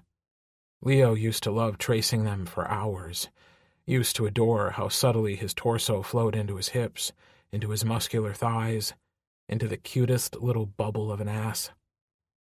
He slipped his fingers gently under the loose hem of Caleb's shirt and settled his hand, more confidently than he felt, onto the bare skin of his hip. His skin was still soft, and even though just the touching felt intense, the reality of it pounding through his veins, settling into his cock until Leo wondered if he'd ever be soft again, he wanted to do more than just touch. He wanted to trace the path of his hand with his tongue. But just that, and Leo was pretty sure he'd come from the taste of Caleb's skin. He was more of a randy teenager now than he'd ever been as a randy teenager. Caleb jarred a little under his touch, but when Leo glanced up to make sure he was okay, the light in his eyes was shining so brightly. He was glowing, and it was all because of Leo. Then he smirked, and Leo barely had the time to react to that, because it was hot as hell, and then Caleb's hand was sliding back, right along the curve of his ass. He dragged Leo closer and closer, and then they fit together, hips slotted just so, and Leo couldn't help but throw his head back and moan. As soon as he did, it was obvious it was a mistake, because Caleb's lips were red and wet and right fucking there, and Leo wanted to kiss him again. Not just kiss him again, but make out and ride his thigh until he came in the middle of the club. He didn't even care who saw them. Everything he'd spent the last 5 years denying himself was right there, so close he could practically taste it on his tongue, and he just didn't have the resolve to resist anymore. So he rose up, fingers still gripping the skin of Caleb's waist, and kissed him. He went slow, so Caleb knew what was coming, and Leo said a little prayer when he didn't move or dodge him. Instead, Caleb waited patiently and let it happen. Their lips met, and everything in Leo's brain went white and fuzzy. They'd kissed once since Caleb came back, but they hadn't been in a very good place then. Then it had been a mistake. This wasn't a mistake. This was the best damn thing that Leo had ever felt. He thought he heard Caleb groan into his mouth, and he was pretty sure there were going to be fingerprint-sized bruises scattered all over his skin tomorrow. The way Caleb crushed him to his body only turned him on more, though, until he was burning up from the inside out. Leo gasped, and Caleb slipped his tongue into his mouth. Even though he was totally sober, Leo couldn't believe how drunk he felt. And it was only on Caleb. The kiss was deepening, lengthening, getting dirtier until it was nearly filthy, as Leo didn't so much as learn Caleb as he remembered him, reacquainting himself with every single quirk that Caleb used to love when they kissed. He was stroking Caleb's tongue with his own in just the right way when they were jostled by the crowd and they had to break apart. Leo felt like he was only a touch or two away from coming in his pants, dick hard and leaking in his jeans. From the way Caleb was looking at him, lips bright and shiny from Leo's mouth, pupils blown out and breath coming in pants, Leo was convinced they were in the same position. He was just about to open his mouth and suggest they find a more private spot, even better, leave and find a very private spot, when Caleb spoke first. I could use a break, he croaked. You want to get a drink? It was a testament to just how much Caleb had currently short-circuited Leo's brain that for a long second he didn't quite connect the dots. He frowned for a second, and then realized what kind of drink Caleb meant. The non-alcoholic kind. Right, yeah, Leo said, and felt more heat sizzle up his spine as Caleb guided him off the dance floor, his hands all over his back and hips and ass. Caleb was practically staking claim to Leo's body right there in the club, and Leo was so close to letting him. Who was he kidding? He was totally letting him. They approached the bar, and Leo couldn't help the frisson of apprehension he felt. But Caleb didn't hesitate even for a moment. He just leaned over and ordered 2 Cokes from the bartender. The bartender returned in a second, and Leo wondered if maybe they'd been recognized. If maybe tomorrow there would be more rumors swirling around them. He wasn't sure he even cared anymore. Caleb dropped a few bills on the bar, and Leo picked up the glasses, moving to an empty table near the corner. Leo didn't want Caleb to let go of him, but it would probably be very awkward to share a chair, even though they used to all the time. So Leo disengaged and moved to one chair and Caleb the other. They stared at each other for a long, drawn-out moment, and then Leo realized he'd never set their drinks down. He did, and slid one across the sticky table toward Caleb. The music was so loud they couldn't really talk, and Leo wasn't even the tiniest bit ashamed that he was glad for that. He knew they should be talking, or rather that he should be talking, but it was so good to only feel. Caleb lifted his drink to his lips, and Leo felt his entire insides freeze at the expression that crossed his face. There was disgust and revulsion, but it was more than that. It was deeper, almost as if Caleb was suddenly going to be... Which made no sense, because Caleb wasn't drunk. He hadn't even had one drink. But that didn't matter. Leo was moving so fast that it was practically muscle memory. He'd spent too many years caring for Caleb for it to be anything but second nature, even if it had been 5 long years. He grabbed Caleb's arm and lifted and dragged him in the direction of the bathrooms. He was afraid to even so much as glance at Caleb's face, terrified at what he might find there. All he knew was that Caleb's skin had gone cold and clammy against his, and if his fingers were trembling before, they were shaking now. Caleb was shaking, Leo corrected himself, his own body quivering in sympathetic response. After what felt like eternity, but was probably only 20 seconds, they were in the bathroom, and Leo opened the door to find a few men milling around, zipping up their jeans and fixing their hair in the mirror.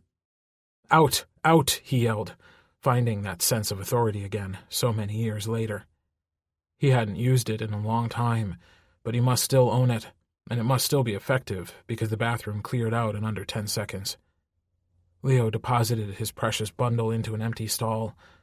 Caleb sunk down in front of the toilet, shaking like a leaf, his elbows propped up on the seat, his head in his hands. Caleb, tell me what's wrong," Leo begged, leaning down, terrified of what had just happened. He didn't understand, couldn't possibly comprehend. All he knew was that Caleb was upset, and that was enough for him to take on the whole world to right whatever had tipped Caleb's boat over.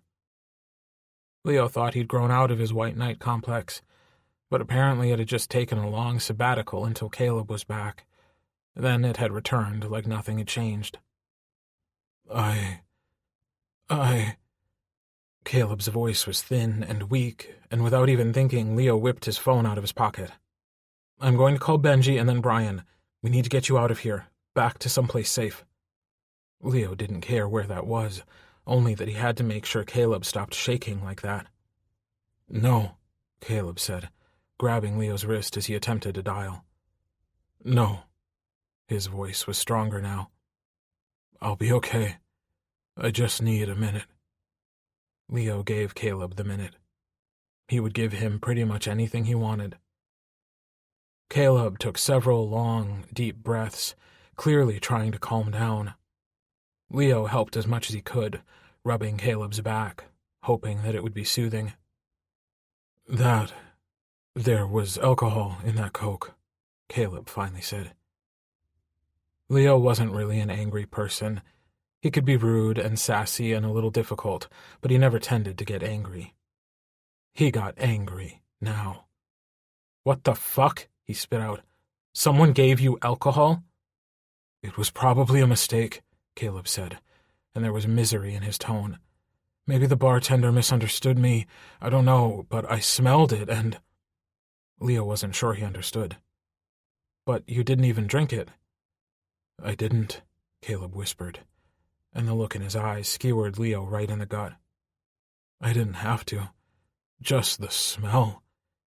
He trailed off, and Leo realized he was shuddering now, and then he made a horrible gagging noise, like he was remembering the scent of the booze on the air, and that alone was enough to make him sick. "Caleb," Leo said carefully when he'd calmed down again, taking those long, loose breaths. "I told you," Caleb interrupted him before Leo could even ask. "The only thing that ever worked for me. Aversion therapy." Objectively, Leo had some concept of what aversion therapy was. He wasn't a total idiot, and he'd done some research online. He'd even asked Brian a few questions. But understanding aversion therapy and seeing the result of it was something else entirely.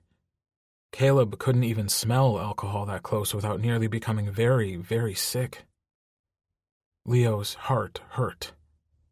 This was what Caleb was driven to. This was the length to which Caleb would go to return, intact and whole and no longer plagued by his demons. This was the cost of Caleb becoming Caleb again. Leo wasn't sure he even liked it, but he was terrifyingly, achingly proud of Caleb, who was so much stronger than he'd ever imagined. His sweet, adorable Caleb, who'd grown a spine of steel. It made Leo love him even more. "I'm so proud of you," Leo said, and he wrapped his arms around every part of Caleb he possibly could, but it still wasn't nearly enough. He hugged him tightly as he dared, afraid that Caleb might still be suffering some ill effects. "You're not, ashamed of me?" Caleb sounded wary, nervous. He lifted himself from the floor and sat down on the toilet in front of Leo, who was still crouched on the floor. He didn't care that it was filthy and disgusting. Ashamed? Leo didn't even understand. Of what just happened? Of me? Leo couldn't help but laugh bitterly. Never, never. I am so proud. In awe, really, of what you've done. Caleb relaxed a little more. He was quiet for a long time. Then he finally spoke again. I thought you'd be disgusted. By you? Never. Leo had never been more honest in his entire life. I don't care if you puke all over me, which you've done, I'll remind you, many times. And if it happens again, I'll be right there, supporting you the whole time, just like before. Caleb sniffled a little, and Leo felt like crying too, which was not at all how he believed this evening would go, but that was all right. Maybe this was a conversation they needed to have. Leo was beginning to realize, at the very least, that he definitely needed to understand the gravity of Caleb's recovery. Leo couldn't understand why he was choosing to try to talk now, but he wasn't going to look a gift horse in the mouth. Not when after all this time the words seemed to finally be coming. I hope it was okay, what happened before. Caleb's nose wrinkled in confusion. I don't know what you mean. Like, Leo said, gesturing between them. Like the kissing and the dancing. He was still not good at this talking thing. And the sad thing was, he used to be. He'd definitely been the better communicator in their relationship, at least back then. Well, no longer. Caleb had gone from confused to frowning. Why wouldn't it be okay? Leo shot him an impatient look. Well, you did stop us. Caleb's frown melted right off his face and he giggled. Leo, he murmured, ducking low until Leo could feel his breath against his ear, and he couldn't help the shiver that rippled up his spine at the sensation. Did you want me to come right there on the dance floor? He sounded helpless and already wrecked, even though there hadn't been any coming. Yet. Leo told himself the night was still young, and all it would take was a few more of Caleb's gruff sex words murmured into his ear, and he'd be hard again. Leo couldn't help it. He groaned, but Caleb just continued as Leo stood up. Like that idea, do you? He paused, his hand reaching up to grip Leo's thigh, and he wanted nothing more than for Caleb to slip it even higher until he was touching his cock. He'd waited so damn long, and he could barely stand the thought of waiting longer. So hot, Caleb panted into his ear, and Leo barely restrained himself from shoving his dick into Caleb's face. So hot for you, Leo moaned, not even caring if he was being loud. They were in the bathroom of a club. He figured they'd fooled around in enough of them. What was one more? Caleb pulled back again, and Leo wanted to cry. Not here. Not now, Caleb said gently. Why? Leo was all too aware of how high and whiny his voice had gotten. Caleb's eyes were serious and contemplative as he reached up, cupping Leo's cheek in his big, warm hand. I love you very much. I don't want this to just be a thing we do when we're out having fun. I don't want you to wake up tomorrow and regret it. I won't, I swear. Leo knew he was begging, but he couldn't seem to help it. Do you forgive me? Leo's jaw dropped. What? What do you mean? He stuttered out. But he was afraid he understood exactly what Caleb meant, and a sick, fearful feeling settled deep into his stomach. Do you forgive me? Caleb repeated, and there was that steel edge again. His resolve was like nothing Leo had ever experienced before. I could seduce you, you know, Leo announced recklessly, blatantly changing the subject even though, deep down, he knew he wasn't going to get away with it. Caleb just shook his head and smiled. Probably not, though I'd sure as hell enjoy watching you try. Leo pouted. He didn't even know what to say anymore. He was pretty sure he hadn't forgiven Caleb yet. He'd gotten closer. He wasn't angry anymore. But forgiveness, especially for what Caleb did, that was a lot to ask. It's okay, Caleb said, and it seemed like it actually was. Caleb didn't seem particularly hurt or upset. More resigned, Leo thought. Will you at least kiss me again? Leo discovered that he had very little shame, glancing up at Caleb under fluttering eyelashes, trying to look as soft and cute as Caleb thought he had so many years ago. I'll kiss you all you want, but no sex. Caleb seemed pretty determined on this point, and Leo's cock would be crying if it was capable of producing tears. I want it all with you, Caleb admitted with a rueful grin. I can't take only some of it. You're all mine again, or we're not together. But kissing is okay? Leo wasn't sure he understood exactly. Leo, if you want to make out with me, I'm probably not capable of stopping you or myself. Caleb flushed now, as if he were embarrassed that Leo had discovered just how easy he was. But Leo already knew. But kissing, Leo could work with that. 5 years ago, Leo had been the king of Caleb's sexual satisfaction. He could wear Caleb down. He had to be confident, because if he wasn't, he was just going to curl up in the fetal position and weep with desperation. Briefly, he considered going in for the kill, bending Caleb over this dirty toilet and making him beg for it. But then Leo reconsidered. Caleb was confident he could withstand the sexual onslaught that Leo was about to unleash. Maybe it was a bad idea to sprint to the finish line. Maybe he'd be more successful at gradually wearing him down. His cock wept at the idea of a long seduction, but there was that strangely steely edge to Caleb these days. He wasn't sure how to circumvent that just yet. Okay, he agreed, reaching for Caleb's hand and pulling him to his feet. "Then let's dance some more." A flash of suspicion crossed Caleb's face, but then it was gone, fading as Leo squeezed his hand and happiness overtook his features.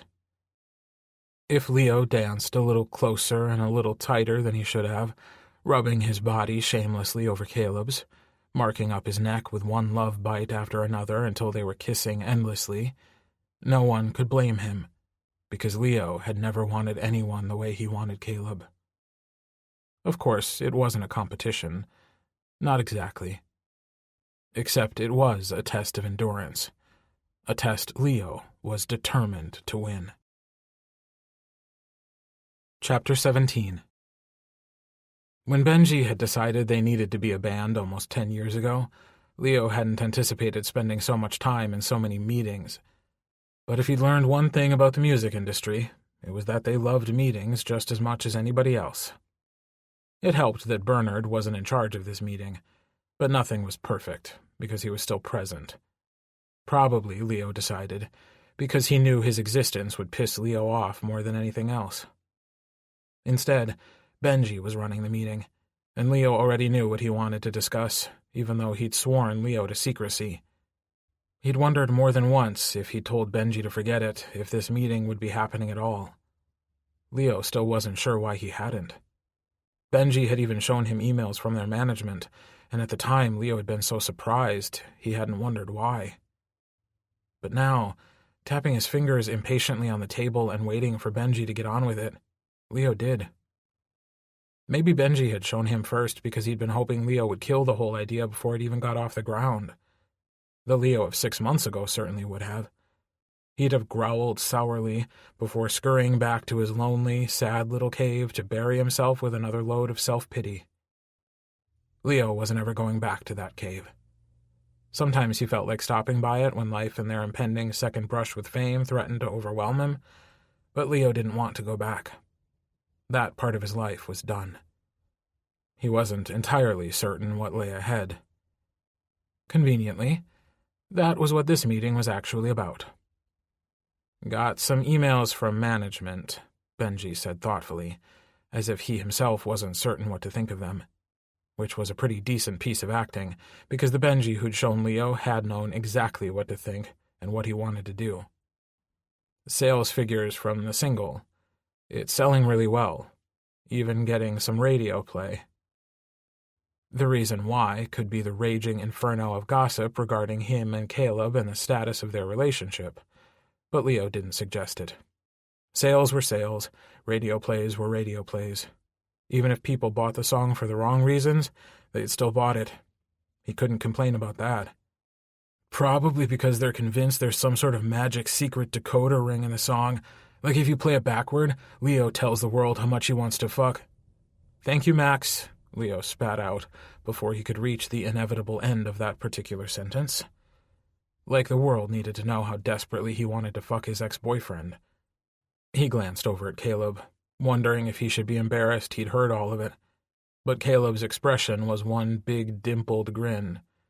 He looked very pleased with himself. It wouldn't help anything, but Leo still really wanted to kiss him. He'd tried to keep the kissing to a minimum, to the sort of opportunities that might convince Caleb that Leo's forgiveness wasn't entirely necessary. But so far, Leo had frustratingly struck out.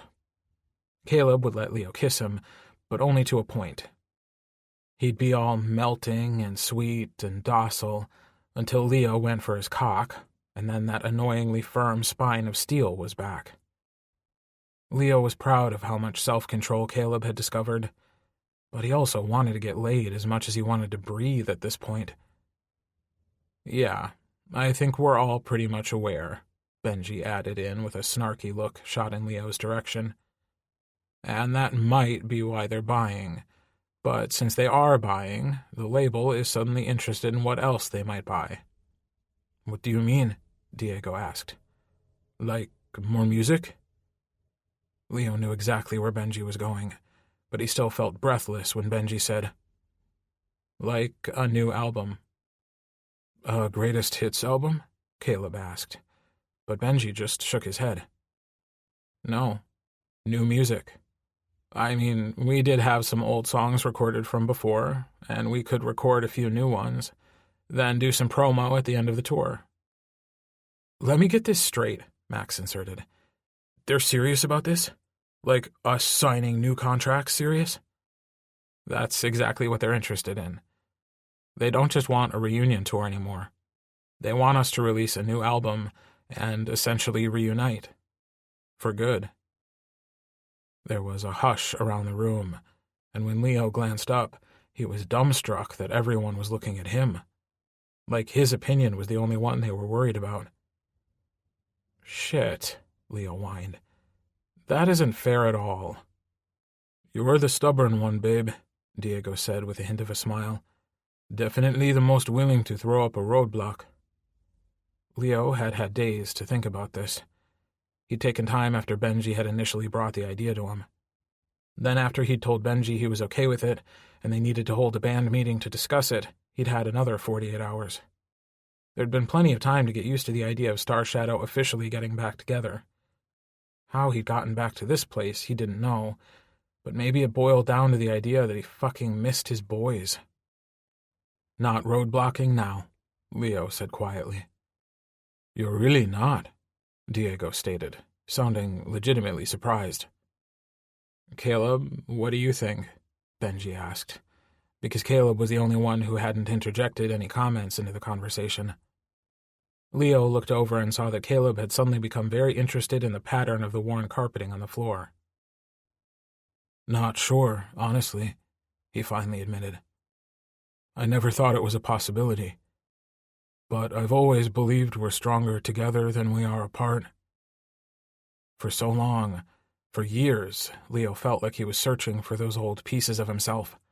The ones that scattered to the wind when Caleb left, and Star Shadow broke apart, and he shattered into a million bitter, angry shards. He wasn't complete now by any means, but he'd slowly begun to find the pieces and reassemble them. Some of the pieces were newer, some of them were worn like old friends, comfortable and sure. Some of them were pieces he'd never expected to get back, like Caleb. When Caleb looked up at him and met his gaze, eyes soft and warm, Leo felt another piece settle back in place. We'll do it differently this time around, Caleb continued. Better. Better, Leo echoed. Definitely better. Helps that most teenage girls think we're lame and old, Max said with a bright grin. Speak for yourself, Leo retorted. I'm like a fine wine. I only get better with age. So it's a yes, then, Benji said, like he could barely believe it. But Leo did. Leo had known as soon as Benji brought it up that what he'd been wanting this whole time was Star Shadow reassembled. It's a yes, Diego said with certainty, and he was smiling now too. But Leo still hadn't been able to tear his eyes away from Caleb. Before the show, Leo called his mom and got her, breathless and busy as she bustled through the winery. Need a favor, he asked. Well, since you're a big shot again, she teased lightly. Seriously, Mom, Leo groaned. I don't know if you'll have time to get down to my house, but... He knew just how busy she was, and he didn't want to ask it of her, but she interrupted him. Leo, if you need something, I'm there tomorrow. Felix or I can go. I need some journals and papers shipped to me. Journals and papers? Her voice was arch and curious, and Leo wasn't sure he wanted to tell her. But she'd find out sooner or later, and if she found out from someone that wasn't him, she and Felix wouldn't be very happy. By this point, Leo had to acknowledge that any important or even semi-important band business was going to get to Felix immediately, thanks to Max and his clear weakness. Songwriting stuff, he admitted. I guess we're going to start writing again. We're? She asked again. You and Benji? For some of your other contacts? He was both terrified and very proud when he told her. No, for us. For Star Shadow. There was a prolonged silence on the line, and for a second Leo was afraid he'd lost her. Or even worse, she thought he was an idiot for getting caught up in all this again. when the loss of it had nearly brought him to his knees the last time. "Oh, Leo," she finally whispered. "I'm so proud of you." Leo was almost 30 years old, but he still got a little teary-eyed when his mom talked to him in that unbearingly loving voice. The box came 2 days later, postmarked a ridiculous amount of money, and it made Leo smile. He wasn't sure what he was looking for, but as soon as he opened the box and started digging through his songwriting journals, he realized he knew exactly the song he wanted. He was hoping that during some of the darker times he hadn't shredded it to pieces, or even worse, burned it to ash. One frantic scramble through the box later, he found it buried in the pages of one of his journals, the paper wrinkled and yellowed from 5 years of sitting in his basement. He read through the lyrics. There was a part of him terrified that when he read them again the emotion wouldn't be as strong as he remembered. It was also scary to revisit old feelings, the way he'd felt before everything fell apart. But there was also an honesty in those lyrics that resonated. It felt naive and true and real, like before his life fell apart and he lost everything.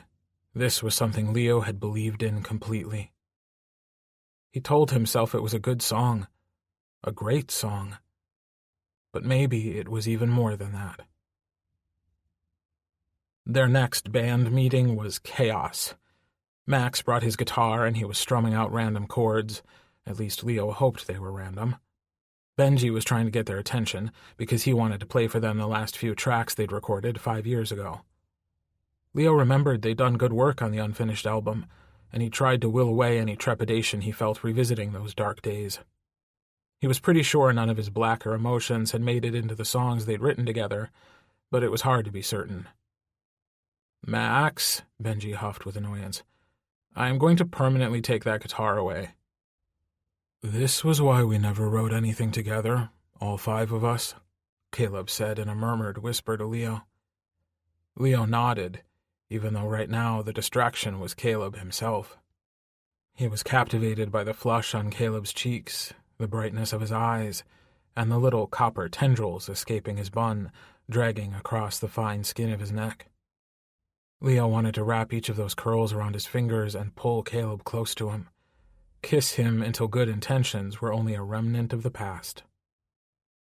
Diego was the one who ended up confiscating Max's guitar, and Benji finally played the songs. They were actually better than Leo remembered. A few of them felt a little dated and simple, which told him he'd grown as a songwriter since then. But there were some quality tracks, and others that could be revised, maybe the arrangement altered to strengthen the melody. Then Caleb piped up. I've got a song, if we wanted to use it. A new song." Caleb played them the rough demo he'd recorded on his phone. It was more upbeat than Leo remembered some of his other songs being, but he still recognized the common threads that marked it undeniably as a Caleb Chance composition. Leo tried to listen objectively, reasonably, but as he heard it the second time, all he wanted to do was drag Caleb to the nearest, most convenient closet and cuddle him near and close. It was so heartfelt and sweet and earnest, and so Caleb. And like so many of Caleb's songs, it was also all about Leo. "Where do broken hearts go?" Max hummed while strumming his reclaimed guitar with the final chorus. "I like it. It's solid." "Good stuff," Benji said, throwing Leo a pointed glance, like he was actually concerned that Leo wouldn't like it, like maybe Leo hadn't already figured out it was all about him.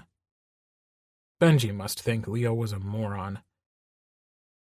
"I think we could do even a bit more work on that bridge," Max continued, still playing, toying with some alternate melodies. "And I think we should put Leo at the end." "We already did that once," Leo inserted. It had been great.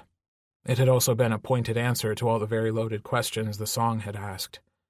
Management had hated it, and they'd had to fight to even get the track on the album. "Not like that, exactly," Max said.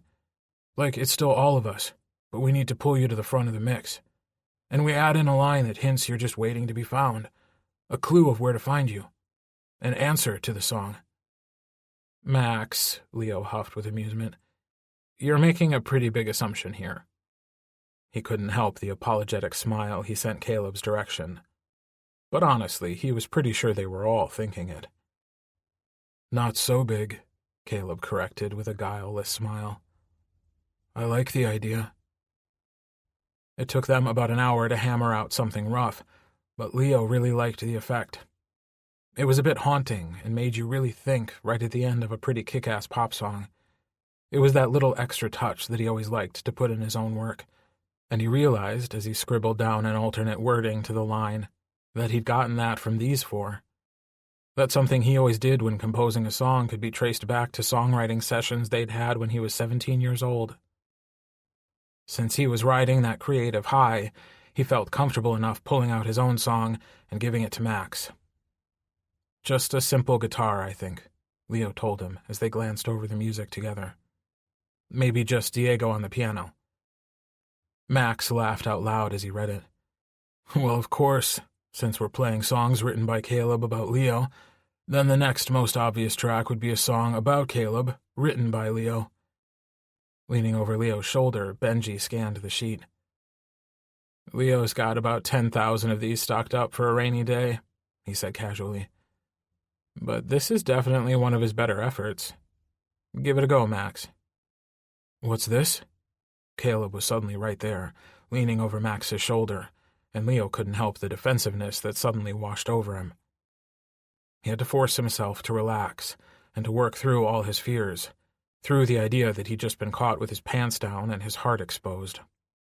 Oh, just one of the many, many, many love songs Leo's written for you, darling, Max crooned along to the music he'd started playing. Lovely, isn't it? Sounds a little Coldplay-esque, Caleb said, flushing even pinker as Benji started singing the lyrics.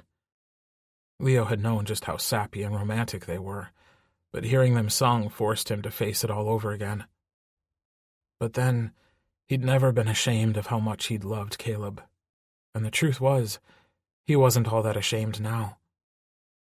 It doesn't match our star theme that well, Diego said, and Leo flipped him off behind his back. I'm sure Leo could work a constellation in somewhere, Max giggled. Don't, Caleb said when the song ended. Don't change a thing about it. He looked up at Leo and his eyes were soft, glimmering with unshed tears. I love it just the way it is. Max was giggling again, something about lovesick idiots, but Leo didn't care. It wasn't like Max was wrong. By the time the meeting broke up, there were a few more songs set, and Leo couldn't even believe this was actually happening. They were only a few months away from releasing a brand new Star Shadow album. It didn't even feel possible that only a little bit ago he'd felt directionless and numb. He had a lot to be thankful for, and almost every single thing began and ended with Caleb. Later that night after the show, Leo couldn't sleep. He was buzzing with energy from this afternoon songwriting and from performing in front of their biggest crowd yet. He'd meant to check in with Caleb while they were still at the venue to find out his plans for the evening, but for once it was Caleb who ducked out quickly, leaving Leo feeling ignored and a little bored. He wasn't answering his calls or his texts, and when Leo went to knock on his door, he wasn't in his room either. And at that point, Leo assumed he'd already entered stalker-like territory, so what was one step further? He took a breath and dialed Bernard's number. Leo, Bernard answered warily. No doubt he believed this was just another prank in a very long line of pranks. Leo almost wished it was, but he had more important things on his mind, like finding Caleb. He couldn't explain it, but he had an incredibly urgent craving to see him. It had only been a few months ago and it was too much to even be in the same room as Caleb, but that had completely passed. Leo couldn't help but wonder if that meant something, and if it did, what it was. Caleb's friend Brian, Leo snapped out impatiently. What room is he in?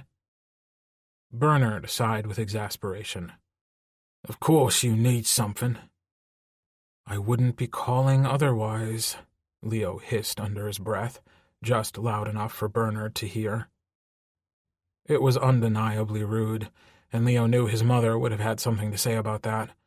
But Leo still remembered Bernard's patronizing attitude at the very beginning, how he'd expected them to fail and taunted them with that awful possibility, how many times he'd mocked Leo about his obsession with Caleb. Leo knew he should feel bad about how badly he treated Bernard, but he just didn't. 1403, Bernard finally said. He's in 1403. Information received, Leo assuaged his guilt by muttering a quick, "Thank you," then prowled down the hallway, searching for Brian's room. Brian opened the door with a confused expression on his face. "Leo," he said kindly, "were we supposed to meet up?" "Just looking for Caleb," Leo said, trying to hide his frantic tone. Of course, if anyone knew how much he cared about Caleb, it was probably Brian. "Everything okay?" Brian asked, concern wrinkling his forehead. "You seem a bit frazzled." "I just needed Caleb, and he wasn't in his room, and he wasn't answering his phone either." Leo really hoped Brian didn't look at it any closer than that, but it seemed his words had already given him away. "You need him?" Brian asked, raising an eyebrow. Leo considered lying, laughing it off, insisting it was for something actually important, like Star Shadow business. But it wasn't. The only reason he needed Caleb was that he literally needed him. "I do," Leo finally confessed quietly. A warm smile broke over Brian's face. "I'm glad. Really, really glad." He paused. "But Leo, just don't..." He hesitated again. "Please don't lead him on. He loves you so much. There's a part of him that won't believe you'll get back together because if it doesn't happen, it'll hurt too much." Leo swallowed hard. "I wouldn't ever lead him on. Not on purpose, maybe." Brian leaned against the door jamb, but Leo knew his words weren't nearly as casual as his pose. "Not even then," Leo said, and his voice sounded like a vow. "I'm still trying to figure it out, but it's getting better. We're better." "He said he was going for a swim up on the roof," Brian admitted. "Needed some space." Leo wasn't sure what that meant. Should he stay away? Even though he needed Caleb, he wanted what Caleb needed more. "Not from you," Brian added with a laugh. "Trust me, not from you." Leo knew how widely he was smiling now. He could see it reflected in the quiet joy in Brian's eyes. "Right. Well, thanks." "Have a good night, Leo," Brian said, and shut the door with a knowing grin on his face. Leo's first instinct was to go to the roof as fast as humanly possible, but instead he paused and returned to his own room for a quick change into swimming trunks. He threw on a t-shirt, stuck his bare feet into a pair of worn Vans, and grabbed a towel from the bathroom. When he made it to the rooftop pool, it was empty save for the dull swish of water. There was a figure in the distance swimming laps, but Leo instinctively knew it was Caleb. Leo towed his shoes off at the lounge chair where Caleb's stuff was lying. He briefly considered leaving his t-shirt on, but it was still balmy. He dropped down at the edge of the pool and let his legs dangle into the water. The lights were dim, probably because it was so late, so Caleb was nearly on top of Leo when he glanced up in surprise and saw him. Caleb rose up and gave Leo a bright smile, pushing back his dripping wet hair. Leo tried ignoring Caleb's naked, wet chest, and failed completely. He'd caught glimpses before when Caleb changed in the green room before or after shows, but now he got a front-row view of the Pegasus and the Lyre, the constellations dotted over his chest and right arm. He hadn't gotten rid of them after all. Maybe Caleb was right when he said they were more alike than they were different. "You're a mermaid," Leo said dopily. "You're here," Caleb said, his own smile morphing into a lopsided grin. "I'm here," Leo confirmed. "Couldn't find you, so I found Brian instead. He said you were up here." "You were looking for me?" The hope on Caleb's face was impossible to miss. "Wanted to see you," Leo admitted. He flushed and pretended to be absorbed by the flickering lights embedded in the wall and floor of the pool, lending it its otherworldly blue glow. "Always want to see you," he practically whispered. He said it so quietly, but it was nearly silent around the pool, so there was no way Caleb could miss what he was saying. He didn't, and Leo wasn't even sure he'd wanted him to. Caleb drifted closer, floating along the surface of the water, and Leo was struck by the memory of their first kiss, of Caleb luring him into the pool at his old house. The air suddenly felt downright steamy and thick, nearly muggy. Maybe this shouldn't be about sex right now, but it was right there between them, a subject that was nearly impossible to avoid. "You should get in. The water's fine," Caleb said, and he definitely had that seductive gleam in his eye. Leo just needed to decide if he was going to make another attempt at sex, or if he just wanted to enjoy Caleb's company. What the hell, he decided. It was a little too perfect. Maybe they could even make out a little. His cock perked up at that thought, even though he'd already reminded it that there wasn't going to be any action besides his own hand. He slipped in, bracing himself for the worst because Caleb could be a little shit, but he was pleasantly surprised. The water felt wonderful. "You're a genius," Leo said as he surfaced, shaking the excess water from his hair.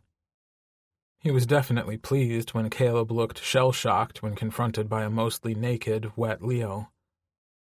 He'd been going to the gym with Benji more frequently, because he'd been especially sulky lately, even though Leo didn't blame him for the attitude. In his opinion, Benji had a lot to be sulky about. But of course, Benji never could work off a sulk like a normal person with junk food and action movies or ice cream and romantic comedies. No, he went to the gym, which definitely sucked for Leo. But now he saw the benefits of that arrangement. It turned out it was very rewarding for Caleb's eyes to catch on his biceps and pecs and rove hungrily across his collarbones. "You look good, Leo," Caleb said, as if he hadn't just caught him looking. If Caleb was even trying to be subtle to begin with. Chances were he wasn't. Caleb had never been very subtle about what he wanted. Leo struck the cheesiest, seductive pose he could and murmured, "Then what are you still doing over there?" It took only a moment for Caleb to move, and despite some clumsiness on dry land, he was undeniably graceful in the water. They crashed together, wet skin sliding against wet skin, and Leo found himself pressed insistently against the wall as Caleb's lips found his own. This was new. Leo only had a moment to register. Caleb had let Leo kiss him plenty of times since New York, but he'd never initiated before. He'd always let Leo kiss him. But not this time. This time it was Caleb clinging to Leo, winding his limbs insistently around Leo, kissing Leo slow and thorough, his tongue dipping into Leo's mouth, fingers gripping his hair, tilting him until he found precisely the right angle. Even before Detroit, Leo had almost always been in control, and that was okay. It had worked for them then. But they were on more of an equal footing now. Caleb was grown up and independent and no longer looking to Leo for everything. It felt so good to just let go and trust that Caleb was going to take care of him. It was so insanely hot to be wanted this much, as if every one of Caleb's yearning, heart-sick glances had been translated into lips and teeth and tongue. He could feel Caleb's cock, and he was definitely hard. But even though Caleb felt lost in the kiss, he'd made 0 attempts to take it further. His hands were latched onto Leo's waist, and they hadn't even gone wandering. It just wasn't fair how warm and wet Caleb's mouth was, and Leo's own cock was throbbing in his swim trunks, desperate to remember what that mouth felt like.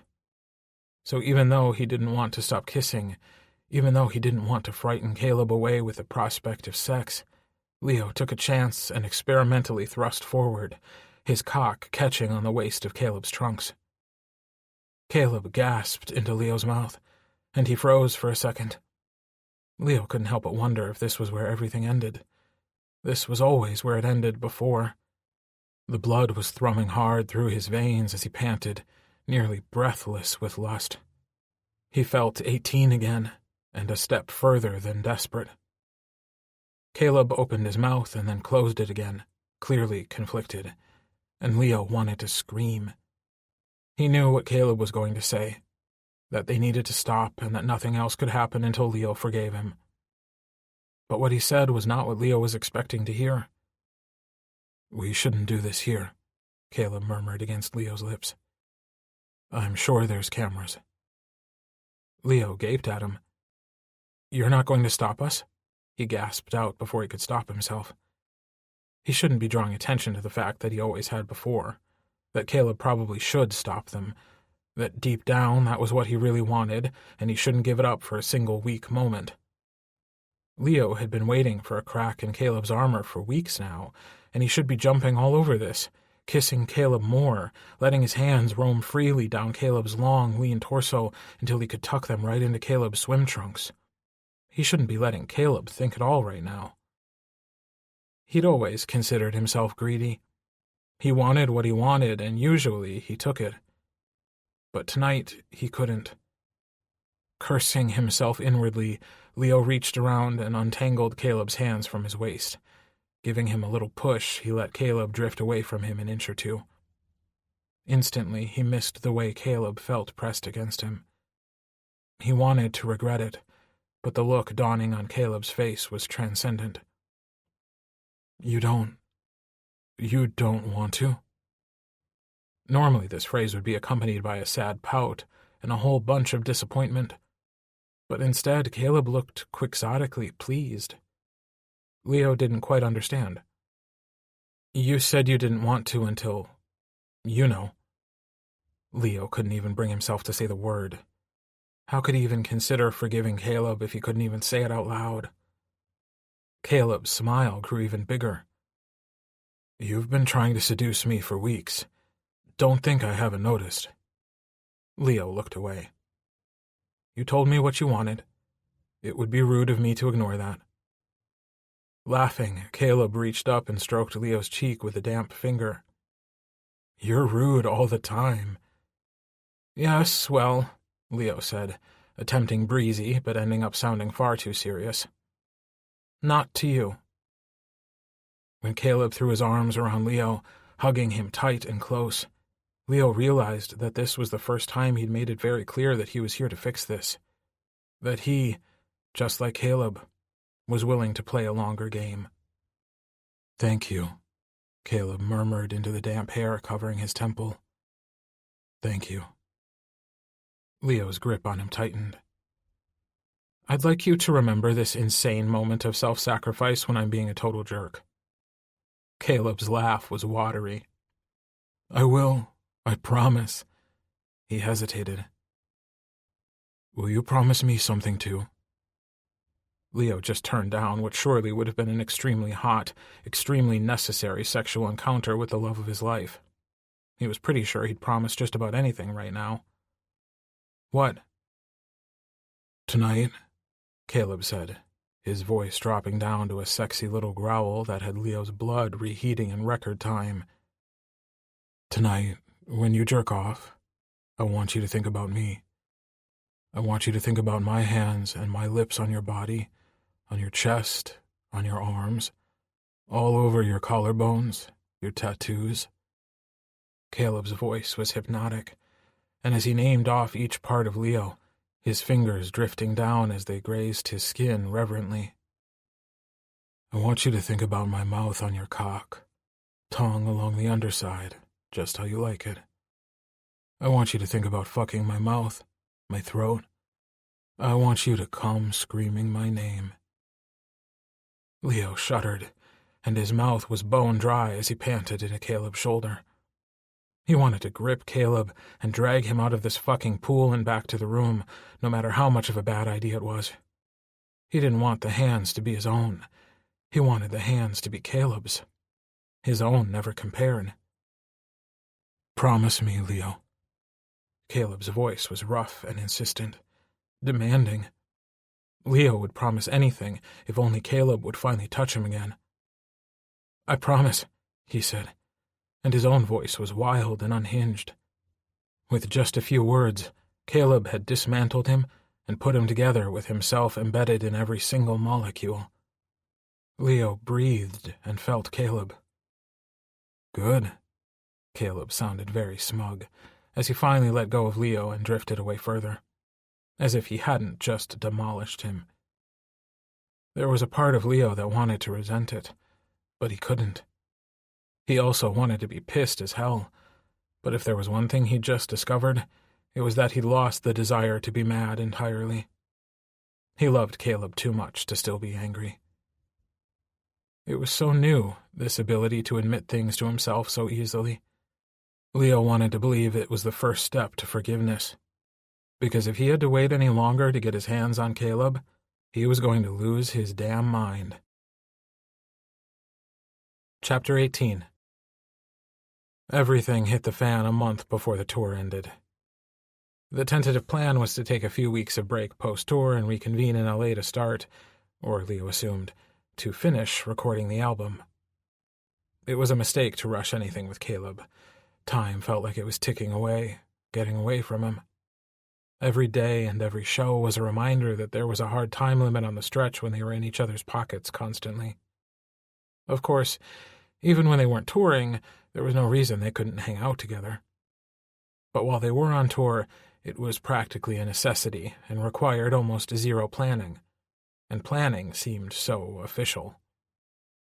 Every day Leo woke up in a new city, and every day he told himself he was going to sit down with Caleb and they were going to hash out their new relationship. Not only what was going on between them, but what they both wanted in the future. Most importantly, Leo was going to forgive Caleb.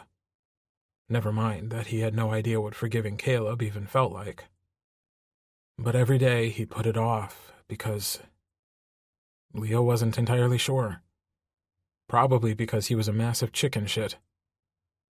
But there were only 4 weeks left on the tour when he was sitting in his hotel room on their night off, contemplating TV and the room service menu. He'd also considered calling up Caleb and asking him what he was doing. They could platonically share a meal, right? They probably could. It wasn't completely out of the realm of possibility. Before he could find his phone and morph the vague idea in his head into something concrete, there was a loud, insistent knock on the door. He jerked open the door and Benji was standing there. Instantly, Leo knew something was wrong. "What happened?" Leo demanded, before Benji could even get a word out. For half a second, it was 5 years ago again, and Caleb was missing and they needed to find him before he could run off and drink himself to death. But while Benji's face was serious, it wasn't quite that serious. He collapsed onto Leo's bed. The divorce leaked into the press. Oh. Leo didn't really know what to say. He loved Benji. He always had. He wanted to help. But navigating the whole disastrous mess that was Benji, Sophie, Diego, Vicky these days was something he couldn't handle. He felt like he'd just say the wrong thing and fuck it up worse than it was already fucked up. "Yeah, it'll be out in the news tomorrow," Benji said glumly. "Well, it can't be that bad, right?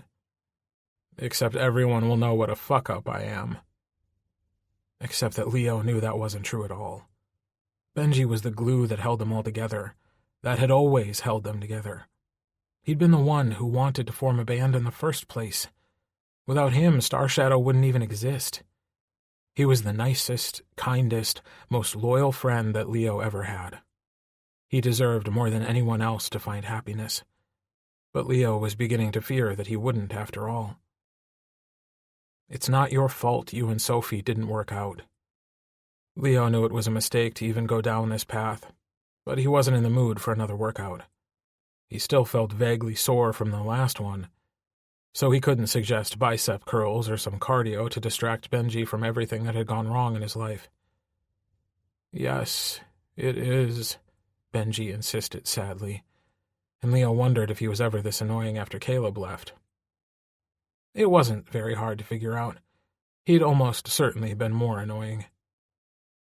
"I could have said something so many times," Benji continued, and Leo wondered if it would be okay to suggest drinking. They'd barely gone out at all this tour, but this situation definitely called for copious amounts of booze. Leo nearly suggested calling Caleb. He'd always been better at listening to other people's problems and offering excellent, thoughtful advice. Excellent, thoughtful advice had never been Leo's forte, but Benji knew that, which was why when they worked out together, he'd barely brought any of this up. Leo assumed he'd been discussing it with someone else, maybe Max. But now Benji was here, basically a wreck, and Leo had a sudden, terrifying thought that he'd been discussing his problems with no one. He was just about to ask that question when Benji dug in his pocket and pulled something out, holding it to the light. "Want a smoke?" he asked as Leo's jaw dropped. "Oh, yeah, sure." Leo didn't know what to say. He'd always been down to smoke, but it was almost always with Diego, as Benji had never been a huge fan. Leo dug out a lighter and they sat on the floor, passing the joint back and forth, the only noise their deep, steady breaths. Leo found himself growing relaxed and much more pliant. In the quiet, he couldn't help but think about Caleb and all the things they weren't talking about either. He knew he needed to just rip the Band-Aid off, but something kept stopping him. Maybe the problem was that he had no fucking clue what to say. He'd actually begun composing his speech when Benji broke the silence. "Did you know the day Diego told you that Caleb was back, I kissed him?" Leo dropped the joint and had a momentary mental flash of accidentally setting the room on fire, but he grabbed it quickly, gaze shifting in shock to Benji's face. "What? Why didn't you tell me?" "It was a mistake," Benji mumbled, his eyes half closed as he laid back against the bed. This was either really good weed, or he didn't do this nearly as often as he'd pretended. "How so?" Leo asked. He was still trying to figure out why nobody had told him. Benji had been his best friend since they were 10 years old. Diego for less time, but they were still close. This was a huge secret for Benji to have kept all this time. Months. "Don't be mad," Benji slurred. "But nobody likes telling you anything about their love life." Leo was at least a little mad. "Let me guess. I'm way too sad and depressing?" "Pretty much," Benji confirmed, and Leo frowned.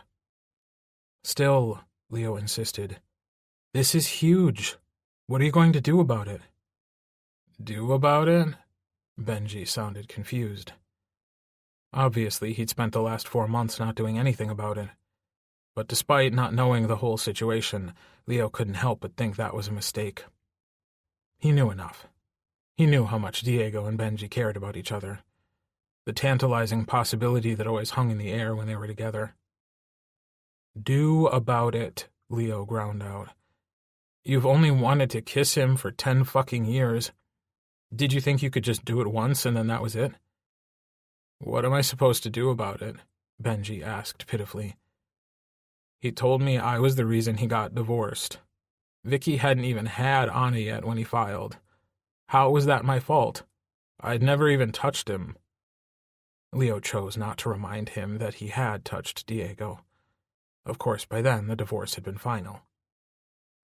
"The kiss couldn't have been that much of a mistake," Leo countered. "I bet it was great and scared the shit out of you." Benji turned his head away, and Leo inevitably felt guilty for pushing him. Still, he'd clearly been right. "Maybe," he finally said in a small voice. "Maybe it was. But what should I do?" Leo did not want to touch that with a 10-foot pole, but Benji's teary voice defeated him. "Maybe you should try it again," Leo suggested. "But really, I think you need to talk to him, Benji.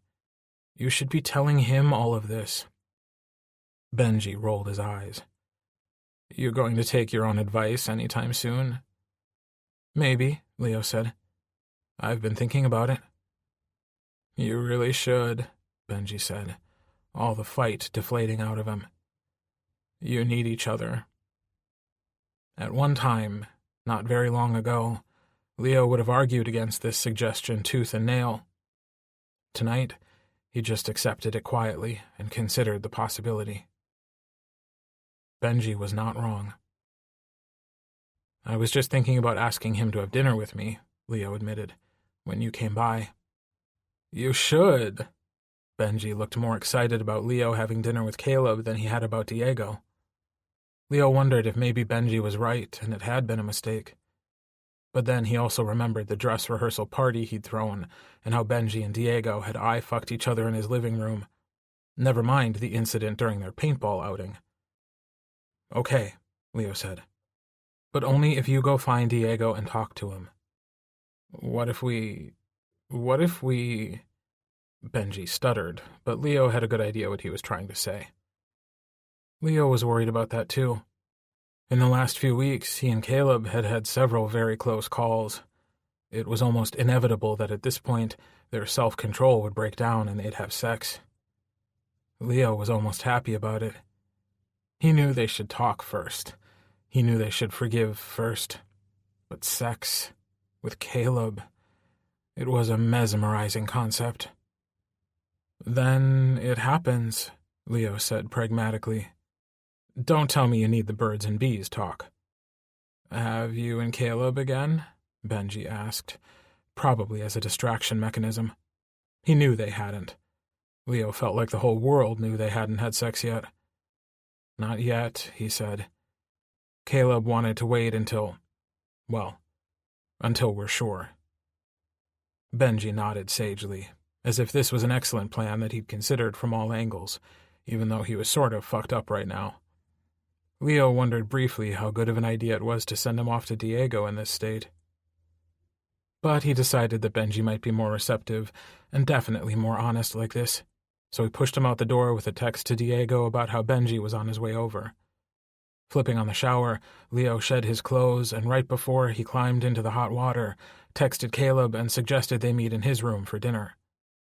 Caleb texted back right away with an enthusiastic affirmative. By the end of the shower, Leo felt loose and relaxed.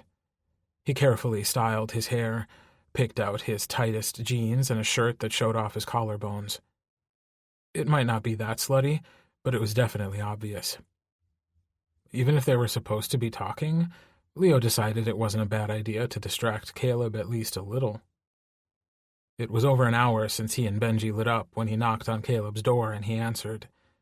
He looked Leo up and down and laughed.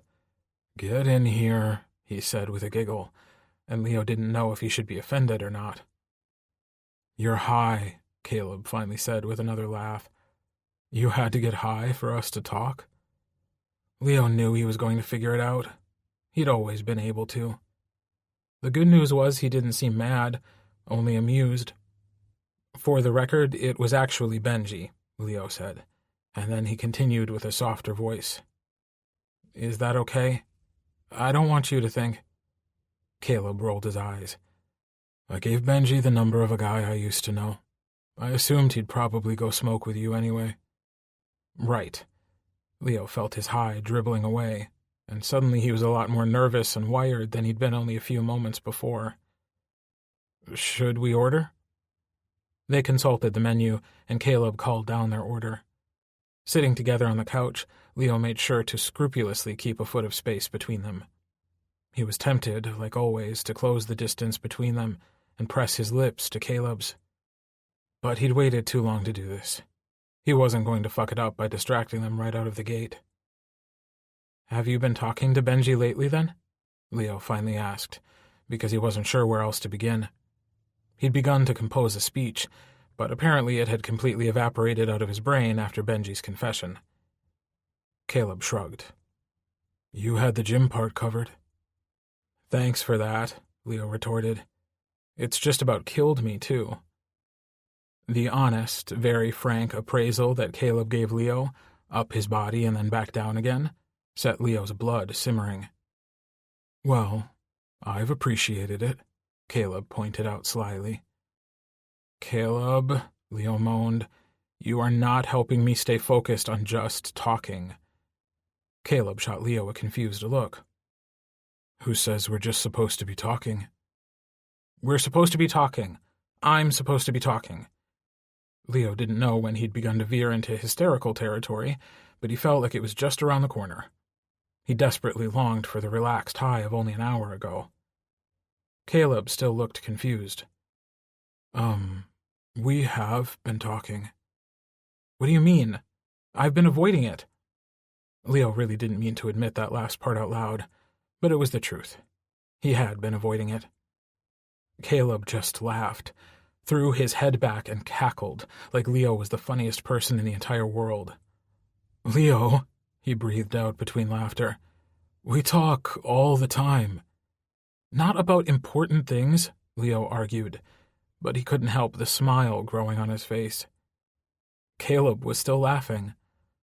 We've talked about my alcoholism, what you did for the last 5 years in LA, how all my things ended up in storage, what I did to get clean, about my overdose and the aversion therapy. We've talked about how much I hurt you and how much I regret it. We've talked about forgiveness. I'm not sure what you think we need to talk about. Leo was taken aback by the list. They had talked about all those topics, some of them even more than once. You mean we don't need to talk? He couldn't help how hopeful he sounded. Is there something you want to talk about? Leo didn't need to consider this for any length of time. No.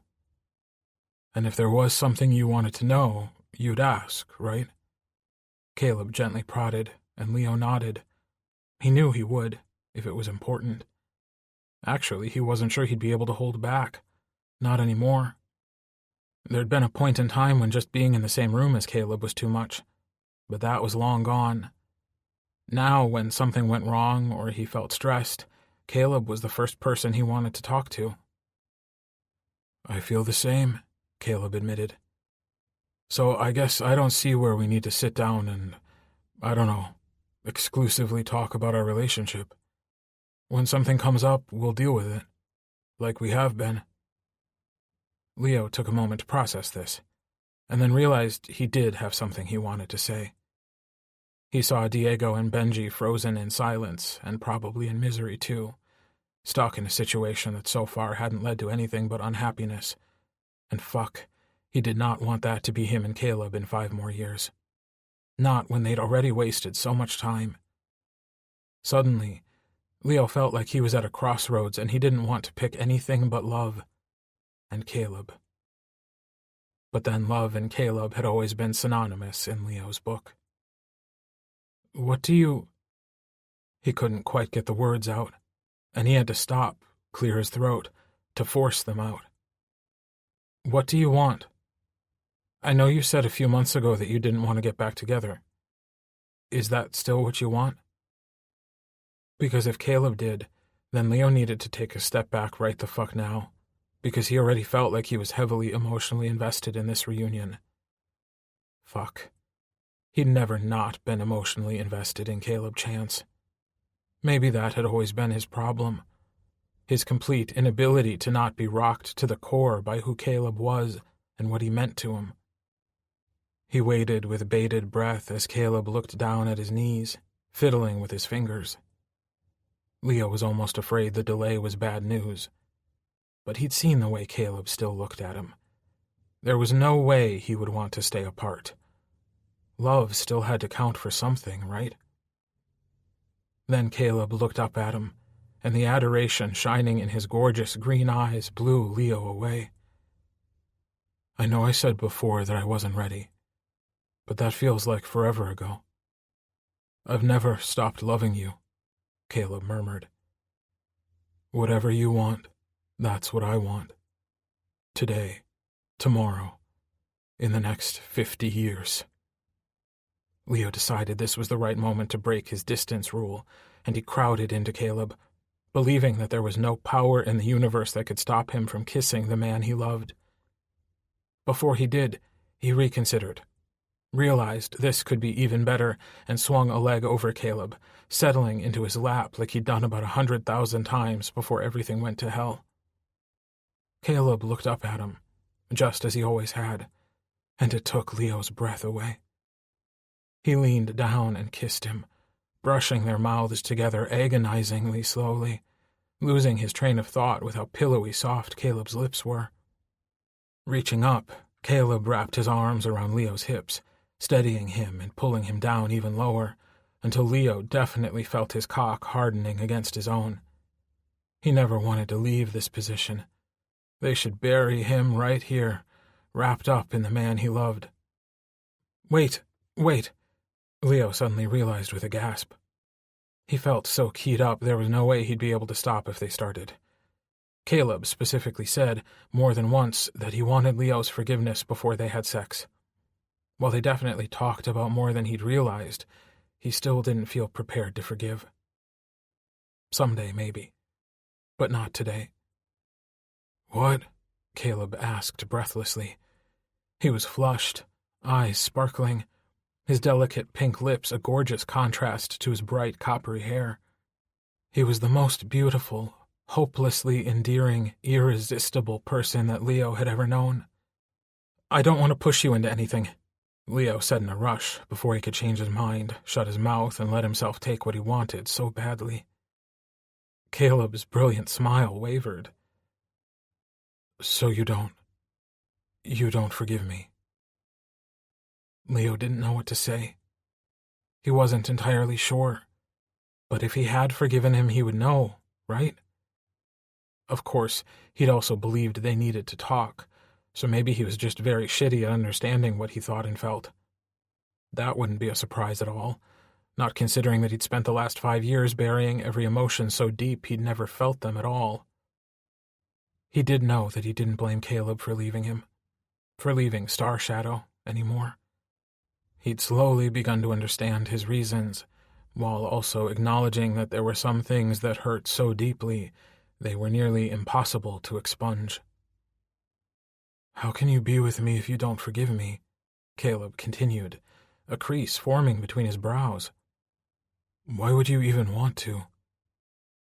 It was an excellent question, but Leo wasn't sure he had an answer. Caleb was right. It didn't make sense. I don't know, he confessed. But I do. I want it more than anything.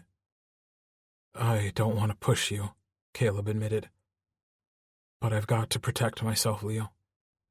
I don't want to get my hopes up that we could be something again, only for you to realize down the road that you can't move past this. Leo squirmed in Caleb's lap, wondering how he could be half-hard still when having this awkward-as-fuck conversation. That's not going to happen, he said. He might not know if he'd forgiven Caleb, but he knew that much. Caleb did not look convinced. Leo squirmed some more. He wondered if it would be okay for his dick to do the talking for him. But it wouldn't be, and Leo knew it. Caleb deserved more.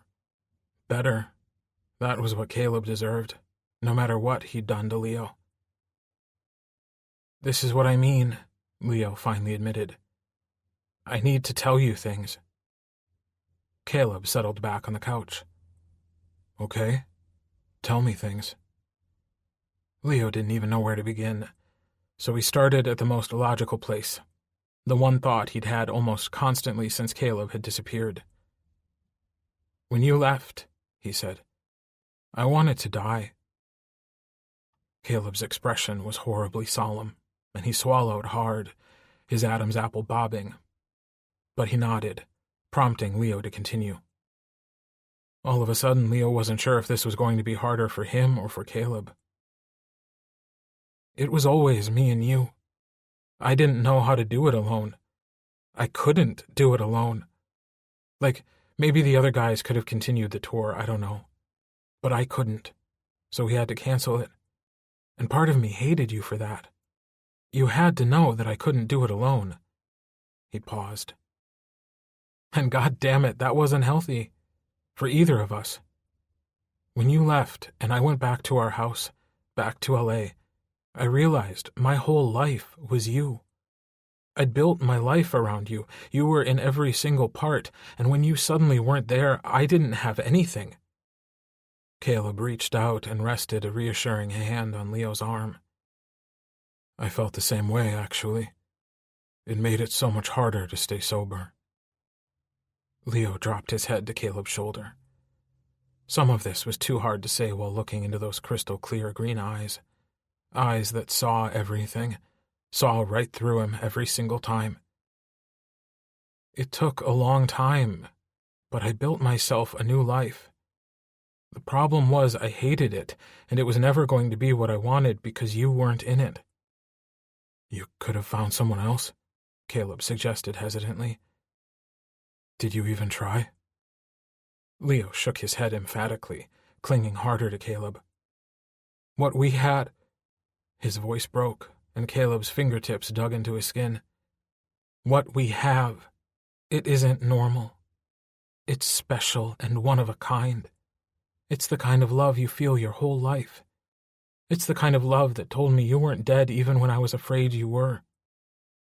Caleb stayed silent when Leo stopped talking. That's why, Leo added timidly. That's why I know I'll forgive you eventually. Maybe I already have and I don't know it. All I know is that I love you. I loved you the moment I saw you, I think. Even when I hated you. Even when you scared me. Even when I couldn't stand to see your face. I loved you. Leo felt the tears begin to flow, damp against the soft, warm skin of Caleb's neck where his face was buried. He knew Caleb could feel them too. Leo's voice cracked. I just couldn't take it if you did it again.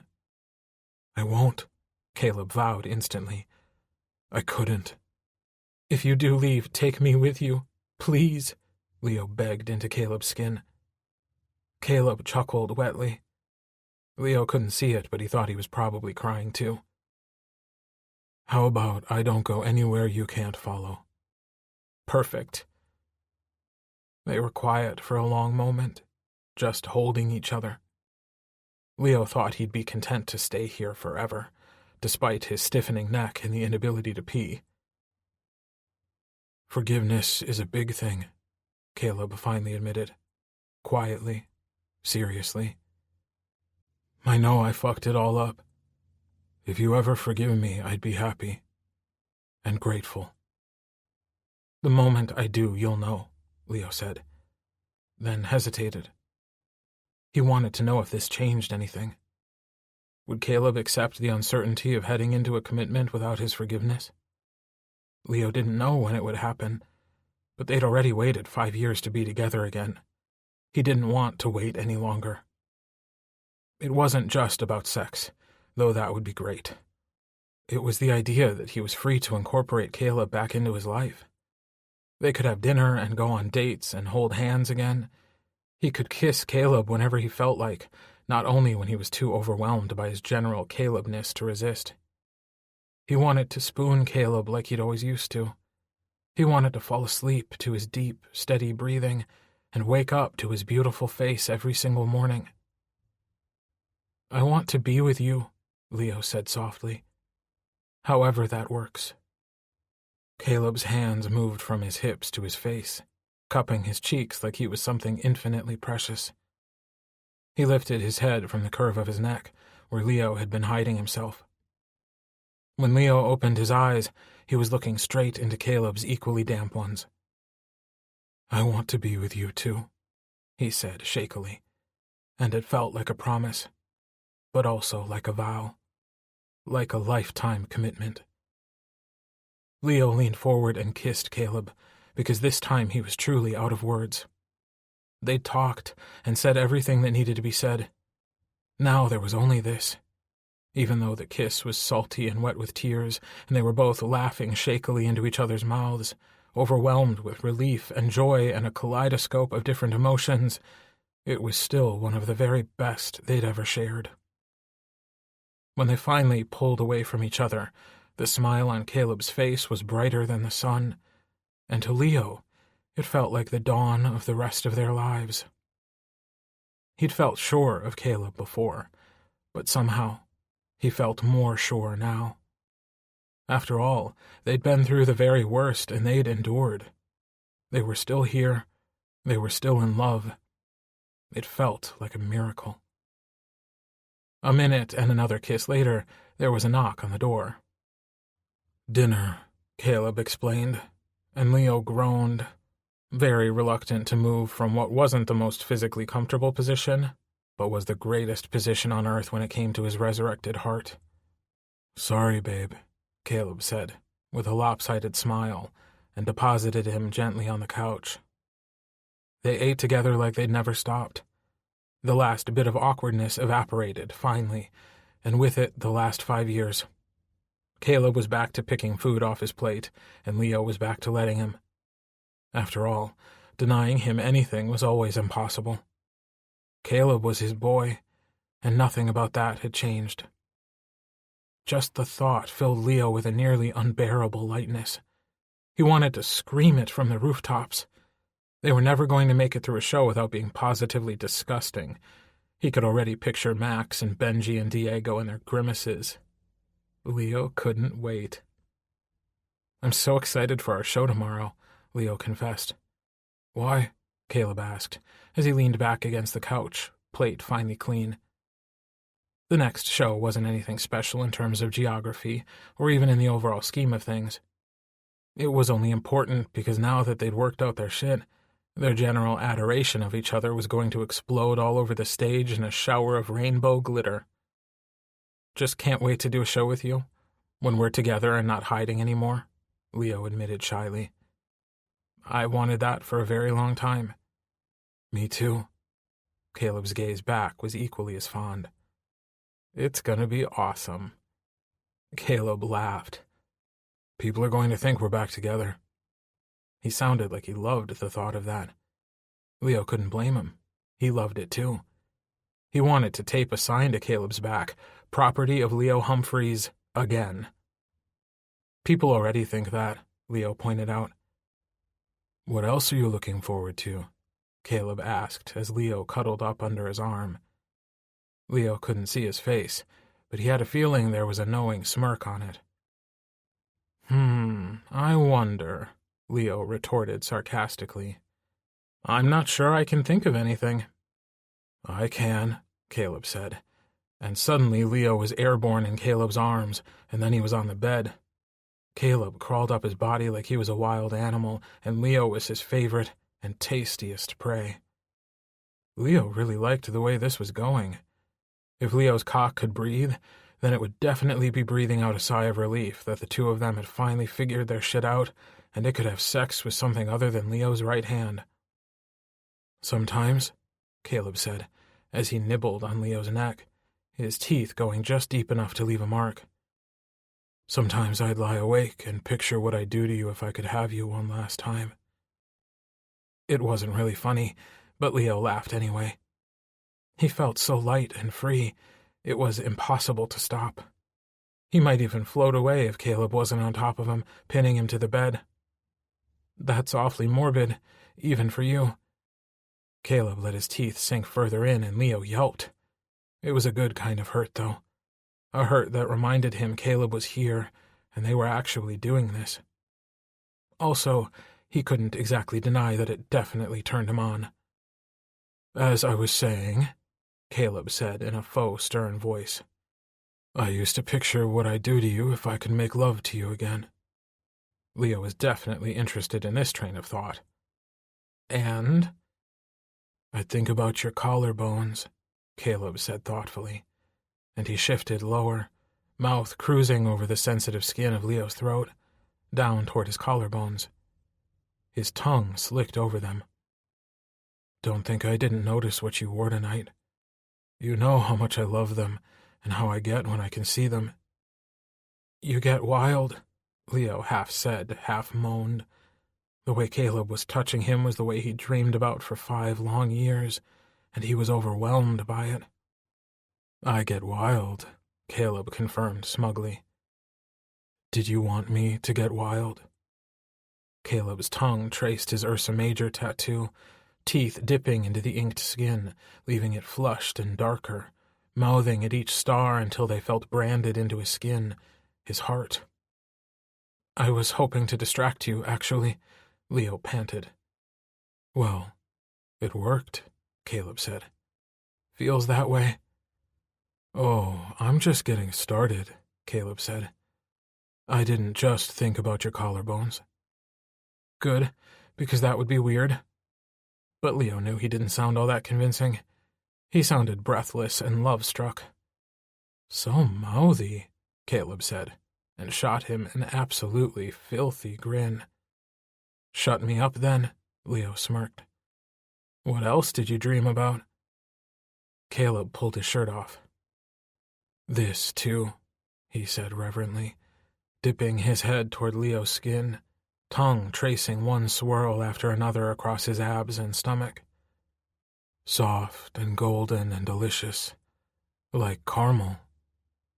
He sounded so odd, and Leo only trembled. He'd never understood how Caleb could find him so beautiful, but for the first time, he truly believed it. Caleb's fingers drifted up his torso, ghosting across his nipples. Leo's back bowed like he'd just been shot. He couldn't quite stifle his deep groan of pleasure. "Couldn't forget these, either," Caleb said against his skin, like it was some sort of secret how much Leo loved having his nipples played with. And then the heat of his mouth was on them, and Leo felt like he was losing his mind, his cock rock hard and wet, trapped in his jeans. He was afraid he'd come the second Caleb actually touched him. "God, fuck!" Leo writhed against the bed and against Caleb's clever tongue. "Touch me, please." Caleb lifted his lips from Leo's skin, and then he was kissing him, deep and wet and perfect. Leo felt mindless and drugged from all the pleasure he'd already received, and they had only just started. "Not yet." Caleb was breathless as he pulled back, eyes brilliant in his pale face. "Want a little more." Sliding down Leo's torso, he worshipped his skin with his teeth and tongue, fingers stroking his sides reverently until he was nosing right along Leo's lower abs, right along the waistband of his jeans. Leo buried his face in the curve of his arm. "Please," he begged, because apparently he wasn't above begging now. It wasn't even really teasing. Instead, it felt like Caleb was slowly and thoroughly reacquainting himself with every inch of Leo's skin, worshipping every freckle, every curve, every speck of ink that he'd permanently etched onto his skin. Leo felt drunk on the love swamping him. Caleb smiled crookedly up at him, and finally slid Leo's jeans off. He agonizingly pulled off his briefs then, Leo's cock springing up hard and wet, flushed crimson. Even the brush of air was enough for Leo to nearly scream about how badly he wanted to come.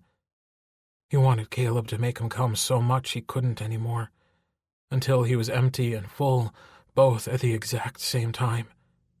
"God, fuck me, he mindlessly pled, only partially aware of how desperate he sounded. If he'd even wanted to pretend he didn't want Caleb, he was long past that point. He wanted him with the fire of 5 lonely years of touching himself, of his fingers never being enough, of 1,000 weak, pathetic orgasms. "Turn over," Caleb breathed out, voice low and gravelly. Leo did, moaning at how good it felt to have any friction against his dick, even if it was just the cotton of the hotel room coverlet. But before he could work up any sort of jerky rhythm, Caleb's hands closed over his hips, and they were unforgiving and very strong. They held him down, forcing him to still. "Don't," was all Caleb said, nearly growling. Leo panted into the comforter and tried to get a hold of himself. There was a desire to come and come and come, and it was warring with a nearly insatiable need to come now, screw the consequences. "You're going to come on my cock, or not at all." Deep down, Leo knew there was only one time they could have sex again for the first time. He wanted it to be good. He wanted it to be fucking incandescent. So he tried to stay still and be good for Caleb, even though with the way Caleb's hands were touching his ass, insistent and hot, it was really hard. "Yeah," he panted. "I'm gonna come on your cock." Nothing had ever sounded better. "Feels so fucking good," Caleb murmured. "I've fantasized about this ass for years." Leo couldn't help a breathy chuckle. "All yours, baby." "I'll be honest. I mostly thought about this." Caleb said reverently as he pulled his cheeks apart, and Leo shuddered as a finger lightly ghosted over his hole. You're so perfect. Perfectly horny, maybe, Leo gasped.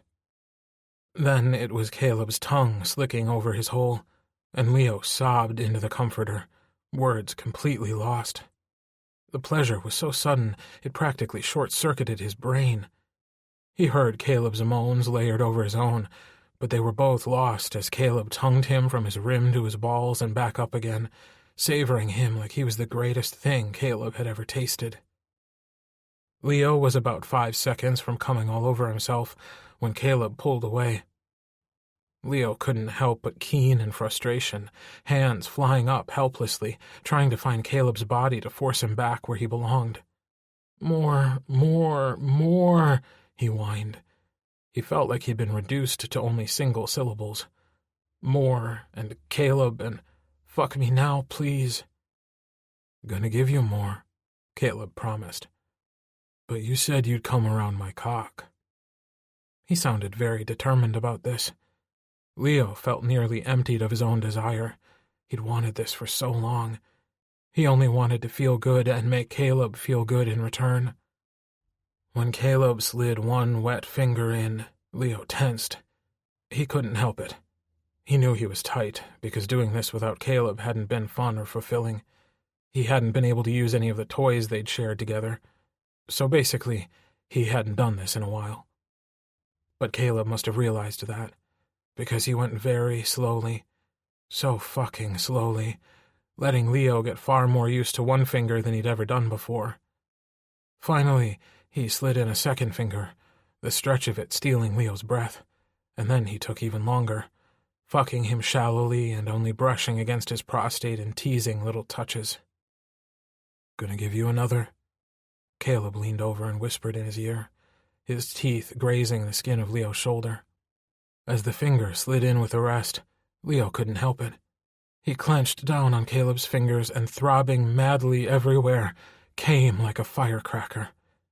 It felt too good, like every dream and every fantasy not only come to life, but come back to life. The sort of pleasure he'd never believed he would experience ever again. But he was wrong, and it was even better than he'd let himself remember. Fuck. Hot. Caleb groaned as he fucked him through it, his fingers never stopping. Leo half expected to be chastised for coming too soon, but maybe Caleb was just as far gone as he was. More, he begged, and it was mindless now, everything sensitive but in the best possible way. Give you everything, Caleb growled. Everything. After his orgasm, Leo was relaxed and open, and really wanted Caleb to fuck him. Now, he demanded. I don't want to wait anymore. Caleb's fingers stuttered and he moaned. Gonna fuck you so good. Do it. Leo panted against the wet cotton, writhing against it, his cock perking up in interest again, somehow. He couldn't remember the last time he got hard again so quickly. But then, he never had a good reason to, because his orgasms were so lackluster. They'd just left lackluster back in another universe. Caleb slipped his fingers out, his other hand anchoring Leo firmly but tenderly. Want to see you, he said, as he carefully helped Leo flip over.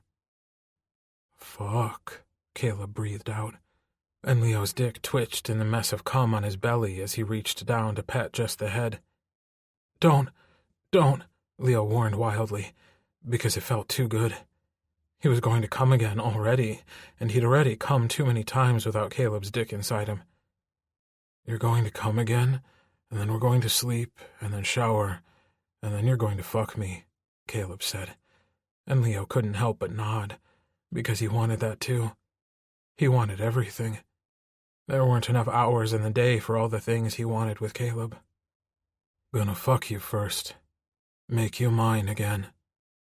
Caleb shed his clothes, and Leo trembled seeing him like this, all long, lanky, muscular lines, dotted with inked constellations. He reached for a condom, but Leo shook his head, nearly beyond words. Clean, he begged, and Caleb only nodded, trailing a hand down his leg and raising it up to his chest. His cock snubbed against his hole then, hot and solid and big as he began to push in. Leo had to take a few deep breaths to relax.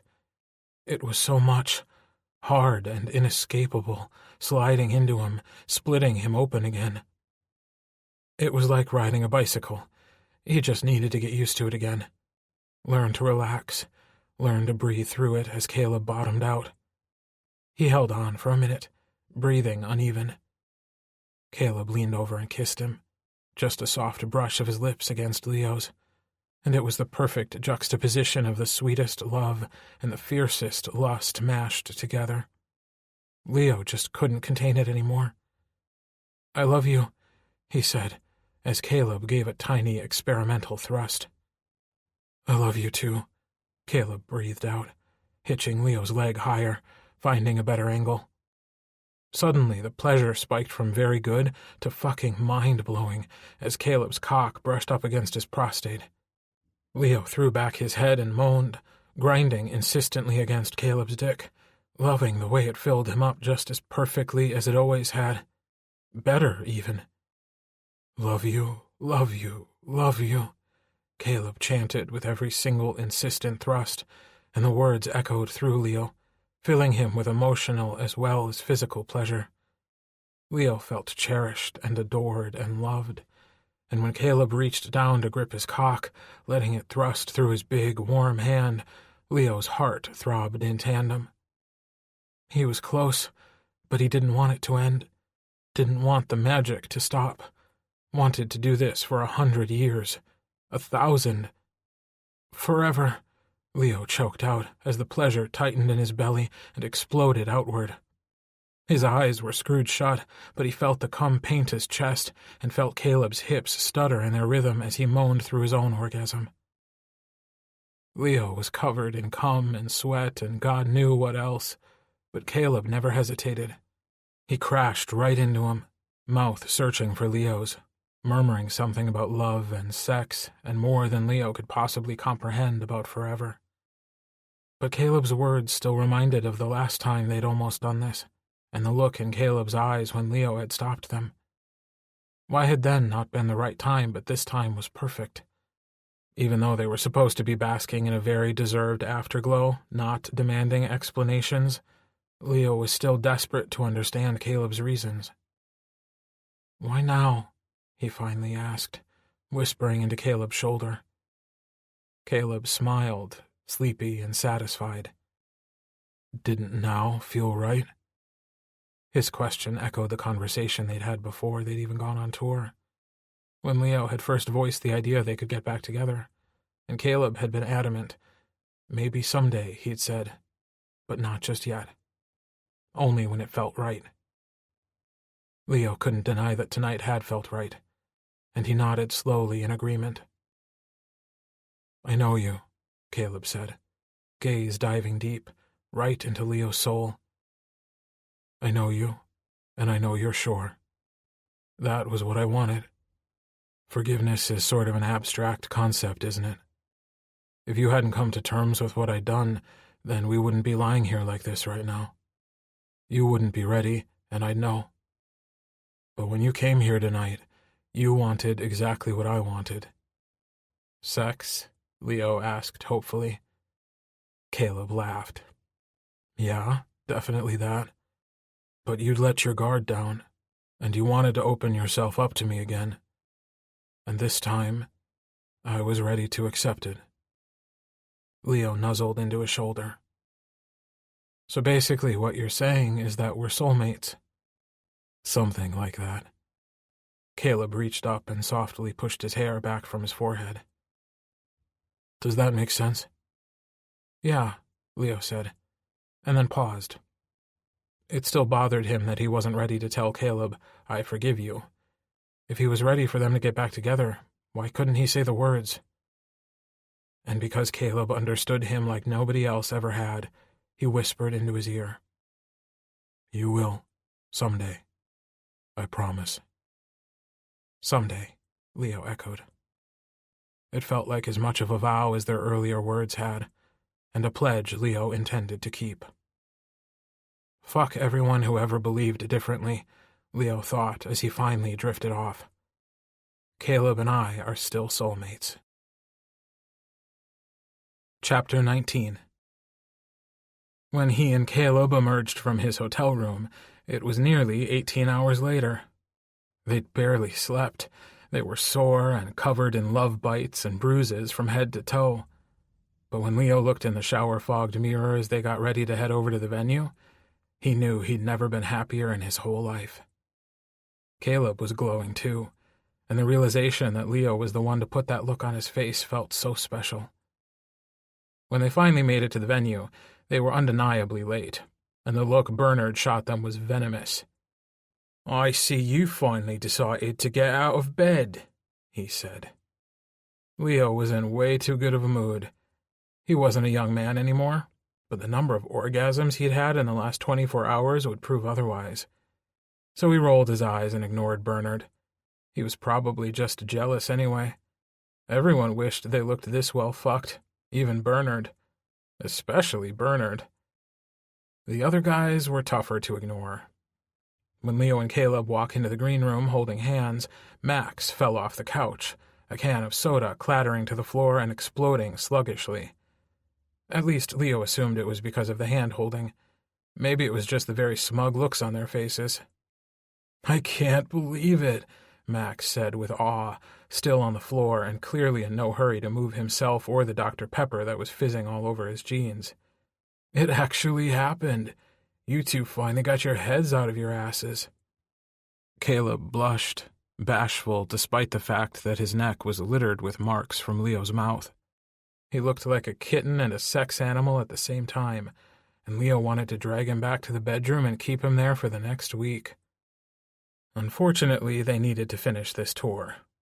Then Leo had every intention of making up for lost time, maybe even going on a little trip, maybe someplace sunny and hot, and honeymooning without the wedding, basking in the sun and each other.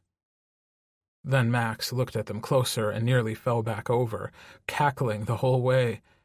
"Just how many times did you two fuck?" he asked between giggles. Leo said, because he wasn't sure if Max wanted a general or a specific count. "Don't worry, we're really, really not interested in your sex life," Diego said from behind them, but when Leo glanced back, there was a genuine smile on his friend's face. "But we're still glad that everything worked out." "Of course it did. They're soulmates," Max retorted. "Besides, I've been watching them. It was inevitable. Leo couldn't stay away from Caleb." "I guess that means I win the money," a third voice chimed in, and there was Benji, looking even smugger, if that was possible. "What?" Leo exclaimed loudly. "What money?" Caleb turned to him, blushing even redder.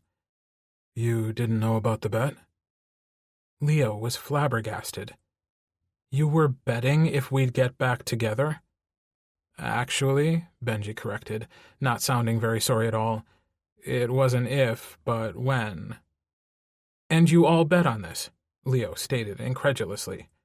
He turned to Caleb. "Even you?" "I knew about it, but I didn't actually bet," Caleb said gently. "Why the hell not?" It came out before Leo could even stop it. Maybe he was just very happy right now. 2 months ago, he would have been seriously pissed off, but today he was just too fucked out to care. "So Benji won?" Leo said, before Caleb actually answered the question. If he did, the answer would either send them back to bed or make him cry, and Leo couldn't handle either of those options right now. Then it hit him. "You little cheater!" Leo shrieked. "You fucking sly cheater!" Benji had the nerve to look perplexed, but then that innocent expression was practically tattooed on his face. He never looked guilty. Ever. "You knew I wasn't going to drink, especially if I was going to see Caleb, so you pretended to be sad so I'd smoke that joint with you." It didn't matter if Benji never admitted it. Leo still knew the truth. Of course, he also really admired Benji's commitment to the cause, but he wasn't going to tell him that. Benji shrugged. "I was sad. I needed you to cheer me up. Besides, you give good advice." Leo burst out laughing. "Oh my God, I do not." He glanced over in Caleb's direction because he wanted to see his boyfriend's reaction. Oh God. Boyfriend. It didn't even feel weird. It felt like normal. And maybe it was.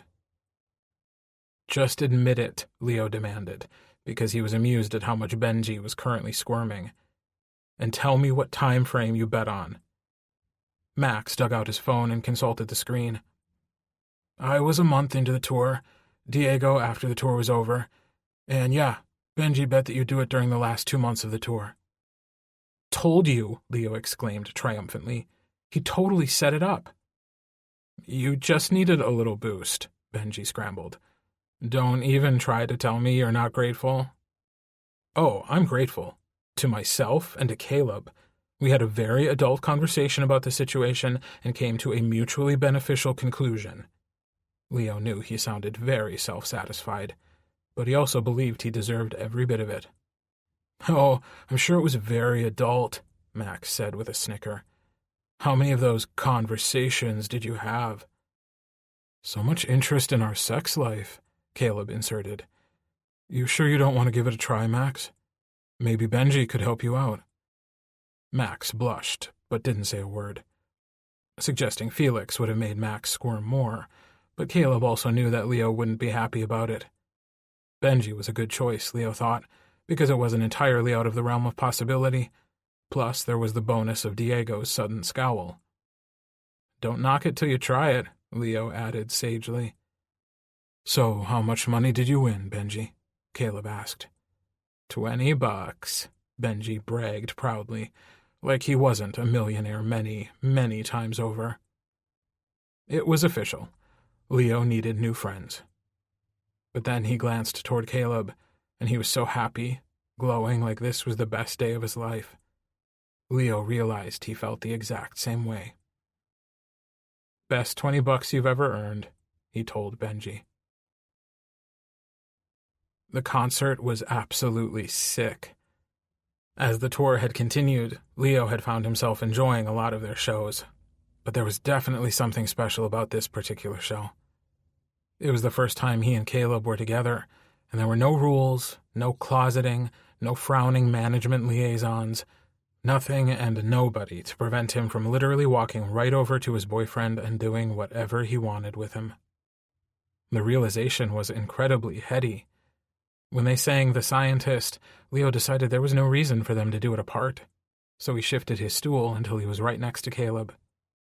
Caleb was right when he said that rumors of their reunion were already circulating. He knew this was going to send them into overdrive, but Leo discovered he didn't give a fuck. So he reached down and tangled his fingers with Caleb's. And if that wasn't enough, when Leo finished his verse, he lifted Caleb's hand and let his lips brush over his palm not once, but twice. It had never been a safe or legitimate option, but Leo had always wanted to come out like this, to make his love incredibly obvious on stage. To him, there was nothing more romantic than music, and he and Caleb had written each other some fairly sappy love songs over the years. During Eclipse, he turned and sang directly to Caleb, who reciprocated with a wide smile and a full complement of dimples. It was a great moment, and just about as fantastic as Leo had always dreamt it would be. They were heading into the final song pre-encore when Benji cornered him. "What are you doing?" he hissed, though he didn't exactly sound angry. How could he be? Leo had won him $20 today. Leo looked him straight in the eye. "Being free." Benji froze. He clearly wasn't expecting Leo to say that, and after processing, a smile began to dawn on his face. "Well, what are you waiting for? Go fuck it all up." He gave Leo a playful slap on the back, and as far as Leo was concerned, that was practically an invitation. And Leo knew exactly what he was going to do with it. Though, he'd probably have done it with or without Benji's permission. He'd even suggested it the night before, as he and Caleb had cuddled in bed, still sweaty and sticky, tired from the second, Or was it their third enthusiastic round of reunion sex? Tomorrow, he'd told Caleb, pressing his lips to his damp temple, I want to kiss you. I want you to. All the time, he responded very seriously. I mean, Leo said, fingers smoothing down Caleb's sides, I want to kiss you on stage. It was a radical idea. It used to be one they fantasized about all the time. Caleb had even attempted it once or twice when they were still young and naive and wild and hadn't understood the crap hand they'd been dealt. But it wasn't something they discussed seriously in years. It wasn't possible, and after stomaching so much shit, it hurt more to imagine things that couldn't ever happen. After a while, Leo knew they'd started settling, dreaming about silly, throwaway things that ultimately meant nothing. Taking the same flight without having to hide, going on a date without it being an operation worthy of the CIA, being able to wish each other a public happy birthday on social media. Somehow, some way along the line they'd given up hope that they'd get anything, never mind the everything they'd really wanted. Leo knew that if he'd had any idea what was coming, he never would have suggested they come out like they did, in an interview that hadn't showcased how much they cared about each other, then and now. They'd covered the basic points, but he still felt like they'd glossed over everything that really mattered. He wanted a do-over, and he wanted a do-over in the most public way possible. He wanted everyone on this godforsaken planet to know he was madly in love with Caleb Chance. Okay, Caleb said, so casually that Leo did a double-take. Okay, he squeaked. Caleb's expression was so warm as he gazed at Leo. If that's what you want to do, it's fine with me. It's always been fine with me. I don't want any more questions. I want everyone to know that I'm yours and you're mine, once and for all. Caleb cuddled up against Leo's chest. Then there won't be. We'll make sure of it. The moment of truth had now come. The opening bars of Be My Falling Star, the finale song Leo had already picked, because while neither of them had written it, it was absolutely their most cheese-tastic, started to resonate over the speakers. Diego was playing the melody on the keyboard, which had also been a consideration when Leo had decided which song to use. And Leo was only a few feet away from Caleb, though he should have migrated over to the other side of the stage a while ago. As far as he was concerned, the rules were crap, and he didn't give a flying fuck if Bernard yelled at him for ruining the concert. Besides, he hadn't. There was a palpable excitement emanating from the crowd, like they knew they were seeing history. There was an argument to be made that the Star Shadow fans had always been too involved in their personal lives, but while Leo wanted to give something back to them, this was 100% about him and Caleb. This was about taking back the truth and presenting something during a Star Shadow concert that was real and true and honest. The chorus began, and Leo was barely singing and not playing his guitar at all. Caleb glanced over at him, like he knew exactly what was coming. Just as the chorus ended, Leo swung his guitar to his back and pulled Caleb into his arms, dipping him low, and kissed him. He registered so many things in that life-making moment. The roar of the crowd, the way Caleb's arms tightened around his waist and his fingertips dug into his skin, the softness of the lips kissing him. When he tried to pull away in an attempt to at least try to keep it PG, Caleb reached up and insistently pulled him right back in. There was definitely screaming and crying, and maybe even a riot starting, but Leo didn't give a flying fuck. The moment felt just as liberating as he'd always dreamed it would. He heard Benji scream, "Thanks, we're Star Shadow," and then it was all over. The lights dropped and he lifted his mouth off Caleb's. "I love you," was the first thing he could say, because he did. Nothing else mattered right then. Caleb cuddled into Leo's neck, cheeks damp. Leo thought his own might be equally damp. "I love you too," Caleb whispered back. The last 4 weeks of the tour flew by. It felt like they were ticking off one milestone after another. Their first public dinner, the first time the paparazzi took pictures of them holding hands, the first time they went dancing and nearly ended up fucking against a wall in a nearby alley. Of course, someone had a phone and videoed the whole thing. Bernard quit the tour, claiming that he didn't want to deal with a media circus of this magnitude. Leo could only joke that if he'd known it would be this easy to get rid of him, he and Caleb would have started humping publicly a long time ago. 6 months ago, Leo wouldn't have found that funny at all. But now, he thought it was hilarious. Caleb claimed Bernard quit because he had a thing for Leo. Leo found this even funnier.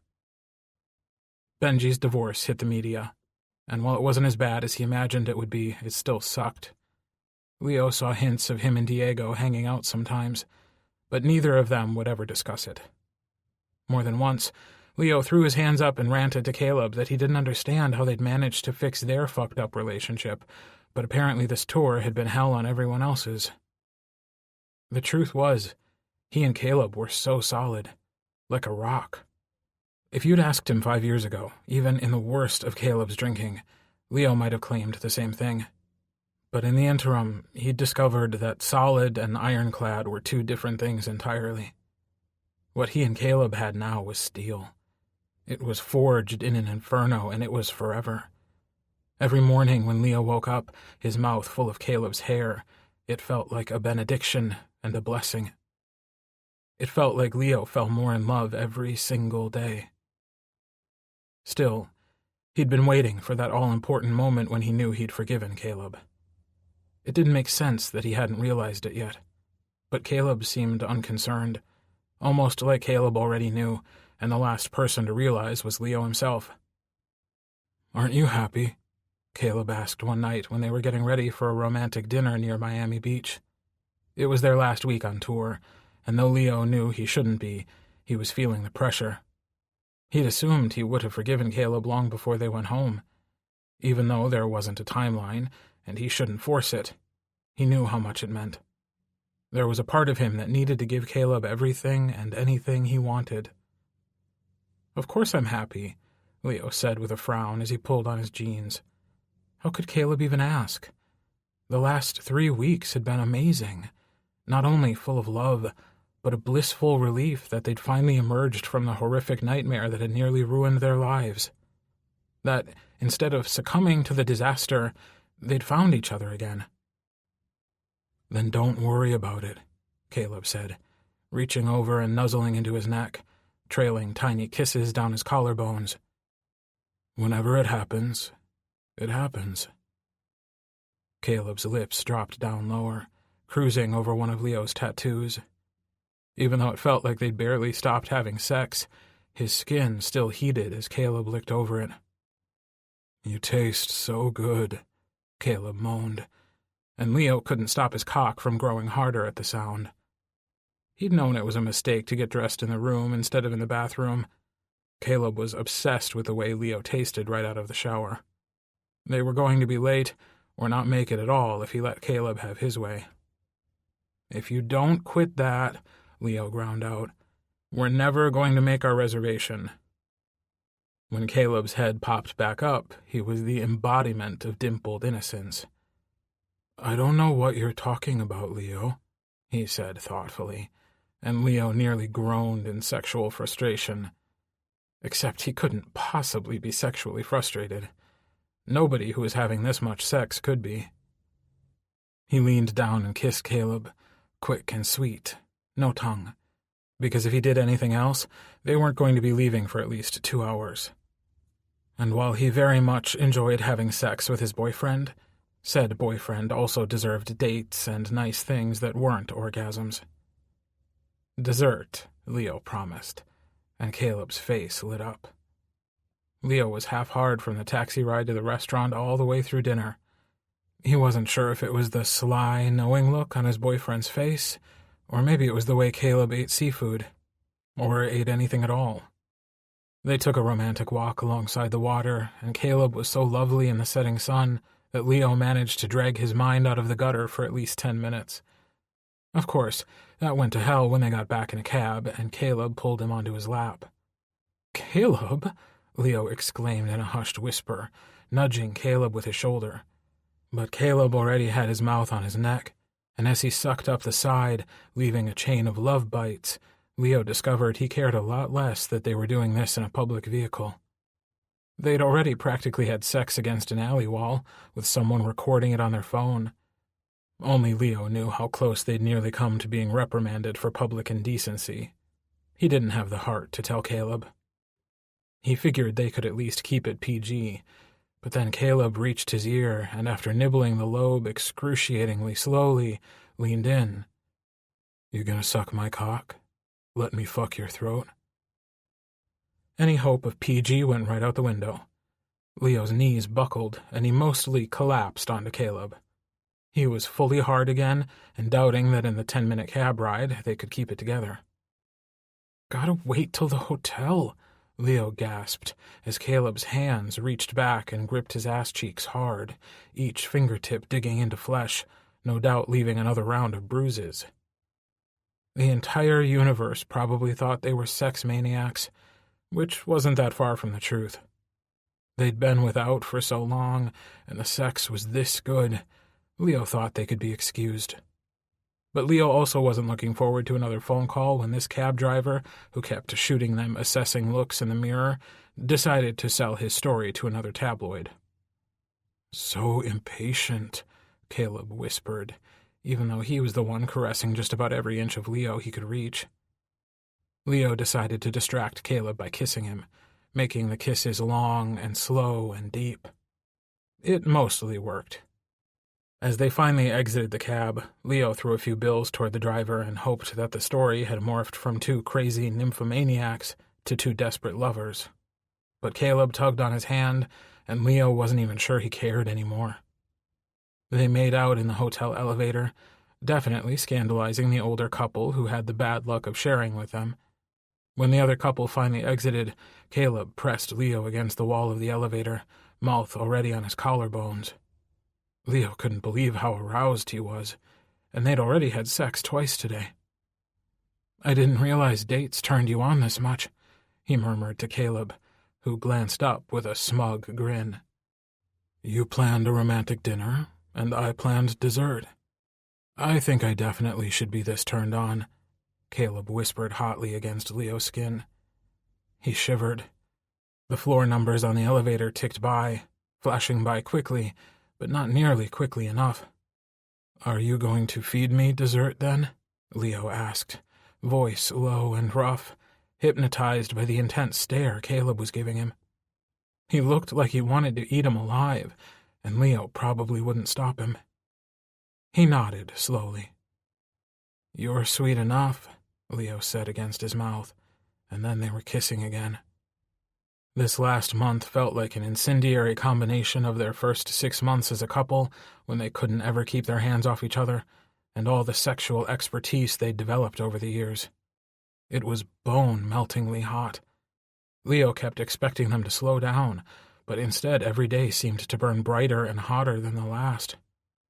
When they finally made it to the room, Leo felt like he couldn't get a breath, and his cock was throbbing from Caleb's teasing little touches and the absolutely filthy words he kept murmuring into his ear. "Get naked," Caleb said slowly as he unbuttoned his shirt the rest of the way down and wiggled out of his jeans. "And get the lube." Leo scrambled, throwing his clothes off and grabbing the lube from the drawer. Of course, Caleb had no intention of rushing anything, and instead deliberately sat down on the edge of the bed, motioning with a crooked finger to Leo. He knew just what Caleb wanted, and dropped to his knees, bare skin scratching against the carpet as he crawled to the open V of his legs. He settled down, arousal burning low and deep in his belly, and tried to mentally prepare himself for a Caleb who was going to tease and torture him until he was begging to come. Caleb's cock was hard and wet at the head, and Leo licked his lips. "You gonna suck me, baby?" Caleb asked, and Leo leaned forward, tonguing sloppily at the pre-cum welling out of the slit. "Yeah, you are," he said, answering his own question as his hands slipped behind Leo's head and guided him closer. "So beautiful." Caleb groaned, his voice catching as Leo swallowed his cock down. His hands skimmed along Leo's shoulders, fingertips trailing along his collarbones and up to his neck. Even though he was trying to focus on the rather large cock in his mouth, every single touch had Leo trembling. He tried to give Caleb exactly what he wanted, taking him long and deep, tongue swirling around the head. His own cock hadn't been touched in what felt like forever, but the pleasure still sizzled in his veins, hot and heady. "You got the lube, right?" Caleb asked a moment later, as Leo continued to work the cock in his mouth. From the pre-cum leaking onto his tongue, he knew Caleb was just as worked up as he was. "Get yourself ready, baby." Scrambling blindly, Leo found the lube, wet his fingers, and groaned around Caleb's cock as he gave himself a finger and then another. "God," Caleb moaned, eyes flickering closed, as Leo continued to wreck Caleb and himself. "Please, please," Leo pulled off and begged in a semi-wrecked voice. "God, fuck me, please."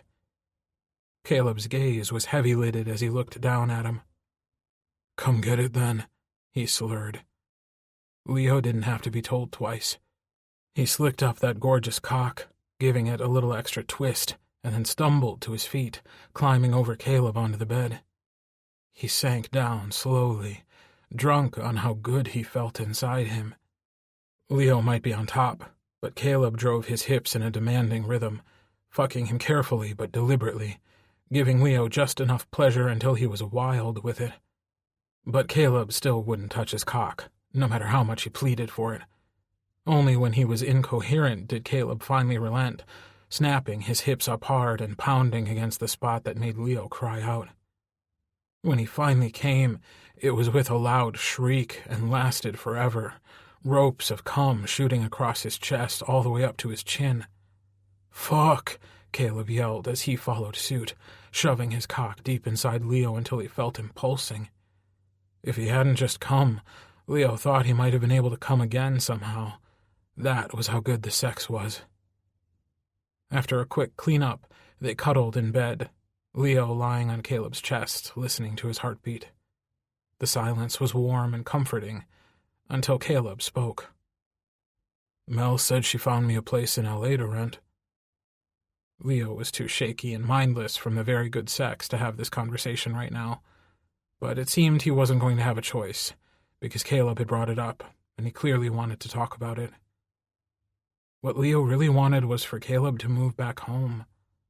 As far as he was concerned, Caleb shouldn't be anywhere else but next to him, in bed, on the couch, in his life.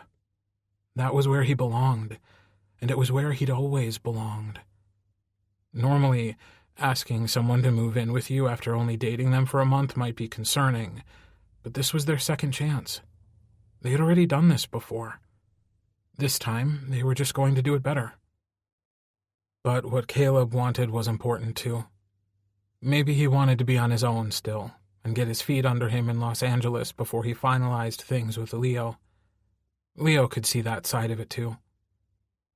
"Is that what you want?" Leo thought he deserved a lot of credit for his calm, collected tone of voice. After all, his brain was still fried from the sex. He definitely wasn't functioning at 100%.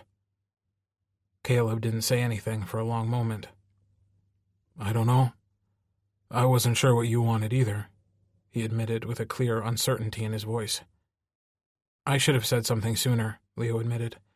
"Everything was just so good, I didn't want to fuck it up." "So, just to be clear, you want me to move back in with you?" Caleb asked softly. "Yes," Leo said. "But I don't want you to think you have to. If you think it's too quick or want more space or whatever, it's fine. I just want you to be happy." Caleb hummed thoughtfully into Leo's skin. Leo glanced up at him, but his eyes were closed and he looked very contemplative. "I want to. I do," he finally said. "It feels like everything I've ever wanted, to be home with you again. But I think it wouldn't be a bad idea to start over." Leo tried to hide his disappointment. He'd meant what he said. He absolutely wanted whatever Caleb wanted. His recovery was important. Leo could wait as long as Caleb needed him to. The next day, Leo ran into Diego outside the venue, stealing a minute for a quick cigarette. They were all supposed to have quit, but it seemed like it was harder for Diego than anybody else. Leo almost considered asking for one, even though he'd painfully quit 3 years ago and had no intention of restarting the habit. But this conversation was long overdue and wasn't going to be very fun. "You've been avoiding me," Leo said bluntly. Sometimes Diego could be very complacent about things when he shouldn't be. Benji was one of them, and considering how long he and Benji had been friends, Leo believed he had an obligation to protect him. And Diego knew it, too, which was why he'd avoided being alone with Leo. Of course, Leo and Caleb had barely been separated the last 4 weeks, so Diego had gotten lucky. "I know," Diego said slowly, flicking ash to the ground and staring at it instead of meeting Leo's gaze. "What happened? You got married, and then Vicky was pregnant, and then you divorced before Anno even arrived? All for Benji?" Leo didn't even have to say that at that point they'd never done anything about their mutual feelings. He'd gotten a divorce for someone he'd never even kissed. "It was a mistake," Diego said with a shrug. "Anna was the blessing that came out of it. We'd already decided to separate when she got pregnant.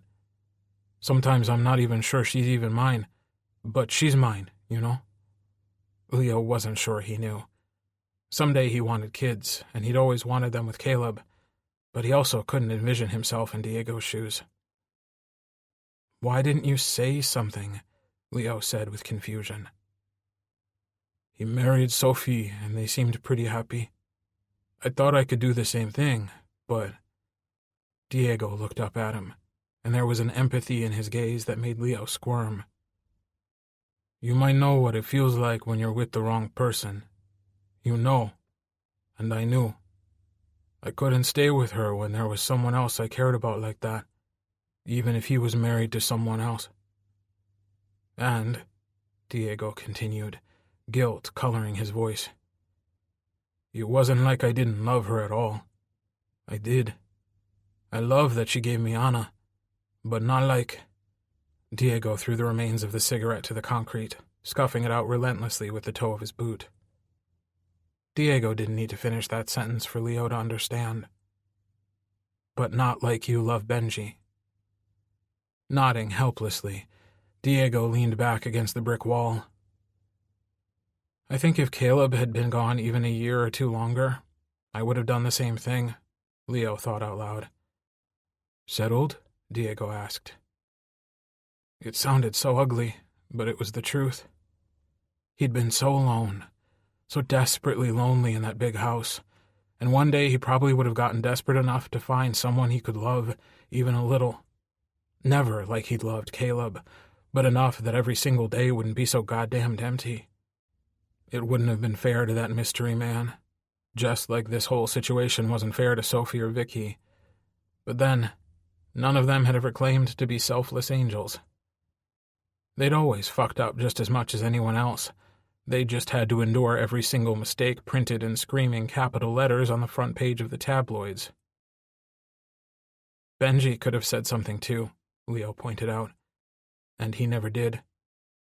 They'd both kept so quiet about this, always afraid it wasn't real or reciprocated.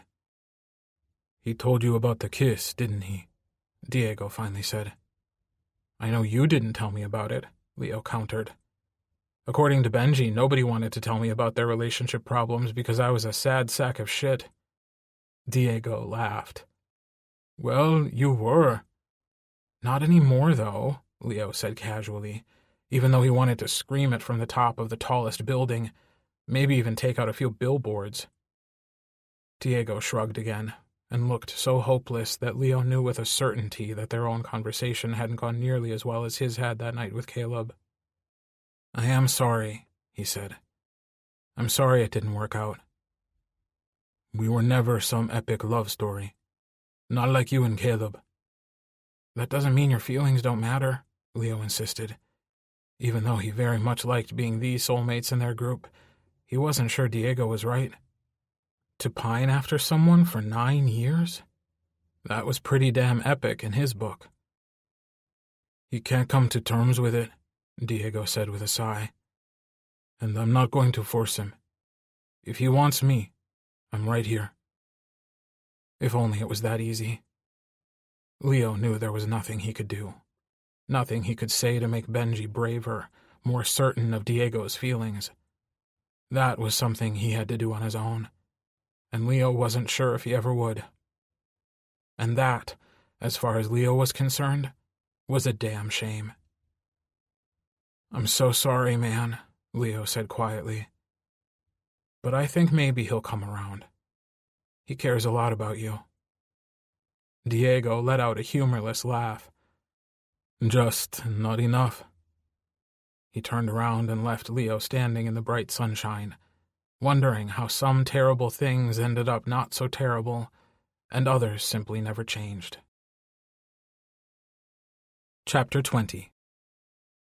The idea came to Leo before the second-to-last show. He and Caleb were cuddled up on the couch in the green room.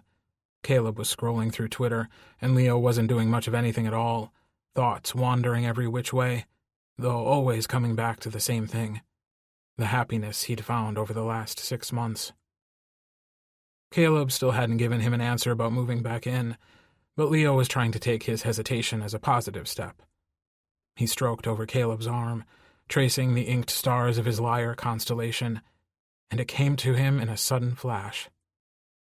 He hadn't gotten any more tattoos after Caleb left, but he'd never been averse to getting more. There were dozens of constellations in the sky, and all of them had diverse, fascinating meanings. But he remembered one myth that especially resonated with their situation. The signet hadn't ever really caught his attention before. The story was so sad it hadn't seemed to fit when they'd been together before. But Leo saw how it fit now. The last show of the tour was in Dallas. Leo dug out his phone and texted a few friends who might know some good tattoo shops in Texas. He'd rather have someone he knew and trusted in LA do the tattoo, since he envisioned something big and impressive, but once he decided, his mind was set. Maybe the process of inking it onto his skin, documenting their story, would be the final step he needed to forgive Caleb. By the time their show ended, he'd gotten the replies he needed and more than enough names. While Caleb was in the shower, he Googled the shops and picked one. Their Instagram even showed a number of constellation tattoos they'd done. While Caleb was still asleep the next morning, Leo snuck out of the room they shared and made the call himself, setting an appointment for that night. The Dallas show wasn't for a few days, and Caleb had talked about wanting to stop in Austin. Getting the tattoo might mean cutting that side trip short, or not being able to make it at all, and there was a part of him that felt bad. But this was important.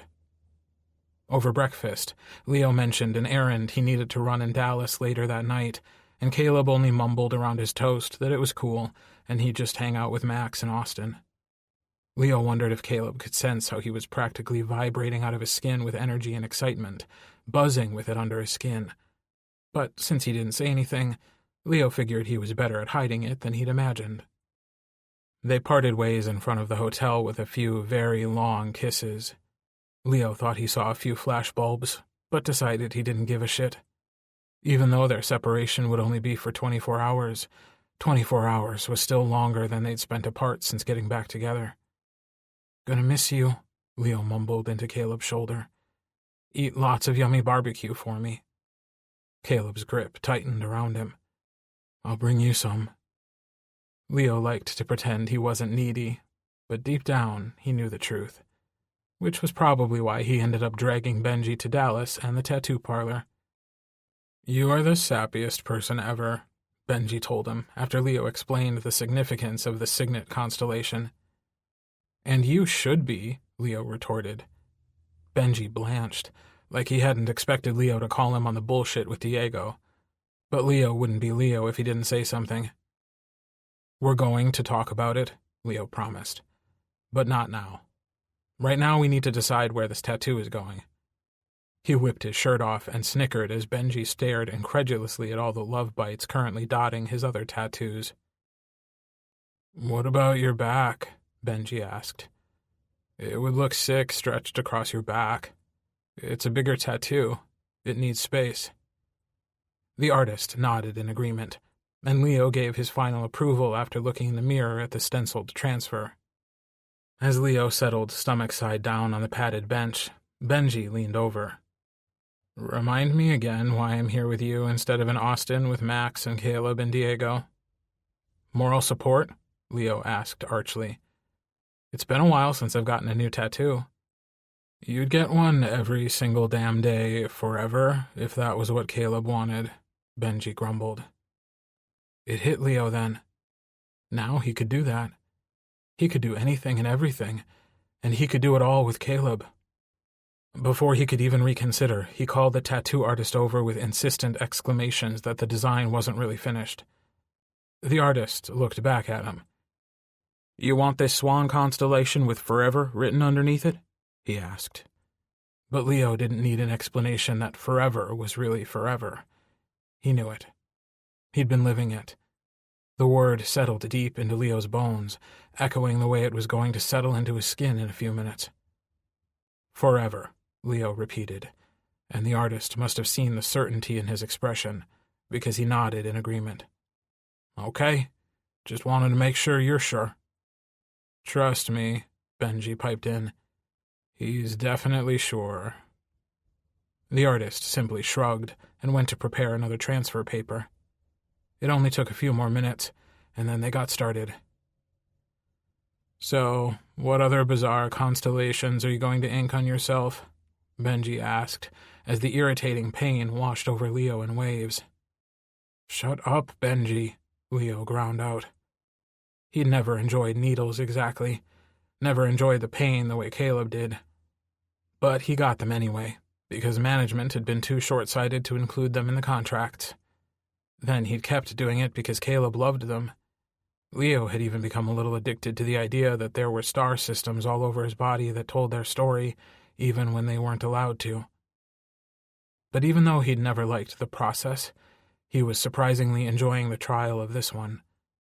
The pain of the needle was a ghostly reminder of all the other pain he'd endured over the last 5 years. And as he breathed in and out, pushing out the pain, he imagined pushing out the rest of it as well, cleansing himself. Several hours later, when the tattoo was finally done and Benji had actually gushed about how cool it was, and it was cool, it was exactly what Leo wanted, he suggested they grab a bite to eat. After finding a bar open late that served food, they ordered food and beer. Leo let Benji take one whole sip of it before continuing their conversation from earlier. "I talked to Diego," he said. Benji froze, the pint glass halfway to his lips. "You know there's no shame in how you feel, right?" Leo asked. Misery and more than a little embarrassment were etched on Benji's face. "I know that," he defended. But Leo could tell there was no fight there. Benji acted like he'd already given up, like he'd already lost Diego. And that was so dumb. Leo wanted to knock their heads together. He wanted them to stop fighting each other and start fighting for each other. But only they could take that step. Leo couldn't make them, even if he was the poster child for healthy relationships. But, Leo reconsidered, he kind of was. "I think it's time you forgive each other," Leo suggested. "You've both fucked up. You've both hidden and denied your feelings. For God's sake, let yourselves be happy. If I'm able to forgive Caleb, then you should be able to fix this." Benji gaped at him. Leo frowned. His speech was maybe a touch bossy, but it wasn't drastic or ridiculous, so why was Benji looking at him like that? "You said," Benji stuttered. "You just said you forgive Caleb." Leo's immediate, instantaneous reaction was to argue. There was no way he'd have just said it out loud like that, not if he hadn't forgiven Caleb, and he certainly hoped that he would know if he had. But then he remembered his own words, and remembered how the tattoo had felt, like all the pain was finally trickling out of him. Fuck. Maybe he had forgiven Caleb. "I guess I do," Leo finally said, mystified at how the human heart worked. He'd wondered if he'd ever be able to forgive, and even when he'd believed he could, Even when he'd wanted to so badly, it had seemed like an impossible journey. But he'd finally reached the top of the mountain, and the view was amazing. Unsurprisingly, there was only one person he wanted to share it with. Still, he loved Benji a lot, and he'd been there for Leo the whole way through this. If he could pick a second person, he'd definitely pick his best friend. "Well, I guess we really do need to get our shit together," Benji grumbled into his beer. "There aren't any excuses left." "None whatsoever," Leo answered honestly. He lifted his glass. "Let's toast to new beginnings." Benji gave him a single look, basically one long, "How the fuck did you get so sappy?" look, but he participated anyway, clinking his glass against Leo's. "When do they get here again?" Benji asked apprehensively. Leo couldn't blame him for being worried. There was a lot of joint baggage to work through between Benji and Diego, and their happy ending was far from guaranteed. When they'd begun this tour so many months ago, Leo's own hadn't been either. He believed that he would endure Caleb's presence for as long as required, then go back to his boring, staid, mediocre life. Maybe it shouldn't mean more that Leo and Caleb's story had such an uncertain ending until just a month ago, but Leo believed it did. When you worked hard for something, it just meant more. And nothing meant more to him than Caleb. "Tomorrow afternoon," Leo said, realizing that he couldn't wait. He was already imagining Caleb seeing his tattoo for the first time and hearing Leo's brand new revelation. Tomorrow couldn't come soon enough. Leo woke up very suddenly from his nice, quiet nap when a body flung itself onto the bed. It wasn't pretty, but he shrieked.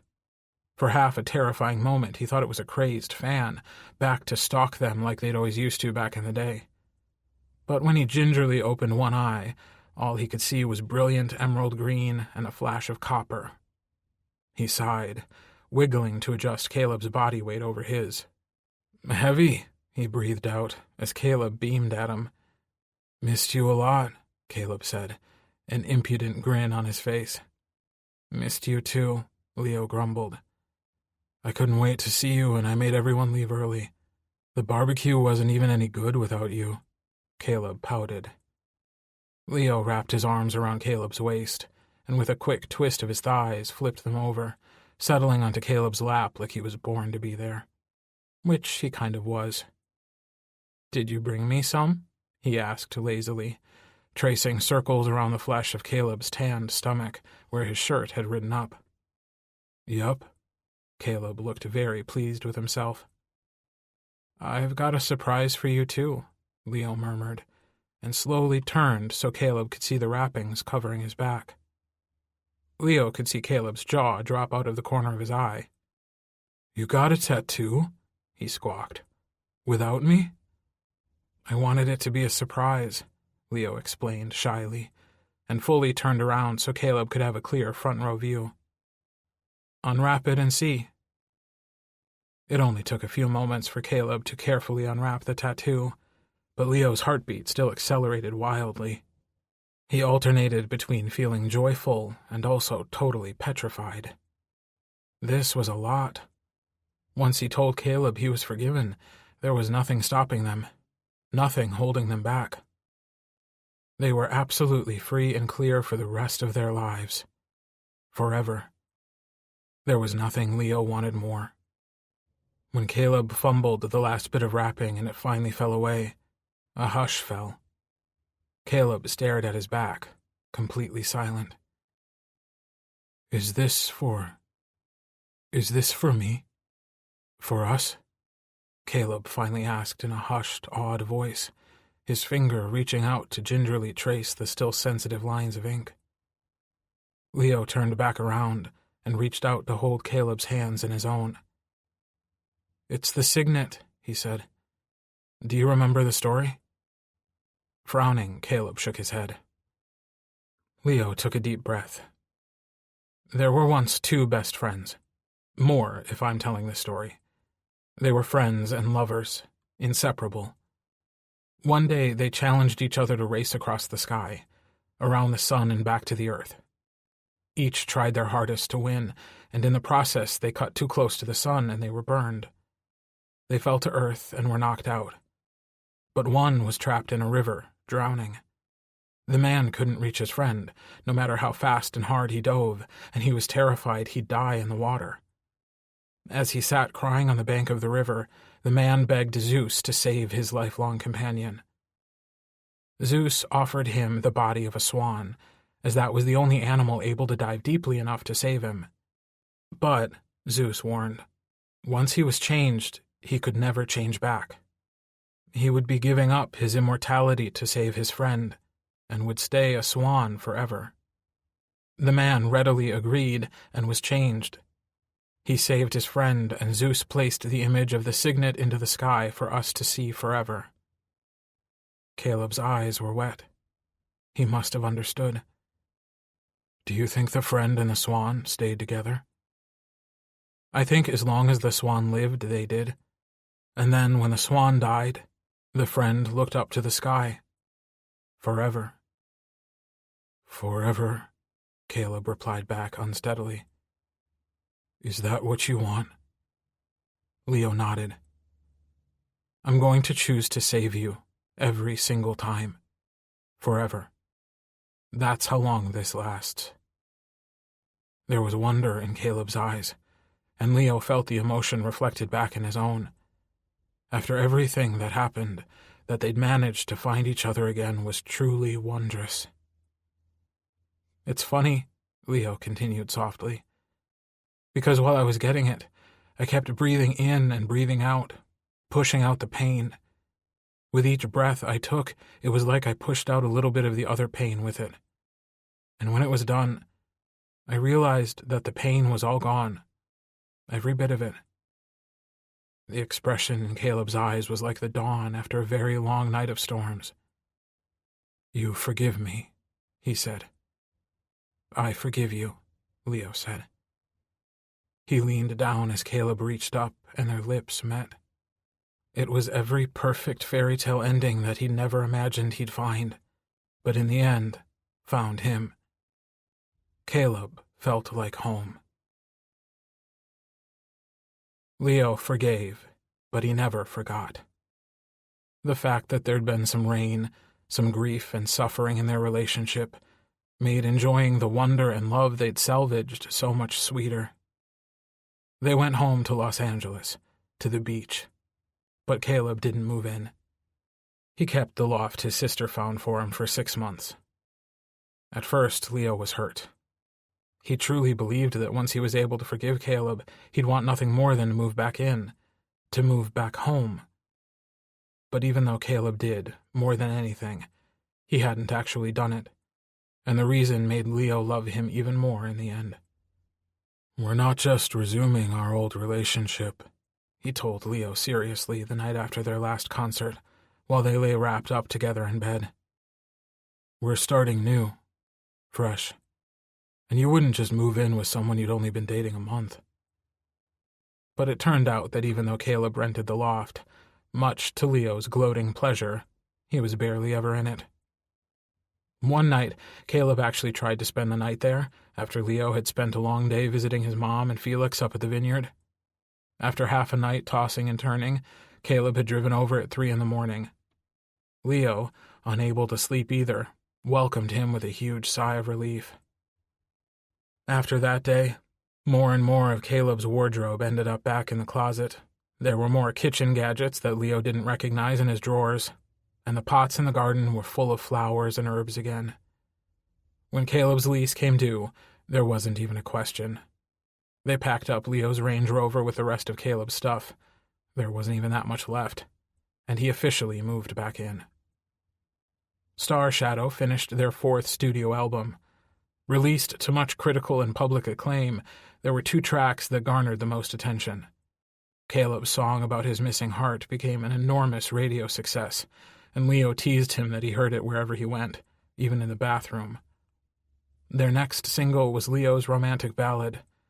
The video featured Leo and Caleb sitting at a piano, singing to each other, and it broke every Vivo record in the books. They refused to ever play stadiums again, by choice. When Rolling Stone hailed them as the next U2, Leo curled up in the bathtub he shared with Caleb and cried. They weren't just tears of redemption or validation. They weren't necessarily sad tears or happy tears. For a moment, Leo didn't even know why he was crying. Then he realized it was actually all of the above. He was happy and sad and relieved and proud and 100 other things. He couldn't even name them all. One day, a very long time ago, he'd opened his front door not just to Caleb, but to the rest of his boys, and for a time, his life had seemed charmed and perfect. But then everything had fallen apart. He'd believed the chance for an extraordinary life had passed, but blessedly, he'd been so wrong. He was still here. He was still with the 4 people he loved most on Earth. And, Leo thought, they'd fucking cornered the market on extraordinary. In the end, he was crying not because it was the end, but because it was the beginning. This concludes Terrible Things by Beth Bolden. Narrated by Kurt Graves. Copyright 2019 by Beth Bolden. This unabridged